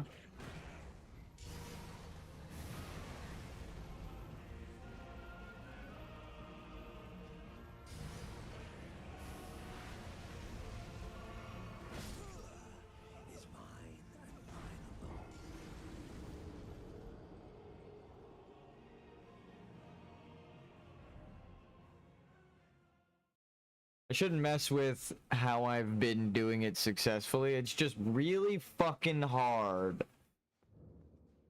Ugh. It's like the fire giant. We got him low and it's disheartening to lose because he's just so much.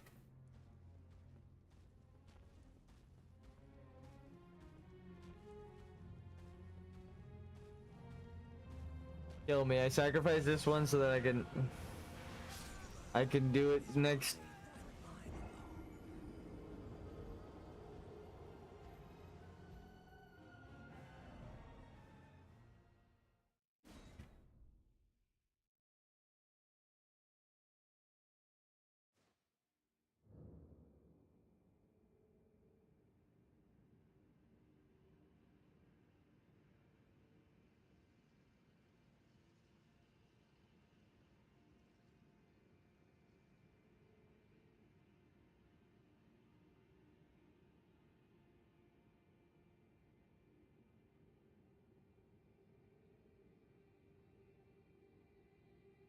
Oh my god, finally.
It was like a millisecond off.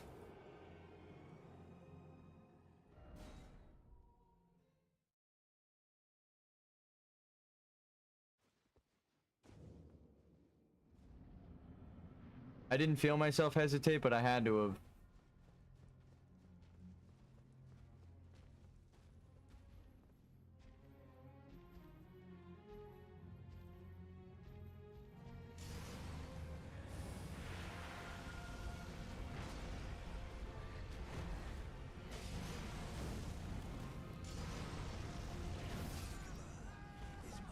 I could shield one, but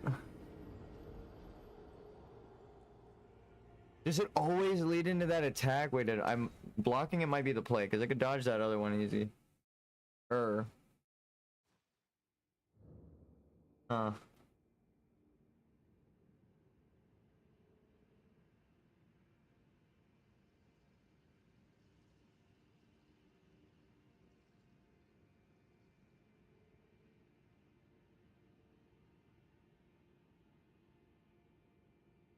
I've been massaging my eye because it felt like there was something in there, and then I pulled like most of it out, so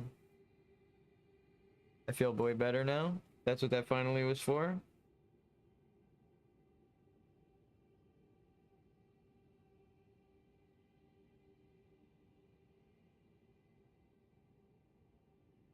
All right.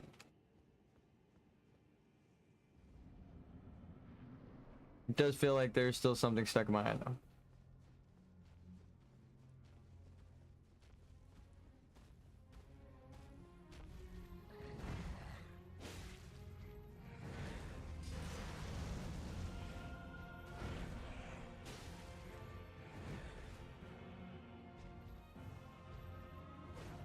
Damn it.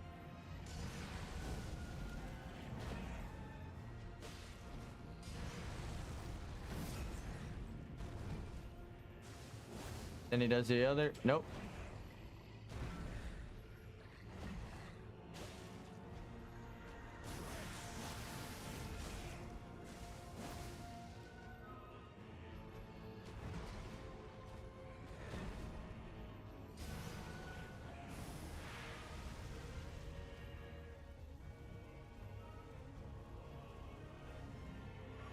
I just wanted to look at the splash. So that's the phase 1 splash. You just roll. It is good to go left.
I dodged too early. It feels like that was like a mistake, a rookie mistake.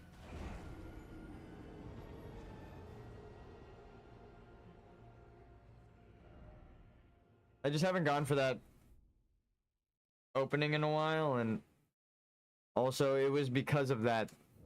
Normally that's an opening, but he can swing like that, and it's not actually an opening. So I don't go for that move anymore because of that right there. So it's one of those things where he lied for a while, pretended it was an opening, and then now it's like, actually, there's a second hit to this, and I can use it whenever the fuck I want. So that right there is just a healing phase. Like, I'm not even gonna go for him.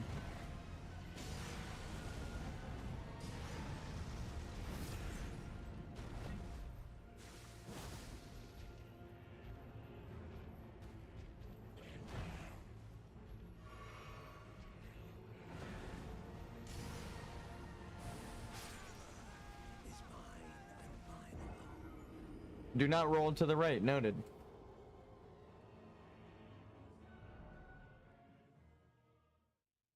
Actually, that's the second thing we've noted about that, so duly noted.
No.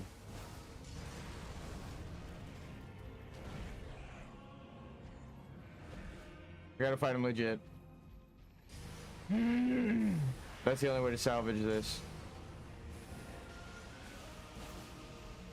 Right about there. Hit him once. Hit him twice. You've upset me, sir. Goddamn.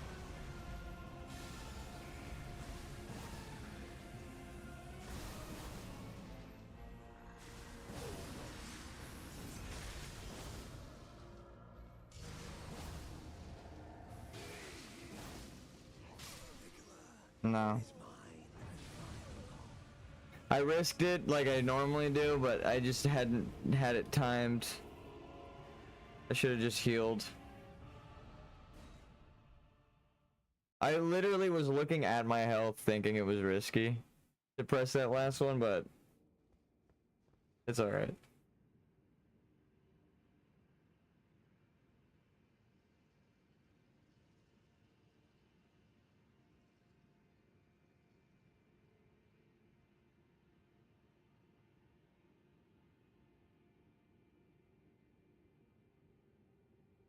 Goddamn. Last sips of coffee.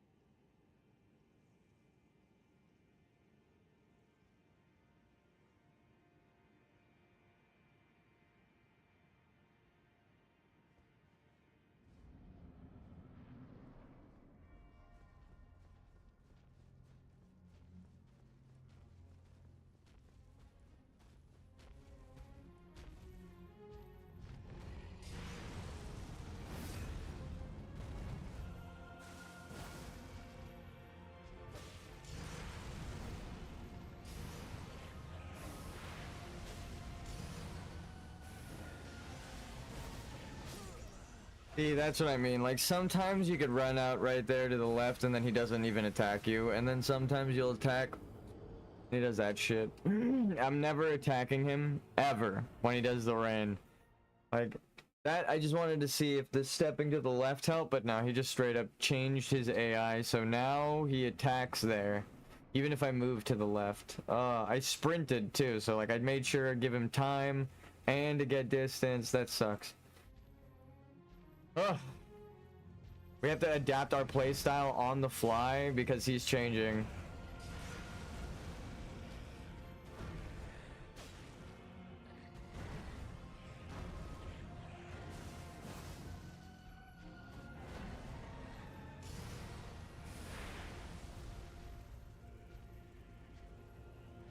I said that bosses do that like fucking 3 bosses ago, and every boss since has done it. So it's kind of like, I understand it's a gimmick, but holy shit, it's crazy that you say something and then everyone's doing it. You're like, oh, what the fuck?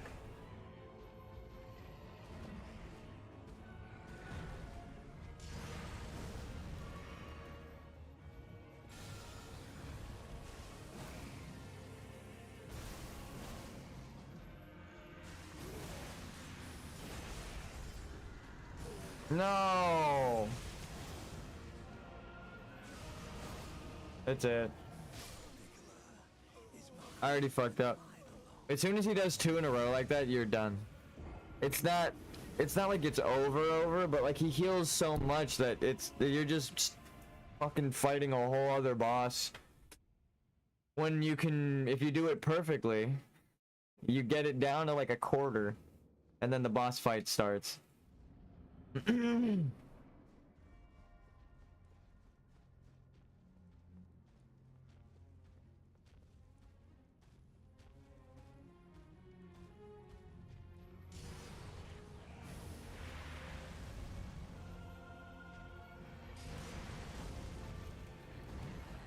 One, 2, 3, 4. Okay. With the time added, probably 6 or 7 hits. But that means they scaled it properly. 1, 2. If that triggered that, like that. That's exactly what they're waiting for. A bleed knight to come up and challenge him. The blood is in the truth is in the blood or whatever.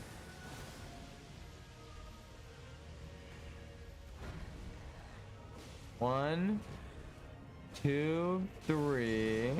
I guess 4. I actually didn't want to trigger that there.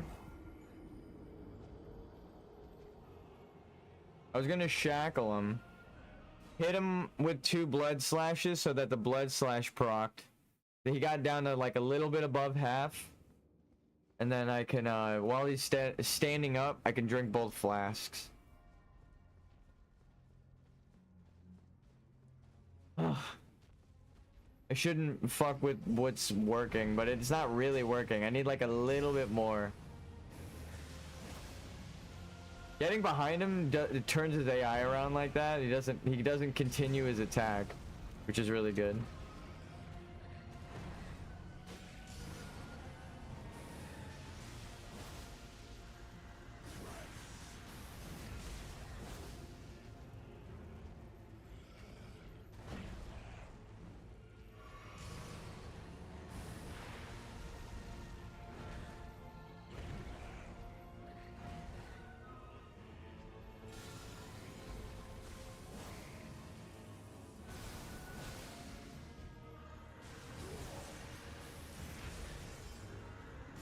Fuck me. And I walked away from him, so I lost an opportunity. Just kill me. It looked like he was still over halfway, so you gotta like really give yourself a lot of leeway there. That sucks. I'm gonna draw with like dry erase marker on my monitor where I need to get the health bar to trigger the fucking. I'm not even joking. Here's the dry erase marker. I'm about to fucking draw where the trigger is. I know not to get it past that point. That's insane. 1, 2, 3. He's about to get blood procced.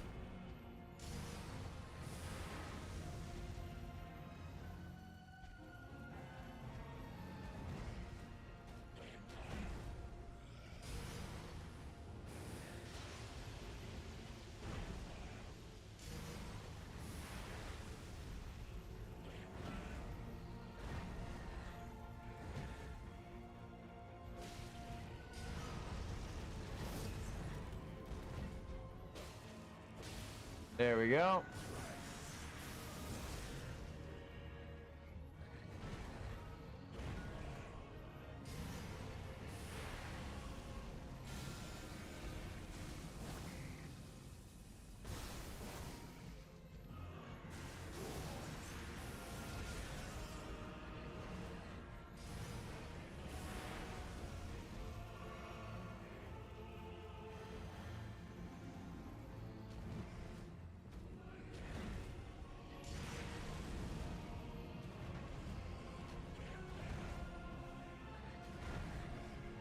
That's fine.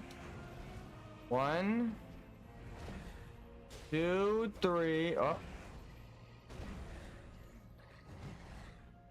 3. Wait for him. No, fuck you. You know what?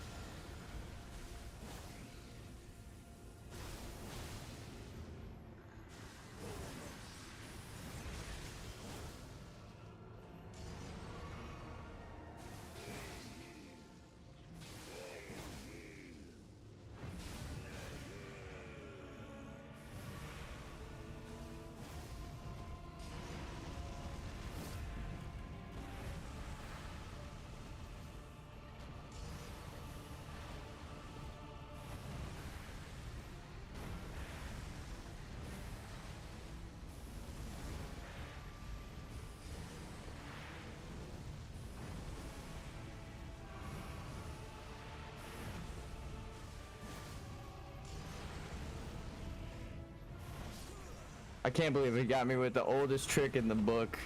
It's the delayed attack.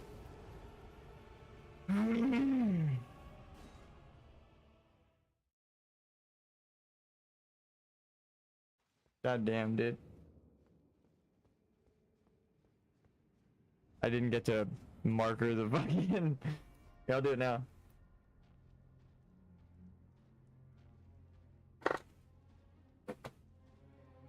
I used the marker. Like, I just set the marker against my monitor instead of drawing on the marker like a fucking caveman who doesn't understand how markers work.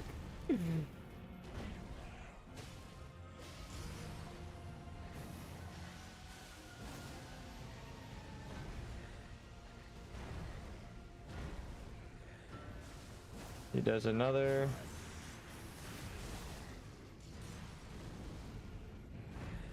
One. Never mind. Now the countdown starts.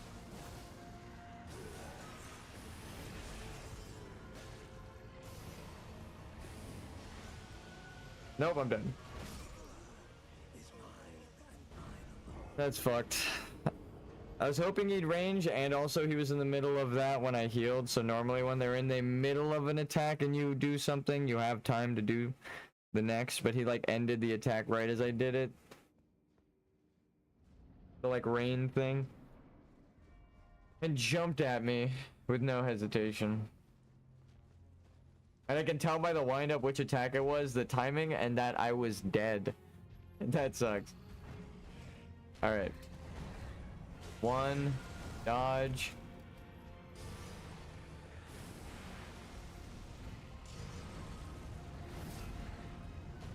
Dodge into him. Flash. Dodge.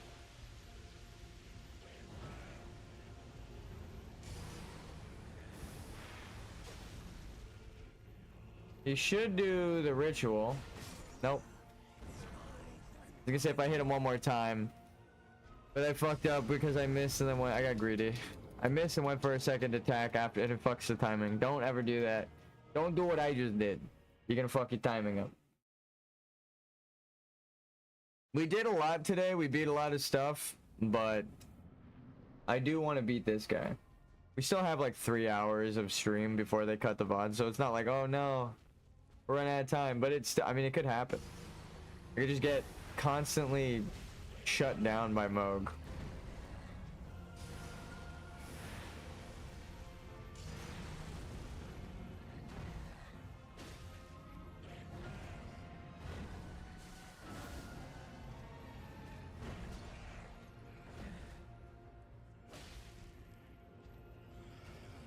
I think we just can't fight him in phase 2. We do all right, but then he just, when the fire gets laid down, I'm bad. Actually, no, it looked like my character was about to dodge, but he stopped. I was spamming that way, even though I knew I was gonna die timing-wise, but then he still moved. Maybe it was like a glitch. After you died, it let you rotate your character or something.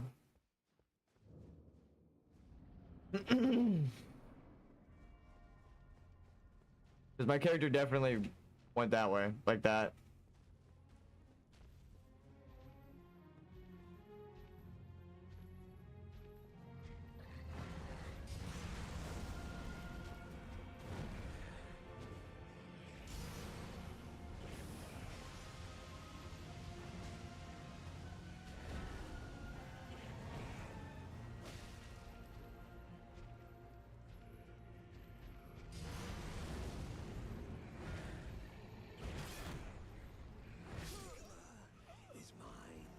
I was gonna try just full sprinting into him and then dodging, but it messed the timing up.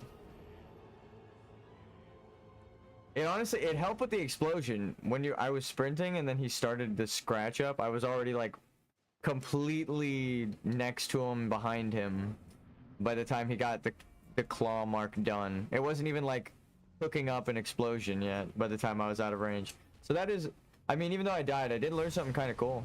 Sprinting helps. Reposition. For that move.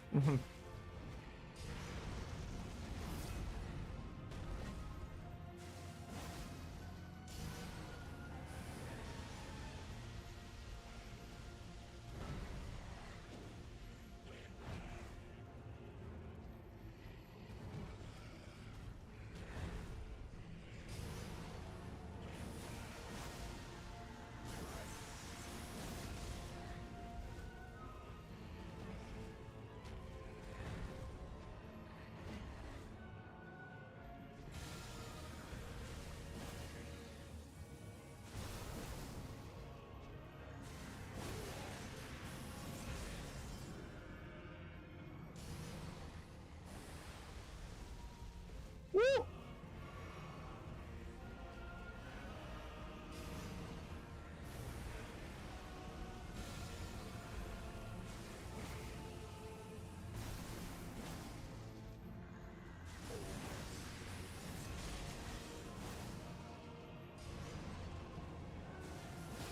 I just don't want to be in front of him.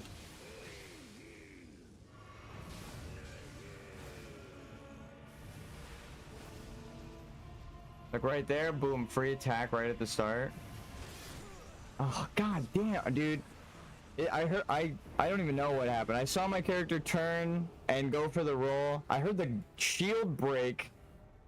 So he got his guard broken, but if your character's sprinting and turns away, you don't get your guard broken because you've turned the shield away. So I'm like, how the fuck?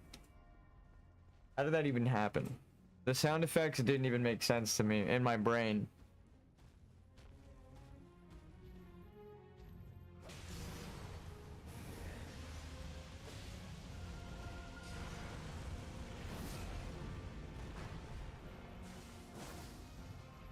It all happened so fast.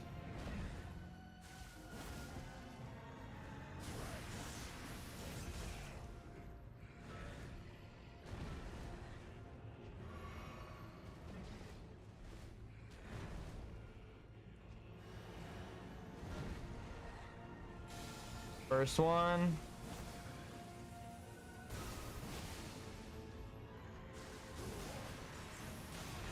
I'm okay with that. I almost ruined the whole fight.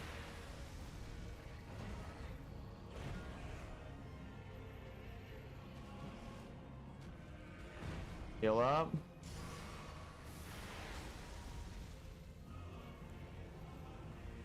Oh my god, I'm dumb.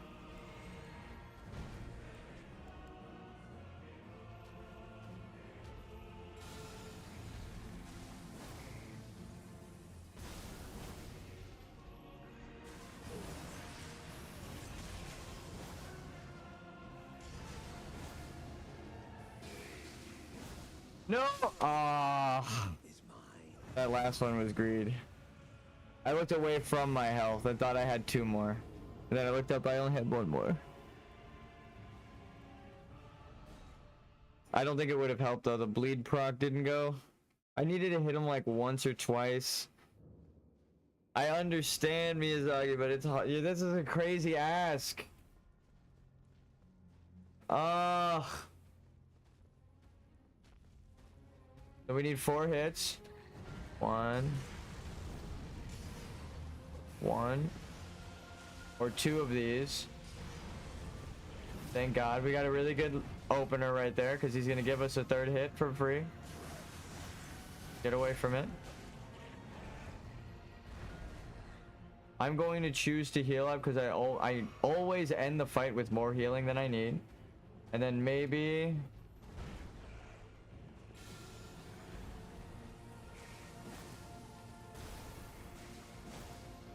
No.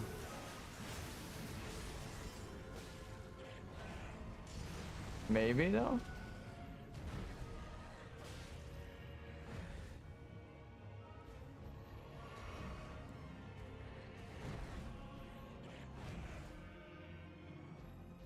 He's giving me time.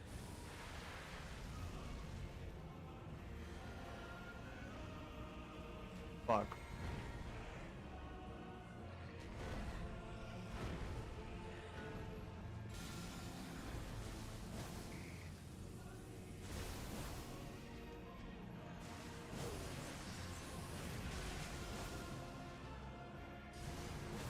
Come on.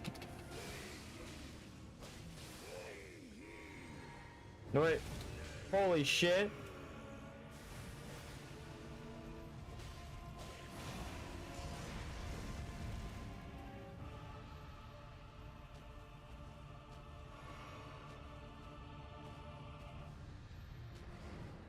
Can you just spam that move?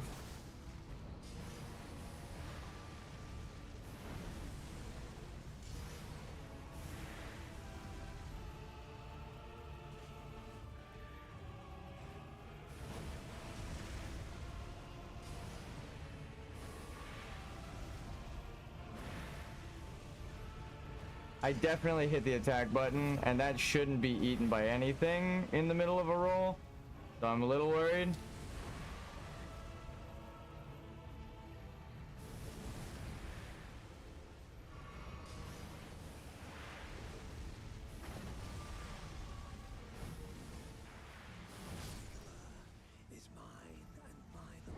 That was weird. I hit the attack button just to build up bleed. It might have even gone through. I hit that. And that one is like, when you're rolling and you hit that, it changes the roll into a roll attack, right? Like, that is different than just that, obviously, or that.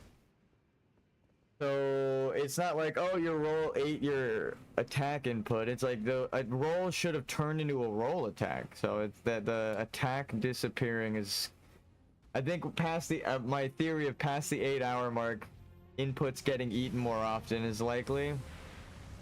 I mean, that one, it's on the footage, right?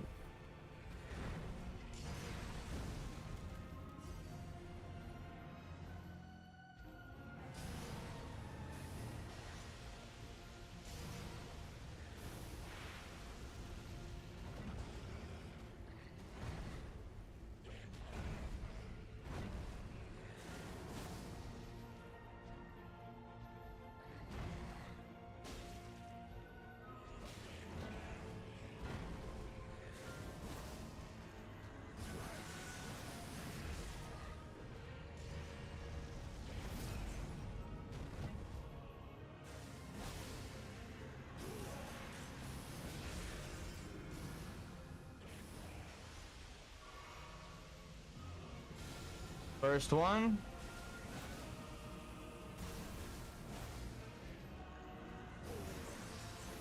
Freebie. No, it doesn't, it didn't really line up either how we needed to, which sucks. Like his HP.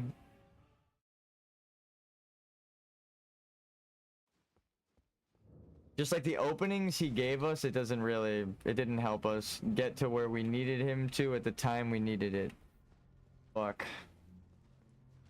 It helped us really early on, but then that screwed us because our second one was...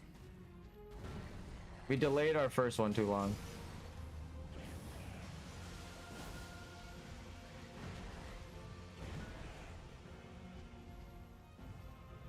And it's better to get it triggered by the blood slash. I see. And then... I see.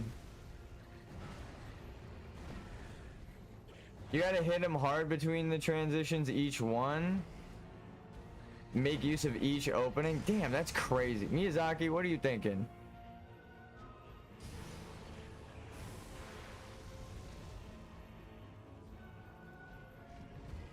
There you go. Now you do it.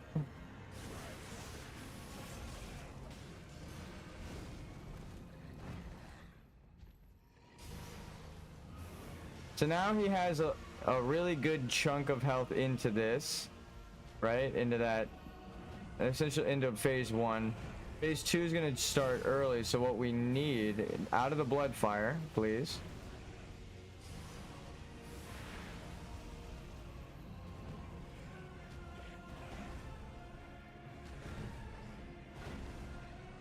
We need the first one now. And then we need to get him near half health with this. Because he's going to do the second thing, which is an opening. There we go. Perfect. Now we prep.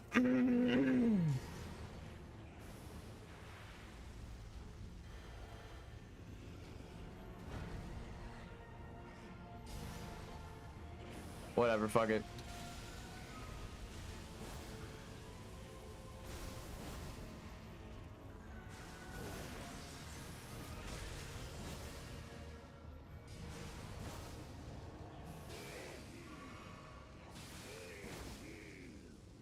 One, 2, 3, 4, 5. Run. Uphill helps.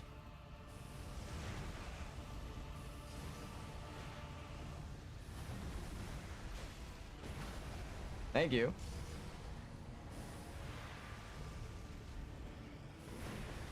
Heal in the opening because we don't have the distance to attack.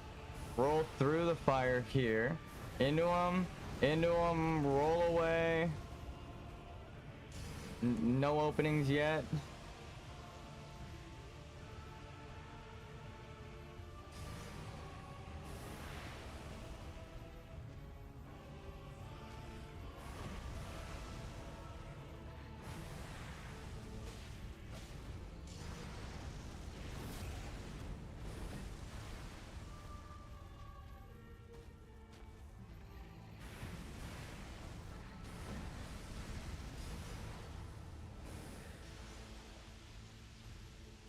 Over here.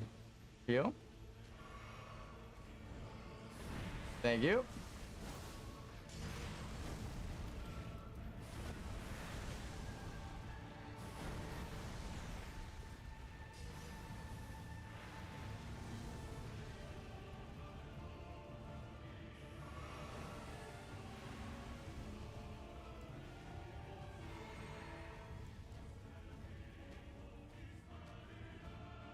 I wonder if I have any consumables that will save me. Like that.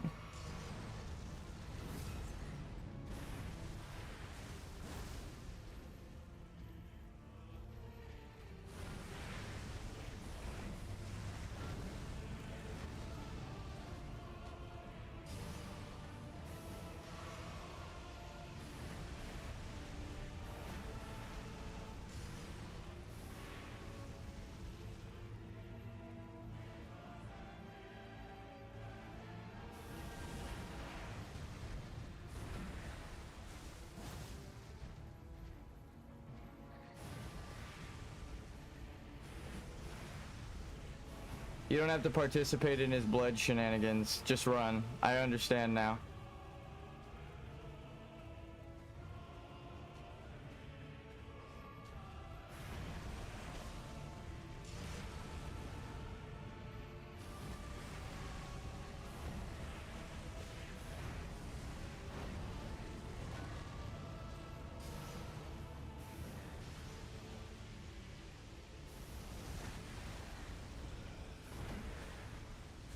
No! Oh, I risked it. I thought to myself, should I heal? I have health. It was the chip damage. He chipped me, and I didn't remember it. If only I healed. I had 2 heals left, so this was like a fight that actually took all of my healing. Jesus Christ. I was locked in there. Go back in. I don't give a fuck. That was the closest attempt yet. Just do it again. Keep it going. It's the same attempt.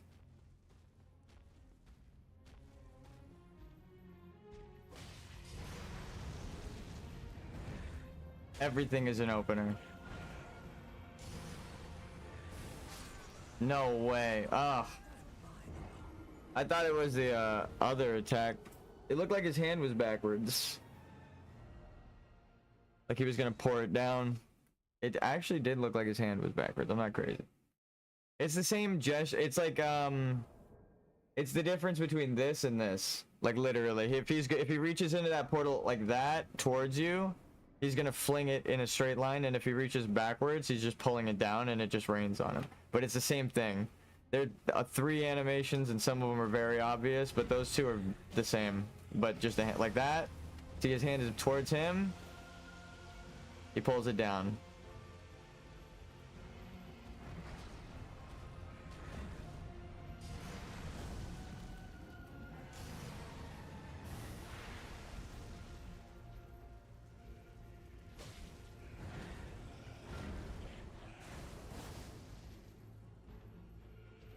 No, fuck.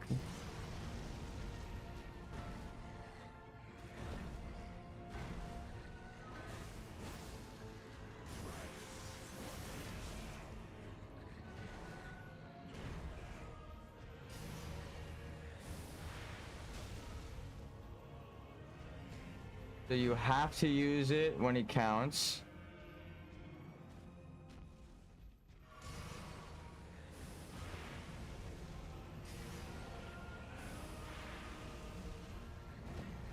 Yeah.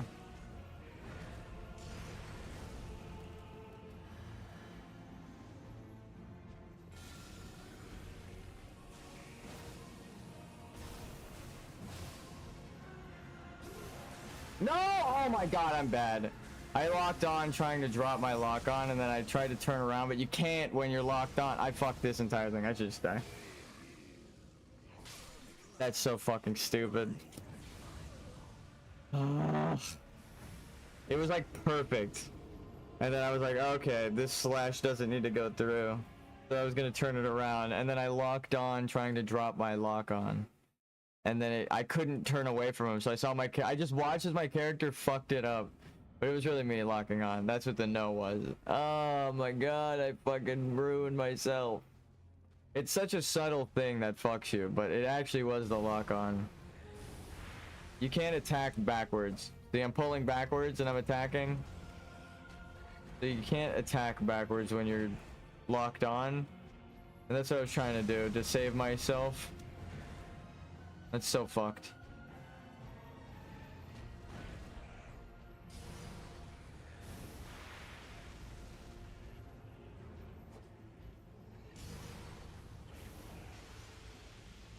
Please let me kill you.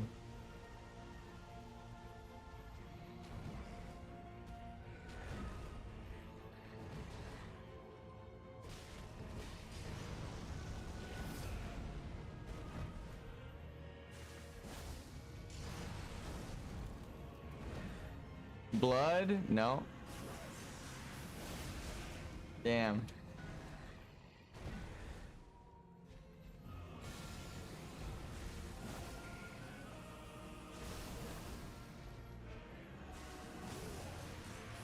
Please don't be. Yeah, I fucked it.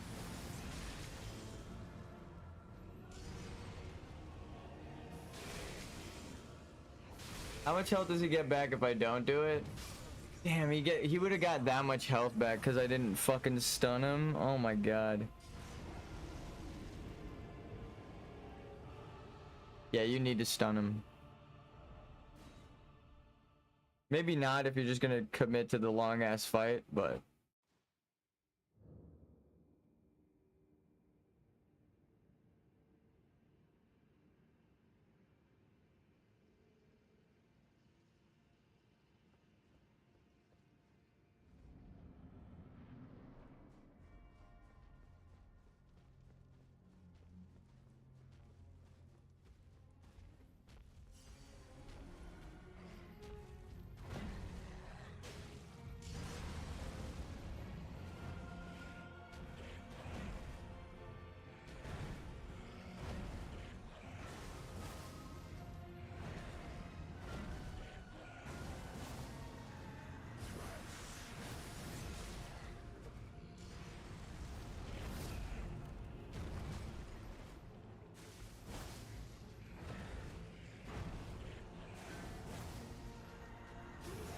damn it. Maybe I could still do it. Gotta fight him for real.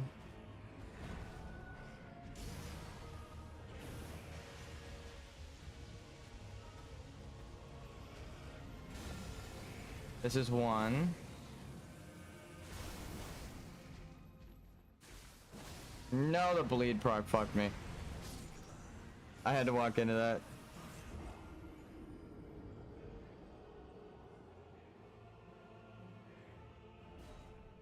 I like that his mouth is animated when he talks shit. I will say that. Everything keeps coming down to me fucking up the timing. This boss.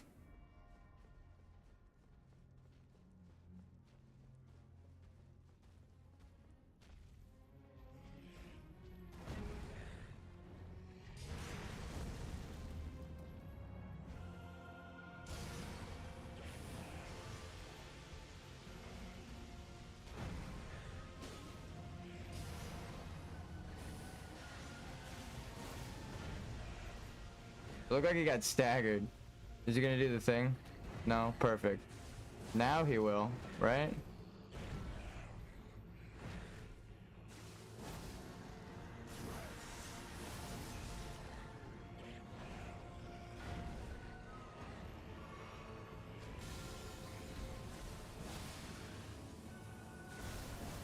Okay.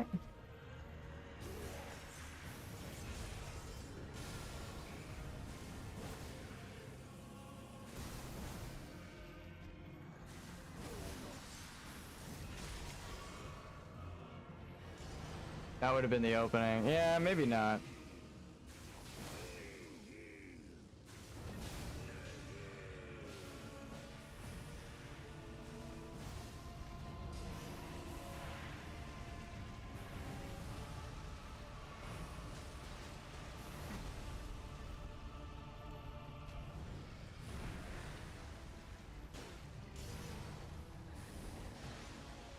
Poise damage?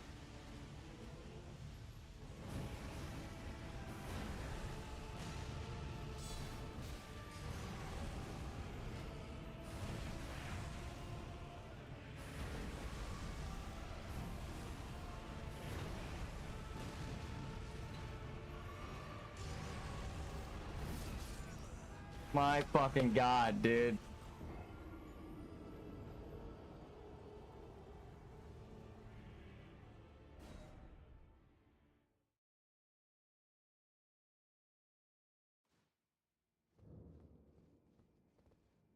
This is such a tough fight.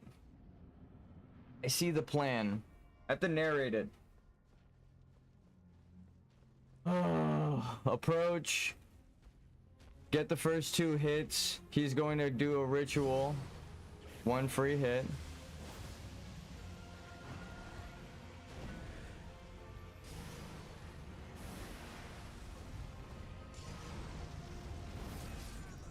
Why do I like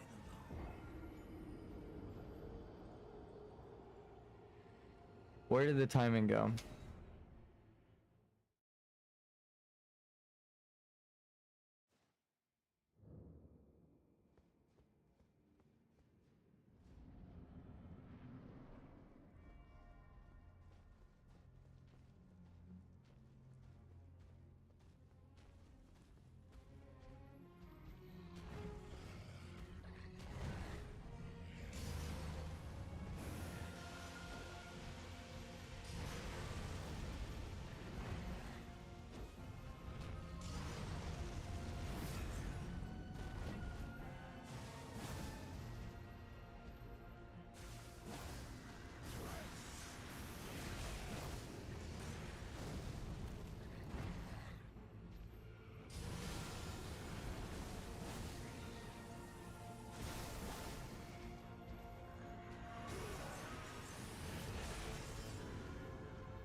Yeah.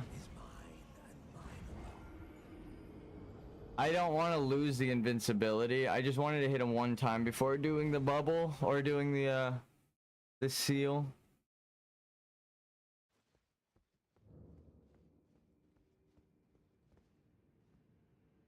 It's not working.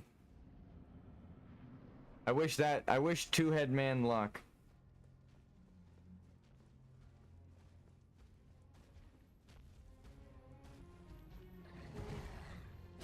Build up, bleed.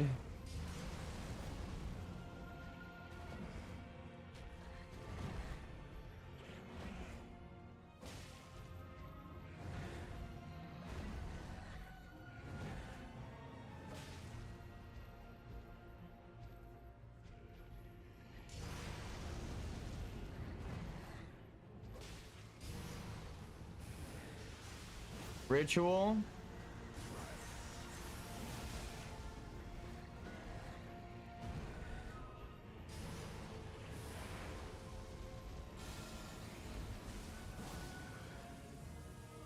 Duo.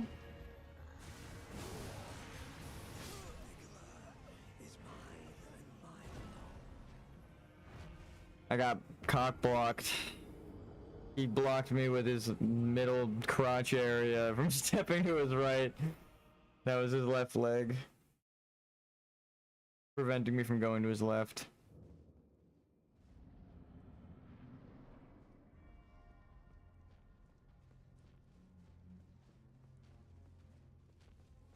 Mo, just let me through. You're mind controlled anyway. You don't even want this.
I fucking can't believe he did that. That's supposed to be I can't believe you've done this.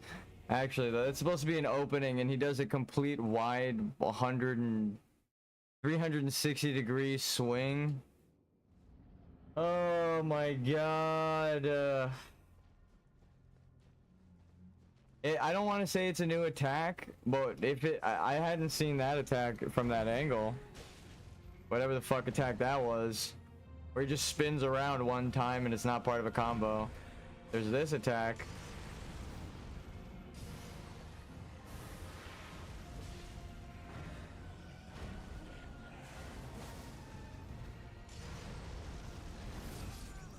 I'm nowhere in the same area code, dog. Come the fuck on. That one hurt. Emotionally. I was like nowhere near it and rolling. I hate when that happens. So that one kind of sucks when you die like that. It's like I feel like I learned the boss. I feel like I'm doing good. It looks like I'm doing good. But it's only looks. I just get hit by nothing and I'm dead. Oh, that sucks. Well, I get hit by the attack.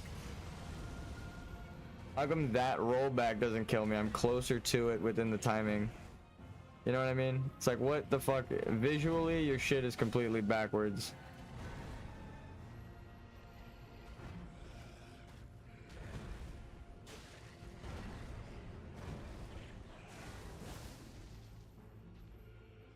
Kind of perfect.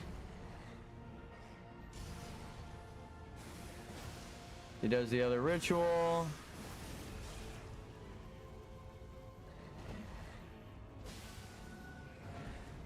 That's actually really good because now we can wait a second. Hit him 3 times. 1, 2. Let it cool down. That's fine.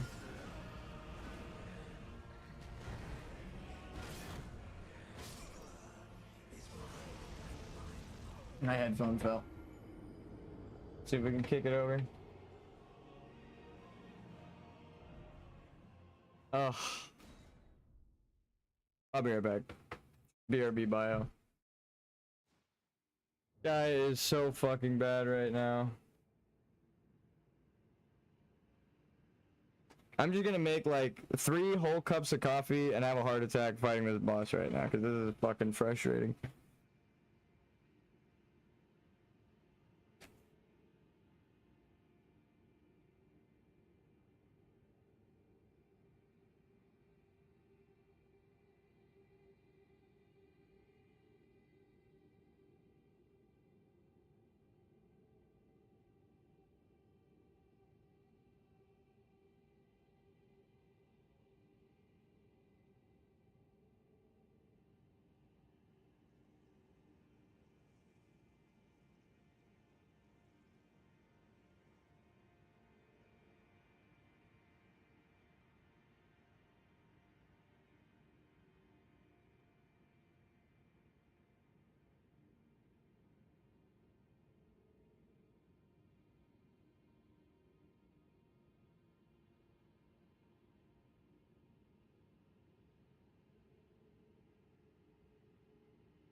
Fuck. How you guys doing? I'll let him kill me. Oh, I just hit the camera.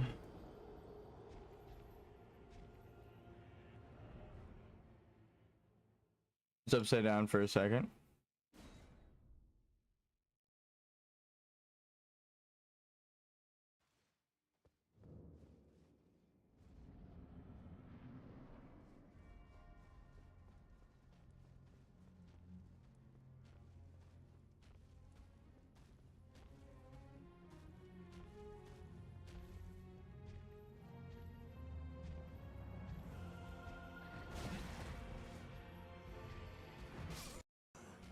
I'm taking my headphone out and I'm muting so they can hear the game, but you don't have a duo. You guys won't be able to hear me, but I'll ID with my tattoo. I mean, the thing just fell and showed me, but still.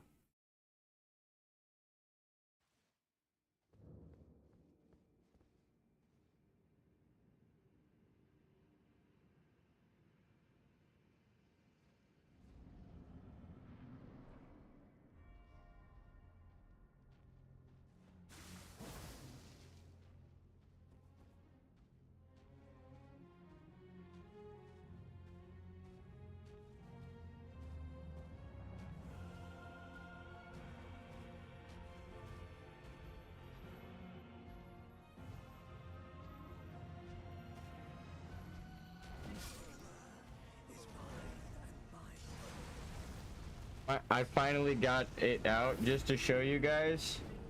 I don't know if it'll show up on camera.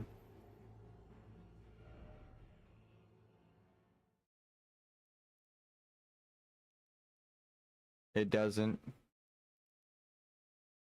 It's like a string between my fingers, ironically. That's the theme of the game here.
I was like, surely he won't attack.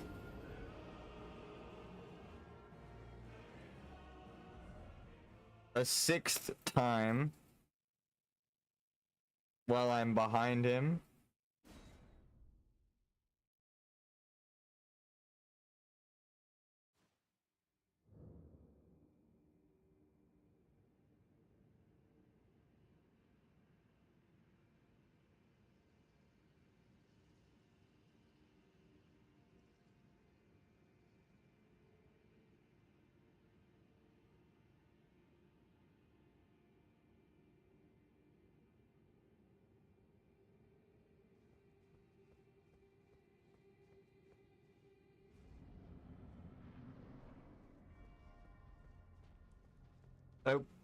I would take a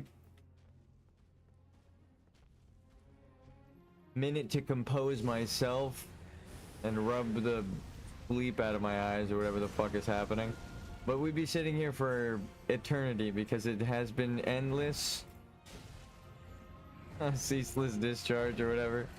But actually, it's just never ending. So, I'm just constantly rubbing my eyes right now. I've been going to the doctor for it. That's why I'm constantly taking my hand off the controller. It's like sand thrown in my eyes, which is crazy because that was like what the doctor asked. It was like, does it feel like you have sand in your eyes? I'm like, what the fuck? Yes, and also that's a very specific thing. It's like, yep, that is one of the side effects. Like, great. I just always feel like I have sand in my eyes.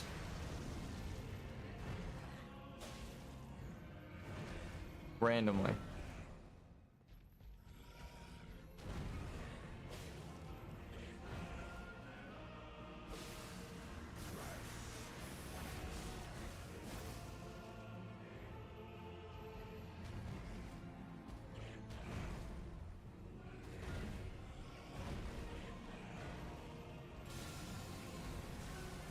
One, two, three. Heal up. I press the heal button and then it doesn't go off. I don't like when that happens. Especially because timing is key. So having to press the fucking heal button again could ruin the whole run. It's like, why does that happen? That was a risky ass move, but it paid off.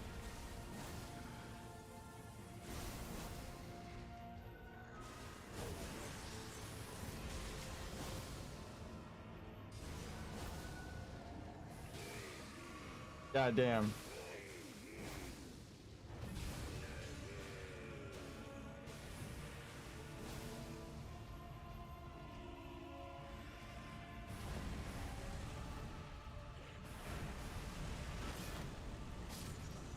I fucking know I dodged that, dude. Oh my god, hold on one second. Minimize. How do I minimize? Here. Take America. This is upsetting me. And I know it's a problem. I have to go system. Window. Minimize. Clear.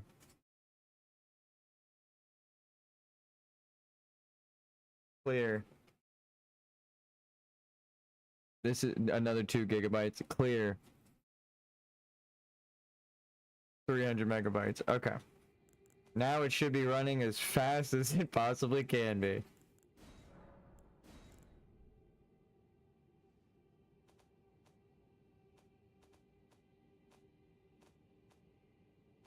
Right?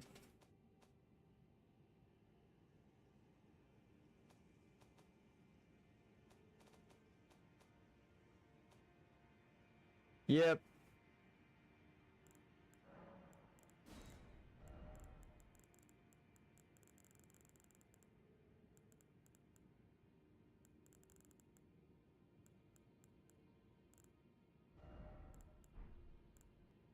Okay. I have a sneaky suspicion that the 2 gigabytes we just deleted of RAM that's being used up because of the input, it might, it already kind of feels like it's running smoother, not gonna lie. But I mean, it's visibly, like, it tells you, hey, we cleared, this is how much RAM you're currently using. Oh, we cleared up this much and now this is how much you're using. So it's like we actually cleared it up.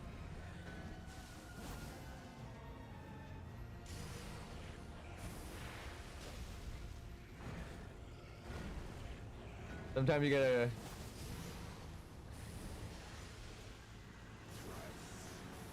get the rest off of it, right? Alright, we need 1 free hit before we heal.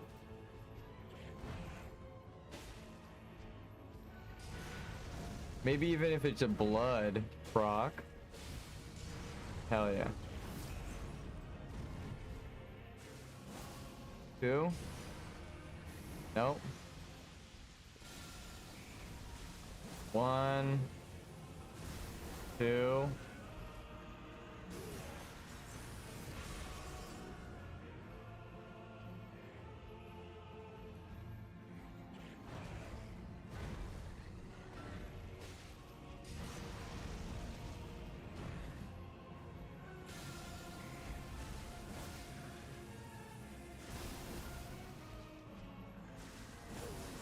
No, I missed the fucking...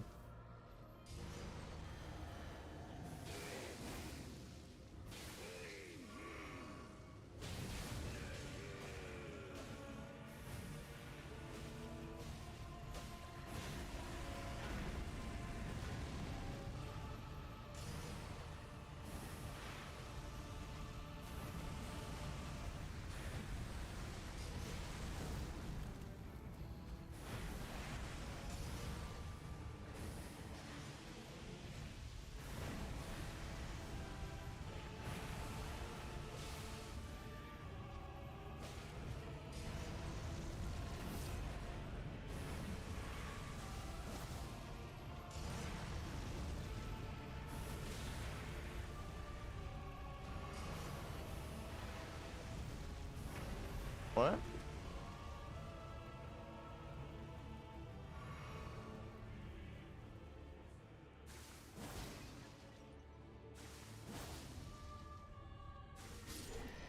Oh! I almost feel bad.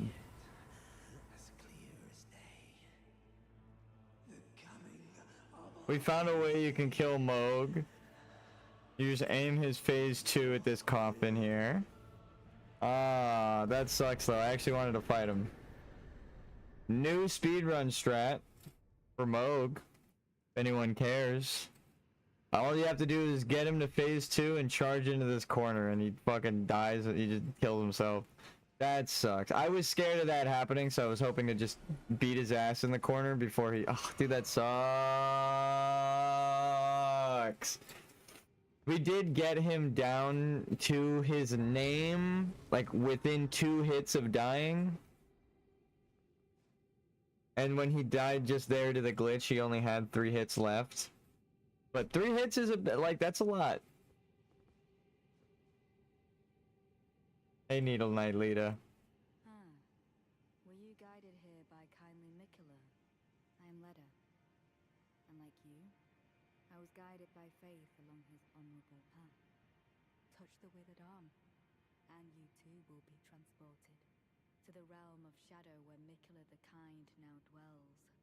My compatriots are there already. Like us, they have... I feel bad. Again, we pretty much beat it, but pretty much sucks. We got it to like 1 shot and then died, which is always the worst feeling, but it's, I mean, come on. Now I feel deprived of killing the boss. Though I feel I've also contributed a new speedrun strat. I honestly don't know how to feel.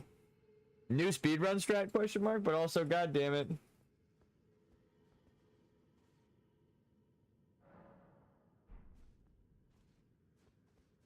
We're not doing the DLC. I just wanted to unlock it, but now it's like forever not unlocked in my heart. I will not be far.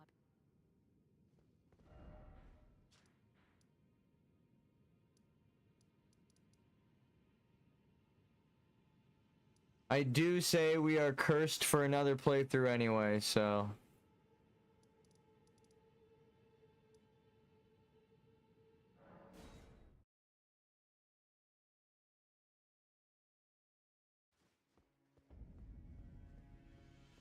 We'll call it quits. We'll just leave our runes in here for Melania to keep warm.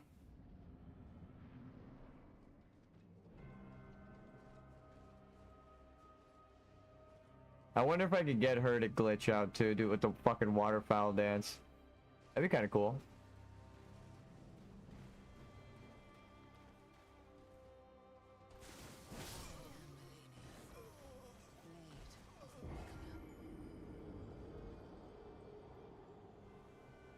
Alright. We'll give her 1 good attempt. That was honest. That was an honest attempt, but we'll give her 1 like good attempt where we get her like maybe midway down of this first phase, or maybe even to phase 2, but we beat Moog kind of. I got him down to like 99% and then he fucking killed himself. We outlived Moog. I guess, yeah, when you view it like that, we still beat him. His willpower gave out.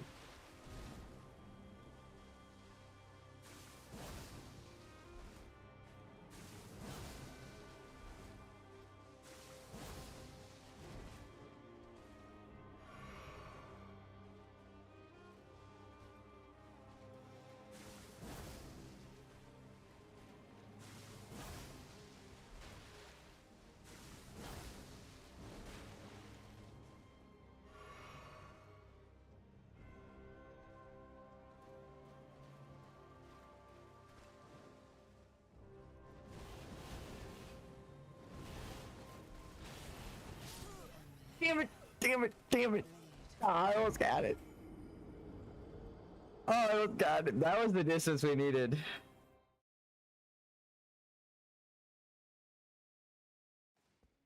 Alright. I know I said one last good try, but I actually...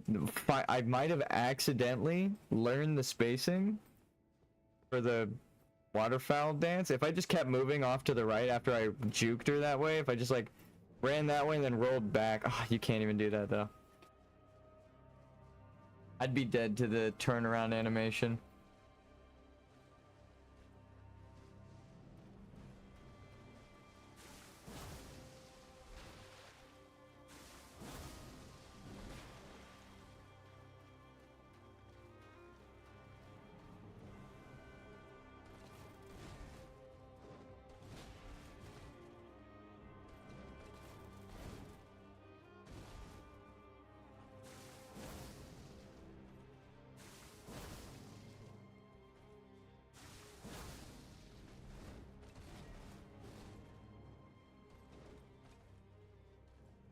Just never stop running?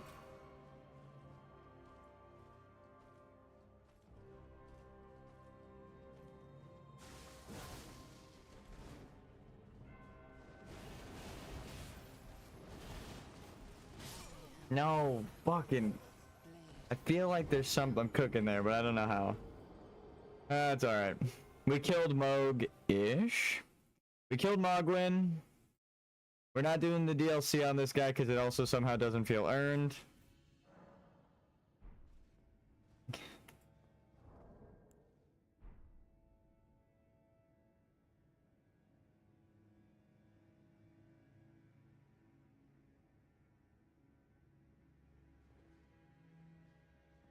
Moog, you elude us yet.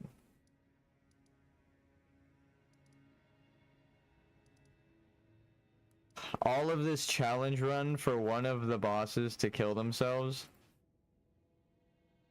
I'm like a villain standing here.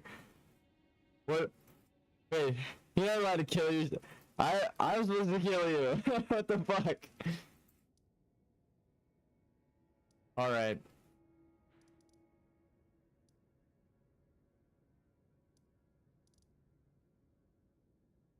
We'll call it here. Maybe get the gold needle. I'll back this save up and then we should be good. I was like, can I just end the game right now? I think I could just beat the game. I have every mending rune, right? I got Fortisax killed, so I have the rune. Oh, I have them in my inventory. What the fuck?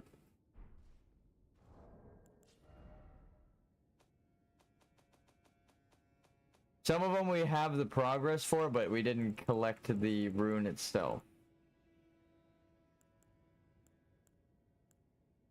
Mending Rune of Death. So we have this one. We completed Gold Mask's quest, but we didn't burn the tree yet. So we didn't complete his. Oh, I mean, we completed his. We just do one more step, and then we get that.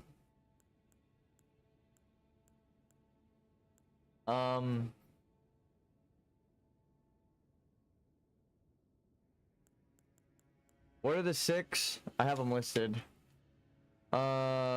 Rykard, we killed him. Alright, so Ronnie's ending is done. The Frenzied Flame ending, we killed Moog in the sewer. We got Harrietta's quest done. So we got Frenzied, we got Ronnie, Dung Eater, we have the Seedbed curses, so we got that done. We just didn't turn it in.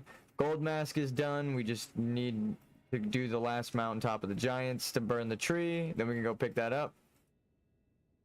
Normal is done. Diaz is done. That's all of them. Yeah. Thea, Dung, Gold, Normal, Frenzied, Ronnie's. We got them all. Even though we only have this mending rune right now, we have everything completed. We have the Great Moon sword or whatever the fuck. Dark Moon Great Sword. So we have Ronnie's quest complete. That's like you've completed Ronnie's quest, you can pick her ending weapon. So Ronnie's is done. Frenzied Flame is done. We did Hyetta's. We opened the prescription. We did the drop puzzle. We beat Moog. The first Moog. We beat both Moogs, actually. We got Frenzied Flame. Yeah, normal. I just want to double, triple check. Dung Eaters. How many Seedbed Curses do we have on us?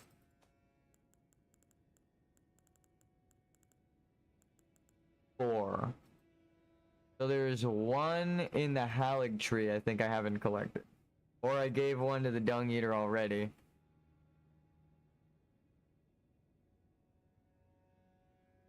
No, because we didn't go down to the cell yet and talk to him. But I don't know if he collects it beforehand. This we need to get. We need to kill Melania to get this. And then we've collected every variant of every ending possible. We can do the Frenzied Flame, we can purge ourselves, and then do any ending. Like, actually, on this save, as a level 1. Jesus. Okay, well, we've made a lot of progress. We're at the end of the game pretty much. I will see you guys tomorrow.